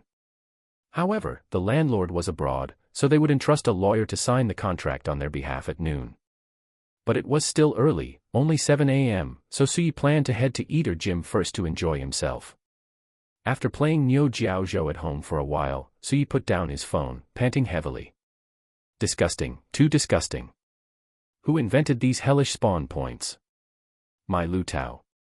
Checking the time, it was already 8:30 a.m., so Suyi got up, changed his clothes, and headed towards Eater Gym. By the time Suyi returned home again and finished showering, the agent had arrived with the lawyer, and the lawyer he had hired from Zongheng Law Firm arrived just moments later. After confirming that the contract was in order, Suyi contacted Gu Qingyan in front of everyone to make the large transfer. Suyi looked around at the familiar environment, and his heart settled down unconsciously. From now on, he was also a homeowner in Chengdu. He could finally consider it a home. Thinking of the word home, Suyi pulled out his phone, opened his contacts, hesitated for a long time over that number, and finally dialed it. As the ringing started, Suyi's hand holding the phone couldn't help but tremble slightly, until the call was answered and a joyful voice came from the other end. Hello, little Su. Hearing the familiar voice on the other end, Suyi's eyes gradually turned red. Silence became the main theme on the phone for a moment. Neither side knew how to express their emotions or what to say. Mom. After Suyi said this with a slightly trembling voice, Mother Su also sighed deeply. Suyi, tell me, what on earth are you doing every day? Can't Mom even talk to you anymore? You blocked your mom just because I said a couple of things to you. Suyi said straightforwardly. Mom, I was wrong. I'm sorry. I was too foolish before, and I made you and Dad worry. Mother Su was silent for a moment before slowly saying. It's good that you figured it out yourself. How are you living now? You haven't called home for such a long time. Do you think your dad would really blame you? You know what your dad's temper is like. Ever since you were little, you never liked the arrangements he made for you and always wanted to do your own thing. You two are just like 2 stubborn donkeys, neither willing to yield to the other. You talked back to your dad so much before, do you think he wouldn't be angry? In the end, you two are fine, one claiming he has no son, the other claiming he has no father, leaving me caught in the middle, stuck in a dilemma. Suyi thought of that slightly hunched figure with the dark, weathered face, but the words couldn't come out. Yes, the path parents arrange for their children is what they believe is the best they can give. They don't ask for their children to be wealthy or powerful, only that they live a smooth, safe life. All right, enough of that. When are you coming back? Hearing his mother's words, Suyi thought for a moment and then asked cautiously. What about Dad? Mother Su sold Father Su out without hesitation. That old guy is right next to me, he's the one who told me to ask. Hey, why do you have to say everything, woman? What's there that can't be said? Don't you care about your son? I think you're just too pretentious. Hearing the busy signal on the phone and that familiar, raspy voice, Suyi smiled, a very happy smile. Man, I'm happy today. Consumption. I must consume. He casually called Jiang Bai, and after learning that they were shopping at Taikuli in Chengdu, Sui told them he would be there in a while. After hanging up, he changed into a fresh outfit, grabbed his car keys, and went out. This was the second thing he had to do today, buy a watch. Sui actually used to have a watch, an Armani Black Warrior, which cost a little over 1,000 yuan. It was a gift from Han Chiyue to Sui, and at the time, Sui had been incredibly moved, but after they broke up, he threw it into a sewer. Thinking back on this now, Sui couldn't help but shake his head and laugh. Back then, he had spent 30 or 40,000 on Han Chiyue, yet he had been so moved by a 1,000 yuan gift from her that he turned around and bought her a bag worth over 5,000. Remembering that he had never bought his own mother a luxury item, Sui wanted to travel back in time and slap his past self twice. It didn't take long, about 20 minutes, for Sui to park his car in the Taikuli parking lot. The Taikuli parking lot in Chengdu is divided into two levels, B2 and B3, with over 1,000 parking spaces. However, since it was the weekend and it was already afternoon, Sui circled around twice without seeing a single spot. Fortunately, he suddenly remembered he was a private VIP client of China Merchants Bank, and finally managed to park in the exclusive VIP client parking space. From the underground elevator to the surface, Sui was instantly enveloped by a wave of heat. It was a rare sunny day in Chengdu, but it only changed people from being steamed to being sun-dried. After calling and learning that Jiang Bai and Lu Shuer were waiting for him at Luckin Coffee, Sui didn't dawdle. He put his Oakley glasses from his collar onto the bridge of his nose and walked towards Luckin Coffee, keeping to the shadows. Looking at the bustling crowd, most people were shopping but walking in a hurry. For the first time, Sui had the time to slow down and feel the pulse of the city's most prosperous area. Chengdu Taikuli takes its design inspiration from traditional Western Sichuan architectural styles, preserving old streets and alleys along with 6 courtyards and buildings rich in historical heritage. It incorporates 2 to 3-story detached buildings, where Western Sichuan-style gray tile pitched roofs and lattices are paired with large floor-to-ceiling glass curtain walls, giving the architecture both a traditional charm and a modern feel. Low-density open space, it preserves a low-density open space in the city center. Unlike traditional indoor shopping malls, it is filled with sunlight and has good air circulation.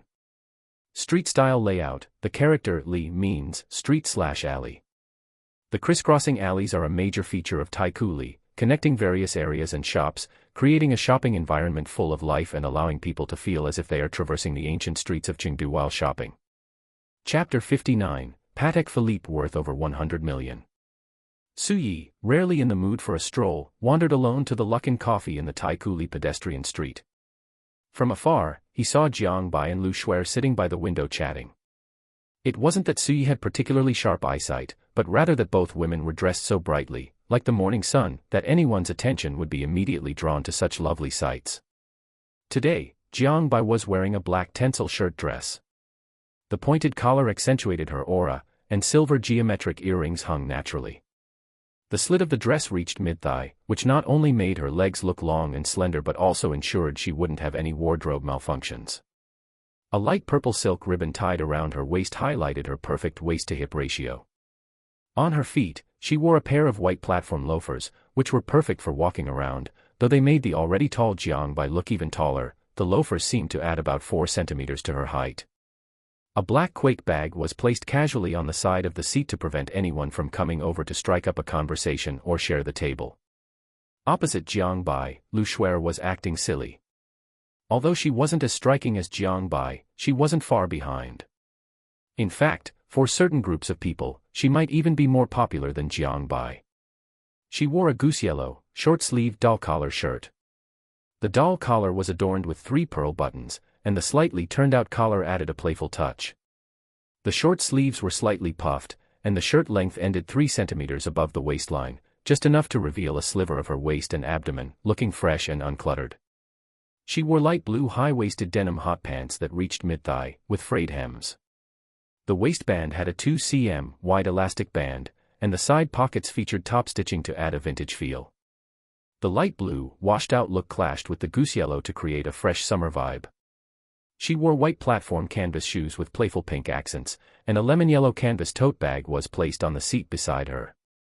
Her hair, which was in a ponytail yesterday, was now tied back with a light yellow knitted hairband. the two of them clearly saw Suyi smiling by the window. Jiang Bai waved her little hand excitedly, while Lu Shuer looked at Jiang Bai, then at Suyi outside the window, smiling. She sighed slightly in her heart, knowing that what she had said last night had fallen on deaf ears, and then she politely waved and greeted Suyi.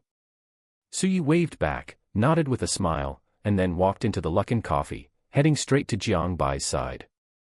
By this time, Jiang Bai had already moved the bag that was occupying the seat to her side, and Suyi, ignoring the jealous gazes of the men inside Luckin, sat down next to Jiang Bai. Jiang Bai hurriedly took an unopened coffee, placed it next to Suyi, and said gently, "I didn't know what you like to drink, so I ordered you a coconut latte. See if you like it, if not, I'll go buy you another one." Lu Shuer saw her best friend's eyes glowing and helplessly covered her forehead, thinking to herself, "My goodness, Xiao Bai, are you still the same Xiao Bai? Look at yourself, how are you any different from those simps before? You're even simping harder than them." Suyi naturally took the coffee and smiled. "Thanks, this one is fine. Coconut lattes are pretty good." Afraid that her best friend would do something even more simp-like, Lu Shuer took the initiative to ask, "Suyi, why did you ask us to wait here for you?" Suyi inserted the straw into the coconut latte, took a sip, and said, "I want to buy something, and since you two happen to be on the pedestrian street, I thought I'd ask you two to help me look." Lu Shuer asked curiously, "What are you buying?" "Clothes. I think your taste in clothes is excellent, even better than mine." Suyi shook his fair wrist as he walked. "I'm missing a watch. I lost the previous one, and it's sometimes inconvenient without one, so I decided to come out and buy one since I had nothing to do today." Hearing that Suyi wanted to buy a watch, Lu Shuer's eyes lit up. A watch isn't something you just buy blindly, especially for someone with status. It's more than an accessory, it represents a person's identity. "What kind of watch do you plan to buy?" "I saw a few Rolexes that my friends were wearing, and they were nice. Why don't we go take a look at Rolex?" Suyi shook his head. "I don't like Rolex. I always feel like Rolex is associated with nouveau riche. I plan to go take a look at Patek Philippe." Hearing Suyi mention Patek Philippe, Jiang Bai and Lu Shuer were surprised for a moment, but they immediately relaxed, remembering the car Suyi drove. For ordinary people, or even small wealthy families, Patek Philippe was an unattainable luxury, and the price range of this brand's watches was jaw-dropping. From entry-level watches around 200,000 to collector's items worth millions, even a 200,000 level watch wasn't something an average person could wear. Moreover, Patek Philippe was extremely popular in the secondary watch market, with some models even auctioning for tens of millions or even over 100 million. As far as Lu Shuer knew, at a certain 10th charity auction, a Patek Philippe Ref 6301A 010 Grand Sonnery, minute repeater, and rare handcrafts watch sold for 15.7 million Swiss francs. At the current exchange rate of over 8, that was nearly 140 million yuan. Lu Shuer was stunned when she saw that news. What kind of family spends over 100 million on a watch? Even if a family had a net worth of 10 billion, they wouldn't dare spend like that. Her own family was doing well, with a small company earning 2 or 3 million a year, but to buy this watch, she would have to go 70 years without eating or drinking. At that time, Lu Shuer had thought to herself that if she ever had the chance, she must go to a Patek Philippe specialty store to take a look. She never expected to have the opportunity today. Then what are we waiting for? Let's go. Seeing Lu Shuer suddenly become so enthusiastic, Jiang Bai first looked at Suyi and asked, "You've been walking for so long, do you want to take a break and enjoy the air conditioning for a while?" Suyi shook his head and said, "It's fine, let's go buy the watch first. I have to buy other things later, so we need to save some time." To be honest, Suyi felt that Jiang Bai was abnormal today, very abnormal. Although she had been good to him before, she was exceptionally gentle today. Anyway, Suyi didn't care. Right now, he was all about following his heart. If it was meant to be, it wouldn't escape. If it wasn't, there was no need to force it. After all, there were so many other beautiful flowers outside, weren't there? There were 2 Patek Philippe specialty stores in Chengdu, one in Jinjiang district and the other in Area C of Sino-Ocean Taikuli, which still followed the open fusion style of the Taikuli streets. The exterior of the store combined the gray tile-pitched roofs typical of Western Sichuan dwellings with large glass curtain walls, and the slightly upturned eaves echoed the rhythm of the Desai Temple ancient building complex. The bronze grille screen at the entrance was inspired by the Shu brocade Lingyang Gong pattern, presenting abstract mythical beast patterns through laser engraving, casting dynamic light and shadows on the ground as the sunlight shone through. Chapter 60, That's Like Wearing a House on Your Wrist. Suyi led Jiang Bai and Lu Shuer through the door, and a blast of cool air rushed to meet them, instantly refreshing all three of them. Welcome to Patek Philippe Chengdu. Amidst the crisp and enthusiastic greeting, Suyi surveyed his surroundings. The store employed an L-shaped layout, extending along the lanes of Taikoo Li Zhongli, naturally dividing the space into a core display area, a VIP appreciation area, and an after-sales experience center. The curved display wall at the entrance showcased iconic Patek Philippe timepieces in a timeline format, ranging from the first pocket watch in 1839 to the new 2025 Cubitus collection. Beneath each watch was a touch screen, allowing visitors to view movement disassembly animations and interviews with master watchmakers. Standing on the yin green marble inlay that recreated the Patek Philippe Calatrava cross emblem, the stone surface had been hand-polished to present a warm, smooth texture. The surrounding display case glass utilized custom anti-reflective coated glass from the Schott Group with a light transmittance of 99.7%, featuring built-in temperature sensors with plus or minus 0.5 degrees Celsius precision control to ensure the enamel dials remained unaffected by light and humidity. The surrounding walls were decorated using a gradient underglaze technique, transitioning from light blue at the entrance to deep blue in the VIP room, subtly reflecting the Chengdu geographical imagery of from the waters of the Jinjiang River to the peaks of the snowy mountains. A beautiful service consultant wore a gray professional suit. The small blazer and pencil skirt accentuated her curves, while a pair of black stockings wrapped around her fair, long legs, highlighting their shape. Her black high heels clicked crisply against the marble floor. Good afternoon, ladies and gentlemen. I am Service Consultant Luo Lan of Patek Philippe Chengdu. May I ask if the three of you have an appointment? Under normal procedures, one would naturally need to book an appointment on the official website 24 hours in advance, but as a China Merchants Bank private banking client, Suyi naturally did not need to. China Merchants Bank private banking clients are divided into three levels, starting with a minimum deposit of 10 million, which is the M1 level. Next is the M2 level for 50 million to 100 million, and the M3 level for over 100 million. Suyi held the M2 level and believed he would be upgraded to the M3 level before long. He casually took the pre-prepared China Merchants Bank M2 level bank card from his pocket.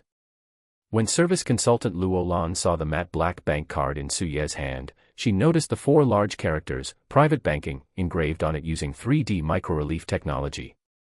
The edges were inlaid with a 0.1 mm wide platinum trim. The card number and the name, Suyi, were engraved using a deep intaglio process, giving them a tactile, three-dimensional feel like a coin. As a senior service consultant for Patek Philippe, service consultant Luo Lan naturally recognized this as a China Merchants Bank M2 level private banking card, indicating the cardholder had a deposit of at least 50 million. The first lesson at Patek Philippe was learning how to identify clients. Her smile brightened by another 30%, and service consultant Luo Lan had already cast the appointment requirement to the back of her mind. Who would dare say that someone carrying 50 million in their bank card wasn't a client? If she did, the store manager would have her pack her bags and leave the very next day. Mr. Su, ladies, please come this way. Service consultant Luo Lan bowed slightly, her standard welcoming etiquette as flawless as a textbook. The private appreciation room on the inner side of the first floor was separated from the street outside by only a floor-to-ceiling glass window, yet there was not a hint of noise. It was extremely quiet. The smart dimmable glass had been set to privacy mode, so even if someone outside pressed their face against the window, they wouldn't be able to see anything inside. The room was equipped with a BNO Sound 90 sound system, playing customized white noise from the watchmaking workshop. Sitting on the soft fabric sofa, service consultant Luo Lan, who was standing to the side, bowed slightly and said, Respected Mr. Su and ladies, we offer Qingqing Shueya tea, coffee, champagne, and a special panda-themed afternoon tea. What would the three of you like? Suyi said indifferently, tea will be fine. Jiang Bai and Lu Shuer spoke in unison, panda-themed afternoon tea. Service consultant Luo Lan wore a beaming, appropriate smile. Very well, please wait a moment, and I will arrange for it to be prepared for you." After saying this, she walked quickly out of the private appreciation room with crisp, rhythmic steps. Seeing service consultant Luo Lan leave, Lu Shuer said excitedly, "Day back. I didn't expect Patek Philippe's service to be this good. They even provide panda-themed afternoon tea. Last time Wang Fangling and her nouveau riche boyfriend came, they didn't get this. Later, I'm going to take tons of photos and post them on Moments so she turns green with envy." Jiang Bai smiled gently. She naturally knew the story between her best friend Lu Shuer and her nemesis Wang Fangling. She then looked at Su Yi and asked, "Su Yi, do you have a watch in mind?" Su Yi nodded and smiled, "Of course I do. If I didn't, I wouldn't have brought you here directly. I just don't know what kind of additional purchases I'll need to make." Just as the three were chatting, service consultant Luo Lan, accompanied by 2 service staff members, brought over 2 platters of panda-themed afternoon tea and Qingqing Mountain Shuya tea. Wisps of tea fragrance drifted through the air along with the rising steam. The panda-themed afternoon tea featured macarons imprinted with the Patek Philippe crown design, paired with Swaiking tea and jasmine tea. After the service staff set down the tea and left, service consultant Luo Lan knelt beside Su Yi. She could naturally tell that Su Yi was the one buying the watch today. "Mr. Su, have you been to Patek Philippe before?" Service consultant Luo Lan asked this to find out if Su Yi had been served by a consultant before, or so she could check Su Yi's personalized profile on her tablet to make recommendations later. Su Yi shook his head gently, "This is my first time. There's no need to create a personalized profile. I've already set my sights on a watch, I just want to see if you have it in stock and what the requirements are for additional purchases." Service consultant Luo Lan's fingers paused on the tablet, and she then said, "Very well, Mr. Su. May I ask which model you have in mind?"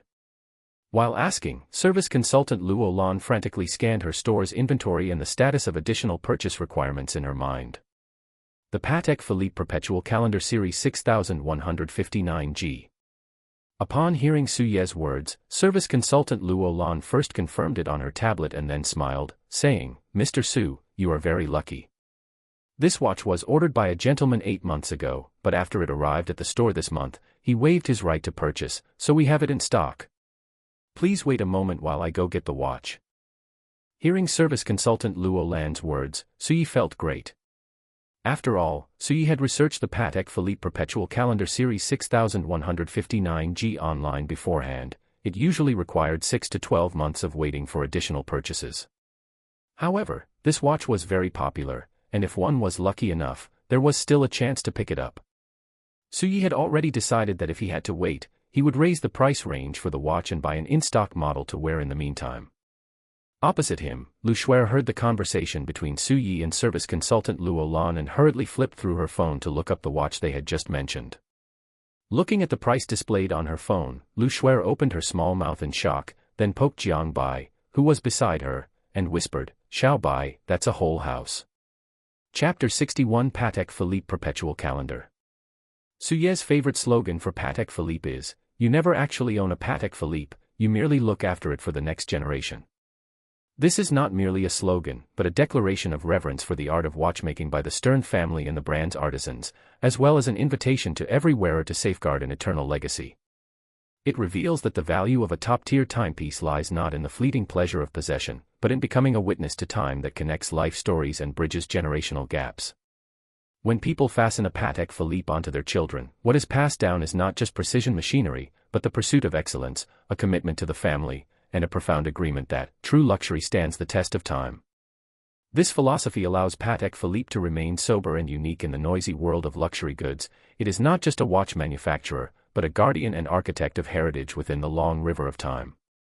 Of course, if one were to say that this slogan hasn't been lived up to, it would naturally be a huge joke, but Patek Philippe has achieved it, which is why it has become an invisible golden aura inscribed upon the brand. The facts are indeed as Patek Philippe claims. For most Patek Philippe watches, the price of a new one is not necessarily that high, but if it is a vintage watch passed down, the price in the secondary market will often multiply several times over. Su Yi, the watch you mentioned is over $1 million. Su Yi, his thoughts interrupted by Jiang Bai's words, looked up at the 2 shocked individuals and smiled, "That's right. Don't just look at the high price, in reality, after several years or a decade, its value will very likely multiply several times over. You can search for the current secondary market prices of several well-known Patek Philippe watches from 10 years ago. Upon hearing this, the two hurriedly lowered their heads to search on their phones. Knock, knock, knock. A series of knocks sounded, and then the door to the private appraisal room opened. Service consultant Luo Lan entered, holding a glass box with a wooden base in both hands. Gently placing the glass box on the table, service consultant Luo Lan let out a sigh of relief.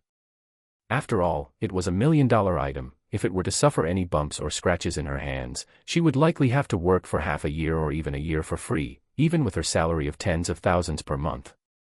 Mr. Su, this is our Patek Philippe Annual Calendar Series 6159G. Please, take a look. Su Yi, Jiang Bai, and Lu Shuer all fixed their gazes on the glass box. Under the light of the private appraisal room, the translucent sapphire crystal dial with a gray metal sprayed finish seemed to shimmer, and the perpetual calendar mechanism underneath was faintly visible, presenting a hazy sense of mechanical aesthetics. The strap used composite materials and was paired with a new white gold triple folding clasp, reflecting specks of white light. If it weren't for the Patek Philippe brand, the three might just remark that the watch was good-looking, but with the Patek Philippe brand attached, it seemed to carry various added values. Under normal circumstances, one might be required to verify assets to view this watch, but Suye's M2 level private bank card was the best proof of assets. Service consultant Luo Lan crouched slightly to open the box and introduced, Mr. Su, ladies, our Patek Philippe Annual Calendar Series features a retrograde date hand, which automatically jumps back to the 1 o'clock position on the first of every month, offering a more dynamic viewing experience compared to traditional window displays. The day, month, leap year cycle, and moon phase are arranged in windows around the dial, creating an extremely strong sense of visual balance. It has been rated by Watch Home as the ceiling level of retrograde perpetual calendar layouts. The movement plate features Geneva stripes and perlage decorations. The 21K gold central rotor is engraved with the Calatrava cross emblem, and the escape wool jewel bearings are equipped with gold chatons. All visible and invisible parts meet top-tier polishing standards. The sapphire crystal dial achieves a gray metal sprayed effect through vacuum ion plating technology, which both retains transparency and enhances the sense of depth through metallic luster. This design is extremely rare in the history of Patek Philippe and has been called a breakthrough in 21st century mechanical aesthetics by the Time and Art column. After listening to service consultant Luo Lan, Suyi took the long white gloves she provided, put them on, and then wore the 6159G on his wrist, examining it back and forth. Su Yi, who already possessed an extraordinary temperament, now appeared even more distinguished in the eyes of service consultant Luo Lan, Jiang Bai, and Lu Shuer. The 4000K neutral white light shining on Su Yi seemed to form a white halo around him, leaving the three of them momentarily stunned. Very nice. Su Yi did not take off the watch but asked directly, what is the allocation ratio for this watch? Service consultant Luo Lan was startled back to reality by Su Yi's voice. Hearing Su Yi ask about the allocation, she knew this deal was in the bag, and she would also receive a considerable commission, so she hurriedly said, Mr. Su, the current allocation ratio for the Patek Philippe Annual Calendar Series 6159G is 1:1. And the retail price of the Patek Philippe Annual Calendar Series 6159G is 1.0475 million. Of course, if you take this watch now, you definitely won't lose money, because as far as we know, the premium for this watch in the secondary market has already reached 10% to 15%. Su Yi knew it was his good luck, otherwise, in a couple more days, this watch would definitely have been bought by someone else. After all, one could make a 10% profit just by reselling it, and many watch speculators make their money exactly this way. Of course, you must first have the matching financial strength and connections to earn this money, otherwise, if you can't afford it or can't sell it after buying it, it's just empty talk. Many people might not know what allocation means. Simply put, in high-end luxury brands, if you want to own certain models above the entry level, you need to have the qualifications for it. This qualification might mean you first have to spend a certain amount of money, or buy an item of a certain style as a prerequisite. Of course, there is also the matching ratio. For example, since the price of the 6159G Su Yi is looking at is 1.0475 million, Su Yi would need to buy another 1.0475 million worth of items. Su Yi thought to himself, 1:1 is not expensive at all, it's a perfect opportunity to buy gifts for mom and dad, as well as Li Yi, Gu Qingyan, and Jiang Bai. Thinking of this, he glanced unobtrusively at Lu Shuer, who was still in shock. Forget it, Lu Shuer can count as an extra. He then said, that works, no problem. I won't take this watch off. As for the allocation, please help me put something together. I want to give gifts to my parents, a brother, and 3 young ladies. See what would be a suitable combination, keep the budget within 1.5 million. Hearing Su Ye's words, service consultant Luo Lan looked enviously at Jiang Bai and Lu Shuer. The two of them were truly lucky, considering that the lowest price for a Patek Philippe is around 200,000.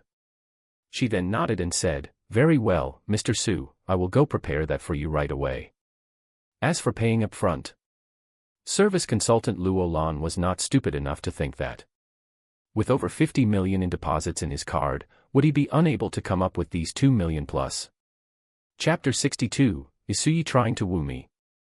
Before long, service consultant Luo Lan entered the private viewing room with several consultants, carrying watch boxes. Service consultant Luo Lan bowed slightly, and she and the people behind her placed the watch boxes on the table, saying with a smile, Mr. Su, these are the watches I have curated for you according to your budget. Please allow me to introduce them. First, service consultant Luo Lan opened a watch box, revealing a watch with a gold case inside, and said, Mr. Su, this is the Calatrava Series 5227J001.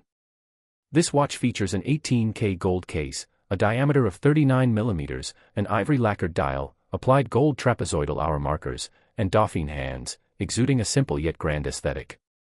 It is equipped with the 26 to 330 SC self-winding movement, which can be admired through the sapphire crystal case back.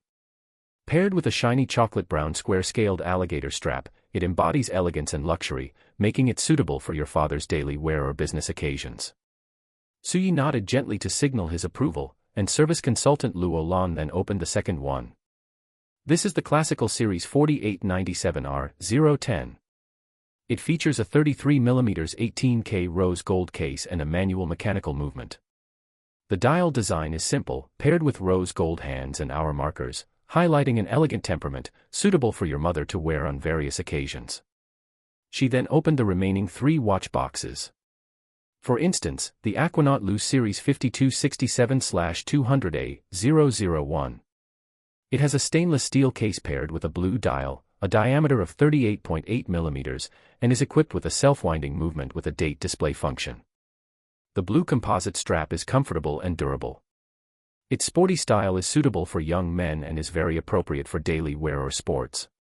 It had to be said that this blue Aquanaut Lu Series 5267/200A001 was quite suitable for Li Yi. The 24 Series 7340/1A011. It uses stainless steel, and the 36 mm case size fits most women's wrists. It features an automatic mechanical movement, a simple dial design with diamond hour markers, and a stainless steel bracelet. It is simple, generous, yet exquisite, suitable for daily wear or attending casual occasions. Still in the 24 series, the 4908/11R011 in rose gold. The dial design is exquisite, equipped with a quartz movement, so there is no need for frequent winding, making it convenient for daily use. The 25 by 30 mm case size is petite and delicate, and the rose gold material paired with diamond hour markers fully showcases feminine gentleness, making it suitable for pairing with various outfits daily. And there is the Aquanaut Series 5167A001. The simple 3-hand design is classic and versatile, capable of reflecting the brand charm and watchmaking craftsmanship of Patek Philippe.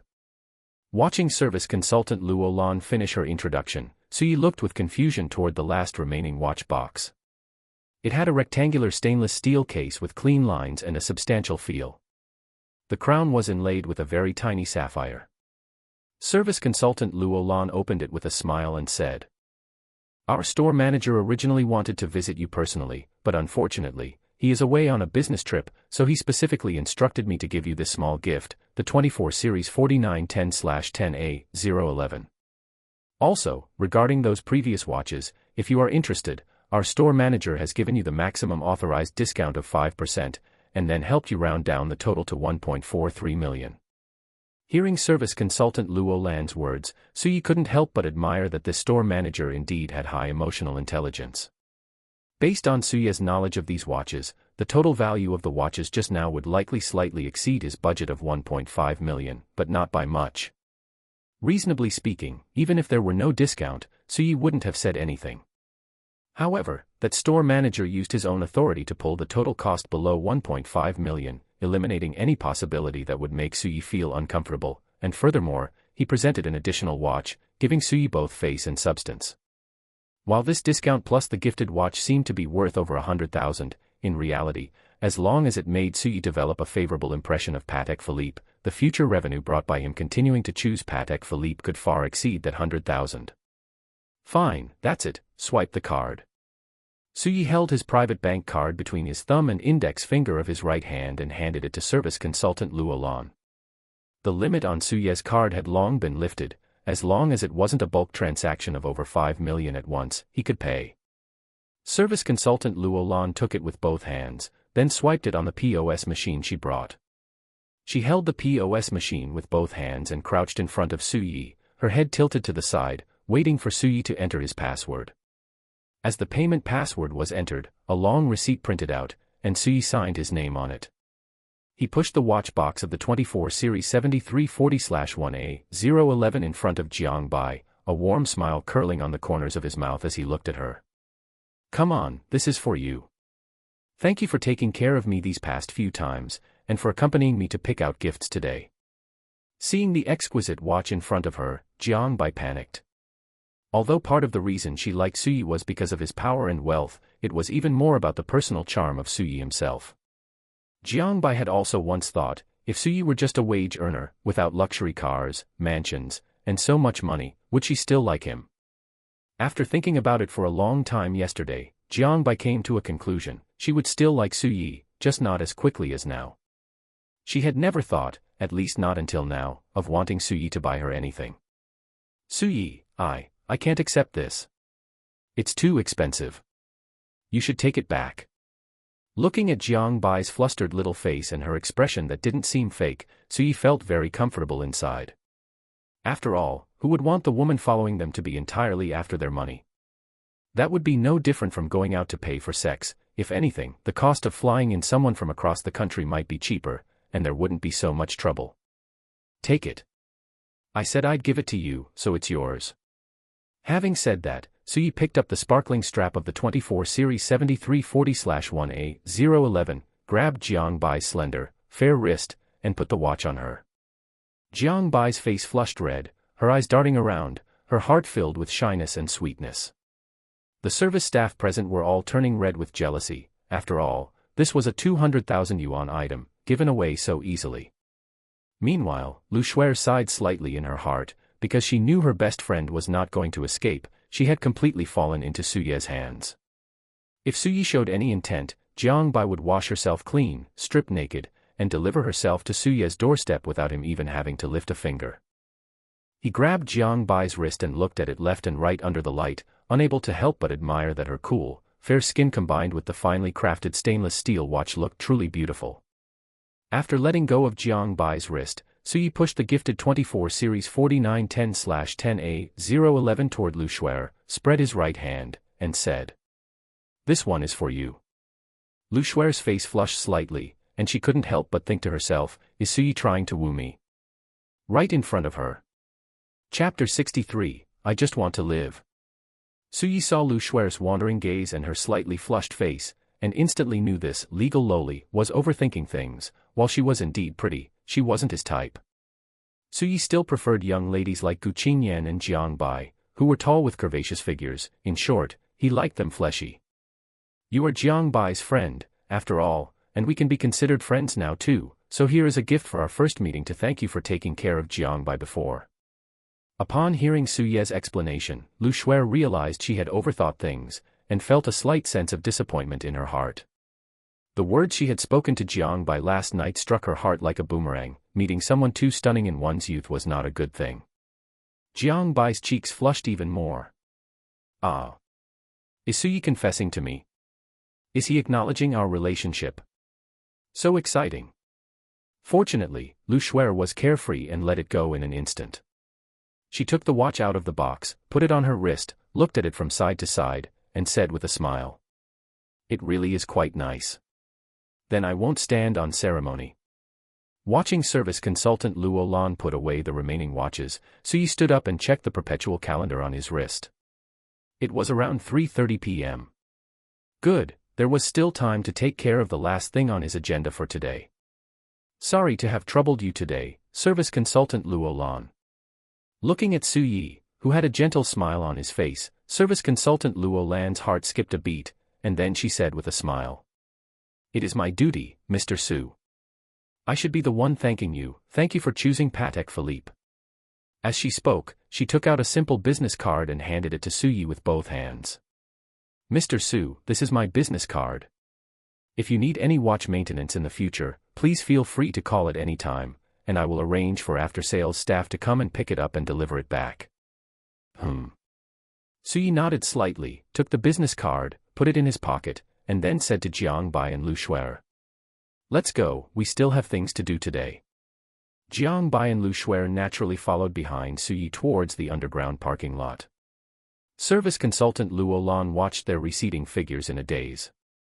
A service consultant next to her asked with a smile, "Service consultant Luo Lan, are you not planning to snag such a handsome and wealthy young master?" Service consultant Luo Lan gathered the hair behind her head and shook her head. "He didn't have a shred of those kinds of thoughts the entire time he looked at me, so I won't humiliate myself." As she spoke, service consultant Luo Lan thought about the girl named Jiang Bai beside Suyi and began to compare herself to her in her mind. Where was she inferior to the other party? First, in terms of looks, service consultant Luo Lan admitted she couldn't compare. Although she was also very pretty, she was still a notch below Jiang Bai. Second, service consultant Luo Lan looked down, and then remembered the grandeur of Jiang Bai's chest. One is AB, the other is AC+. There is no comparison here. Sigh. Suyi was glad he had bought a 5-seater instead of a 2-seater, otherwise, he would have had to leave Lu Shuer behind and make her take a taxi today.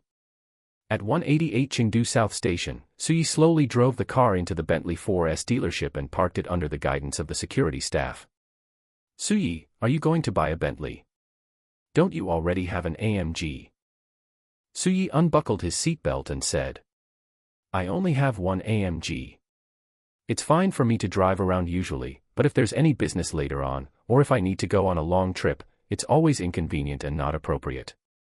So, I want to buy a business vehicle to make things more convenient in the future." Lu Shuer clicked her tongue. Rich people really are different. Just as Suyi got out of the car, a female salesperson with a decent appearance and demeanor, holding a black umbrella and clicking along in high heels, walked over quickly. Although the black umbrella was relatively large, it couldn't cover 4 people, so sales consultant Zhang Yin held the umbrella over Suyi and the other 2, while she herself was exposed to the scorching sun, and beads of sweat instantly appeared on her forehead. "Hello, you must be Mr. Su, right? I am sales consultant Zhang Yin, who contacted you earlier."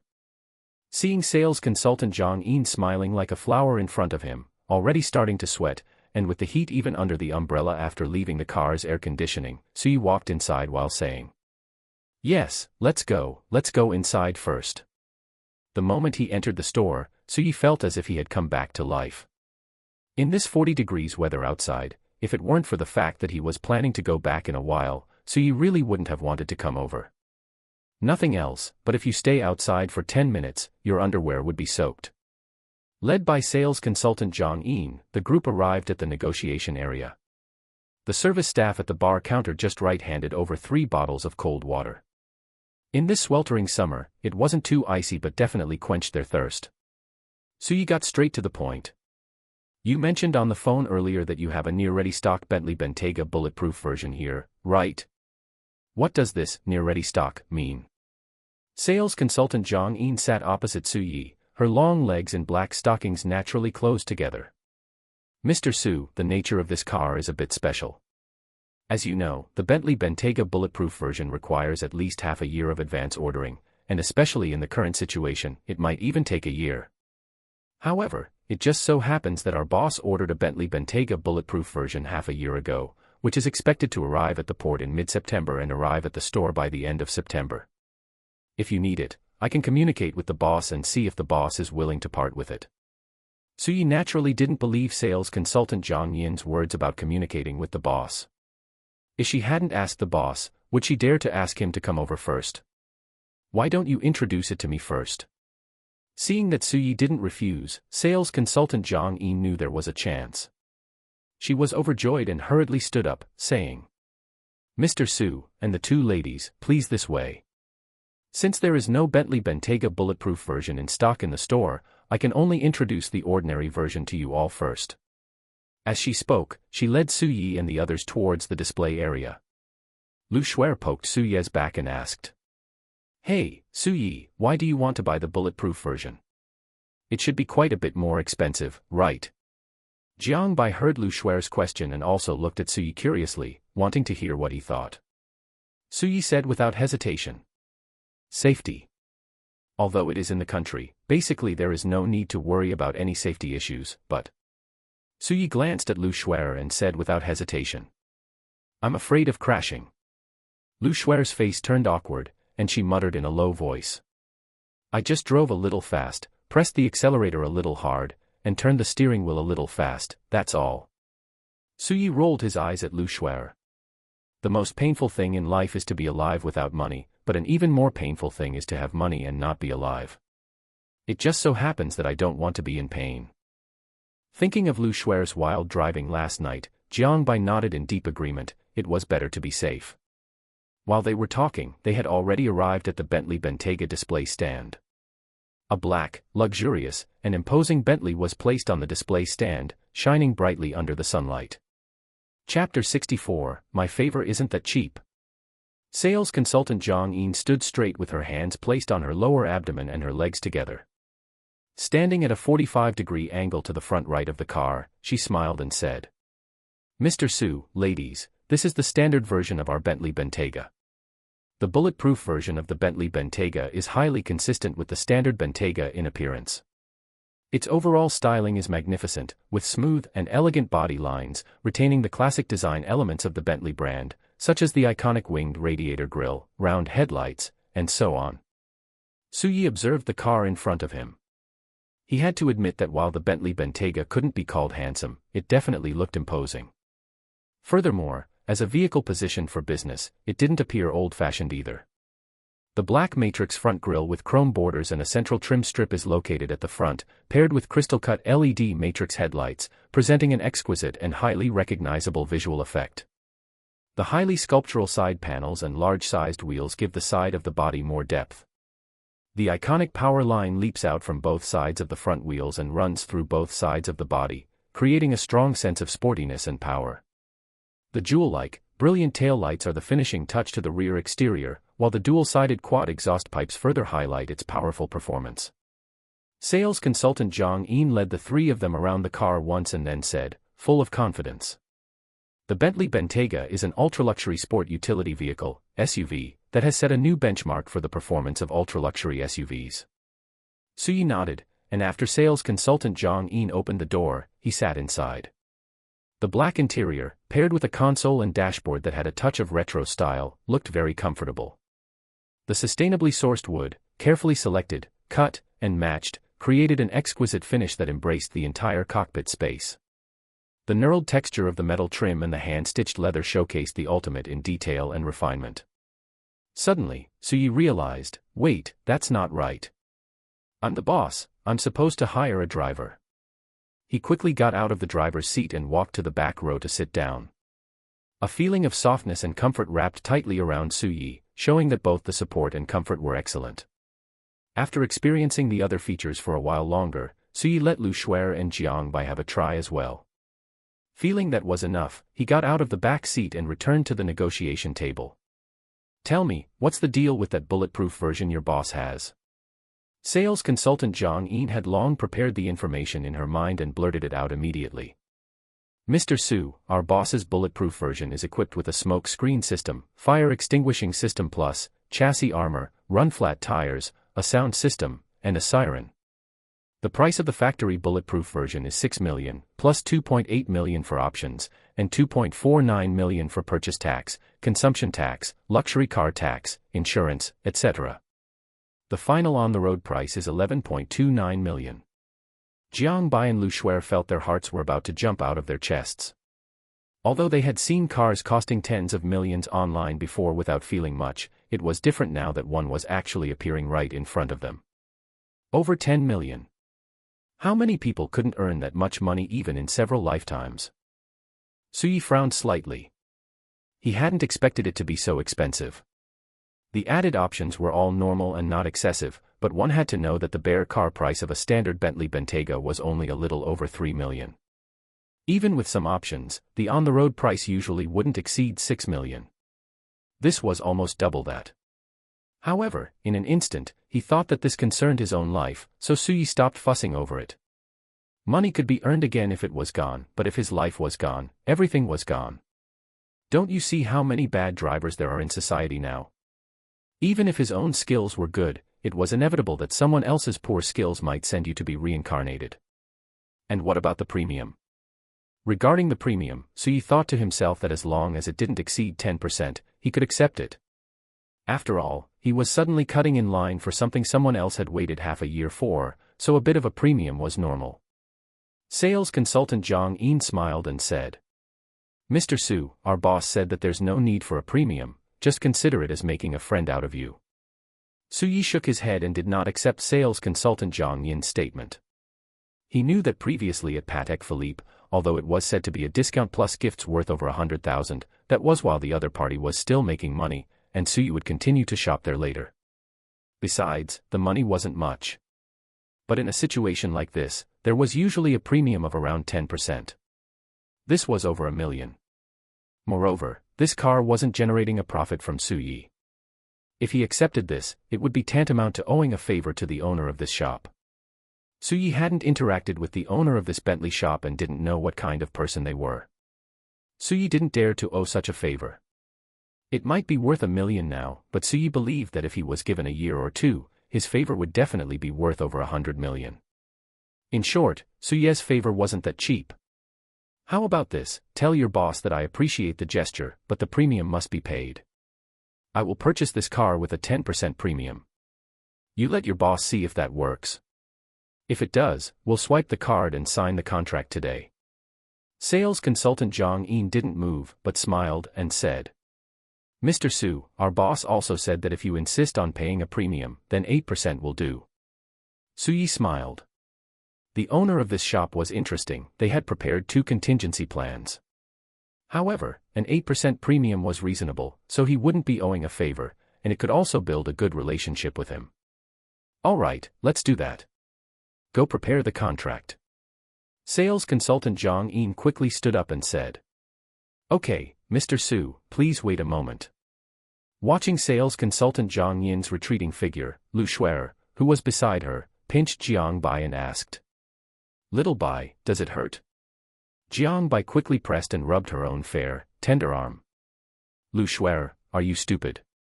If you want to pinch your own thigh. You tell me if it hurts." Jiang Bai was so anxious that her dialect even came out. Lu Shuer gave a cheeky laugh. "I'm not pinching myself because it hurts, but because this is over 10 million. My family's company isn't even worth that much." Hearing Lu Shuer's words, Jiang Bai also nodded. However, perhaps it was because she had received too much information recently. Jiang Bai wasn't as exaggerated as she used to be. After all, she had met department-level leaders who called her little sister-in-law, and she had accompanied him to buy watches worth millions. Now, a car worth 10 million was still somewhat understandable. Perhaps this is just the disparity between people. Lu Shuer grabbed Jiang Bai's arm and said, "Little Bai, you have to think of me if you have good things in the future. You must take me to eat, and buy. I'm counting on you to support me for the rest of my life." Jiang Bai rolled her eyes. "Get lost. Do you think I'm your daughter?" Lu Shuer rolled her eyes and laughed cheekily. "That's not impossible." Jiang Bai grabbed Lu Shuer by the waist and started tickling her, saying, "Oh, so I treat you like a best friend, and you want to be my mom? Ha ha ha ha, I won't do it again, I won't. Suyi watched the two of them fooling around, shook his head, and chuckled. Regardless, they were just young girls in their early 20s, so fooling around was normal. Besides, he could feast his eyes on the sight. After all, Suyi loved watching beauties fighting, and he wished he could join in. Chapter 65, To think it took me over 2 hours to spend a mere 10 million plus. About 10 minutes later, sales consultant Zhang Yin walked over quickly, saying with a smile, Mr. Su, our boss has agreed to your terms, and everything will proceed exactly as you requested. However, please allow me to personally gift you a premium car decor package. Sales consultant Zhang Yin did not mention the retail price of the package, referring to it only as a premium car decor package, as inflated prices were meaningless, and she was indeed providing high-end decor. All right, then thank you. Suyi nodded with a smile. After a moment of thought, sales consultant Zhang Yin tentatively asked, Mr. Su, may I ask how you intend to make the purchase? Suyi knew that sales consultant Zhang Yin was simply asking whether he would pay via mortgage or in full, but since it wouldn't be appropriate to ask so directly in front of the two ladies, she had phrased it tactfully. Full payment. I don't like owing money. A brighter light shone in sales consultant Zhang Yin's eyes, and she cast an envious look at Jiang Bai. While explaining the vehicle earlier, she had realized that this beautiful woman with an elegant, mature aura was likely Suye's girlfriend. Over 10 million. Suyi was so young, yet he could bring out that amount without batting an eye. Heaven knows how substantial his family fortune must be. All right, Mr. Su, please wait a moment. Before long, sales consultant Zhang Yin brought over a contract and handed it to Suyi with both hands. Suyi glanced at it. It was clearly a standard form contract, but it included an unconditional cancellation clause. Suyi couldn't help but raise an eyebrow. The person capable of running such a large Bentley 4S dealership was truly shrewd. They either didn't do something, or they did it to the extreme. Although Suyi did not intend to cancel, this attitude was very pleasing. Scratch, scratch, scratch. Taking the pen handed over by sales consultant Zhang Yin, Suyi signed his name on the contract and pressed his fingerprint. Mr. Su, you need to pay a 10% deposit first. The remaining balance can be paid when you come to pick up the car once it arrives at the dealership. If you are paying by card, you will need to communicate with your bank in advance regarding transaction limits, and you will need to bring your relevant documents at that time. Suyi glanced at the perpetual calendar on his left wrist. They had left Patek Philippe a bit after 3, and it was now nearly 6 o'clock. He hadn't expected buying a car to take over 2 hours. If sales consultant Zhang Yin heard that, she would probably roar internally, is that just a car? That's a villa, okay. It's an item worth over 10 million, and you bought it in 2 hours. I'm still thinking I'm dreaming. Sigh. Suyi stretched, let out a long breath, and asked Jiang Bai beside him. Are you hungry? Jiang Bai nodded gently. After a moment of hesitation, her face flushed as she took Suye's arm and said softly. A little hungry. Lu Shuer and I only had a light salad for lunch. Feeling the smoothness and softness against his arm, Suyi curled his lips into a smile. Then let's go eat. I saw a restaurant online yesterday that seemed pretty good. I'll take you two to try it today. Saying this, he turned his head to look at Lu Shuer, who had a speechless expression, and said, If I remember correctly, you're going back to Mianqing tomorrow morning, right? Lu Shuer gritted her teeth, looking at the pair of lovebirds in front of her, and forced a smile. Thanks a lot. I didn't expect you to remember me. Suyi glanced at Lu Shuer. What was that look for? It wasn't like he had forced Jiang Bai to take his arm, was he to blame? He then looked at Jiang Bai. Xiao Bai, do you want me to ask for another 2 days of leave for you so you and Lu Shuer can hang out for a couple more days?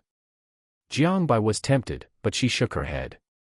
She lifted her face to look at Suyi and said, Forget it. I've only been interning for 2 days, asking for leave wouldn't be good.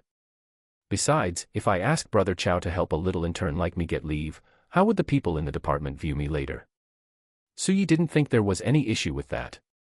As for his girlfriends, Suyi knew he definitely wouldn't just have 1 or 2 in the future, but he would treat every relationship and every person seriously. Otherwise, he wouldn't have gone without tasting meat for the month or 2 since he obtained the system. As for his women, as long as they didn't break the law or violate his principles, he was willing to support whatever they wanted to do. Whether they wanted to open a shop or a company and be a boss, or just lie flat comfortably, Suyi didn't care. As long as they were his, body and soul, it was okay. Half an hour later, Suyi brought Jiang Bai and Lu Shuer to the Twin Towers, a landmark building in Chengdu. As Suyi pressed the button for the 47th floor in the elevator, Lu Shuer asked curiously, "Suyi, what delicious food are you planning to take us to eat?" Watching the elevator continue to rise, Suyi felt Jiang Bai's soft skin pressed against his own and said, "You can search for it. The result is already quite obvious now, you should be able to find it." Lu Shuer rolled her eyes and said coquettishly, "Xiao Bai, look at your men." Jiang Bai was caught off guard by Lu Shuer's sudden, bold remark. However, she still looked up at Suyi, her flushed little face and watery eyes making Suyi cry out that he couldn't handle it. Ahem, all right, I'll tell you. I don't know if you've heard of Linjiang Yen Yun. Seeing their slightly confused expressions, Suyi could understand. After all, there were so many famous places in Chengdu that even if they scrolled through their phones until they broke, they couldn't possibly know them all. Even Suyi had only happened upon it while scrolling through his phone yesterday and, thinking it looked good, had looked into it a bit. Then you know what a one-diamond black pearl means, right? Lu Shuer thought to herself that it was finally time for her to show off her knowledge. She puffed out her small chest and said in a sweet voice, "I know. Black pearl is the standard for high-end restaurants in our Xia Nation introduced by Meituan a few years ago. It can be called the Michelin of Xia Nation and has a certain level of authority. And one diamond refers to their entry-level high-end restaurants. The positioning of a one-diamond restaurant is must-eat for gatherings, meaning it's a restaurant suitable for important gatherings with friends and family that can provide a high-quality dining experience." Suyi nodded with a smile and said, "Spot on. The Linjiang Yen Yun I'm taking you to today is a one-diamond black pearl restaurant that specializes in Chaos Han cuisine. Speaking of which, there are only a few places in Chengdu that can be called authentic Chaos Han cuisine, and this is one of them. The weather has been a bit hot recently, so I'm taking you to change up your palate. Of course, there's another point. Since it's on the 47th floor, the top floor of the Chengdu Twin Towers, it has a 270 degrees panoramic river view, allowing you to overlook the beautiful scenery of the high-tech zone and Tianfu Avenue. Whether it's day or night, you can enjoy the bustling cityscape. It's perfect for the two of you to take photos for social media. Also, the timing is just right now. If we go up now, we can see the sunset, and by the time we're done eating, it will be dark, so we'll be able to see the night view as well. Isn't Lu Shuer leaving? Then let this be a farewell meal, and it'll also let you two fill up a 9-grid photo collage."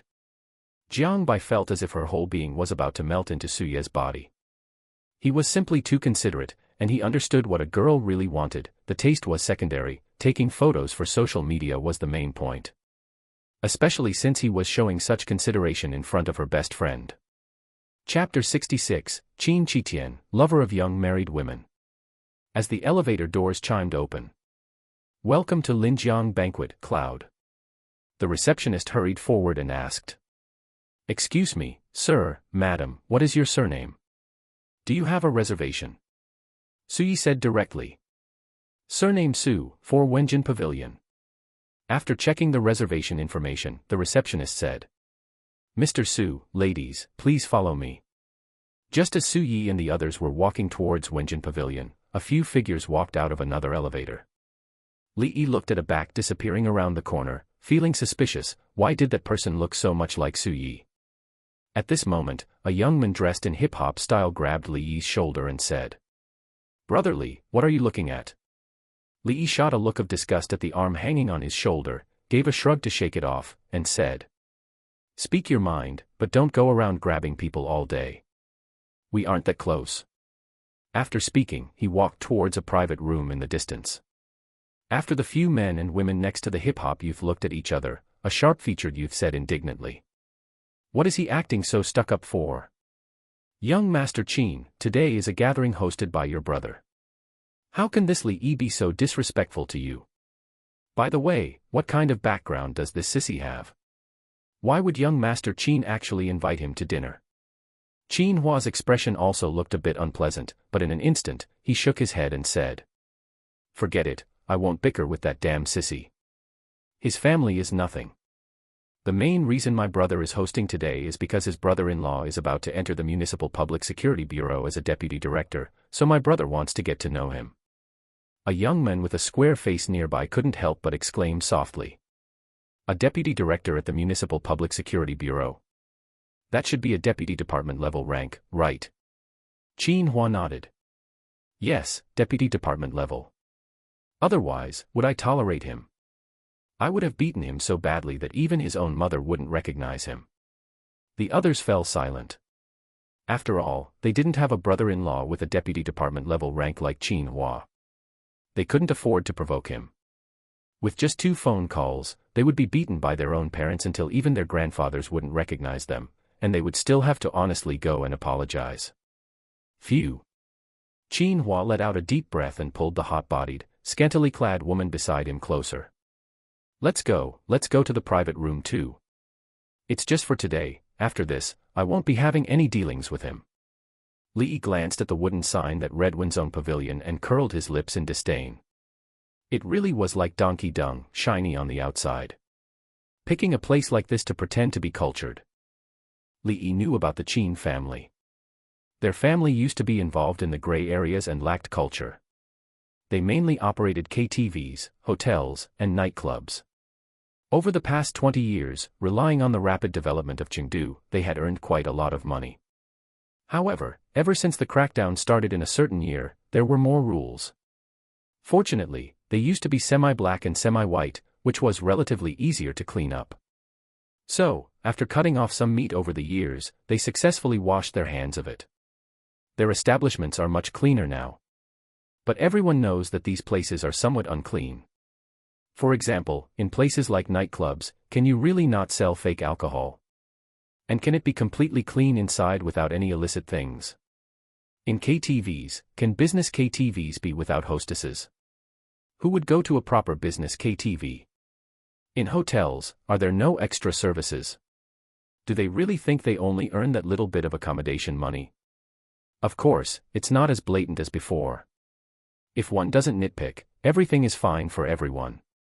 But if one were to take it seriously, the light punishment would be fines and suspension for rectification, and if it were serious, it might even mean someone going inside. If it weren't for a pretty good friend of his acting as a middleman, Li wouldn't have come to this Hongmen banquet no matter what. But Li had made up his mind, once inside, he would just eat. He wouldn't say anything else, and he definitely wouldn't promise anything. Having thought it through, Li pushed open the door and entered. At this moment, he saw that the main seat at the 8-person table was empty. On the left sat a young man wearing a custom gray suit and gold-rimmed glasses. Anyone who saw him would think he was a promising youth, but Li inwardly spat, calling him a refined beast. Who in their circle doesn't know Qin Qitian? The eldest young master of the Qin family, with billions in assets, he loves playing the role of Chow Chow the most, especially enjoying, before the husband, scenarios, or having women call their husbands while they are doing the deed. On the right side sat a young man with an honest face. His expression was a bit ugly, but after seeing Li, he still managed to pull up a smile at the corner of his mouth and stood up to greet him. Brother Yi. Qin Qitian also stood up at this time, hurried towards Li, and enthusiastically extended his right hand, calling out. Brother Yi, hello. I've long heard your name, but we've never had the chance to meet. Li didn't even pay attention to Qin Qitian, brushing right past him and saying to the honest-looking youth. Little Hu, I've come to your invitation today. In the future, don't go wagging your tongue about me in front of others, or I'll pull your tongue out. Hearing Li Yi's words, the honest-looking youth's expression finally looked a bit better. Just as he wanted to say something, Li Yi patted him on the shoulder. No more words were needed. Li Yi didn't have many friends, but they were basically people he recognized. He knew the situation in Hu Zhilong's family. As one of the top liquor suppliers in all of Chengdu, facing the Qin family, who had numerous business KTVs and nightclubs in Chengdu, he definitely couldn't refuse. Otherwise, as long as Qin Qitian made a call, large quantities of liquor in Hu Zhilong's family's inventory would be stuck in their hands. It was just a meal, Li Yi didn't care, and he wouldn't hold any grudge against Hu Zhilong because of it. If Li Yi truly didn't care about Hu Zhilong, he wouldn't have come to the appointment. Qin Qitian looked at his extended arm, his expression turning gloomy for an instant, but in a flash, he put a warm smile back on his face and turned to walk towards his seat. At the same time, Qin Hua and his few friends entered the private room. Qin Qitian frowned slightly. Why was it just Qin Hua when he went down to pick people up earlier, but so many people now that they were up here? Qin Hua smiled and introduced them to Qin Qitian. Brother, these are some of my friends. Their families are all in the liquor business. When they heard I was hosting a gathering with you here today, they insisted on coming to meet you. After speaking, he said to the people behind him. What are you still standing there for? Call him Brother Tian. The few stood straight, bowed in unison, and shouted loudly. Brother Tian. Those who didn't know would think that even in the new century, there were still underworld forces. Qin Hua felt very uneasy at this moment. After all, his presence in the family was far less than Qin Qitian, who was recognized as the heir. If it weren't for the fact that the girl from the Donghua liquor store owner's daughter was truly satisfying last night, he wouldn't have bitten the bullet and brought people here. Qin Qitian felt a slight anger in his heart upon hearing Qin Hua's words, but then, remembering something, he glanced at Hu Zhilong next to him, whose face had turned dark enough to wring water out of. His expression suddenly changed, and he smiled. Ha ha ha, since you are all little Hua's friends, you are also my friends. If you don't mind, sit down and have a casual meal. Little Hua, go and tell the waiter to serve the dishes and drinks. Chapter 67, No. Director, the script is wrong. Qin Hua was very happy today, extremely happy. Although he had been embarrassed by Li Yi at the elevator, it didn't matter. His older brother, Qin Qitian, was giving him face today. He had originally prepared to be scolded, but unexpectedly, not only was he not scolded, but he was also given face by being invited to have his friends sit down and eat. At this moment, Qin Hua just wanted to shout, I, Qin Hua, have huge face today. A gust of fragrant wind wafted over, and two soft, fleshy mounds pressed tightly against Qin Hua's arm, giving him a wave of comfort. Brother Qin, may I toast Brother Tian separately? Warm, moist breath lingered by Qin Hua's ear, making his ear feel ticklish. To be honest, Qin Hua knew exactly why these people were clinging to him, just by virtue of the commercial KTVs and nightclubs his family owned. But did these have anything to do with him? No. Outsiders didn't know, but Qin Hua was very clear that in the future, he would only be able to get some scraps. The vast majority of the assets had absolutely nothing to do with him. But was this a problem? It was not a problem. As long as he hadn't separated from the family, as long as he hadn't gone from being the second young master of the Qin family with billions in assets to just Qin Hua, who only had tens of millions in assets and was waiting to die, then in the eyes of these people, he still had great value. To say nothing else, various suppliers would rush up like moths to a flame, hoping that he would let slip a little food from his hands to fill them up.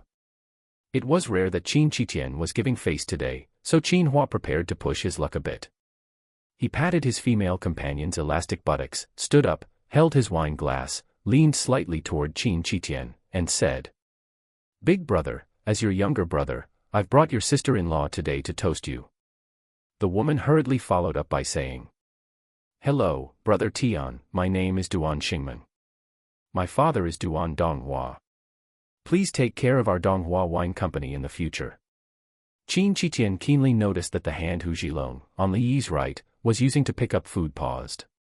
He thought to himself that the timing was just about right, just a little more would do. He simply stood up as well, raised his wine glass, and said, Hee, we are all family. How about this, tomorrow, have your father come to the brilliant group to find me, and we can have a good talk. It just so happens that we are preparing to update our list of long-term partners, and I know your Donghua Wine Company is not small in scale. Thank you, Brother Tian. If you need anything in the future, just give me a call. Duan Xingming's face was filled with ecstasy. She looked at Qin Qitian with a charming expression in her eyes. She might as well have had the words, delivery to your door, written on her face. She downed the wine in her glass in one gulp, and several drops of wine spilled onto her ample bosom, turning into pale yellow beads that rolled down into the abyss. The other young men heard Qin Qitian's words and looked at Duan Xingming with eyes full of jealousy. This was the brilliant group, the leading industry in Chengdu's nightclubs and commercial KTVs. Just a little bit leaking from their hands would be enough to fill one up. This woman, relying on her looks, actually managed to eat. Qin Qitian didn't care about Duan Xingming's gaze at all, because he knew very well that the reason he had his current status was nothing more than money and power. If he were just an ordinary person, Duan Xingming wouldn't even give him a second glance. However, Qin Qitian's eyes stared into the abyss. It's not bad. If things go smoothly today, maybe I can order some takeout. Sister-in-law. What sister-in-law? I don't know about that. All right, Xiao Hua, I have some things to discuss with Brother Yi and Xiao Hu here. You take your friends and open a table outside, just put it on my tab. Qin Hua was already flattered that Qin Qitian had given him so much face today, so without a moment's hesitation, he led his group of fair-weather friends out of the private room. After the irrelevant people had disappeared, Qin Qitian raised his wine glass, looked at Li Yi, who was burying his head in eating, and said with a smile, Brother Yi, meeting you is better than hearing about you. I don't know why, but I feel a sense of familiarity meeting you today. Come, let me toast you. After speaking, Qin Qitian tilted his head back and downed the wine he had just taken a sip of in one gulp. Li Yi didn't even look at Qin Qitian. Instead, he pointed at the abalone on the table and said to Hu Zhilong, Little Hu, you try this. The abalone at this restaurant is actually quite good, it's chewy, tender, and full of umami. Qin Qitian had been embarrassed by Li Yi once again. This was the second time. Qin Qitian, who didn't have a very good temper to begin with, couldn't hold it in anymore. He didn't look at Li Yi, but instead looked at Hu Zhilong, who was sitting upright to the side, and said with a gloomy face, Xiao Hu, you also know that our group is changing the list of our beverage suppliers. If I recall correctly, 27% of the beverages under our brilliant group are provided by your family, right? I wonder how much that accounts for your family's annual share. 50%? 60%? Or 70%? This was no longer a hint, but a blatant threat. Hu Zhilong's face changed drastically. Deep in his eyes, he hid a deep anger. He glared at Qin Qitian with hatred, then looked at Li Yi, who just wanted to eat, with a look of guilt. He opened his mouth, wanting to say something, but felt too embarrassed to speak. After all, Li Yi coming today was already giving him huge face. Clap. Li Yi slammed the chopsticks in his hand onto the table. He drank a glass of lemon water to wash away the food residue in his mouth and pulled out a wet wipe to gently wipe the grease from the corners of his mouth. He stood up, towering half a head taller than Qin Qitian, and stared at him. He extended a long, slender index finger with neatly trimmed nails and tapped it on Qin Qitian's forehead. A slightly sharp, neutral voice rang out. Qin Qitian, give you a little sunshine and you'll shine, give you a little flood and you'll overflow, give you a little color and you'll open a dye workshop. I think I've given you too many good faces today. Come, tell me, what makes you think you can roast my friend over a fire right in front of me? Come on, speak. Qin Qitian was pushed back continuously by Li Yi's finger tapping him again and again. His forehead hurt. Facing the suddenly explosive Li Yi, Qin Qitian was a bit stunned. That's not right. Director, the script is wrong. Shouldn't it be Hu Zhilong begging you, then you reluctantly talking to me, then I put out my conditions, and you accept them, and we're all happy? Li Yi glanced at the relieved Hu Zhilong and then said loudly. Qin Qitian, you remember this for me. Isn't it just that you want my brother-in-law to make things convenient for you in the future? If I find out that you are deliberately messing with Xiao Hu's family, then I'll have my brother-in-law make things very convenient for you. Humph. After speaking, Li Yi picked up his Hermes wallet and walked toward the door. When he reached the door, he saw Hu Zhilong still standing there and said, Let's go. What are you still standing there stunned for? Waiting for the banquet. Oh, coming, Brother Yi. Hu Zhilong, as if waking from a dream, hurriedly followed. In the empty private room, Qin Qitian's chest heaved violently. He touched the broken, red, and swollen spot on his forehead. Qin Qitian picked up the wine glass on the table, downed it in one gulp, smashed the glass hard onto the floor, and roared through gritted teeth like a wounded beast. Li Yi. Chapter 68, What a Sin I Committed Back Then. Hurrying to catch up with Li Yi as he walked out of the private room, Hu Zhilong said with a look of guilt, I'm sorry, Brother Yi, I've caused you trouble today. Slap.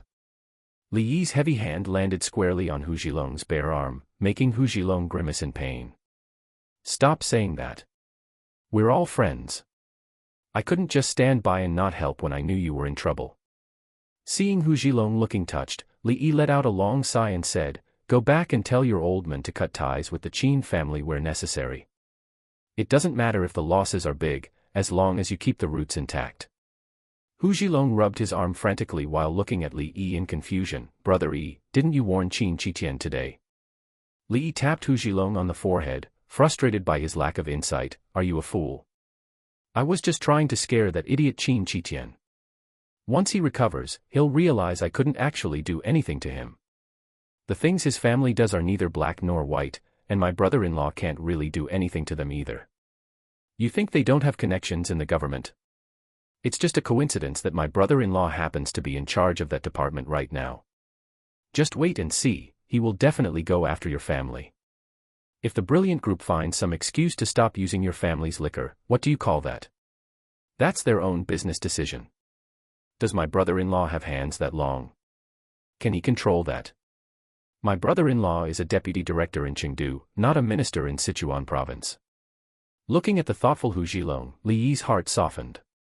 After all, he didn't have many friends, only 3 or 4. All right.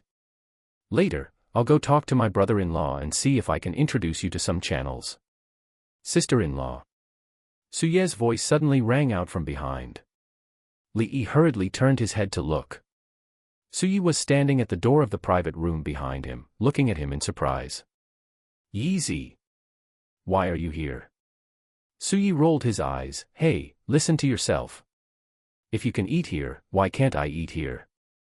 Li Yi was momentarily speechless. "That's true." Su Yi glanced at the head-bowing Hu Zhilong, then looked at Li Yi and joked, "What's the situation? A gang leader educating his subordinate." Li Yi glared at Su Yi, talking nonsense. Then he said to Hu Zhilong, "All right, little Hu, hurry back and tell your old man about this. Go back early and get prepared." "All right, brother Yi, then I'll be off." He had no intention of introducing Su Yi to Hu Zhilong. After all, Hu Zhilong had too much trouble on his plate right now, and Li Yi didn't want to drag Su Yi into it. Watching Hu Zhilong's retreating figure, Su Yi didn't ask any more questions. If Li Yi wanted him to know, he would tell him naturally. "Want to come in and eat some more?" "Su Yi, what are you doing?" A head with delicate features poked out. Upon seeing Li Yi, she let out an exclamation and immediately pulled back. Perhaps feeling it was inappropriate, she shyly poked her head out again and smiled as she greeted him, "Brother Yi."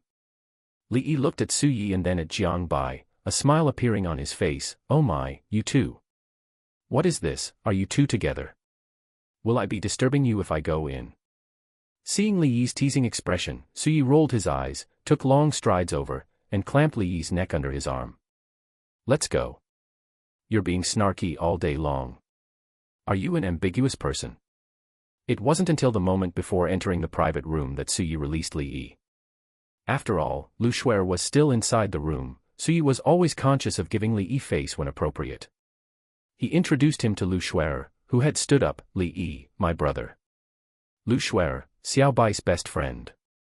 Li Yi smiled and greeted Lu Shuer. He was just that kind of person. If you weren't close and there was no conflict, Li Yi could be a very polite person.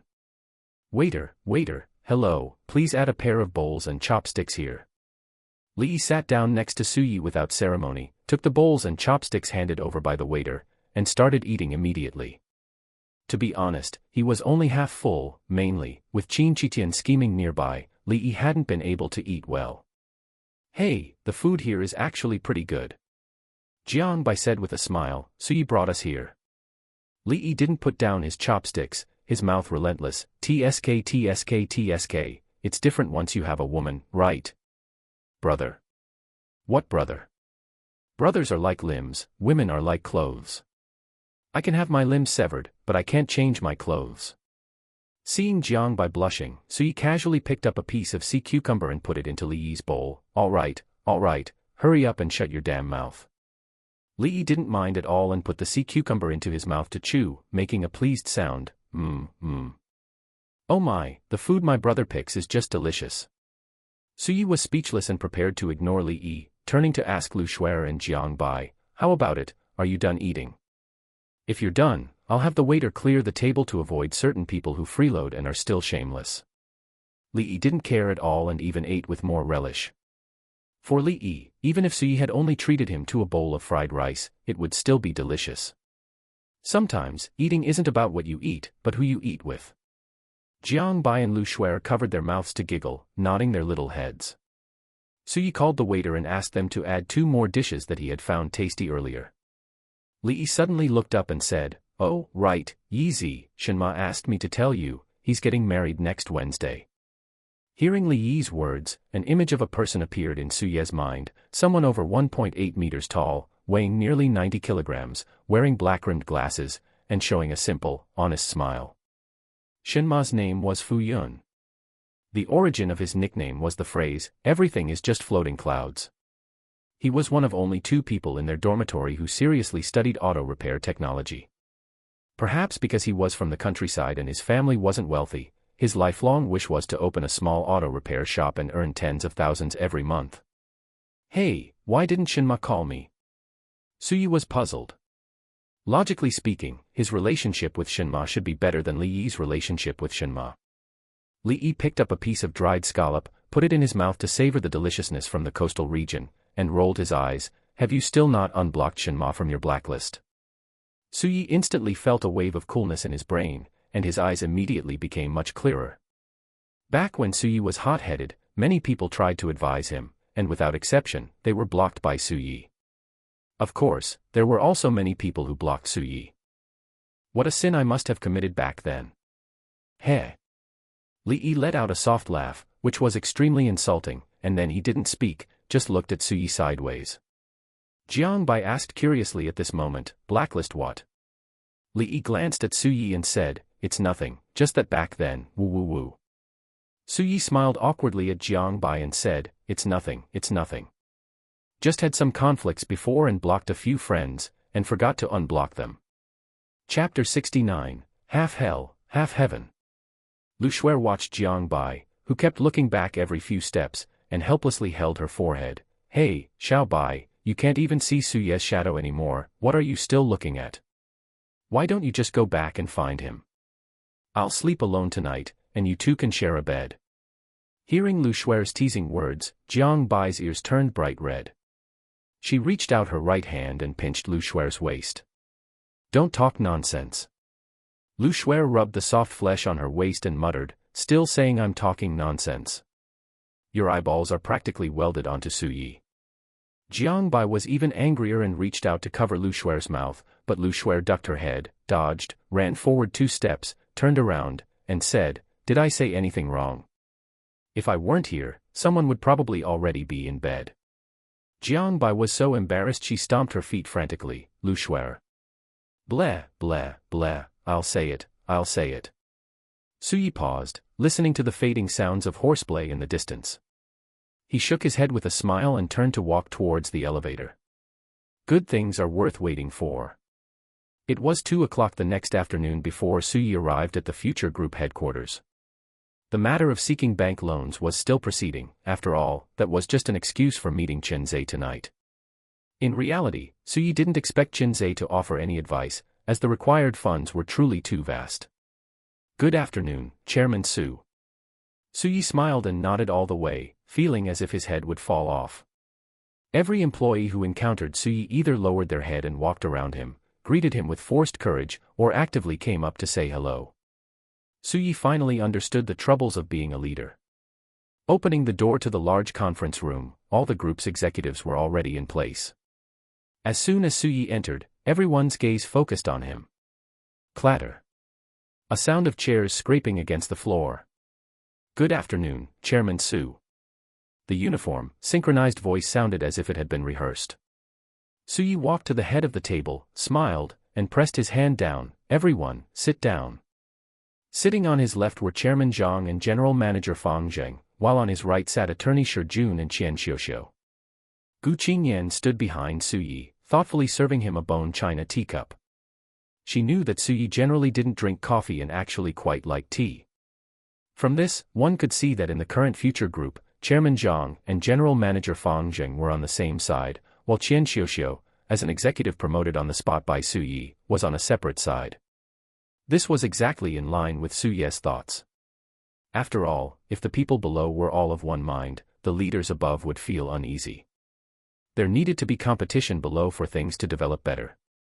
Attorney Shi Jun gently placed the organized materials in front of Su Yi. Chairman Su, these are the issues that we at Zongying Law Firm have audited over the past few days. Su Yi said with a smile, Attorney Shi Jun, you all have worked hard. I have something to attend to tonight and might not be able to host you, but I have already booked dinner. I will trouble Chairman Zhang, General Manager Fang Zheng, and Qian Xiuxiu to host you tonight. Attorney Shi Jun squeezed a smile onto his naturally serious face, then I will thank Chairman Su on behalf of our law firm's employees. After Su Yi politely declined the thanks, he began to slowly flip through the materials in his hands. Inside the entire conference room, apart from the sound of Su Yi flipping through the pages, one could even hear a pin drop on the floor. From time to time, Su Yi looked up and could see a few people, even with the large conference room's air conditioning set to 23 degrees, sweating profusely and constantly wiping their brows. After more than an hour, Su Yi looked at the two piles of materials in front of him. He handed the pile on his left to Chairman Zhang and the pile on his right to Qian Xiuxiu.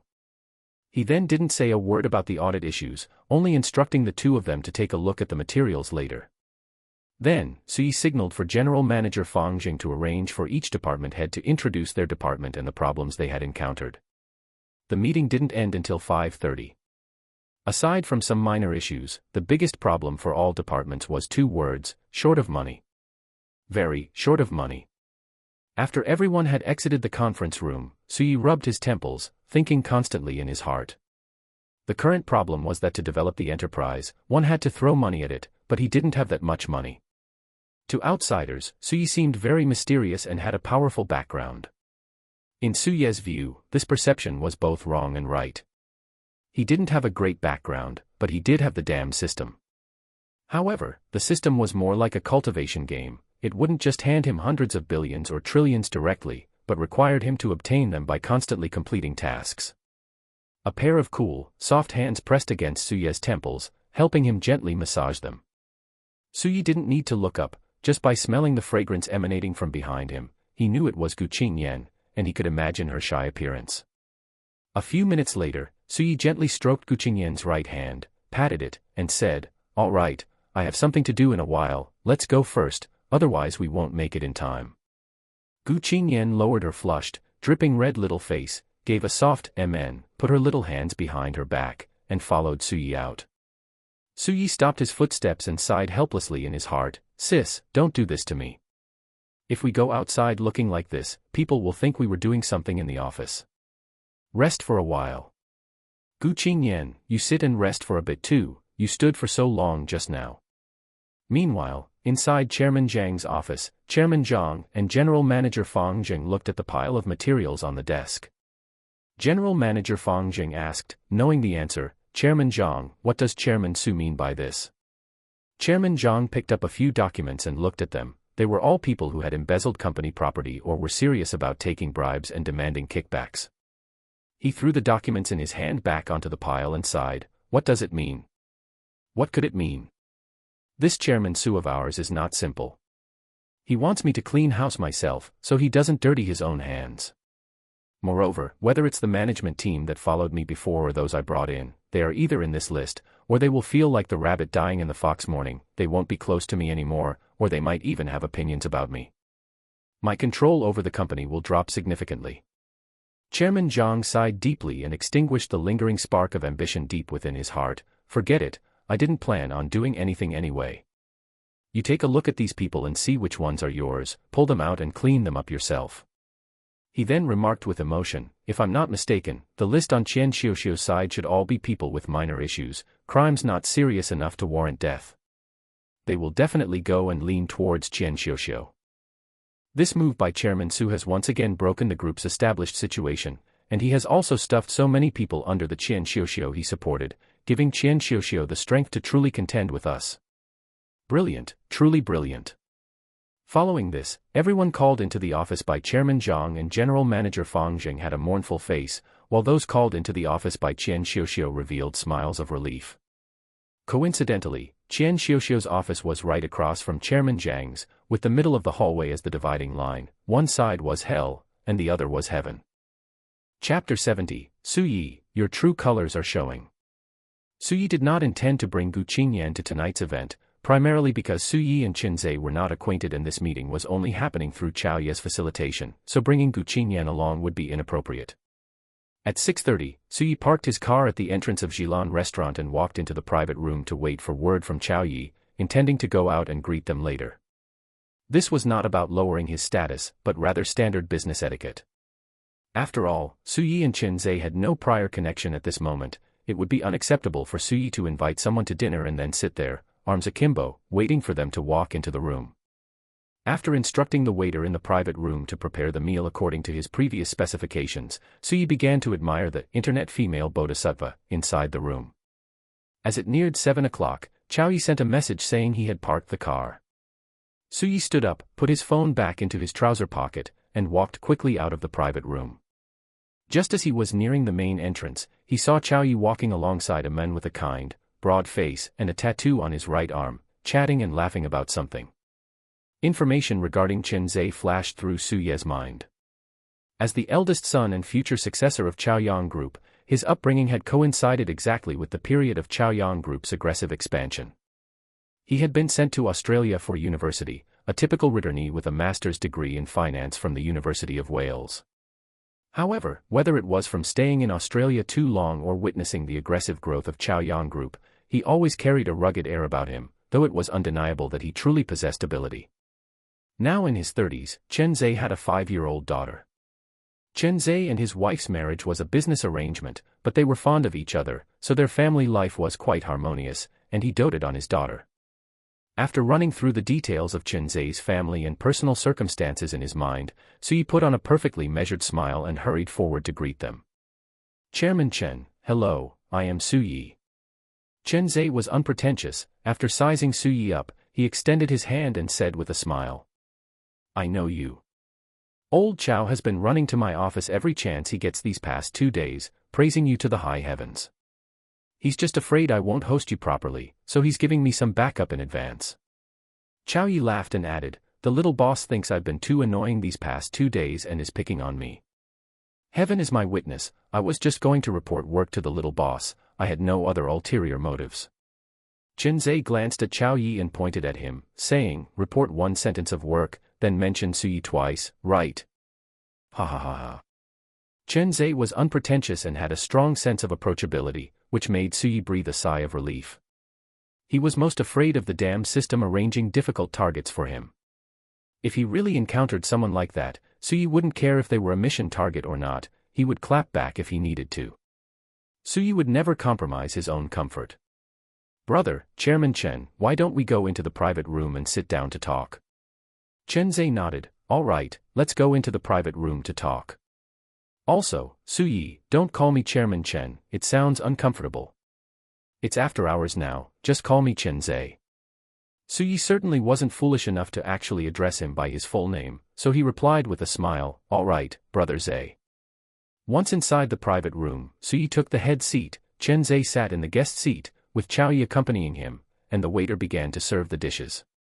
With Qin Zhe being approachable, Chao Yi facilitating, and Su Yi being a smooth talker, the three of them toasted each other repeatedly. In less than an hour, they had consumed nearly 2 bottles of Tianzihu, totaling about 2 jin. Qin Zhe inadvertently caught sight of the perpetual calendar on Su Ye's wrist, and his heart skipped a beat. Qin Zhe was naturally familiar with the Patek Philippe perpetual calendar series, he owned 2 himself, and he also knew the price of the one on Su Ye's wrist, a list price of 1.04 million, plus a 1-to-1 purchase requirement. That meant over 2 million. He couldn't help but look at Su Yi in a new light. When Chao Yi had spoken to him earlier, Qin Zhe had assumed that Su Yi had just opened a company worth a few million, or maybe 10 million at most. After all, Su Yi had previously worked within the group and was only in his 20s, even if he had inherited the family business to start his own venture, how much capital could he really have? In other words, if Su Ye's family really possessed tens of billions in assets, would he have come to him over a bank loan issue? But now that Qin Zhe saw the watch on Su Ye's wrist, his thinking shifted. Could someone who could spend millions on a watch really only be worth 10 million? Chenze changed the subject, preparing to probe into Suye's background, and asked curiously, Suye, I heard from old Chow that you used to work in our group. Suye glanced at Chow Yi, and after Chow Yi gave a slight nod, Suye replied, I spent half a year at the group before coming out to start a company. Now I've found that the company's capital has some issues. Honestly, I don't know much about this, so I asked Brother Chow to help me arrange a meeting with you. After all, Brother Zhe, you've been managing a company for so many years, many problems that seem difficult to me are probably nothing in your eyes. Chen Zhe had made up his mind. He set down his wine glass and asked, Suye, you're old Chow's younger brother, and I feel like we get along well. If you have anything to ask, just say it, I'll help if I can. Suye didn't dawdle and directly laid out the issue of Future Group's current lack of funds. If Suye hadn't had the backing of the system, he certainly wouldn't have brought it up. After all, such matters counted as trade secrets. If someone with ulterior motives were to make an issue of it, it could cause real trouble. But Suye wasn't afraid, it was just a front anyway, and the real solution lay in the system rewards. After listening to what Suye had to say, Chen Zhe took a long, deep look at him. He hadn't expected that thick-browed, big-eyed old Chow had such an impressive younger brother. Although their industries were different, Chen Zhe had heard of Future Technology Group. Setting aside its bright prospects, the incident a while back where Chairman Zhang Hua's wife had run off with a gigolo and absconded with funds had been the talk of the town for many people during their leisure time. Later, Chen Zhe had been curious about who had taken over Future Group. He hadn't expected it to be Suye. In the next instant, Chen Zhe became convinced that Suye was no simple character, because Chen Zhe knew that not long ago, quite a few big bosses from tech sector groups had wanted to acquire Future Technology, including 2 or 3 that were on par with Chaoyang Group in terms of scale. After a moment of contemplation, Chen Zhe decided to cut the pleasantries and said straightforwardly, Little Su, I can call you that, right? Suye smiled and nodded. In your current situation, there are only 2 ways. The first is to sell a portion of your shares in exchange for a cash injection. After all, when it comes to loans, Future Technology's current valuation is too low. Even if I were to intervene, I wouldn't be able to secure enough funds. If you lean towards this option, I can facilitate the connections for you. The second way is to find a way to go public. Given Future Technology's current situation, the possibility of listing on a mainstream market is extremely low, though there are still opportunities via specific pathways or regional markets. However, that would be a huge loss, as Future Technology's explosive growth period hasn't even arrived yet. But if you choose this, I can find some channels for you. Suye pretended to ponder Chen Zhe's 2 proposals, then smiled and said, Forget it, Brother Zhe, I'll find a way myself. Chen Zhe took a long, deep look at Suye, convinced that Suye was no simple character. What kind of method could he possibly have to obtain hundreds of millions or billions in cash flow? You can't hide it anymore, Suye, your true colors are starting to show, aren't they? Meanwhile, a scenario had already formed in his mind, a young master from a wealthy family who had left home in a fit of pique to start a business, only to be forced to return home for help when he encountered difficulties. Suye looked at Chen Zhe's, You're hiding so much, gaze. Chapter 71, The Sword Chi of Youth turns into a breeze brushing the face. Chen Zhe was, by nature, a very independent and intelligent person. If he weren't independent, he wouldn't have tattoos on his body. Based on his current understanding of Suye, he actually quite appreciated Suye, because he felt that Suye was very similar to himself, and he now considered Suye's status to be roughly equal to his own. The most prominent evidence of this was that Suye could clearly see the glowing 72 above Chen Zhe's head. Suye was still wondering what he had even done. How had the favorability rating jumped to 72? He knew that this number meant Chen Zhe already considered Suye a friend. After several rounds of drinks and food, Chow Yi spoke up first, Boss, Little Su, I can't hold my liquor, so I'll take my leave first. I promised my wife and the missus that I'd take them shopping today, and they're waiting for me over at Tai Kuli right now. Chen Zhe teased, Old Chow, oh Old Chow, among all the executives in our group, you're the most family-oriented. Go on then, I'll hang out with Little Su for a while. Suye knew that Chow Yi was giving him an opportunity to build a relationship with Chen Zhe, so he also stood up with a smile and said, Brother Chow, let me see you out. Chow Yi picked up the suit jacket hanging to the side, waved his hand, and said, No need. Just have fun with the boss. I'm heading out.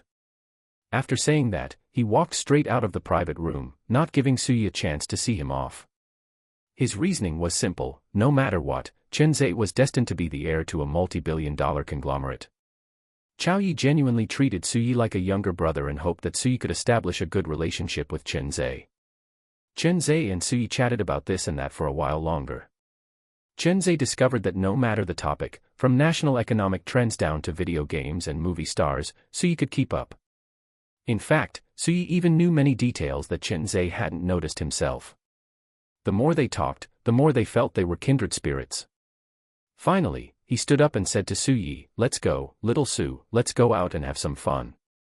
Suyi naturally agreed. They had drunk enough and eaten well, staying here any longer wouldn't be much fun. Half an hour later, Suyi looked up at the neon sign above, which read Kawa Esports Tea and Coffee, and was momentarily dazed. Suyi had thought Chenzhe would take him to a commercial KTV to hold girls in his arms, or perhaps to a foot massage parlor to enjoy some service, or even to a bar to drink and dance. But he never in his wildest dreams expected they would end up at an internet cafe. "What are you standing there stunned for? Come on, this place is pretty good.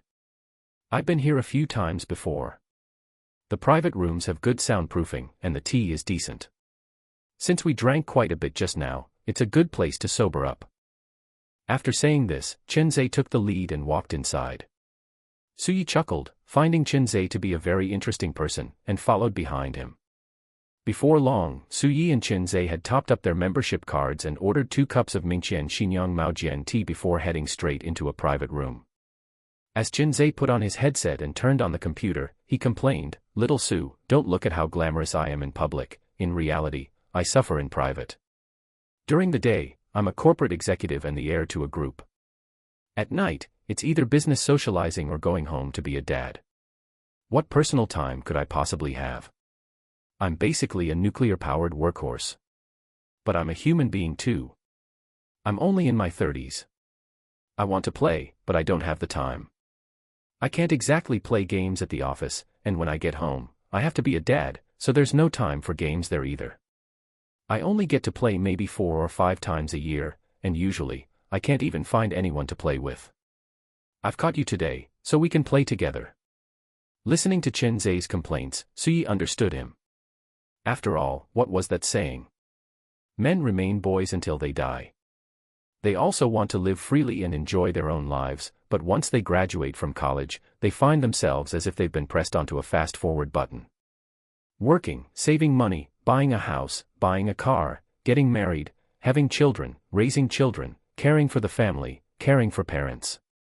They give all their time to everyone except themselves, leaving not a single moment for their own sake. He can be a father, a husband, a son, but he can no longer be himself. Perhaps only a breeze brushing against his cheek occasionally reminds him of that sword he once slashed out with a wooden stick in a rapeseed field during his youth, a strike that only he could see. "It's a good thing I haven't started a family yet. TSK, TSK, TSK, Brother Zay, when you put it like that, it's terrifying. I think I'd better just not get married in the future." Chenzhe grinned, pushed his feet against the floor, and the casters on his gaming chair rolled him over to Suye's side. He patted Suye's shoulder and said, "Little brother, your brother here thought exactly the same thing before I got married. All right, enough talk. Hurry up and open Horn Island. I only have 2 hours. I have to go back before midnight. My daughter can't fall asleep if she sees I'm not home." Suyi glanced at Chenzhe, his tone no longer as formal as before. "Oh. So you're a daughter-obsessed dad. If I have a delinquent son in the future, he'll be outside your villa every day yelling, 'Old man, can I park my souped-up scooter on your villa's lawn?'" Chenzhe's eyes widened. "Then I'll just break his legs, and I'll support him for the rest of his life. I can afford it." The two stared at each other with wide eyes for a few seconds before both breaking into laughter.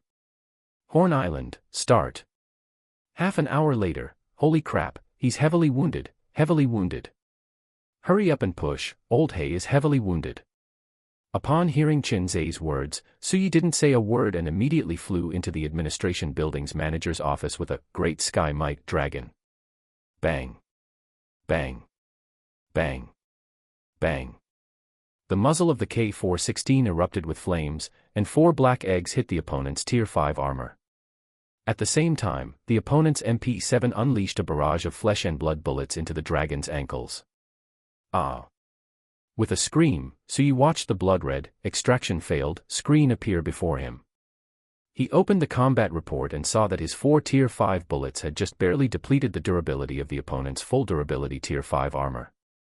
His crimson eyes snapped toward Chenzei beside him.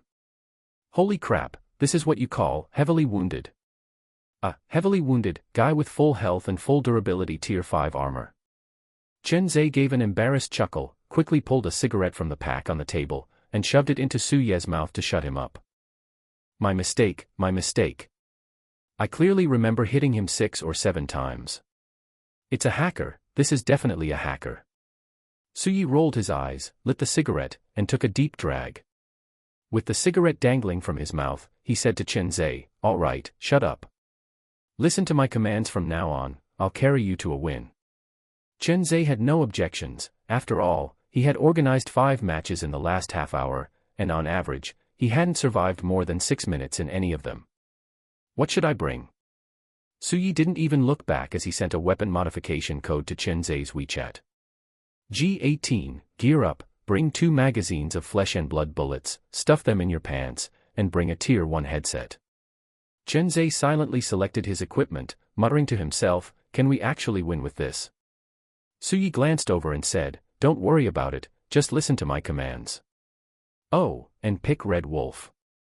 Inside the cement factory, after a burst of dense gunfire, Chenzei looked at the G18 in his Red Wolf's hands in disbelief. So strong. Instant melt. How did you know about this shady spot? Suyi gave a world-weary smile. When you've been ambushed for hundreds of millions, you'll know too. Chapter 72, Kids these days sure are bold. Flower, come. Accompanied by Chenzei's excited roar, Red Wolf, who had just looted a Tier 5 set and a fully modified AK from the container, raised a golden flower petal. His hand, covered in a black arm gauntlet, suddenly crushed it.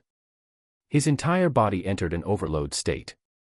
He threw a smoke grenade on the ground, black mist permeated the surroundings, and Red Wolf ran headfirst into the black mist, disappearing from the eyes of Luna, who had just arrived.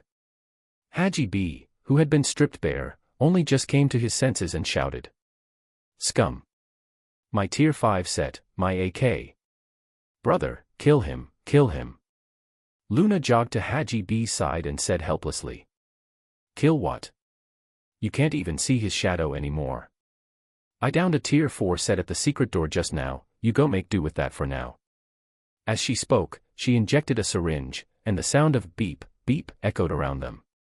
Wei Long, who was holding an angle at the secret door, said. Be careful, don't get looted yourself. There are too many scum at the dam lately. Luna said nonchalantly. One just ran away, and the only spot for looting here is over by the weapon crate. How could there still be? Tat tat tat tat tat. Before she could finish her sentence, a dense sound of AG-18 rang out, and a hail of bullets hit her feet, melting Luna instantly. Damn, there's more, I've been looted. Buffed. Black smoke rose beside Luna's corpse. It was as if a voice echoed in Luna's mind. Helmet, armor, gun, chest rig, backpack. In an instant, Luna was stripped bare. Bang. Wei Long's Hudun Pao landed in the black mist, but a golden light flashed as a figure slid out from the black mist. Just as Wei Long intended to aim down sights, another black smoke grenade exploded the next second, obscuring Red Wolf's figure. By the time the black mist dissipated, Red Wolf was gone too. 2 minutes later, after meticulously clearing the surrounding area, Wei Long looked at his 2 teammates, whom he had revived and who were still drooling, and helplessly scratched his head. Holy F*******. That felt great. Over 1 million secured again. I'm already back at base and haven't even transferred the items out of my pack yet, ha ha ha ha. How did I not think of this playstyle? It's just too exhilarating. Chenzei excitedly lit a cigarette for himself and then tossed one to Suyi. Suyi lit the cigarette and laughed. This is all about the thrill, truly playing for big stakes with small investments. Even if we lose, with the equipment we're wearing, they can't loot anything worthwhile anyway. The main point is, if we die, it doesn't matter, their bullets cost more than my gear. Chen Zhe nodded in deep agreement. Not bad, that's exactly the idea. But it really is scummy that B Doctor and Luna are probably going to be drooling by the time they get revived. Ha ha ha ha. Suyi and Chen Zhe looked at each other and then burst into laughter. Suyi looked at the green 79 foot above Chen Zhe's head, a smile curling at the corner of his mouth. Men's friendship is actually this simple, as long as you get along, a meal, a drink, or a single gaming session might be enough to become friends. Chen Zhe glanced at his watch, the time had reached 11:20. He sighed slightly, patted Suyi on the shoulder, and said, "Little Su, I have to withdraw. If I don't go back now, your sister-in-law is going to be angry. I haven't had this much fun in a long time, I really wanted to play all night." Suyi smiled and replied, "Brother Zhe, that's simple. Whenever you're free, we can just meet up again. We men should play when it's time to play, and be serious when it's time to be serious. We can hold down a business, and we can also goof off, we can be rascals but also take care of our families." Ha ha ha, exactly, exactly. I'm off home. You still want to play for a while? Suyi also stood up and said, "If you leave, I won't play either. It's boring alone." Chen Zhe nodded. It was indeed like that, the greatest joy of gaming lies in playing with friends. Playing alone is never fun. After watching Chen Zhe's car drive away, Suyi turned and got into his own car. The designated driver immediately started the engine and slowly pulled away, heading towards Financial Island. Only then did Suyi have the time to sit in the back seat, close his eyes to rest, and open the new notifications flashing on his system panel. Host detected to have established a connection with the mission target. Now activating mission assistance. Name, Chen Zhe. Gender, male. Age, 34. Position, Vice President of Chaoyang Group. Home address, Lihu, Sherman Lihua. Connection level, R7. Intel 1, Chen Zhe is currently at a critical juncture regarding the illegitimate child issue. If he doesn't make a choice soon, before next Friday, Chen Chaoyang will privately transfer 8% of the shares to his illegitimate child, Chen Zhen. Afterward, the Chen family's domestic conflicts will completely spill over into the group, causing billions in losses to Chaoyang Group over the next few years. Intel 2, Chen Zhe's daughter, Chen Anil, wants to go to the theme park so badly that next Saturday, she will take advantage of her grandfather's distraction to sneak out with her friends to go to the theme park. However, due to the crowds at the theme park, she will end up separated from her friends, get swept away by the crowd, and eventually disappear into the crowd. Combined with Intel 1, this will deal a massive blow to Chaoyang Group, and Chen Zhe and Chen Chaoyang will sever their father-son relationship as a result. Suyi couldn't help but click his tongue inwardly as he looked at the newly released information. He hadn't expected that the currently rock-solid Chaoyang Group would face two such major incidents within just a few days, bringing massive losses to the group. However, it made sense. After all, first Chen Chaoyang disregarded the family's opposition and privately transferred 8% of the shares out, leading to a decline in the Chen family's control over the group. Next, he even lost his granddaughter. Suyi could see how much Chen Zhe doted on his daughter, so with these 2 points combined, it was normal for Chen Zhe and Chen Chaoyang to sever their father-son relationship. Thinking of this, Suyi couldn't help but shake his head. They say people get more muddled as they age, and that's not without reason. Chen Chaoyang wanting to transfer shares to compensate, in Suyi's eyes, that was just stirring up trouble. As mentioned before, although Chen Chaoyang contributed a lot to Chaoyang Group, his wife, including the surrounding relatives, also contributed significantly. Now, you transfer 8% of the shares to an illegitimate child for the sake of an old lover, and that illegitimate child, no wife could accept that. How could it be that I accompanied you through starting from scratch, fighting tooth and nail, only for you to turn around and carve out a huge piece of the cake for an old lover and an illegitimate child who did nothing? What does that make all my efforts over the years? Suyi made up his mind, talking to Chen Chaoyang about this definitely wouldn't work. He could only talk to that illegitimate child. Thinking of this, Suyi sent a message to attorney Shi Jun, asking him to help investigate the detailed information about Chen Chaoyang's illegitimate child. As for the matter of Chen Zhe's daughter running away to the theme park, that was easier to solve. Camping out near Chen Zhe's home definitely wouldn't work, not to mention anything else, it would be impossible to explain. He couldn't just say, I knew your daughter would sneak out and go missing, so I came to camp out in advance to prevent it. Therefore, the best method was to arrange to go to the theme park with people at that time, and then, accidentally, discover Chen Anil and bring her back along the way. Chapter 73. You wouldn't want to cause trouble for your family, would you? Suyi woke up early, just like every morning. The longer time passed, the more Suyi felt the true value of the two buffs, perpetual motion machine, and beauty enhancer. Mostly, Suyi stared at himself in the bathroom mirror, getting even more handsome, aren't I? Suyi didn't go to the fitness club today. Mainly because after the sister-in-law's reminder the day before yesterday, Suyi had unblocked all those friends he had previously blacklisted. He then apologized to Fu Yun and agreed to attend his wedding, promising to arrive early tonight to serve as the best man and accompany Fu Yun to pick up the bride early tomorrow morning. After changing clothes, Suyi packed his luggage. After all, he had to stay over tonight. He also packed up his old Highland home outfit and stuffed it into the suitcase.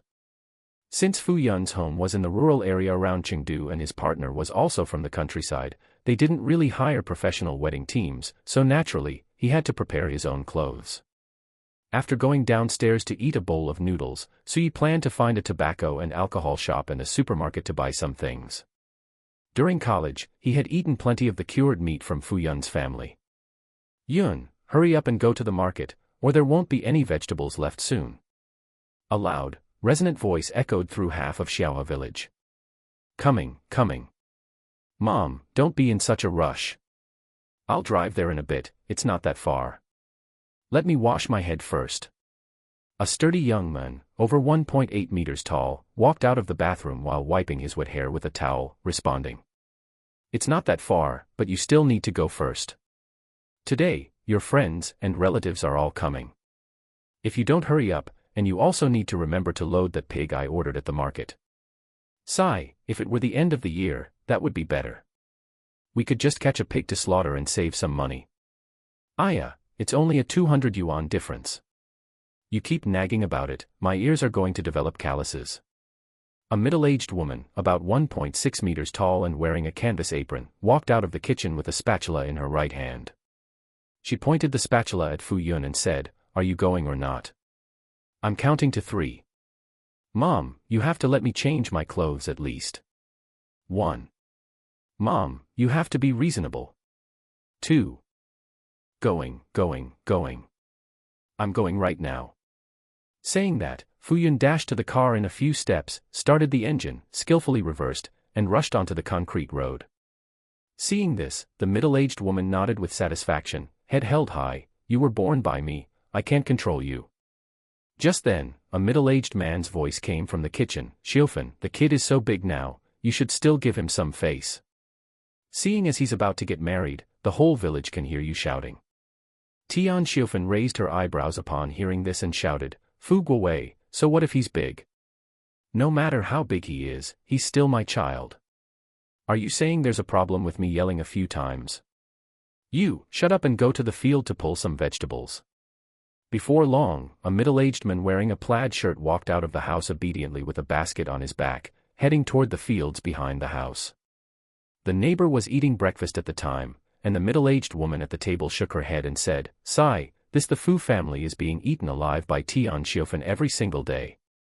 The old lady sitting in the seat of honor slurped a mouthful of white porridge and said, "What do you know? The 2 men of the Fu family are good at working, but their tempers aren't strong enough. If Tian Xiufen wasn't fierce, wouldn't they be bullied by others?" The men at the table also said at this time, "Eat your meal. Don't go around talking nonsense every day. Have you forgotten the last time Tian Xiufen came to the door to curse at you? You never learn." The middle-aged woman lowered her head and muttered, "It's true, though." Then she picked up a piece of fermented bean curd, placed it on the porridge in her bowl, mixed it, and ate it. From Xiaohe village to the street in town, one has to pass a stretch of dirt road that could barely accommodate 2 cars passing each other. At this moment, Fu Yun rubbed his empty stomach and sighed slightly. Because of his mother's nagging earlier, he had to leave before he could even eat, so he could only wait to eat something on the street. He also blamed himself for being unable to sleep last night due to the excitement of getting married, which led to him waking up late this morning. Halfway there, Fu Yun saw a Mercedes-Benz GLC approaching aggressively from the opposite direction. Fuyun hurriedly braked and muttered, "My God, are they driving a tank? What a waste of such a good car." The Mercedes-Benz GLC didn't slow down until it was only 7 or 8 meters away from Fuyun's Haval H6. Fuyun pursed his lips and pulled his car to the right. As long as the car on the opposite side pulled to the left, they could pass. Beep beep beep. Who knew that after Fuyun pulled to the right, the Mercedes-Benz not only didn't pull to the left to pass, but instead honked its horn frantically. A middle-aged man with a fat, fleshy face poked his head out and cursed, "You son of a turtle, don't you know how to reverse? You scratched my car. Even if you sold this piece of junk Haval, you couldn't afford the damages." Fuyun felt a surge of anger and wanted to curse back, but seeing the other party driving such a nice car, he was afraid of causing trouble for his family. However, he was still angry, so he simply didn't move the car and just stopped where he was. Beep beep beep. The driver on the opposite side continued to honk frantically. After a few minutes, Fuyun saw the middle-aged man getting out of the driver's seat and felt a bit scared. Fortunately, a plump woman got out of the passenger seat, grabbed the man, and said a few words before the man turned back. The woman then walked over to Fuyun's driver's side. She was wearing oversized sunglasses and had very bright red lipstick. She looked quite pretty, but the words that came out of her mouth made Fuyun feel a chill in his heart. "I advise you to hurry up and move back. Don't think I don't know who you are. Fuyun, right? The son of the Fu family from Xiaohe village. Don't bring trouble to your own family." Listening to the words coming from the woman's bright red lips, Fuyun felt cold inside. Fuyun was certain that he had never seen this woman, the middle-aged man, or that Mercedes-Benz GLC before. But how did this woman know where his home was and use his family to threaten him? Fuyun couldn't figure it out, but since he really didn't want to cause trouble for his family, he could only lower his head and say, "I got it. I'll move the car right now." After the woman opened the car door and got back in, she saw Fuyun reversing and nodded with satisfaction. Then she giggled to the side, "Brother Su, don't be angry. He's just a kid, don't lower yourself to his level. Brother Wen is currently at a critical stage for his promotion to the station chief, don't cause him any trouble." Suwu heard the woman's words, took a deep breath, and then cursed, "It's just that this brat is lucky. If it were any other time, I would have broken his legs." The woman hurriedly reached out her fair, tender right hand to soothe Suwu's chest. 10 minutes later, Fuyun looked at the middle finger sticking out of the driver's seat of the Mercedes-Benz GLC as it drove off. The more he thought about it, the angrier he became. He then used his phone to export the footage and audio captured by the dashcam and uploaded it to the internet. He thought to himself, "I can't afford to provoke you, but the general public can. I'll help make you famous." Chapter 74, Then Let Me Get Comfortable First. Around 3 p.m., after Suyi finished buying everything, he called Li Yi and headed toward Xiaohe village. Although Xiaohe village was within the scope of Chengdu, it was in the middle of the suburbs, it would take more than 2 hours to drive there from the high-tech zone. Suyi was definitely going to drive his AMG GT. Although Fuyun and his girlfriend's families lived on opposite ends of the village and they hadn't hired a wedding planning team, a sense of ceremony was still necessary, so a motorcade had been arranged. Fuyun had previously mentioned finding a BMW X3 as the lead car, but after Suyi found out, he proactively told Fuyun to change the lead car to his own AMG GT and also had Li Yi bring his family's 2025 Porsche Cayenne. This way, the pomp would certainly be sufficient. After all, just as Suyi had thought back then, he couldn't eat the cured meat from Fuyun's family for 4 years of college for nothing. Besides, Fuyun was an honest person with no bad intentions, and he got along well with Li Yi too, so both of them were willing to do their best to help with this favor. As for some people thinking it was bad luck to use their own cars as wedding cars, Suyi and Li Yi didn't really think anything of it. Cars were meant to be used, being a wedding car wasn't the same as being a hearse. By 5 in the afternoon, Suyi and Li Yi entered the territory of Xiaohe village. Xiaohe village was less like a village and more like a single street, with residents building their own houses on both sides of the road, mostly 2- or 3-story buildings. Fuyun had sent the location, and both of them knew Fuyun's house was at the end of the village, so they didn't stop at all and drove straight toward the end of the village. A 3-story building at the entrance of the village was decorated very festively. There were red elements everywhere, balloons with red gold-stamped characters were pasted on the walls, and red, double happiness, characters were pasted on the windows. A girl looked curiously at the place where the sound of the engines had faded. Watching the backs of the cars driving away, she said to the bride, who was trying on her dress, "Ching Tian, I just saw two nice cars driving toward the back of the village. Do you think they are the wedding cars your Fu Yun prepared?" Lin Ching Tian rolled her eyes at Zhao Sihan, tried on her traditional Chinese wedding dress, and said, "Forget it, Fu Yun is a blockhead. It would be a struggle for him to even find a few BBAs, let alone luxury cars." Zhao Sihan giggled, ran over to Lin Qingtian's side, fiddled with her wedding dress, and said, "Then why are you marrying him?" As she spoke, she lifted Lin Qingtian's delicate face and said, "With a face like yours, you'd be killing people back where I'm from."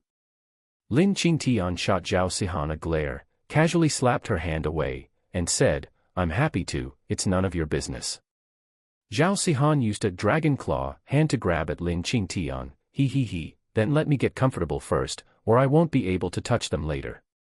Lin Qingtian quickly protected her chest and warned, "Don't you dare touch me. If you want to touch something, touch your own. Aren't yours much bigger than mine?" Zhao Sihan waved her little hand and, acting like an old pervert, said, "I can't do that. It doesn't feel right touching my own. Touching yours is more comfortable. He, don't run, you can't escape. Gaga gaga." Suddenly, the door opened. Two girls carrying wedding shoes and a bridal cape walked in and saw Zhao Sihan pinning Lin Qingtian down, her hands still busy exploring. Seeing reinforcements, Lin Qingtian quickly shouted, "Dudu, Su Ying, hurry up and pull this crazy woman Zhao Sihan off me." Chen Duling and Su Ying looked at each other, silently closed the door, and left. That northern girl was incredibly strong. If she wasn't satisfied having fun with Lin Qingtian, she might pull the two of them into the mix. Su Yi and Li Yi parked the cars on the courtyard of Fu Yun's house. Fu Yun and his parents were standing by to welcome them, along with a thin, tall young man wearing glasses. Seeing Su Yi and Li Yi get out of the car, Fu Yun walked up quickly, a look of gratitude in his eyes as he said, "Thanks, Yi Zi, sister-in-law, I didn't expect you guys to really drive two nice cars to help me." Su Yi smiled and punched Fu Yun on the shoulder, saying, "Why the hell are you being so polite with me? We're all brothers."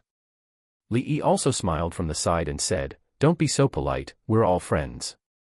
Su Yi looked at the tall, thin young man nearby and greeted him with a smile, "Instructor Wang, long time no see." Instructor Wang was also in the same dormitory as Su Yi and Li Yi. His family was from Dafu City, and he had some connections at school. Now he was a counselor at a technical secondary school. "Yi Zi, stop teasing me. I'm just a small teacher, barely making a living. But speaking of which, you're doing well for yourself. Not to mention sister-in-law is a second-generation rich kid, how come you're now a first-generation rich kid?" Su Yi shrugged his shoulders, "Can't help it, it's only a tiny bit."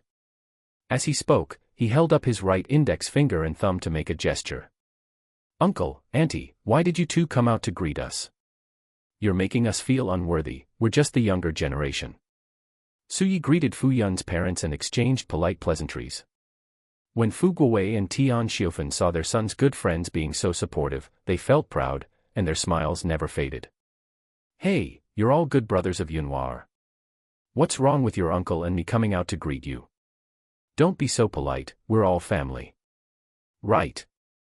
After acknowledging, Su Yi waved to Instructor Wang and Fu Yun and said, "Instructor Wang, come help me for a second. Fu Yun, go help sister-in-law.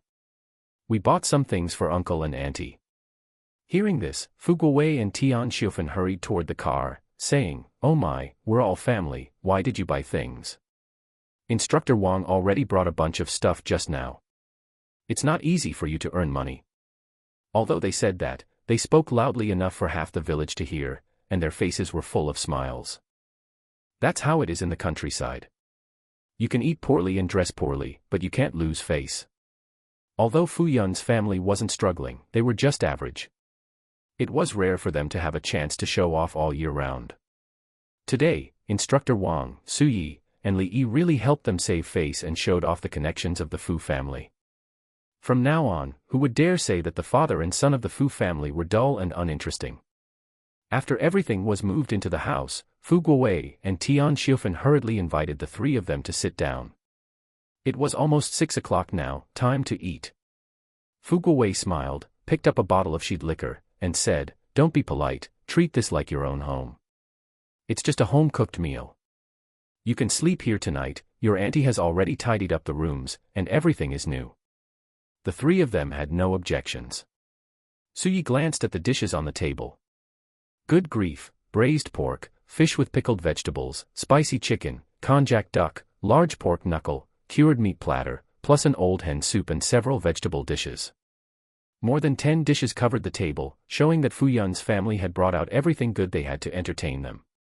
Chapter 75, Why is everyone targeting my kidneys today? Suyi had eaten to his heart's content at dinner. To be honest, he had eaten at plenty of high-end restaurants, but he truly felt that while the appearance and environment of these countryside dishes were certainly far worse than those at high-end restaurants, the taste really wasn't much different. The Fu family was very hospitable today.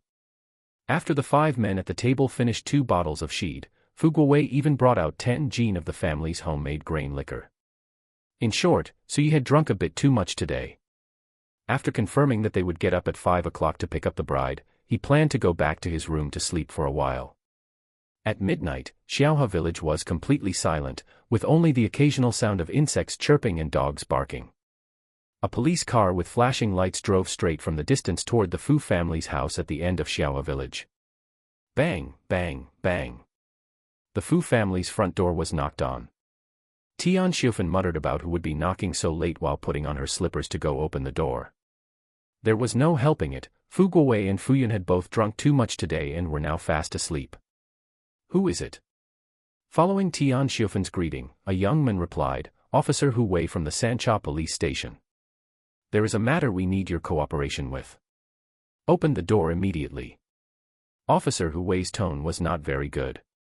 Anyone would be in a bad mood if they were called out to police duty in the middle of the night in a remote backwater like Xiaohe village, especially since this matter had been stirred up by the Fu family. Filled with confusion, Tian Xiufen opened the door.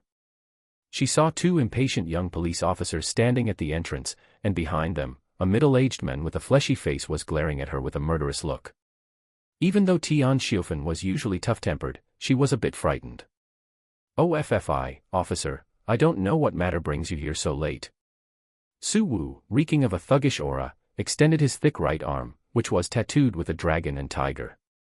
He pointed a finger as thick as a small radish at Tian Xiufen and said viciously, "What matter? Let me tell you, your family is in big trouble. Where is that little bastard Fu Yun? Tell him to get out here." Officer Hu Wei and the other officer, Officer Wu Fa, frowned, but thinking of Su Wu's older brother who was about to become the station chief, they didn't say anything in the end. Tian Xiufen's heart trembled. She hadn't expected the trouble to be caused by her son, Fu Yun. The idea that commoners shouldn't fight with officials was etched into the bones of the general public, so she quickly forced a smile and said, "Big brother, officers, our Fu Yun has always been very well behaved. Do you think there might be a misunderstanding and you've got the wrong person?" Su Wu didn't care about any of that. He walked forward 2 steps and shoved Tian Xiufen, knocking her onto the concrete ground, causing her to cry out in pain. When Officer Wu Fa saw Su Wu make a move, he couldn't help but want to step forward to say something, but he was grabbed by Officer Hu Wei, who slowly shook his head at him. "Mom." Fu Yun had just walked out when he saw his mother pushed to the ground. Even though he was usually honest and easygoing, he couldn't suppress his anger at this moment. With red eyes, he rushed toward Su Wu and kicked him hard in his barrel-like waist. Ah. F***CK. The big guy, over 1.8 meters tall and weighing over 80 kilograms, kicked with anger, knocking Su Wu directly to the ground, where he screamed with a twisted expression. Seeing Su Wu kicked, Officer Hu Wei's expression changed. He quickly stepped forward to stop Fu Yun, who was about to continue, and roared, "What are you doing? Don't move. Stand right there." Seeing the officer in police uniform in front of him, Fu Yun's reason cleared up a little. Officer Hu Wei continued to shout, "What's the matter? You've got some nerve, huh? Daring to hit someone in front of a police officer." Fu Yun stiffened his neck and shouted, "Then why didn't you say anything when he hit my mom just now?" At this moment, the lights in every household in Xiaohe village lit up. Officer Hu Wei didn't want to cause any more trouble, so he pulled the silver handcuffs from behind his waist, intending to put them on Fu Yun. Tian Xiufan hurriedly hugged Officer Hu Wei's leg and shouted, Officer, let's talk this over. My child is getting married today, you can't do this, you can't do this. Officer Hu Wei looked at Officer Wu Fa and kept signaling with his eyes for him to pull this crazy woman away. If the people in Xiaohe village gathered around later, it would be difficult to handle. After all, how could the two of them not know what this was really about? Officer Wu Fa thought for a moment with a conflicted expression, but in the end, his job was more important, so he stepped forward to pull Tian Xiufan away. Fu Yun stood directly in front of Officer Wu Fa and said, Don't touch my mom. Looking at Fu Yun's build, his bulging veins, and his sandbag-sized fists, Officer Wu Fa got a bit timid. After all, although he had practiced a few moves, if you ask someone under 1.7 meters and under 60 kilograms to fight someone over 1.8 meters and over 90 kilograms, those few moves wouldn't be much use. Officer Wu Fa, what are you still doing? Hurry up. Officer Hu Wei watched Officer Wu Fa not moving and cursed inwardly, Are the things on your waist just for show?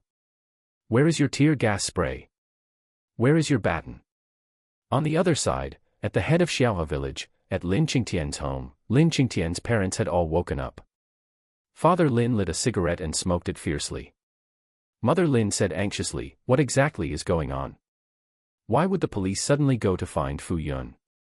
Oh my, what a mess this is. Lin Qingtian's eyes were filled with tears. Just now, she had wanted to go to the Fu family, but her father had stopped her. Now she was incredibly anxious. Dad, just let me go and see.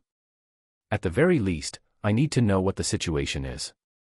Father Lin threw the cigarette butt on the ground and stepped on it to put it out, exhaling the smoke from his mouth as he said, You stay in the house. I'll go check what the problem is, and then I'll call your cousin. Your cousin is also at the town police station, so he should know. Lin Qingtian watched Father Lin's back, pacing around in anxiety. Chen Duling and Su Ying were comforting her from the side. Zhao Sihan stood up directly and said, What are you all panicking about? What's the use of just worrying? I'll go with Uncle to see. Having said that, she strode off with her long, powerful legs, chasing after Father Lin. Su Yi and Li Yi had naturally also been awakened by the sounds downstairs. The two of them listened to the noises coming from downstairs, and their expressions were not very good. No matter what happened, today was Fu Yun's big day, it was just plain aggravating. Thinking of this, Su Yi, Li Yi, and Instructor Wang rushed downstairs to see if there was anything they could help with. As soon as he got downstairs, Su Yi saw an officer holding a police device, intending to spray it at Fu Yun's face, and he shouted, Stop! Officer Wu Fa felt his head about to explode. Is there no end to this? How many people are going to come out all at once? Fu Guowei had also been awakened and ran out. Seeing his wife hugging an officer's leg and his son blocking an officer, his mind went blank. Officer Hu Wei saw Officer Wu Fa stop again and just felt incredibly exhausted. Seriously, are you really that obedient? Someone tells you to stop, you stop, someone tells you to hold your hand, you hold your hand. Big brother, we are conducting an illegal enforcement here. At this moment, Su Wu had recovered. He stood up, looked at Fu Yun, who had his back to him, with a fierce expression, and kicked hard at Fu Yun's spine. Even though Fu Yun was a young man in his 20s, he wouldn't come off well if he took this kick. What the F***ck, a sneak attack. A crisp female voice rang out, and then a long leg kicked hard into the other side of Su Wu's kidney, causing Su Wu's face to turn the color of pig liver from the pain. Why is everyone targeting my kidneys today? Chapter 76, If anyone can take Fu Yun away, I'll write my name backwards. Su Yi walked up to Fu Yun in 2 or 3 steps, blocking him, and asked, What exactly is this about, officers? My brother is getting married today. It's a joyous occasion, and you're pulling this. Officer Wu Fa was a bit stumped. He couldn't exactly say, Your brother offended the younger brother of our acting station chief, so we're here to take him back and beat him up. Officer Hu Wei cursed under his breath, calling him useless, then said loudly, Fu Yun has broken the law, so we are taking him back for investigation. Seeing Su Yi and the others come out, Tian Xiufang, who had already stood up, hurriedly said, That's impossible. My boy stays at home every day or goes to work. He wouldn't dare break the law. As she spoke, she pulled Fu Yun behind her to protect him. Fu Guowei, having regained his composure, pulled out a pack of Zhonghua cigarettes he had prepared for tomorrow's guests with a fawning smile on his face and handed it to Officer Hu Wei, saying, "Officer, look, isn't there some mistake? My boy is usually very honest, it's impossible for him to have broken the law." Officer Hu Wei didn't even glance at the cigarettes Fu Guowei offered. Instead, he continued, "Whether he broke the law or not is not for you to decide. Fu Yun, hurry up and come back with me for investigation." Su Yi had figured out a thing or two. First, this officer's explanation was extremely vague. There was a fat man lying on the ground with a vicious face who clearly didn't look like a good person, and the procedure was also wrong. According to standard procedure, they should first present their credentials, explain the reason, inform him of his rights and obligations, have a receipt signed, and only then take him away. How could they just come up and forcibly take him away without stating any reason? It was likely that Fu Yun had offended someone at some point, and now they were pulling strings to come and cause trouble. With a clear idea of what was going on, Su Yi asked directly, "What are your names? Which police station are you from? What are your badge numbers?" Hearing Su Ye's words, Officer Hu Wei finally took a close look at him. His exquisite clothing, handsome appearance, and refined temperament made it clear he wasn't an ordinary person. At that moment, Officer Wu Fa tugged on Officer Hu Wei and pointed to the side. Officer Hu Wei looked in the direction of the finger, and his heart trembled. A Porsche and a Mercedes-Benz that didn't look like a standard model were sitting there quietly. Combined with Su Ye's image and temperament, Officer Hu Wei secretly lamented in his heart that he might just be in trouble today. Seeing that the two men wouldn't speak, Su Yi stepped forward, took a look at the badge number on Officer Hu Wei's chest, and then sneered at him. He turned to comfort Tian Xiufang, who was holding onto Fu Yun's hand tightly and shedding tears. "Auntie Tian, don't worry. Since I know Fu Yun hasn't broken the law, I'll say this right here, if anyone can take Fu Yun away, I'll write my name backwards." At this moment, Fu Yun also recognized the fat man lying on the ground and hurriedly told Su Yi what had happened during the day. Li Yi stepped forward, shot a glance at the two officers who didn't dare to move, and then said, "Yi Zi, do you want me to call my brother-in-law?" Su Yi thought for a moment and nodded. After all, Yan Zheng was now the district party secretary and this wasn't within his jurisdiction, whereas Deputy Bureau Chief Chang Lu was now the Deputy Bureau Chief of the Municipal Public Security Bureau and had the authority to handle this matter. "All right, you call your brother-in-law first to tell him." "I'll call Brother Yan." Li Yi looked at Su Yi strangely. Since when did this kid get so close with Yan Zheng? It was already 12:30 a.m. Yan Zheng had just finished packing up his things in the office and was preparing to go home. After all, he had just taken office and had transferred from the Political and Legal Affairs Commission system, so there was much to learn and study in depth. As the phone rang, Yan Zheng handed the thermos and briefcase in his hand to his secretary, Wang Ji, beside him, took out his phone, and smiled when he saw who it was. Wang Ji, standing nearby, saw the smile on Yan Zheng's lips and guessed it must be a call from Yan Zheng's family. After all, Yan Zheng always worked with a serious, pragmatic, and truth-seeking attitude. He was usually stern and rarely smiled, even after work. He didn't expect what Yan Zheng said next to drop his jaw. "Hello, little Su. What's up? You suddenly remembered to call your brother. It seems the sun is going to rise from the west tomorrow." Secretary Wang was confused. Little Su. As far as he knew, no one in Yan Zheng's family went by that name. Could it be a nickname? Yan Zheng stopped and listened as Su Yi explained the situation with Fu Yun in detail over the phone. His expression gradually became serious, and finally, he shouted angrily, "Absurd. Is this how they use the law enforcement power granted to them by the people? Using public office for private gain. Violating regulations." After all, he had just come out of the Political and Legal Affairs Commission system, and Yan Zheng was well known for not tolerating any wrongdoing. Hearing Su Yi say that Li Yi had already called Deputy Bureau Chief Chang Lu, his anger subsided slightly. As an old comrade in arms, Yan Zheng believed that Deputy Bureau Chief Chang Lu could handle this matter well. Yan Zheng thought about it for a moment, fearing that others might be implicated, and since this was Su Yi's affair, he finally said, "How about this, I'm coming over right now. Wait for me where you are." After hanging up the phone, he walked quickly to the car.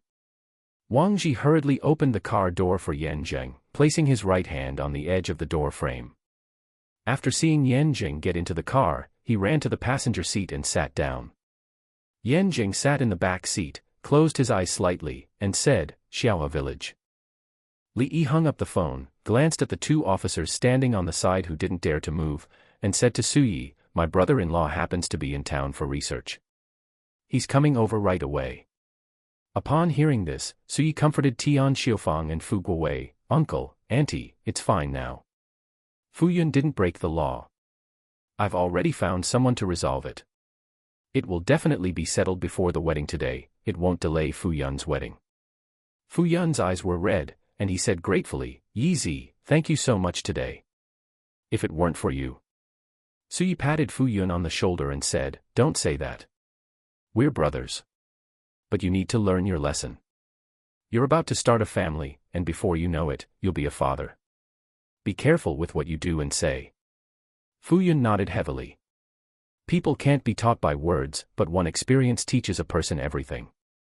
Only then did Su Yi look curiously at the heroine who had shouted angrily and stepped in to help. He saw a girl wearing light blue jeans, tall and curvaceous, with exquisite features and a hint of heroism, who was also curiously looking him over. Su Yi reached out his hand and said, "Su Yi. Thank you for stepping in to help just now, heroine." The girl generously reached out her slender hand and shook Su Yi's. She waved her hand and said, "It's nothing. What's that to worry about? Back where I'm from, when we see injustice, we shout, and when it's time to act, we act." Then she added, "Besides, I'm Qing Tian's friend. Qing Tian was so worried just now, so I came to check. I couldn't just watch Qing Tian's husband get beaten up. It's a small matter." Su Yi felt a wave of amusement. Why did this girl feel a bit reckless, and her way of speaking had a bit of a northern accent? Chapter 77, Microenterprise, Su Yi. At this moment, inside the best restaurant in Dongjia Town, glasses were clinking. Deputy Town Mayor Wang Hua, who was in charge, was hosting a banquet for Deputy Bureau Chief Chang Lu of the Municipal Public Security Bureau, who had just taken office and was currently conducting an inspection in the town. Accompanying him were the acting police station chief Su Wen and police station instructor Zhang Anhua. Deputy Town Mayor Wang Hua stood up, raised his glass, bowed slightly toward Deputy Bureau Chief Chang Lu, and toasted him, saying, "Oh, Deputy Bureau Chief Chang, please come down to guide our work more often in the future. I believe that under your leadership, our Dongjia Town Police Station will be able to better protect the personal and property safety of the people. After all, I have heard quite a lot about your past achievements, especially the case you solved with Secretary Yen a while ago. It was a major case that ranked among the top in the country. You must impart more experience to us. Without your guidance, our work would not be running smoothly." Deputy Bureau Chief Chang Lu sat in the main seat with a commanding presence, looking at Deputy Town Mayor Wang Hua as he smiled and raised his glass, saying, "Deputy Town Mayor Wang, I cannot agree with what you just said." Police Station Chief Su Wen. Before he could finish his sentence, a ringtone interrupted Deputy Bureau Chief Chang Lu. The private room instantly fell silent, waiting for him to answer the phone. Deputy Bureau Chief Chang Lu put down his glass and took out his phone to check. Seeing it was his brother-in-law calling, he hurriedly answered. He had to answer. If his brother-in-law had something urgent and he didn't pick up, there was no telling what kind of attitude his wife would give him if she found out. "Hello, Li Yi, what's the matter, calling me so late?" As Li Yi explained his current situation and what had happened, the smile on Deputy Bureau Chief Chang Li's face gradually faded. His eyes narrowed slightly as he looked at Police Station Chief Su Wen on the other side of the table. A cold glint seemed to flash in his eyes, making Police Station Chief Su Wen instantly tremble with fear. "All right, I understand. I will be there immediately. It just so happens that the police station chief of Dongjia Town is right beside me, and the deputy town mayor in charge is here too. I will bring them over together." After hanging up, Deputy Bureau Chief Chang Lu looked at the glasses and food on the table, gave a cold chuckle, and continued his previous sentence. "Deputy Town Mayor Wang, it is just as you said. It seems I really do need to come down here more often to properly guide the work in Dongjia Town. Otherwise, the public credibility among the people will be completely ruined." Bang. Having said that, Deputy Bureau Chief Chang Lu slammed his glass heavily onto the table, spilling wine everywhere. Deputy Town Mayor Wang Hua, Zhang Anhua, and Police Station Chief Su Wen were instantly anxious and uneasy, not knowing why Deputy Bureau Chief Chang Lu had suddenly become so furious.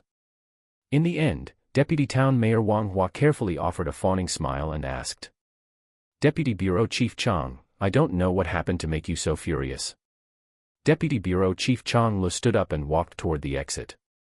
His driver, Xiao Li, who had been outside the door, heard the commotion inside the private room and hurried in to check. He happened to run into Deputy Bureau Chief Chang Lu, who was walking out in a rage. Xiao Li curiously glanced at the three people following him out, who were drenched in cold sweat, and thought to himself, these three must really be capable to be able to anger the usually mild-tempered Deputy Bureau Chief Chang Lu to this extent. "Xiao Li, drive. We are going to Xiaohe village." Upon hearing this, the driver Xiao Li hurried toward the car.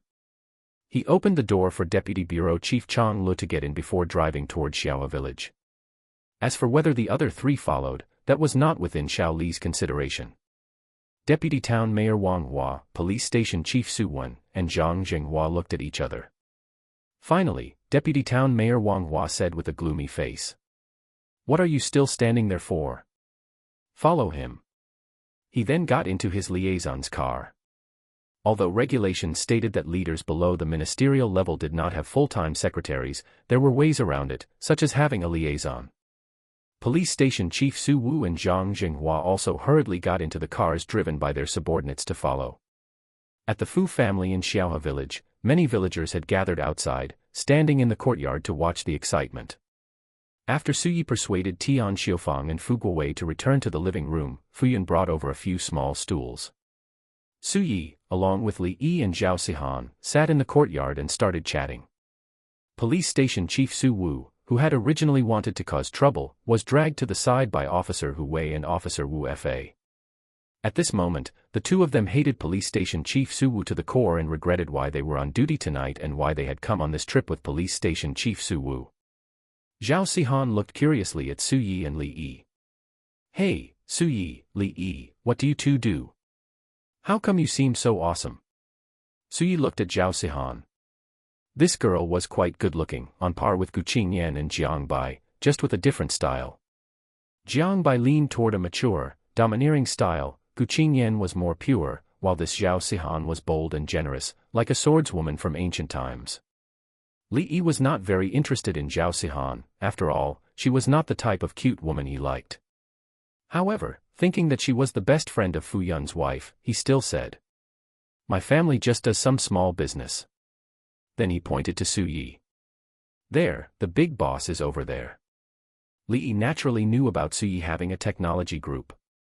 Not wanting to chat with Zhao Sihan, Li Yi naturally diverted the attention to Su Yi.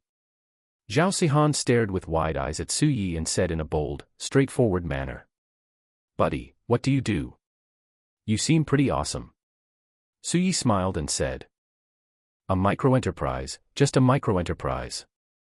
Zhao Sihan rolled her eyes and said, "Don't think I'm a country bumpkin. What, is Douyin a microenterprise? Is Kuaishou a microenterprise?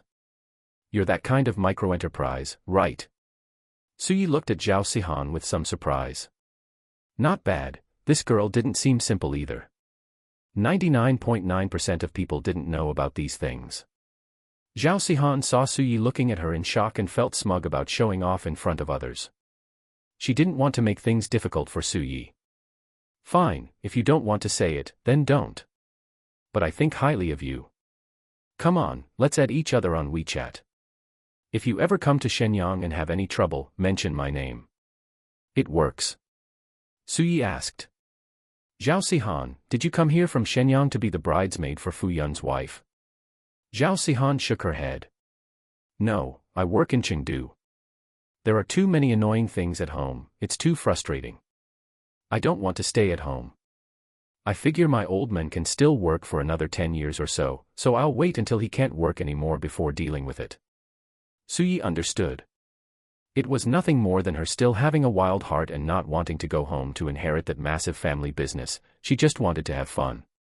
Speaking of this, Zhao Sihan suddenly remembered something and slapped her thigh. "Oh my god, I'm screwed. I forgot to go back and tell Qing Tian." Fu Yun laughed and said, "It's fine. My father-in-law came by just a moment ago. I said a few words to him, and then he went back. Just as he was speaking, Father Lin walked in with a tall, thin young man. Fu Yun hurriedly stood up and called out, "Cousin." Lin Jiadong nodded at Fu Yun and then said, "Fu Yun, I don't even know what to say to you.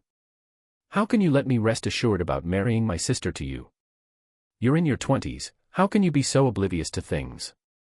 Fu Yun lowered his head and said, "Cousin, I know. I will change in the future. I will definitely change." Su Yi and the others saw Lin Jiadong lecturing Fu Yun and didn't know what to say. After all, if it weren't for Li Yi and Su Yi today, heaven knows what would have happened. At the very least, the wedding would not have been able to take place. Just as Lin Jiadong intended to say a few more words, the sound of footsteps approached. Chapter 78 Lin Jiadong, I feel like I'm dreaming. The crowd of onlookers automatically parted.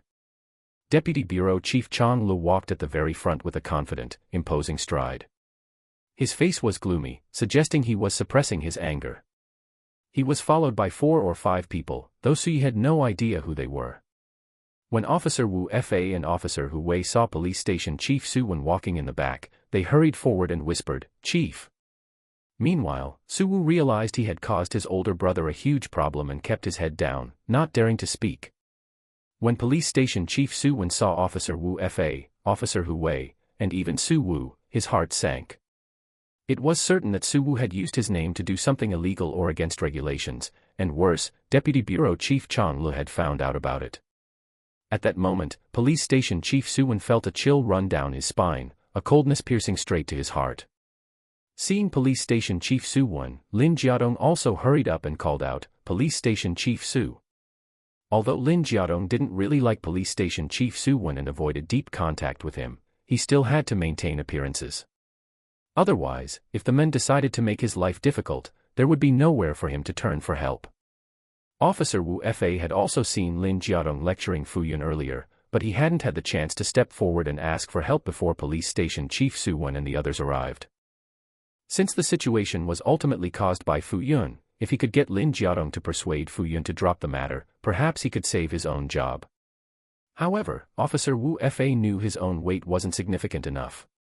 Now that Police Station Chief Su Wen was here, it was naturally best to let him handle it. With that thought, Officer Wu Fa hurriedly leaned into Police Station Chief Su Wen's ear and explained the sequence of events, along with Lin Jiadong's identity. As Police Station Chief Su Wen listened to Officer Wu Fa's whispering, a glimmer of hope began to rise in his initially desperate eyes. Regardless, he had to try. It was like treating a dead horse as if it were still alive. Whether he could survive this now depended entirely on Lin Jiadong, or more accurately, on Fu Yun. He knew he had offended quite a few people over the years. Although many of those offenses were committed by his younger brother, Su Wu, others wouldn't see it that way. Everyone would believe that because Police Station Chief Su Wen was backing him, he was the primary culprit. If he lost his position as Police Station Chief and didn't move away in the middle of the night, someone would definitely come to smash his windows by evening. He forced a smile onto his livid face and said, "Little Lin, I've treated you pretty well, haven't I?" Lin Jiadong had only rushed over after receiving a call from his uncle and didn't know the specific details of what had happened. Seeing Police Station Chief Su Wen's uncharacteristically friendly attitude, he was momentarily confused. However, he couldn't ignore a superior's question, so he had to say insincerely, "Police Station Chief Su has certainly treated me very well." Police Station Chief Su Wen patted Lin Jiadong on the shoulder and said with a look of feigned dissatisfaction, "Why call me Police Station Chief Su? Call me Brother Su. From now on, you're my little brother. Anyway, today was all just a misunderstanding.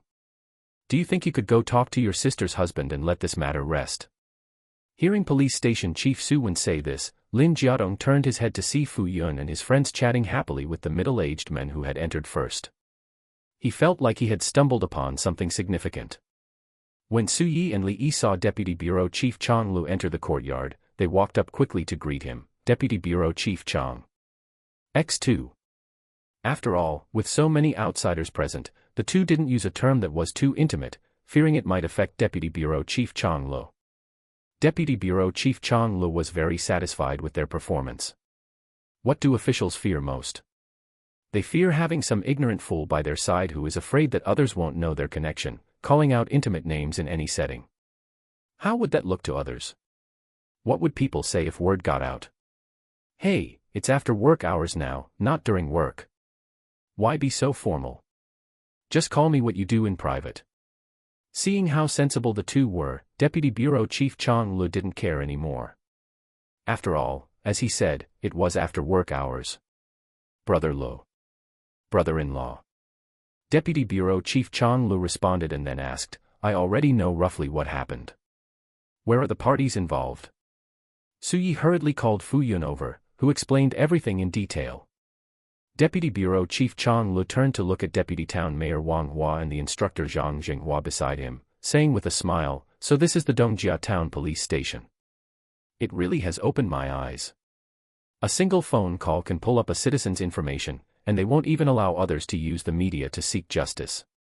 Now, they've even colluded to enter someone's home and make an arrest. Wonderful, truly wonderful. Are these public servants? Are these police officers? These are nothing but bandits, official bandit collusion.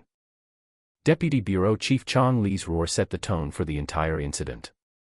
Deputy Town Mayor Wang Hua and the instructor Zhang Jinghua were both trembling. They knew their positions were directly linked to the police station. If this characterization held, being stripped of their ranks entirely was not out of the question. Deputy Bureau Chief Chong, I swear on heaven and earth, I knew absolutely nothing about this. That's right, Deputy Bureau Chief Chong. We rarely interact with Police Station Chief Su Wen, we only communicate regarding work matters. At this moment, they didn't care about anything else, they just wanted to dump the blame onto Police Station Chief Su Wen to save themselves. Deputy Bureau Chief Chong Lu pointed at Deputy Town Mayor Wang Hua and said, you didn't know. As a supervising leader, you didn't know. You, Wang Hua, were born and raised here, and you're telling me you didn't know. He then pointed at the instructor Zhang Jinghua, you are the instructor. Do you know what an instructor is? Something like this happens, and you're telling me you didn't know. Is this the first time something like this has happened? What about your duties? What about your party spirit? Seeing Deputy Bureau Chief Chong Lu explode, the two completely lost the ability to speak and could only lower their heads in silence. Seeing this, Lin Jiadong didn't care about Police Station Chief Su Wen anymore. He walked directly behind Su Yi and his group and began staring at the sky. Great Police Station Chief Su. Come on, give me an explanation. Deputy Bureau Chief Chong Lu spotted Police Station Chief Su Wen, who was acting like a turtle pulling its head into its shell. At a glance, you still want to remove that acting title from your position. Where do you get the nerve, Su Wen? If you want to remove it, fine, I'll grant your wish. But if you're going to remove it, you'll remove everything. I'm also going to investigate your collusion with organized crime. Police Station Chief Su Wen opened his mouth and said, Deputy Bureau Chief Chong, Don't listen me. Get out of here.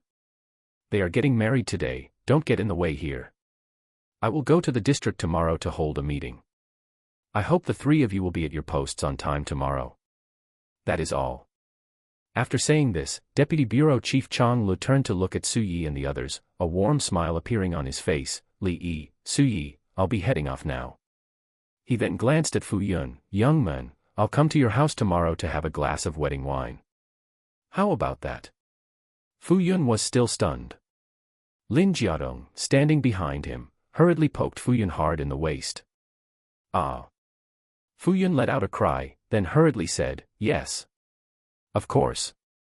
Seeing Deputy Bureau Chief Chong Li's gaze shift toward him, Lin Jiadong immediately stood at attention, putting on his best, most spirited posture.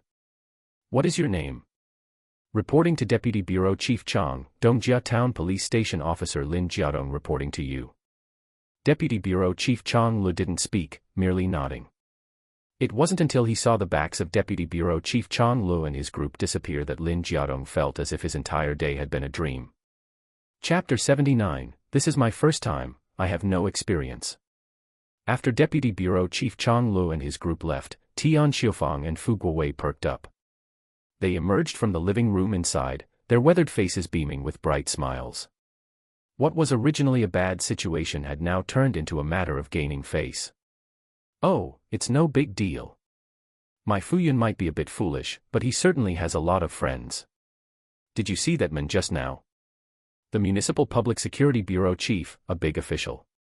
He's even coming over to our place tonight to have a drink. How big? Is he as big as the village committee secretary? Are you kidding? He's definitely bigger than the village committee secretary, at least 3 stories taller. Fuyun watched his parents showing off amidst the crowd and felt relieved. It seemed like the beating he was expecting would be lighter. A beating was inevitable, after all, he was always being lectured that enduring things outside leads to peace and quiet. Since he'd caused such a scene and almost got hauled off to the station on his wedding day, how could he expect to escape a slap or two? Sister-in-law, Suyi, thank you both so much for today. Suyi checked the time, then patted Fuyun on the shoulder and said, all right, let's not talk about that. It's already past 3. You better hurry up and get cleaned up, it'll be time to fetch the bride soon. Fuyun nodded gratefully and headed upstairs to get his clothes ready. The convoy should be arriving soon, and he still needed to put up the wedding double happiness characters. Just as the crowd dispersed, a black hongqi slowly pulled up in front of Fuyun's house. Wang Ji hurriedly got out to open the door for Yan Zheng. Seeing the distinguished-looking men before him, Fu Guowei quickly wiped his hands on his pants and went up to greet them, saying, Gentlemen, who are you looking for? Yan Zheng forced a smile and asked, Brother, is this Fuyun's house? Yan Zheng was in his mid-30s, and Fuyun's parents weren't yet 50, so calling him brother wasn't inappropriate. Fu Guowei's heart skipped a beat. Could his son have offended someone else? Perhaps sensing Fu Guowei's nervousness, Yan Zheng asked again, Is Suyi here? Hearing this, Fu Guowei breathed a sigh of relief. If they were looking for Suyi, they probably weren't here to cause trouble. Perhaps they were the people Suyi had called earlier. Yes, little Su is here. Gentlemen, let me take you inside. Hearing the commotion at the door, Suyi turned and saw Yan Zheng. He quickly stuck a double happiness character on the car window and went to greet him. Brother Yan, didn't I just call you? Deputy Bureau Chief Chang Lu already took the people away. Seeing Suyi, the expression on Yan Zheng's face, which had been as cold as an eternal iceberg, instantly thawed and became animated. Well, I was already almost here when you called. I thought, since I'm already here, I might as well ask for a glass of wedding wine. Suyi knew immediately that Yan Zheng was just using the wine as an excuse. He had likely come to support him because of the negative incident earlier, fearing Suyi might have trouble today. If Yan Zheng were to ask, he wouldn't even need to say much, there would be enough people lining up to invite him for a drink to circle the entire high-tech zone. Still, Suyi didn't stand on ceremony. All right, Brother Yan, it's a great honor that you've come to have a drink. Why don't you go inside and rest for a bit? We're about to head out to fetch the bride. Once I've overcome all the obstacles and returned, I'll drink to my heart's content with you. Then, he said to Fu Guowei, who was standing nearby, Uncle Fu, could you please take my friend inside to rest? Maybe serve him some tea and snacks. Fu Guowei nodded hurriedly and ushered Yan Zheng and his group inside. Wang Ji had been standing to the side with a gentle smile, but he deeply etched Suye's face and name into his memory, labeling him as someone not to be provoked. By around 5 o'clock, Fuyun walked out wearing a traditional Chinese wedding outfit. Suyi, Li Yi, and the others were busy putting stickers on the arriving drivers' cars, handing out cigarettes, and giving out red envelopes. At 5 a.m., the 6-car convoy set off. Suye's AMG led the way, followed by Li Yi's Porsche, then a BMW, and finally 3 domestic cars. The distance from the end of the village to the front was only about a kilometer, so even if Suyi drove slowly, they arrived in a few minutes. The group got out of the car and looked at each other when they saw the large iron gate tightly shut in front of them. Fuyun stepped forward and called out, Qing Tian, open the door. I'm here to pick you up. From behind the iron gate came the voices of several children. Red envelope. Red envelope. I want a red envelope. We won't open the door unless you give us red envelopes. Fuyun's cousin, Fu Li, stepped forward and smacked Fuyun on the back of the head with a slap, scolding him, Are you stupid? Your Qing Tian is in the room upstairs. Don't you know the bride isn't supposed to touch the ground? You're waiting for her to run out and open the door for you. Fuyun rubbed his aching head and asked, Then what do I do? This is my first time, I have no experience. Puffed. Ha ha ha ha. Everyone around burst into laughter. In the end, it was Suyi who pulled a dozen or so red envelopes from his pocket and said, "Let me slip some in and see if they'll open it." As he spoke, Suyi coaxed the children with kind words while sliding the red envelopes under the gate. After sliding in over 20 of them, the gate finally opened. Fortunately, each envelope only contained a few yuan. As the gate opened, Suyi and the others rushed in, only to be dumbfounded again. The security door on the first floor of the 3-story building was still locked. This time, it wasn't children behind the door, but several aunts and uncles. Suyi and the others slipped in another 20+ red envelopes, but the door still didn't open. Suyi thought for a moment, then asked Fu Yun, "How is your relationship with your father-in-law?" Fu Yun thought about it and nodded affirmatively. "My relationship with Father Lin, with my father-in-law, is pretty good. We've eaten together often, and whenever there's something to be done, I'm always quick to help out." Suyi whispered a few words into Fu Yun's ear. Fu Yun's eyes lit up, and he walked to the door, shamelessly shouting, "Dad, open the door. It's me, Yun. Dad, please open the door for me. A son-in-law is like half a son. You've watched me grow up since I was little, so I count as half, which makes me your son. You can't just let your son stand here catching a cold, right?" The people around gave Fu Yun a thumbs up. Goodness, he really had a smooth tongue. Click. The door opened. Although Father Lin was a bit dissatisfied with the trouble Fu Yun had caused today, it had been resolved, and it had actually gained them some face. Plus, Fu Yun usually behaved well, and as he said, the two families had a deep friendship, so Father Lin opened the door directly. "Go on up. Qing Tian is on the 3rd floor." Fu Yun said with a grin, "Thank you, Dad." He said it so naturally. Next, they reached the stairs and saw 4 glasses of beer placed on every step. He turned to Suyi and the others, cupped his hands, and said, "Brothers, I'm counting on you all." Suyi and the others didn't hesitate, they downed the beer glass after glass. By the time they reached the 3rd floor, they had expected more obstacles, but to their surprise, the door was wide open, and they could see Lin Qingtian sitting on the bright red bed, smiling warmly. Zhao Sihan, wearing a red bridesmaid dress that accentuated her full and tall figure, walked out. "Fu Yun, let me tell you, we didn't set any final obstacles. We don't want to make things difficult for you. I just hope you'll treat Qing Tian well in the future and never make things difficult for her." As she spoke, she pulled a wooden stick as thick as an adult's forearm from behind her back, gripped it with both hands, and snapped it with force. Snap. The wooden stick, which even a grown man might not be able to break with all his might, snapped into 2 pieces. "If you dare to make things difficult for Qing Tian, I'll snap your head off." Fu Yun and the people behind him all shrank their heads in fear. Fu Yun quickly said he wouldn't dare. Next, Fu Yun put the wedding shoes on Lin Qingtian, then, waiting for the auspicious time, carried her downstairs on his back to serve tea to Father Lin and Mother Lin. Chapter 80, Shenyang God of Alcohol and Sichuan Province Emperor of Alcohol. The Fu family courtyard was bustling with activity. Over a dozen banquet tables were set up, and the villagers came in waves to eat. The cash gifts were generally 400 or more. There was no helping it, living standards had risen, and with prices increasing every year, the gift amounts had gone up too. 200 or 300 just wouldn't cut it anymore. Li Yi elbowed Suyi and asked, "Yi Zi, how much are you giving?" Suyi didn't answer Li Yi directly but looked at Instructor Wang and asked, "Instructor Wang, how much are you giving? Let's decide together." Instructor Wang knew Suyi was trying to protect his pride. Otherwise, given the net worth of Suyi and Li Yi, they could give 10,000 without batting an eye. But Instructor Wang couldn't. In the few years he had been out in society, he had scrounged up about 100,000, and even his car was bought on a loan. A sum that was nothing to Suyi and his friend might be several months' salary for Instructor Wang. "I'll give 1,000.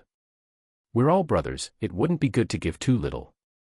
I just saw several people from the Fu family village giving 800 or 1,000, and us brothers can't lose face." Suyi nodded, then went to his car and opened the armrest box. Inside was 100,000 in cash, which Suyi kept in case he needed it. He pulled out a red envelope with gold-stamped characters wishing for an early birth of a child and counted out 1,000 in cash to put inside. At this moment, Yan Jing walked up and asked, "Little Su, do you have any extra red envelopes? I came in a rush and didn't prepare any." Su Yi turned his head and smiled, "Brother Yan, why are you giving a gift? Your presence is the greatest gift." Although Yan Jing didn't like flattery, it depended on who was doing it. Hearing Su Yi say this, Yan Jing felt like his face had been coated in gold powder. It was incredibly radiant. "Aya, you can't say it like that. Since I'm here, and it's a wedding banquet, I have to partake in the good fortune too." As he spoke, he took a red-dyed egg out of his pocket and shook it in front of Su Yi. "Look, I even brought a red egg for my daughter." Su Yi smiled and said, "Daughter slave." He handed him a red envelope. After getting to know Yan Zheng, Su Yi found that this man was quite funny at times, a total daughter slave. He thought of his daughter in everything he did. Even when they were out eating and drinking alone, he couldn't go 3 sentences without mentioning his precious daughter. However, Su Yi had met Yan Zheng's daughter, who would call him Uncle Su with a soft, sweet voice. She was truly adorable, making Su Yi want to take her home to raise. "Brother Su, give me one too. I want to share in the good fortune." Wang Ji and the driver also came forward to ask for red envelopes. Don't let their age fool you, they were both nearly 30, older than Su Yi, but they called him Brother Su very affectionately. Su Yi handed 2 more to them. Yan Zheng, standing to the side, didn't say anything. After all, it was someone's wedding, and since you ate their banquet, giving a red envelope was normal. Besides, Wang Ji and the driver, old Zhang, were considered close to Yan Zheng. After all, one cannot choose secretaries and drivers in the government haphazardly. One helps you handle private matters, and the other knows where you go and who you meet every day. So, if you don't choose, fine, but if you do, they must be people you trust. Just after Su Yi and the others finished giving their gifts, a pair of long, snow-white legs appeared in front of Su Yi. Su Yi looked up and saw it was Zhao Sihan, who had just changed into shorts. At this moment, Zhao Sihan held a beer in each hand and sat down beside Su Yi. She tapped the beer in her right hand against the stool below, and the cap flew off. She extended the beer bottle in her right hand to Su Yi, then opened the one in her left hand and said boldly, "Su Yi, I like you. The 2 over there, Dudu and Xiaoying, are useless, they're done after 2 bottles, so I can only come to you. How is your alcohol tolerance? Can you handle it?" Su Yi turned his head and saw that the 2 bridesmaids were already slumped over the table. Hearing Zhao Sihan ask if he could drink, Su Yi was cornered. A man can say anything, but he cannot say he can't. Su Yi spread his right hand fingers in front of Zhao Sihan, then tucked in his middle finger and said slowly, "No limit. I won't brag about more, but I can definitely drink you under the table." Zhao Sihan was angry. She rolled up the sleeves of her short-sleeved shirt, dragged 2 crates of beer from the side, and placed them under her feet, resting her fair, tender legs on top. "Come on, you little shrimp, you're quite arrogant." "I. Zhao Sihan. The Shenyang god of alcohol, you know. Today I'll let you know what northern alcohol tolerance is." Su Yi lifted his beer bottle and held it up, saying disdainfully, "Come on. I'll let you know what the Sichuan province emperor of alcohol is." "Hey." Zhao Sihan was annoyed, then clinked glasses with Su Yi, tilted her head back, and shoved the bottle into her mouth. With a shake, in 3 seconds, the bottle of beer was gone. With a bang, she put the glass bottle on the table and tilted her little face at Su Yi in provocation. Su Yi didn't show weakness, he grabbed his bottle and did a small whirlwind, finishing it in 3 seconds. Looking closely, he was slightly faster than Zhao Sihan. After putting down the bottle, he winked at Zhao Sihan provocatively. Li had already pulled Instructor Wang to another table. Anyone with eyes could see that Zhao Sihan was interested in Su Yi, so as a brother, he naturally created opportunities. Even Deputy Bureau Chief Chang Lo, who arrived half an hour later, was pulled directly to his table by Li Yi, not letting him disturb Su Ye's drinking contest. The two's drinking contest attracted a large crowd of onlookers, and exclamations were endless. "Awesome! They've already chugged 12 bottles. These 2 are drinking straight, they haven't eaten a single bite of food. If they had even eaten a peanut, they wouldn't be drinking like this. 13 bottles. 13 bottles. I, the Xiaohe village king of alcohol, bow down." "Forget it, you call yourself the king of alcohol. You caught one dead fish and forgot your own name, right? If you have guts, drink now. Bring it on, who's afraid of whom, you brat? Fuyun looked at Suyi worriedly and said, Sister-in-law, is Yizi okay? I know Zhao Sihan. When she first came the day before yesterday, we went out to eat together. There were 4 grown men, plus me, 5 of us. We drank 2 crates, and she drank 2 crates by herself without getting drunk. Li said calmly, don't worry, Yizi is different now. Honestly, I've never seen him drunk. You know my tolerance, I can drink a crate or 2. Last time, Yizi drank me under the table, sent me home, and was up at 8 the next morning to exercise. Fuyun and Instructor Wang could only look at each other and said in unison, animal. After Suyi and Zhao Sihan chugged 18 bottles without eating anything, Zhao Sihan reached her limit first. She picked up some food to eat. Seeing Suye's teasing gaze, she said unconvinced, don't get cocky. I'm not in good shape right now, I didn't eat breakfast.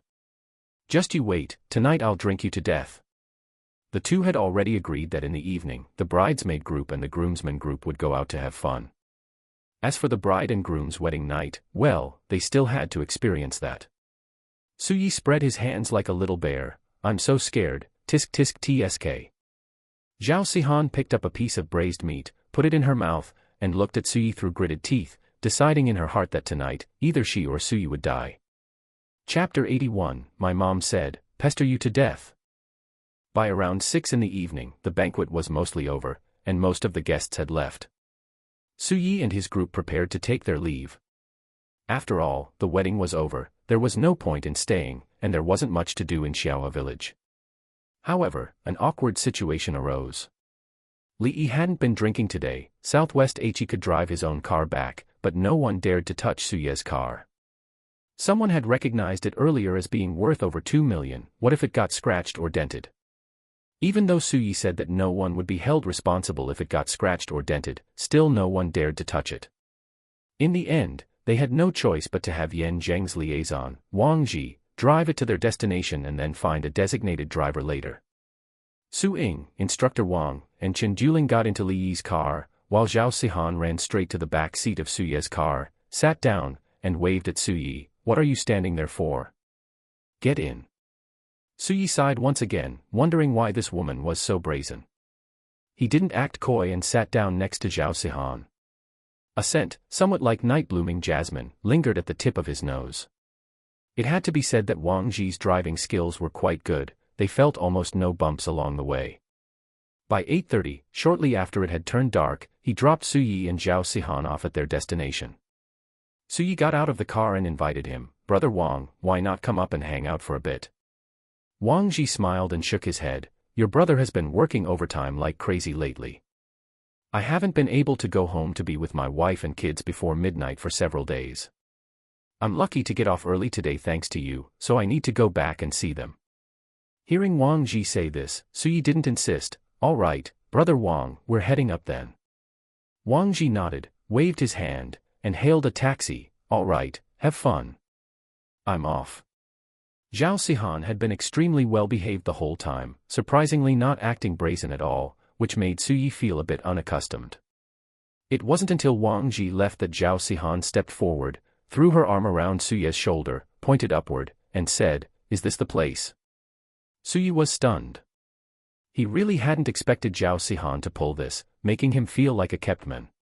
However, the soft sensation on his left shoulder made him feel like it wasn't so bad. Right here, Xingqing International. Li Yi just messaged saying they're already upstairs. Zhao Sihan tightened her grip and waved her hand, then what are we dawdling for? Let's go. Suyi pointed to the delicate hand on his shoulder and said, then you first let go of me. Zhao Sihan acted as if she hadn't heard Suyi at all and dragged him inside. For a moment, Suyi was actually overpowered by Zhao Sihan and couldn't break free. Feeling the strange gazes from those around them, Suyi couldn't help it, you brazen woman, let go of me right now. Zhao Sihan turned her head to look at Suyi, pointed at her own nose in disbelief, and asked, what did you call me? A brazen woman. Suyi felt a bit guilty inside, but for the sake of his male dignity, he stiffened his neck and said, yes, that's right, a brazen woman. Zhao Sihan glared at Suyi through gritted teeth and pulled him even closer, as if trying to squeeze him into her own body, accelerating as they walked inside. You dare call me brazen? Even my mom doesn't say that. Just you wait, I'm going to drink you under the table today. Hey, hey, hey, let me go first. I won't. Everywhere the pair passed, they received the focused attention of those around them. It wasn't for anything else, but simply because no one had ever seen a 1.7-meter tall beauty with her arm around a handsome man over 1.8 meters tall, just like she was holding her wife. Even if I die, I still want to love. Just as they arrived at the door of the private room, they heard a chorus of caterwauling. It was clearly Instructor Wang. Zhao Sihan pushed open the door to the private room and walked in with her arm around Su Yi, shouting, "Everybody, I'm here." The song god of Shenyang requests to enter the fray. The eyes of Li Yi and the others turned toward the door, their jaws dropping to the floor. Instructor Wang even forgot to sing. What, never seen two people getting along well before? Li Yi nodded with a smile. Oh my, you two are doing, Isn't this a bit too intimate? Chen Duling and Su Ying also nodded frantically. Exactly, you two are practically hugging each other. Su Yi said helplessly, Zhao Sihan, can you let go now? Not only did Zhao Sihan not let go, but she hung directly onto Su Yi like a sloth, turned her head, and said, "Is this how you hug?" which caused a chorus of howls. Su Yi stopped caring, she was already riding on him, so what was there to care about? He directly supported Zhao Sihan's thighs with his large hands and walked toward the sofa on the side. Zhao Sihan lowered her head slightly, a rosy flush appearing on her face. She kept psyching herself up in her heart. Mom said if you find a man you like, it's not easy, and if you think his character is fine, you have to take the initiative. Pester him, hold on to him, grab him tight. Come on, Zhao Sihan, pester him to death. Facing the teasing gazes of Li Yi and the others, Su Yi looked straight ahead until he placed Zhao Sihan on the sofa, then said helplessly, "Can you get down now?" Zhao Sihan raised her little head, her moist eyes looking extremely charming in the private room. No, I want to pester you to death. Su Ye's face darkened. If you want to pester me to death, I agree, but can you choose a different place? I don't have a hobby of performing in public. With no other choice, Su Yi could only whisper, "You brazen woman, didn't you say you wanted to drink with me? Are you scared now?" Su Yi had figured it out. What Zhao Sihan couldn't stand most was being called a brazen woman, and also the use of reverse psychology. Sure enough, Zhao Sihan immediately released her hands, pointed at Su Ye's face, and said, "Don't call me a brazen woman. I'm not brazen. And, I'm going to drink you under the table." Seeing that his goal was achieved, Su Yi, just in case, grabbed 2 cases and placed them at his and Zhao Sihan's feet, opened a bottle, and handed it to Zhao Sihan. "Come on, drink. Whoever passes out first today is the grandson." Zhao Sihan grabbed a beer bottle, clinked it against Su Ye's, and also said, "Come on, if I don't drink you under the table today, I'm your grandson." Li Yi, Chen Duling, Instructor Wang, and Su Ying on the side didn't interfere. Li Yi and Instructor Wang couldn't possibly ruin things when their brother was being pestered by a beauty. As for Chen Duling and Su Ying, ever since Zhao Sihan returned from the Fu family in the early morning, she hadn't stopped talking about Su Yi. Since their friend had found someone she liked, they couldn't possibly interfere, otherwise, this brazen woman Zhao Sihan would tear them apart alive.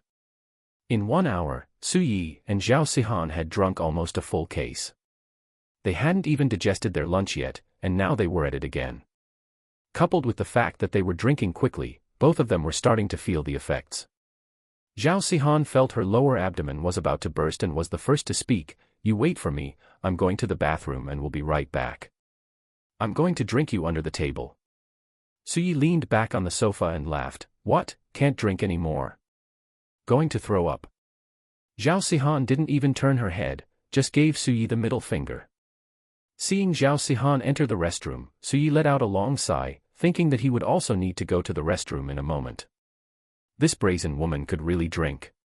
But before going, he could sing a song first. Thinking back, the last time he sang was probably a year ago. Chapter 82, a gaze so deep it could make even a dog look affectionate. Su Yi walked over to the song selection screen. Li Yi shot him a glance and teased, "Yo, you're finally done. You're actually willing to come and sing a couple of songs. If you kept drinking like that, I reckon I'd have to call an ambulance." Su Yi shrugged, indicating that he didn't want to drink either. It was purely because that feisty woman, Zhao Sihan, refused to admit defeat and kept dragging him into it. Li glanced toward the restroom and then said, "Oh, come on, if you don't drink and she doesn't drink, how are you going to get a chance?" "How is she going to get a chance? How does that saying go? When I don't want to sleep with you, I can drink 1,000 cups without getting drunk. When I want to sleep with you, I get drunk after one." Though, I can't quite figure out Zhao Sihan. Is she trying to sleep with you, or is she not? Suyi shrugged, indicating he didn't know what Zhao Sihan was up to either. He then selected a song and sat down next to Li, chatting with the others while waiting for his turn to sing. Meanwhile, inside the restroom, Zhao Sihan looked at her flushed face in the mirror and suddenly remembered something. "Hey, wait a second. Didn't I fall for Suyi? Wasn't I supposed to get close to him, understand him, and possess him? Oh, crap. If I keep drinking like this, we're going to end up just being brothers. No, no, no. Zhao Sihan, you need to pull yourself together." With that thought, Zhao Sihan yanked open the restroom door, ready to go out and properly get to know Suyi.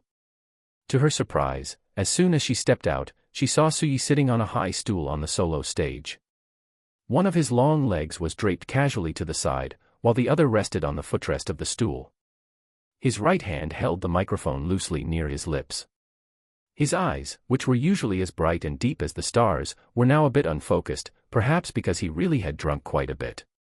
If one had to find a way to describe it, it was that Suye's gaze was so deep it looked like he was staring at a stray dog on the side of the road with pure affection.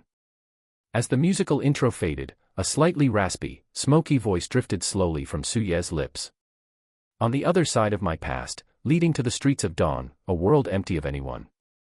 Suye's singing technique wasn't particularly good, it was just average KTV level, but his voice was incredibly pleasant to listen to. Plus, with the alcohol hitting him, the emotional resonance was cranked up to the max. Zhao Sihan stood at the restroom door, completely stunned. Zhao Sihan had recognized the song during the intro, "Someday You Will Appear by My Side," and as it happened, she loved this song very much. Hurry through these years, hope has never been extinguished, in the silent passage of time. The low, raspy male voice seemed to be telling a story that was lonely yet carried a glimmer of hope. The best person is destined to come by my side, a desperate obsession. This was persistence, the persistence that she would definitely meet a soulmate. This was also Zhao Sihan's persistence, otherwise, 24-year-old Zhao Sihan wouldn't have gone without a single relationship. She would only bury her surging, passionate love deep in her heart until she met someone she felt was a match, and then she would release it all at once to envelop him. This was her view on love, very simple, very pure. I don't care who you are, what your status is, or whether you like me. I just need to know that I like you, and that's enough. I will eventually see your silhouette appear against the light. Zhao Sihan didn't know why she had fallen for Suyi. Perhaps it was that first time at the Fu family, there were dozens, even hundreds of people around, but Zhao Sihan's gaze had immediately focused on Suyi, as if he were glowing, overshadowing everyone else around him.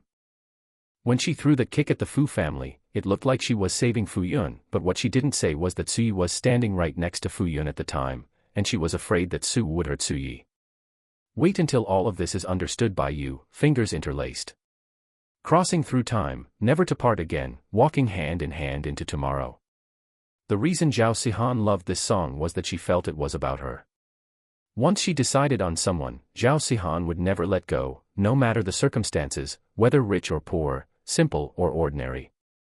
Material life had never been Zhao Sihan's pursuit, all she pursued was a meeting of souls.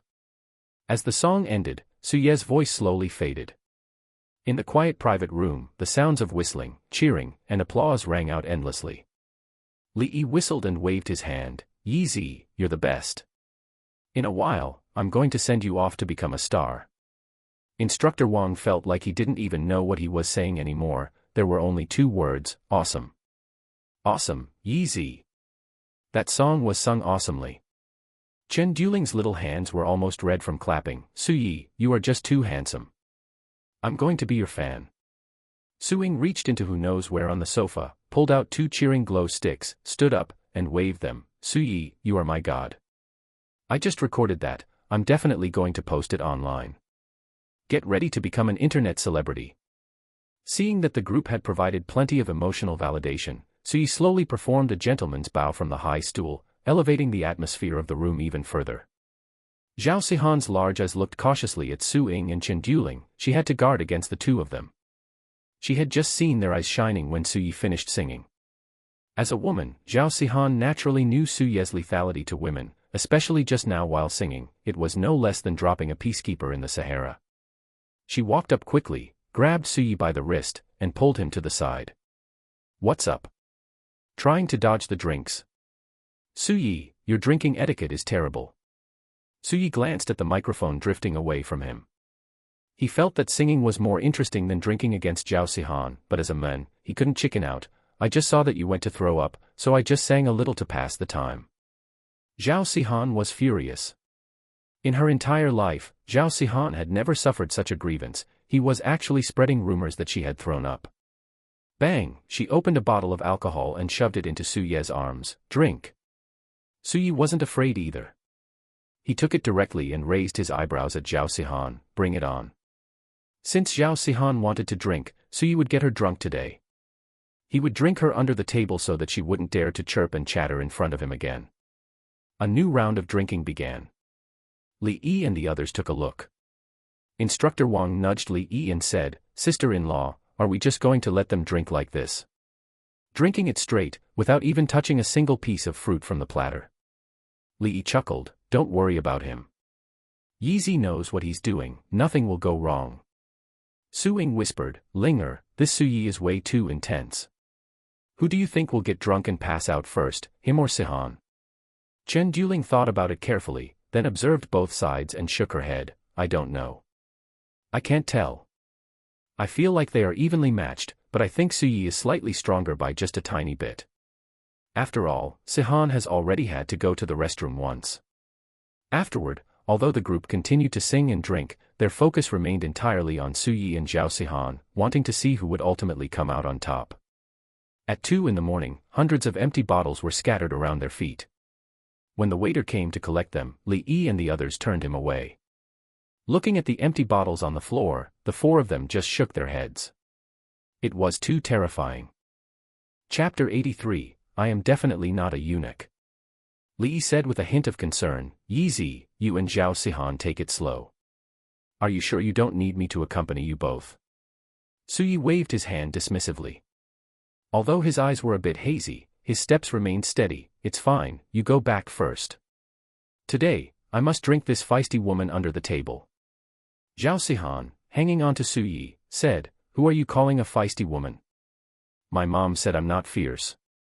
Suyi grabbed Zhao Sihan's small face, lifting it up to meet her dazed gaze. They could both smell the alcohol-laced breath of the other. "I said you're a feisty woman, so you are. Stop yapping, be good, and listen to me."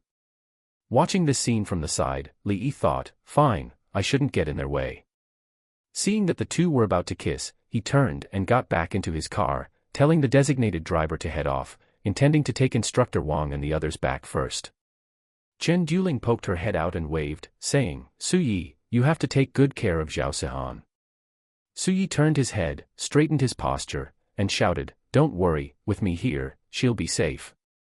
As the Porsche disappeared into the distance, Suyi felt the alcohol hitting his head.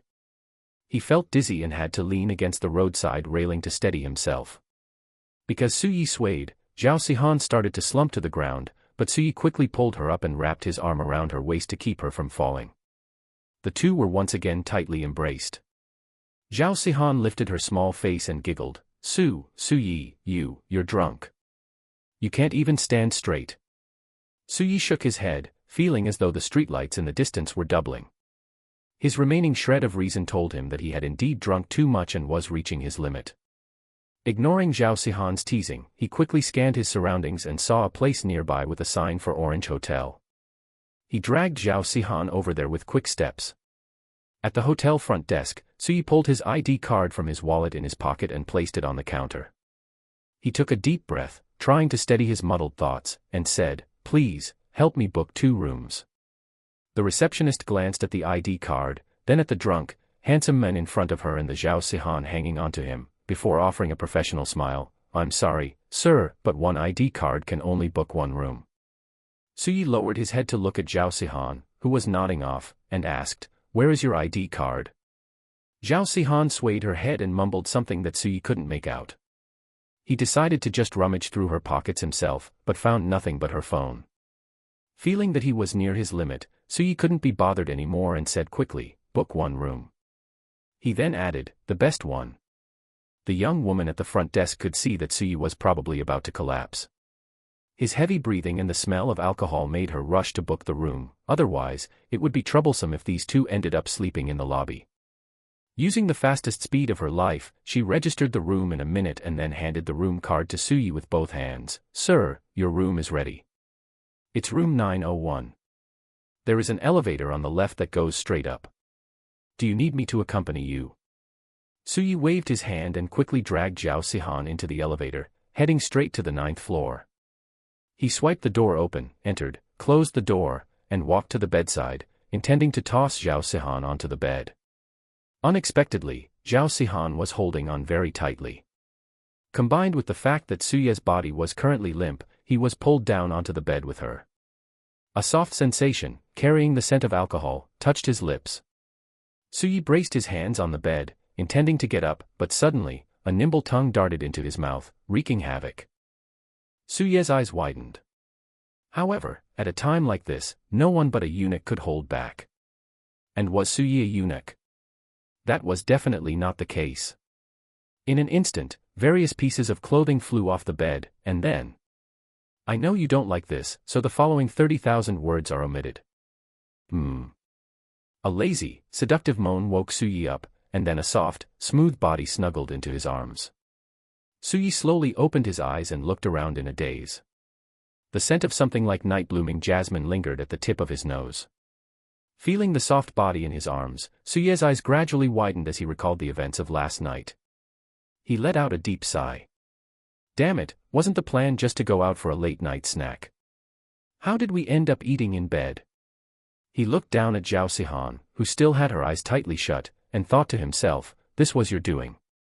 Since it had already happened, Suyi checked the time, it was already past 10 in the morning.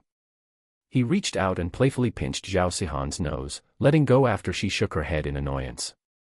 Zhao Sihan then hugged Suyi's waist and fell into a deep sleep again. Suyi estimated that they had fallen asleep around 4 or 5 in the morning. After all, his biological clock was very punctual, 6 hours meant 6 hours, except for the first time. Well, it was the first time, so it was normal for it to last a bit longer. Guessing that Zhao Sihan wouldn't wake up until 11 or 12, and since he wasn't hungry, Suyi decided to just let her keep hugging him. He called the front desk to order lunch, then opened Douyin to scroll through the goddesses. Over an hour later, as it was approaching 12 o'clock, a raspy voice sounded from Suyi's arms, "Am I better looking, or is she?" Suyi looked down and saw that Zhao Sihan had woken up and was staring at him with wide eyes, full of dissatisfaction. "How can you compare the two? You are right here in front of me, while those on the internet are all just technology and heavy editing. As long as the beauty filters are high enough, even the silver-horned king could become the silver-horned fairy. I won't allow you to degrade yourself by comparing yourself to those flashy vixens on the internet. Hee hee. You sure know how to say sweet things." Zhao Sihan shifted her body, and this movement instantly caused Suyi to react again. A small tent immediately rose up under the blanket. Zhao Sihan looked at Suyi with a hint of panic. "Wasn't last night enough? My voice is hoarse from screaming. And you didn't know how to go easy, are you a bull?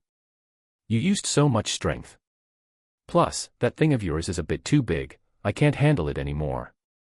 Suyi knew that last night was Zhao Sihan's first time, and he was quite familiar with his own brother. He said somewhat sheepishly, "You don't understand. In our Sichuan province dialect, young guys have a lot of vitality. Besides, this thing is a natural talent, there's nothing I can do about it." Knock, knock, knock. The sound of knocking saved Suyi from the awkwardness. He threw off the blanket, revealing his golden ratio physique, then picked up his underwear from the floor and put it on. He grabbed 2 bathrobes from the bathroom, tossed one to Zhao Sihan, and put the other on himself. "Hurry up and get up. It's probably the lunch I ordered. Get up and eat first." Watching Suyi hurry off to the living room, a smile curled at the corners of Zhao Sihan's lips. Chapter 84, I have an illness, my heart tissue is fragmented. Because they had drunk too much alcohol last night, Suyi had the hotel prepare a light lunch, mainly porridge and fish, accompanied by some side dishes. It tasted pretty good. Suyi ate 3 bowls, and unexpectedly, Zhao Sihan also polished off 3 bowls.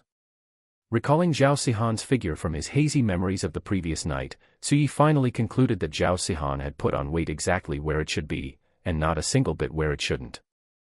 After eating and freshening up, Suyi sent a message to the Armani and Chanel consultants he had added when buying luxury goods, asking them to help prepare 2 sets of clothes to bring over. After all, their clothes from last night were all wrinkled and smelled of alcohol, making them impossible to wear. Suyi planned to use this time to have a talk with Zhao Sihan.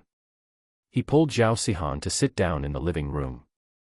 As he took out a cigarette and prepared to light it, snap, a flame was brought right up to Suyi's face at just the right moment. Suyi was stunned for a moment, then leaned in to light the cigarette. Zhao Sihan let go of the lighter and then said, "Old Su." Suyi felt something was a bit off. "What did you call me?" Zhao Sihan said with a straight face. "Old Su. That's how we call our men back where I'm from." Suyi nodded. "Fine, Old Su it is. It's better than Little Su, anyway." Calling him Big Su didn't feel quite right either, even though he was indeed quite big. "Go ahead," Zhao Sihan said earnestly. "I know it's normal for you men to smoke, but hey, you can't smoke too much. Smoke less if you can, it's bad for your health." Suyi was not someone who didn't know how to appreciate kindness. He knew Zhao Sihan was concerned about him, so he nodded. Every day when he slept, his perpetual motion machine buff helped cleanse his body, so the tar and nicotine from cigarettes couldn't harm him. Of course, Zhao Sihan didn't know about this, and Suyi couldn't tell her. However, Suyi didn't smoke much anyway, only 3 or 5 cigarettes a day, so it didn't matter. "Zhao Sihan, we've already done that, so there are some things I want to ask you, and also clarify for you." Go ahead, I'm listening." Suyi took a deep breath and said. "So, I'm someone who doesn't believe in marriage, at least I don't want to get married right now. Can you accept that?" Suyi turned his head away, not wanting to look at Zhao Sihan. After all, this was the first time he had said this, and Suyi knew how much a girl looked forward to a wedding. It could be said to be the most beautiful moment of her life. Saying this was equivalent to depriving her of that moment. It felt a bit like a scumbag's remark. Zhao Sihan was silent, and for a moment the atmosphere was heavy. Then, Zhao Sihan slapped Suyi on the shoulder. "Oh my God, I thought you were planning to eat and run and dump me. Is that all? I'll just stay with you. If you want to get married, I'm ready anytime. If you don't want to get married, we'll just live like this." A wave of emotion welled up in Suyi's heart, and then he added, "There's one more thing, actually I have a girlfriend." Silence was the Cambridge of tonight again. Suyi snuck a glance at Zhao Sihan. At this moment, Zhao Sihan's eyes were red, and she looked at Suyi with watery eyes, making Suyi's heart tremble. "So, you still plan on dumping me?" Zhao Sihan wiped her eyes with the back of her hand, sniffled, and then said, "Old Su, I won't give up on you. Although it's immoral to say this, I just really like you, and I'm going to snatch you over." Suyi felt uneasy, his heart rising and falling. He hurriedly said, "It's not like that, it's just, I've had an illness since I was little, scientifically called fragmented heart tissue." Upon hearing Suyi's words, Zhao Sihan couldn't be bothered to be sad anymore. She immediately pulled at Suyi's bathrobe. "Oh my God, how do you have such a serious illness? Let me see. From now on, I'll be on top, you can't move around. Anything involving the heart is a big deal." This time it was Suyi's turn to be surprised. "You know this illness?" Zhao Sihan's eyes were red, and tears slid down her cheeks. She really couldn't imagine what she would do if Suyi, the only man she had identified for over 20 years, died one day. In all likelihood, she would go with him.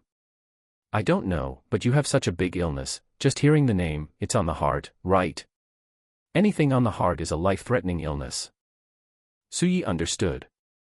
So this fierce woman was just judging by the name. He then held Zhao Sihan down with both hands. "What I mean is, my heart can break into many pieces and be given to different people.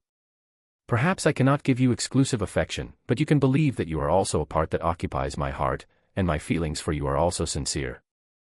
Zhao Sihan didn't quite understand Su Ye's scumbag remark, but after thinking for a moment, she asked. So it means, you still like me, right? You didn't plan on dumping me, right? Su Yi looked at Zhao Sihan solemnly and nodded. Su Yi never thought about taking a girl and not being responsible, it's just that he might have more responsibilities and less time.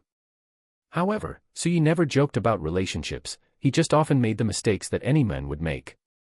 Seeing Su Ye's firm gaze, Zhao Sihan broke into a smile through her tears. It's fine. Your body is like an ox, and your performance is huge.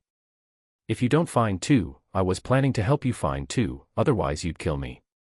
Su Yi was shocked, classmate Xiao Zhao's train of thought was truly unique. Zhao Sihan said. Don't look at me like that. My mom said, as long as a man has ability and talent, who would only have one? Some things shouldn't be taken too seriously. If he's fed at home and can still go out and mess around, it's because the woman isn't capable enough, you can't blame anyone else. In other words, if you can feed your own men at home, would he still have the mood to go look outside? Instead of making a fuss and ending up with a mess where nothing good comes of it, it's better to just turn a blind eye. At this moment, Su Yi just wanted to kowtow to his future mother-in-law. His future mother-in-law was also a sensible person. Then, your dad. Zhao Sihan waved her little hand. Don't mention that hillbilly. That hillbilly found someone outside before, but after my mom found out, she drained him dry. He didn't have the energy or mood to go play outside anymore, and over time he stopped. He doesn't have the ability, but my man is different. You have the ability, after feeding you once, I have to rest for 2 or 3 days. If I don't let you go out and find others, are you just going to suffocate here?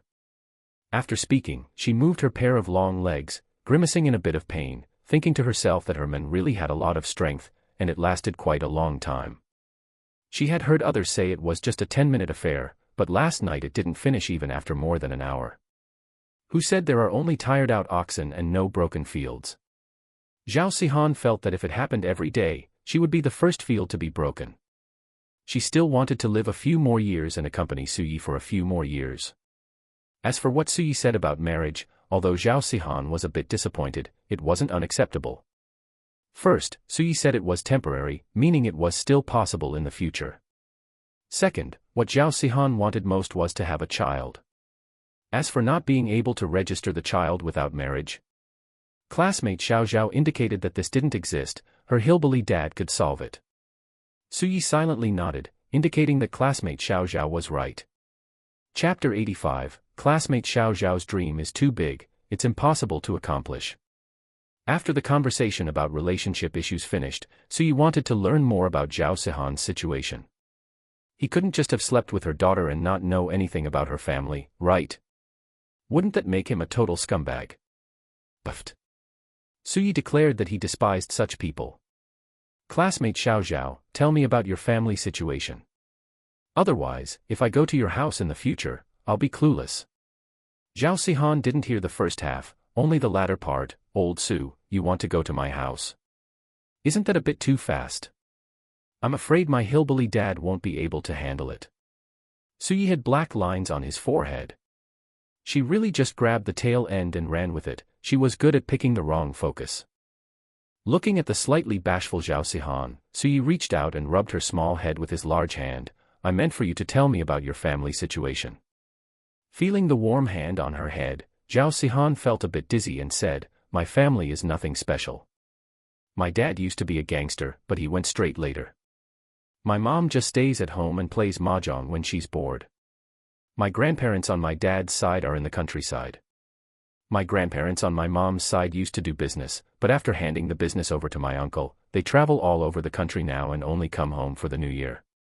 Hearing that her dad was a gangster, Su Yi worried about what would happen if her dad hacked him to death in the future. A picture already formed in his mind. A bald, tattooed, middle-aged muscular man holding a watermelon knife, pointing it at Su Ye's head. So you're the one with heart tissue fragmentation disease, huh? Come here, let me dig out your heart today and see how many pieces it can break into. He simply decided to voice his concerns directly. Zhao Sihan patted Su Ye's shoulder and said, I thought it was such a big deal. Don't worry, old Sue. In my family, my mom is first, I'm second, Pippi is third, and he's fourth. Sui thought Pippi was Zhao Sihan's younger brother or something, but he hadn't heard her mention it earlier, so he asked curiously, who is this Pippi? Zhao Sihan scratched her face and said, it's the Samoyed we raise at home. My mom dotes on it. Sui mourned for 3 seconds in his heart for his future father-in-law whom he hadn't met yet. He really was living a life worse than a dog. Old Sue, how about you? Sui then gave a rough overview of his family situation. Zhao Sihan pondered for a moment, looked up, and said, then should I find a time to meet your family? Seeing Zhao Sihan's expectant gaze, Sui nodded. He planned to take Zhao Sihan back this National Day. It would be a good chance to ease relations. Knowing his dad, if he brought such a beautiful woman back as a daughter-in-law, his dad would at least give a couple of smiles. All right, let's do it in 2 months. We'll go back during National Day. Zhao Sihan continued to ask, Old Sue, am I the first girl to go to your house? Being asked this by Zhao Sihan, Sui realized that, if put that way, Zhao Sihan really was the first woman to enter his home. Han Chiyue had indeed never been to his house before. Seeing Sui nod, classmate Xiao Zhao was satisfied. By the way, are you working right now, or what? Upon hearing Suye's words, Zhao Sihan wanted to lift her long legs, but as soon as she lifted them slightly, she felt a tearing pain from her lower body. She gave Suye a resentful look and said, I'm currently a yoga instructor at a women's club. Suye asked curiously, why didn't you want to return to Shenyang after graduation? And as a rich girl, even if you didn't do business, you could just lie flat, right? Don't let Zhao Sihan's airheadness fool you. In reality, Suye had observed her carefully yesterday. Her attire and accessories were not ordinary items. A single outfit would easily cost 10 or 20,000. Zhao Sihan pouted, there's nothing fun in Shenyang anymore. I've stayed there for so many years. I got into Chengdu University, and after graduation, I wanted to play outside for a few more years, so I didn't go back. As for being a yoga instructor, that's just because I was bored out of my mind. A senior sister happened to open a studio, so I went to mess around. Sui had a pretty good idea of Zhao Sihan's situation, then asked, do you have any dreams? Sui knew he definitely wouldn't have much time to accompany Zhao Sihan every day, so he wanted to find something for her to do. Of course, if Zhao Sihan wanted to lie flat, Sui would support that too. Dreams. After thinking about it, Zhao Sihan's eyes suddenly lit up. She clenched her right fist and waved it towards the sky, wipe out those people living a good life. Sui had black lines on his forehead. That dream of yours is truly big, it's likely impossible to accomplish unless World War III starts. He rolled his eyes in annoyance, seriously, stop messing around. Zhao Sihan rested her chin on her hand and fell into deep thought. After a long while, she said, well, there is one. When I was a kid and played at my grandparents' place, I loved eating the old-fashioned malatang in town, but my grandpa wouldn't let me eat too much. Back then, I thought that when I grew up, I would definitely open an old-fashioned Northeast-style malatang shop, so I could eat it to my heart's content every day and make money too. Sui understood. Many people's dreams are often long-cherished wishes that they couldn't fulfill when they were young. Zhao Sihan's interest was piqued by Sui, and she asked him excitedly, Old Sue, how about you? What's your dream? Sui was stumped by Zhao Sihan's question. What was his dream? Probably, just to become the richest and most powerful person in the world, so I can interfere in everything I don't like and solve all troubles. Zhao Sihan was troubled. She had just wanted to help her old Sue achieve his dream, but it turned out her old Sue's dream was even bigger than hers. Just then, Suye's phone rang twice. Sui picked it up and saw that the people from Armani and Chanel had arrived. All right, let's not talk about this anymore. The clothes have arrived. I'll go get them, and then today I'll take you to the theme park. Zhao Sihan's troubled little face instantly brightened up like a little sun, really. Old Sue, you're the best. After speaking, she pounced on Sui and left a saliva mark on his face. Although Zhao Sihan had been to the theme park a few times before, going with her best friend is different from going with her lover, right? After Sui brought the clothes back, classmate Xiao Zhao couldn't wait to put them on. To be honest, the taste of the staff at Chanel and Armani was quite good. Classmate Xiao Zhao wore a white tank top with a vintage letter logo, which accentuated her perfect figure without revealing anything at all. A pair of wide-leg jeans both flattered her figure and were very comfortable to wear. A pair of beige German army trainer shoes. The style of the German army trainers was simple and retro, echoing the overall style.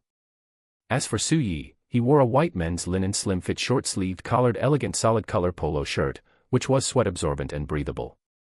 He paired it with loose, long, tapered, bamboo-textured pleated casual pants, making his legs look more slender while being very stylish. The white soft-soled board shoes added 3 parts of youthful vigor to Su Yi. After the two changed their clothes, classmate Xiao Zhao excitedly waved her little fists and shouted, "Old Su, go! Go! Go!" Chapter 86, This Ride Doesn't Have a Roof. Su Yi looked at Zhao Sihan jogging in front of him and was truly impressed by her. He couldn't tell if she was just good at enduring pain, or if the dopamine from going out to play made her unable to feel it. Finally, after observing that Xiao Zhao's steps were still a bit awkward and unnatural, and then looking at her excited little face, he concluded that it was probably a mix of both. "What are you doing, old Su? Hurry up! Are you an old man, dawdling like that?" Su Yi had already been successfully broken by this wild woman Zhao Sihan. One hand pressed down on the woven hat with a little white flower on his head, while he chased after Xiao Zhao. This woven hat was bought by Xiao Zhao at the entrance. She had originally wanted to wear it, but in the end, she placed it on Su Ye's head like she was putting the golden hoop on Sun Wukong, and then looked at him solemnly and said, "My man is so handsome, he can't get sunburned." Su Yi asked, "What about you?" Classmate Xiao Zhao picked up another one from the side, put it on her head, looked at Su Yi, and said, "Are you stupid? I'll just buy another one." Ha ha ha ha. Su Yi didn't know why, but being with Zhao Sihan always made him feel young and full of energy. Of course, he wasn't old to begin with. After all, a man is still in his prime at 30, and he was only 25, still quite tender. Xiao Zhao naturally wrapped her arm around Su Ye's, looked left and right, and quickly ran to the side. In no time, she brought back 2 bottles of ice water, twisted the cap off for Su Yi, and handed it to him. "Here, old Su, drink some. Your lips are chapped." Su Yi smiled and took the ice water. "Who said only men twist bottle caps for women? My Xiao Zhao can do it for me." A crowded throng of people had formed at the entrance of theme park. Su Yi didn't know why there were so many people on a Thursday, but then he thought it might be because the students were on break, as he saw many young, fresh-faced men and women in the crowd. Su Yi suddenly thought that if he filmed all these kids right now, posted it online, and threw in some money, how many kids would be crying in a few days? He shook his head, cast this evil thought out of his mind, and reminded himself to be kind. As a private VIP of China Merchants Bank, entering theme park didn't require checking tickets, nor did he need to buy them. To be precise, for many scenic spots and amusement parks across the country, Su Yi didn't need to. Come to think of it, this was Su Ye's first time at theme park. Previously, he was either surrounded by a bunch of guys or busy with work, so he carefully read the information about theme park at the entrance, while Xiao Zhao was hugging a bottle of water on the side, gulping, gulping, gulping. Theme park is a national 4A-level tourist attraction located in Wenjiang, Chengdu. Although he hadn't been there, Su Ye's ears had been worn thin by countless people talking about it. Composed of 4 themed areas, Fairy Tale World, Water Park, Land Park, and Ice World, theme park could be said to be the dream destination for many big kids and little kids. Of course, it was also a dating hotspot for many young couples, covering a total area of over 1,000 acres, the size of more than 100 football fields. Afterwards, Su Yi turned his head to look at the surging crowd, and understood why Chen Zai's daughter had gotten lost here. Without exaggeration, even adults could easily get lost. Su Ye's main purpose for coming this time was to accompany Xiao Zhao to play, and incidentally to check out the actual situation at theme park. After all, he hadn't been here before, so it was a good chance to scout for accidentally finding Chen Zai's daughter later. Of course, that was just incidental, definitely not the main purpose. Finished reading. Old Su. Su Yi looked at the expectant Xiao Zhao, who was like a husky that had just been let off the leash, waiting for him to say, "Charge." "Yeah, finished. I haven't been here before, so I don't know what's fun. You be the tour guide and take me around today." Zhao Sihan patted her chest without hesitation and waved her little hand. Don't worry, just follow this tour guide today, I guarantee it'll be fun. Go, go, go. The Thomas the Tank Engine train is departing. First stop, Fairy Tale World. Xiao Zhao jumped on the spot, grabbed Suye's large hand with one of hers, and like a dog off the leash, rushed toward the distant crowd. Taken by surprise, Suyi almost fell, but fortunately, his footing was steady, and he quickly followed Xiao Zhao's pace. The architectural design of Fairy Tale World complemented its amusement facilities perfectly. It consisted of 9 themed areas, including the Daxia Pavilion, Spain Pavilion, United States Market, Japan Pavilion, Magic Island, and others, showcasing both exotic flair and local cultural aesthetics. Catering to different visitor groups like young people, children, and families, it featured over 30 leading domestic thrilling or family-friendly entertainment projects, such as the Challenger's Journey, the 15-meter-high log flume, the luxury double-decker carousel, the rotating disco, and Ocean Joy Island. Right now, Suyi and Xiao Zhao were inside a large horizontal axis tumbling ride, sitting on an arc-shaped cockpit facing outward. Next, the 16-meter arm would swing at a 120-degree accelerated, large-scale arc, while the cockpit would also rotate 360 degrees clockwise, bringing an extreme sense of weightlessness, just like being stuffed into a washing machine, and you were forced to keep your eyes open to watch yourself tumbling. Suyi didn't know how others felt, but he only knew he was a little panicked. Xiao Zhao, actually, I think it's still not too late for me to get off now. Zhao Sihan hugged Suye's arm tightly, looked up at him, and said fiercely. No way. Look, they're all couples, and we're a couple too, so we have to do this together. Before Suyi could say anything, the entrance closed a second later, and the machine began to start slowly. Classmate Xiao Zhao gripped Suyi tightly with her left hand and raised her right hand to cheer. Let's get hyped, everyone. Vroom. As the machine officially started, a series of high-speed rotations, rapid ascents, and descents made Suyi feel like his heart was about to stop beating. 5 minutes later, Suyi was hunched over next to a trash can, dry heaving continuously. Xiao Zhao watched from the side with a conflicted expression, holding a bottle of mineral water in her right hand to hand to Suyi. I told you, if you can't handle it, just watch from below. Why are you trying to be a hero? Suyi, who was rinsing his mouth with mineral water, spat it all out directly. Fortunately, Xiao Zhao dodged quickly to the side. Was it me who wanted to go up? You were like an ox, pulling and dragging me up there, okay. Hearing Suye's annoyed words, Xiao Zhao looked up at the clouds in the sky, feeling a bit embarrassed. The white clouds were truly white today. All right, a big man shouldn't sweat the small stuff. Let's play something gentle next. After saying this, Xiao Zhao threw the empty mineral water bottle in Suye's hand into the trash can, grabbed his wrist, and sprinted away. 10 minutes later, on the 1-kilometer-long wooden roller coaster track, Suye's hands were trembling slightly as he looked at Zhao Sihan in disbelief. This is what you called a gentle project? Xiao Zhao nodded seriously. Isn't this gentle? It's about the same as riding in a car. The next moment, the roller coaster began to start slowly. Suyi swallowed hard. But, this ride, it doesn't have a roof. The roller coaster carried Suyi along at 90 kilometers per hour, the powerful wind pressure hitting his face, successfully blowing Suye's hairstyle into a slick back look. The slight swaying and creaking unique to the wooden structure rang directly in Suye's heart with every movement. Chapter 87, So you're trying to smother me to death so you can replace me with another old lady, huh? When Suyi got off the roller coaster with unsteady footsteps, his legs went weak, and he nearly collapsed to the ground. Classmate Xiao Zhao was completely oblivious, still waving her little fist with full passion. Next attraction, Cloud Dragon. Go. Suyi quickly grabbed his family's husky, then a look of seriousness appeared on his pale face. Classmate Xiao Zhao, listen to me. Classmate Xiao Zhao also stood straight, with a serious expression as if she were a soldier accepting a major mission. Go ahead, I'm listening. From now on, I will decide which attractions we go on. If we keep playing like this, I feel like I'm going to be done for. Classmate Xiao Zhao's shoulders slumped as if the strength had been drained from them, her little face filled with a look of dejection. Okay. Suyi felt a bit of pity in his heart. After thinking about his body, he felt he could still endure 2 more attractions. Forget it.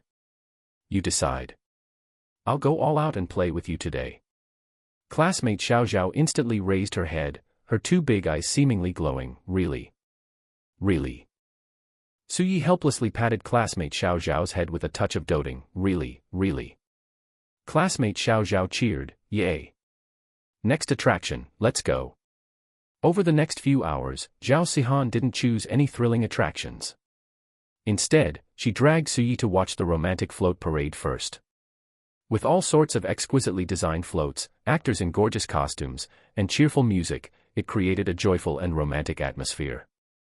Perhaps because they were an attractive couple, or perhaps because classmate Xiao Zhao was such a social butterfly, she even received a small gift from one of the performers, which made her incredibly happy. On the dreamy little train, Zhao Sihan held onto Suye's arm, quietly watching the various beautiful sights along the way in the theme park fairy tale world, including European-style architecture, gardens, and lakes, without making a sound. Afterward, they went to play on the garden coaster and other attractions. When the sunset dyed the sky red, classmate Xiao Zhao brought Suyi to the District I Ferris wheel. As the Ferris wheel slowly rose, the beautiful scenery of the entire district was visible below. Classmate Xiao Zhao looked at Suyi, whose eyes reflected the evening glow of the sunset, giggled, and hugged Suyi, kissing him. It was lucky for both of them. If it had been any other time, they might not have had the chance to see such scenery. Because it was summer, the sky wouldn't turn red until after 7, and the theme park closed at 6 in the afternoon at other times, except from mid-June to August. Fridays through Sundays also closed at 6. Today happened to be Thursday, just catching the tail end of the late closing time of 10 o'clock. After getting off the Ferris wheel, classmate Xiao Zhao rubbed her flat belly and looked at Suyi pitifully. Hungry? Classmate Xiao Zhao nodded hurriedly. Then what are we waiting for? Let's go, I'll take you to eat. What do you want to eat? Suyi thought classmate Xiao Zhao would name some high-end place. After all, checking in at trendy spots was every girl's instinct, but he didn't expect classmate Xiao Zhao to raise her hand and say without any hesitation, hot pot. Suyi asked, you don't want to go eat some Japanese or Western food? You don't need to save money for me. Zhao Sihan shook her little head so fast it was almost a blur. No, no. Not only is that stuff ridiculously expensive, but it also doesn't taste good. It doesn't suit the palate of us Daxia people, and there are so many rules when eating that stuff, it's uncomfortable. Suyi looked at Zhao Sihan, who didn't seem to be faking it, and asked curiously, then you don't like checking in at trendy spots? Classmate Xiao Zhao wrinkled her high, straight nose. Checking in? Who says only Western or Japanese food can be checked in? Can't hot pot restaurants or barbecue shops be checked in? They look just as good, right? Besides, eating is just eating, why check in? Does it make the food taste better? It's nothing more than wanting to let others see how well you're living, but isn't it enough that you know whether you're living well or not? Suyi understood. Classmate Xiao Zhao's thought process was different from many people nowadays. Alright, then let's go eat hot pot, all you can eat. Go, go, go. It must be said that classmate Xiao Zhao was good at managing a life and easy to provide for. She didn't take Suyi to some internet-famous hot pot restaurant but had Suyi drive directly to Shuzhouxiang. Suyi was familiar with this place, he had eaten here several times before. The per-person cost was only around 100, which really wasn't high in Chengdu. However, it had to be said that classmate Xiao Zhao knew how to choose. Shuzhouxiang was a veteran in the Chengdu hot pot scene. The beef tallow soup base was stir-fried by hand, brewed with dozens of spices like pixian bean paste and hanyuan peppercorns. It was numbingly fragrant and mellow without being choking. The signature Jiuxiang beef was as thin as a cicada's wing. Dip it for 10 seconds and coat it in minced garlic and sesame oil, and it would melt in your mouth, tender and fresh. The two were quite lucky, they got in without waiting for long after arriving. It wasn't that Suyi liked waiting in line, but Shuzhouxiang hadn't reached the standard for his China Merchants Bank private bank card, and besides, what China Merchants Bank private banking client would come to wait in line themselves? After they were seated, classmate Xiao Zhao couldn't wait and immediately started scanning the code to order dishes. Classmate Xiao Zhao would ask for Suyi's opinion every time she ordered a dish because she didn't know if Suyi had any dietary restrictions. It was hard to tell that the usually carefree classmate Xiao Zhao could be so attentive. Suyi took the phone handed over by classmate Xiao Zhao and looked. Jiuxiang pork ribs, large knife tripe, black pepper fresh sirloin, jiuxiang beef, jiuxiang square bamboo shoots. Then he ordered 2 bottles of iced Sprite. Eating hot pot and Sprite really went well together. Pouring a mouthful of bubbly, iced Sprite into a fiery mouth, that feeling, whoever tries it knows. It must be said that classmate Xiao Zhao was very good at ordering dishes, they were all signature dishes. After adding 2 more dishes, he handed it back to classmate Xiao Zhao. Zhao Sihan flipped through it and then said, "All right, that's it, we're all set." Afterward, classmate Xiao Zhao looked at Su Yi, who was sitting across from her, got up, and ran over to sit next to Su Yi, saying with dissatisfaction, "Why are you sitting so far away from me? We aren't strangers, are you still my men or not?" Looking at the dissatisfied classmate Xiao Zhao, Su Yi didn't know whether to laugh or cry. This girl was quite clingy, he just hadn't paid attention earlier. Classmate Xiao Zhao continued, "Let me tell you, from now on, when we're together, you have to stay close to me. Don't pretend to be shy or act like there are outsiders around. To love someone is to stick to him to death. Who dates like they're strangers?" Su Yi nodded hurriedly, yes, yes, yes. Classmate Xiao Zhao gave Su Yi a suspicious look, "Are you brushing me off?" Su Yi hurriedly shook his head, "No, it's not, how could that be?" Classmate Xiao Zhao pointed at Su Yi and said, "Oh, the triple denial. You are definitely brushing me off. Just you wait, tonight I'll." At this point, classmate Xiao Zhao became like a deflated ball, limp, "Forget it, I'll spare myself. I can't win against you, you're too much of a beast." Su Yi covered classmate Xiao Zhao's mouth. Good heavens, was this something that could be said in public? Fortunately, the people around were all eating hot pot and chatting, and the scene was quite noisy, otherwise, Su Yi felt he would really have died of social embarrassment. Not allowed to talk nonsense, understand? Some things can be said in private, but there are so many people here. If you understand, nod. Classmate Xiao Zhao blinked her eyes and nodded frantically. Only after Su Yi let go did she gasp for air and say, "Old Su, you're trying to smother me to death so you can replace me with another old lady, aren't you?"